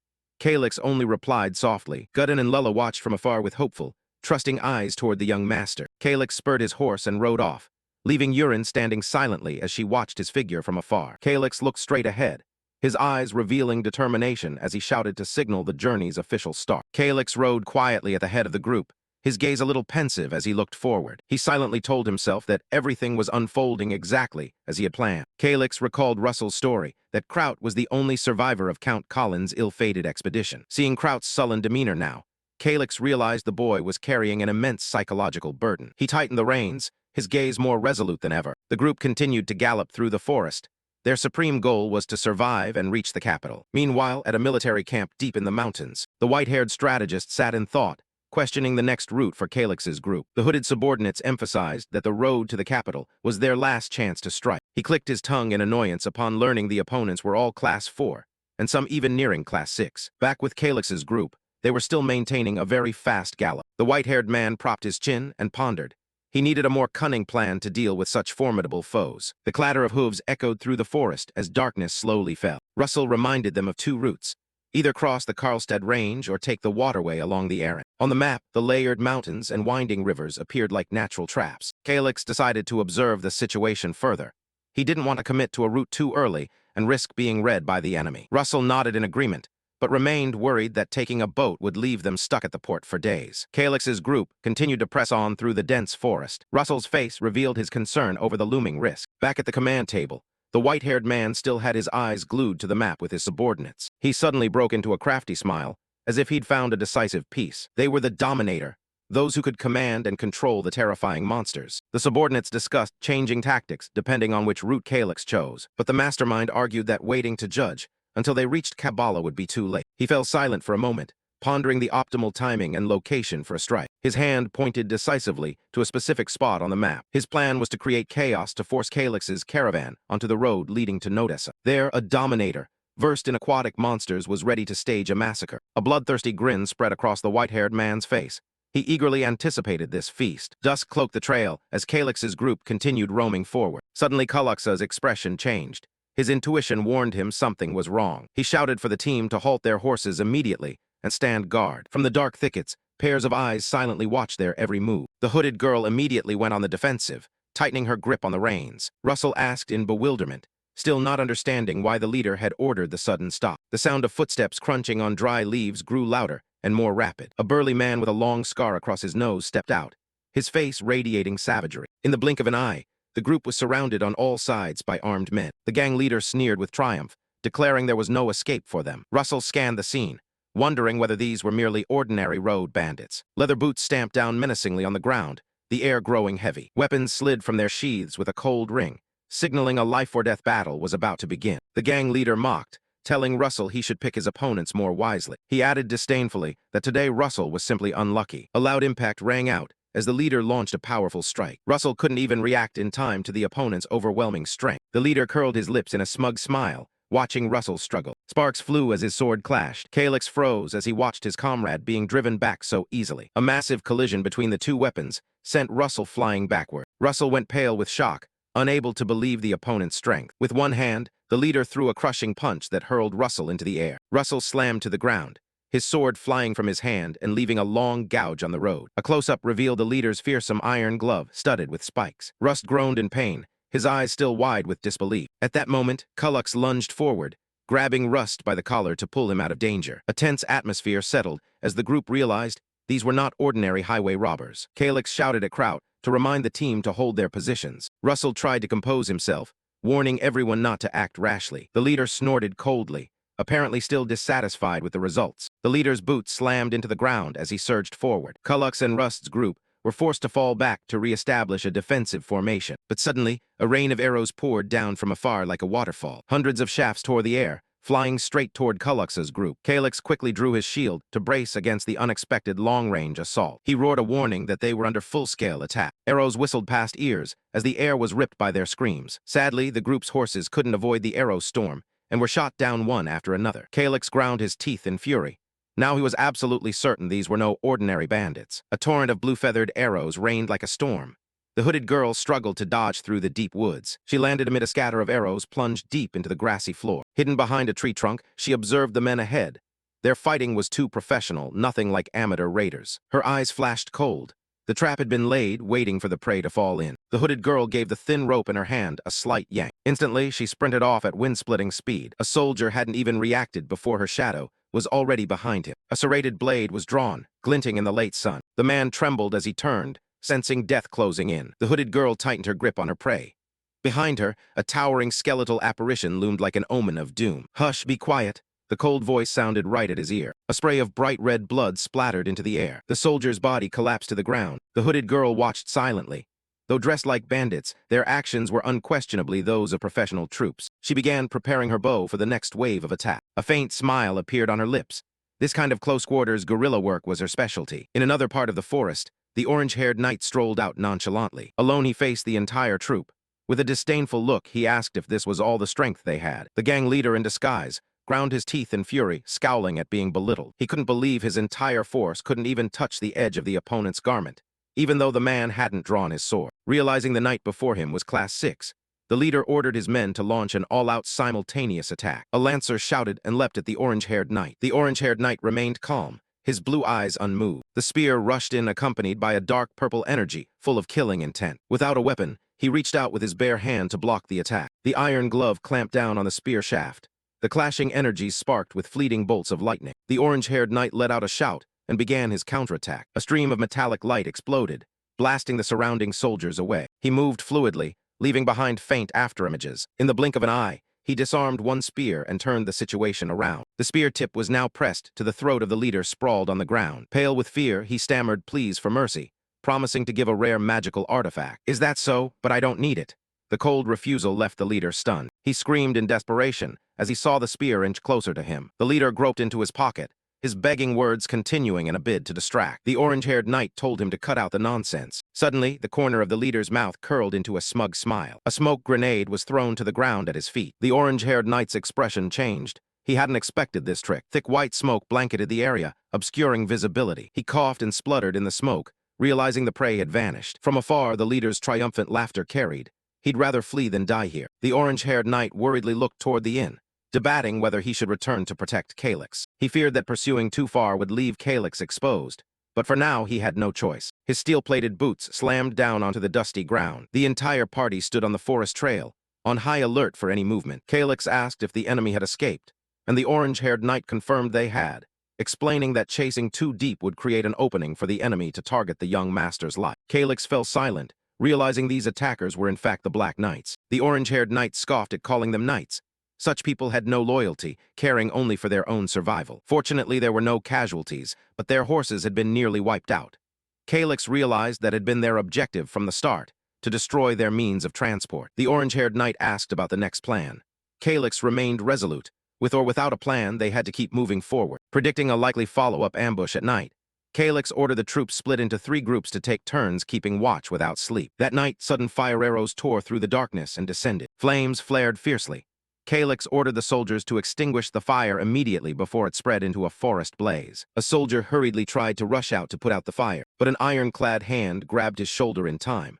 It was an order to stand down from a superior. Calyx said sternly to ignore that blaze. He explained that moving into the light created by the fire would make them exposed targets for those lurking in the darkness. A soldier used his shield to deflect an incoming fire arrow. Calyx reassured them that with careful observation they could fend them off. "The next wave is coming. Take your positions."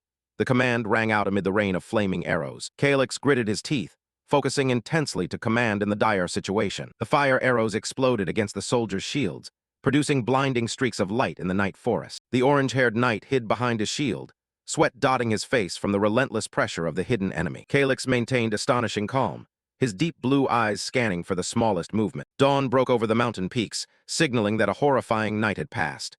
The orange-haired knight worried that at this rate the team's stamina would be completely drained. Fortunately, the enemy seemed to have withdrawn. Calyx looked out over the battlefield littered with broken arrows. The orange-haired knight asked about the next route, and Calyx decided to switch to the waterways toward Nodessa. He nodded in agreement, saying it was the safest choice for now. The hooded girl listened to the plan.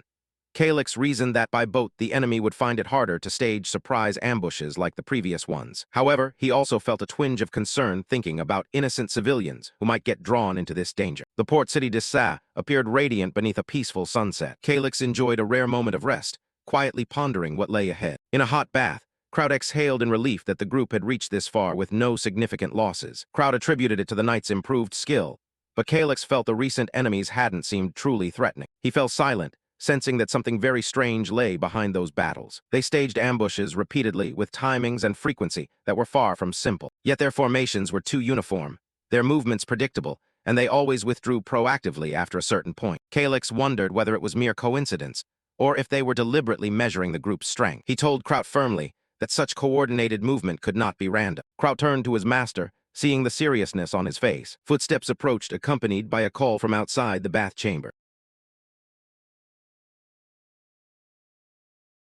A maid entered, announcing that a light dinner and wine had been prepared out on the balcony. The luxurious inn stood tall in the evening sky, welcoming the cool sea breeze. The table was set with fine wine and fresh fruit under the waning sunlight. Kraut couldn't stop marveling at the place's luxury.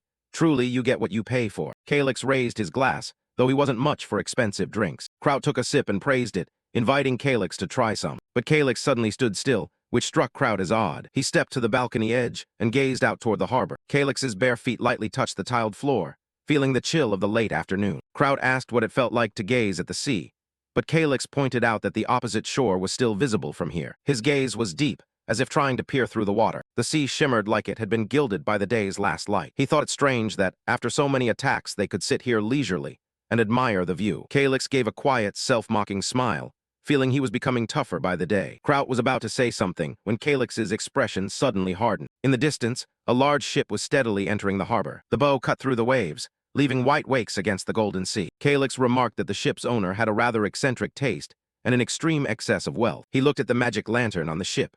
One lamp could sustain a well-off commoner for a whole year. The luxurious vessel glided over the water, looking thoroughly lively. Kraut wondered who might be aboard that splendid ship. Calyx narrowed his eyes and realized the ship was changing course. It was coming unusually close to where they were. Calyx told Kraut to stay calm and do nothing unnecessary, since the other side didn't seem intent on fighting right away. Suddenly, he clapped a hand over Kraut's mouth, signaling him to be absolutely silent. The ship's massive hull now loomed directly before the two of them. They held their breath, eyes vigilant as they stared at the figure standing on the deck. They looked down together to see a man standing there at ease. It was Cesare Ravallo, the dashing prince surrounded by beautiful women. Kraut asked if he was an acquaintance, but Calyx insisted he did not know the man. A status window appeared, revealing a formidable opponent with diplomacy SS and finance as Calyx knew trouble was brewing. Calyx immediately ordered Kraut to return to the room at once to avoid being noticed. Kraut froze, not understanding what was happening, and called out to his master. But it was already too late. A figure below had been silently watching them for some time. Cesare Ravallo smiled arrogantly when he saw the prey trying to hide. In the blink of an eye, he was alongside the balcony where Calyx stood. The women on the ship only managed surprised gasps at the prince's extraordinary leap. Susa alighted on the balcony as lightly as a leaf, facing the two of them directly. By instinct as a knight, Kraut immediately drew his sword to protect Calyx, but his opponent was of a completely different caliber. Susa moved so fast that Kraut hadn't even had time to compose himself. His gaze was icy, giving away not the slightest opening during the attack. A thunderous kick landed true, knocking aside the knight's feeble resistance. Kraut's sword flew up into the air and fell to the floor, helpless. Kraut clutched his throbbing wrist, stunned by the stranger's speed. Cesare stepped forward casually, completely in control amid the wreckage of the dinner. Calyx froze, cold sweat running down as he felt the heavy pressure radiating from him. The Sombran prince curled his lips into a slight smile and began his unexpected visit to Calyx.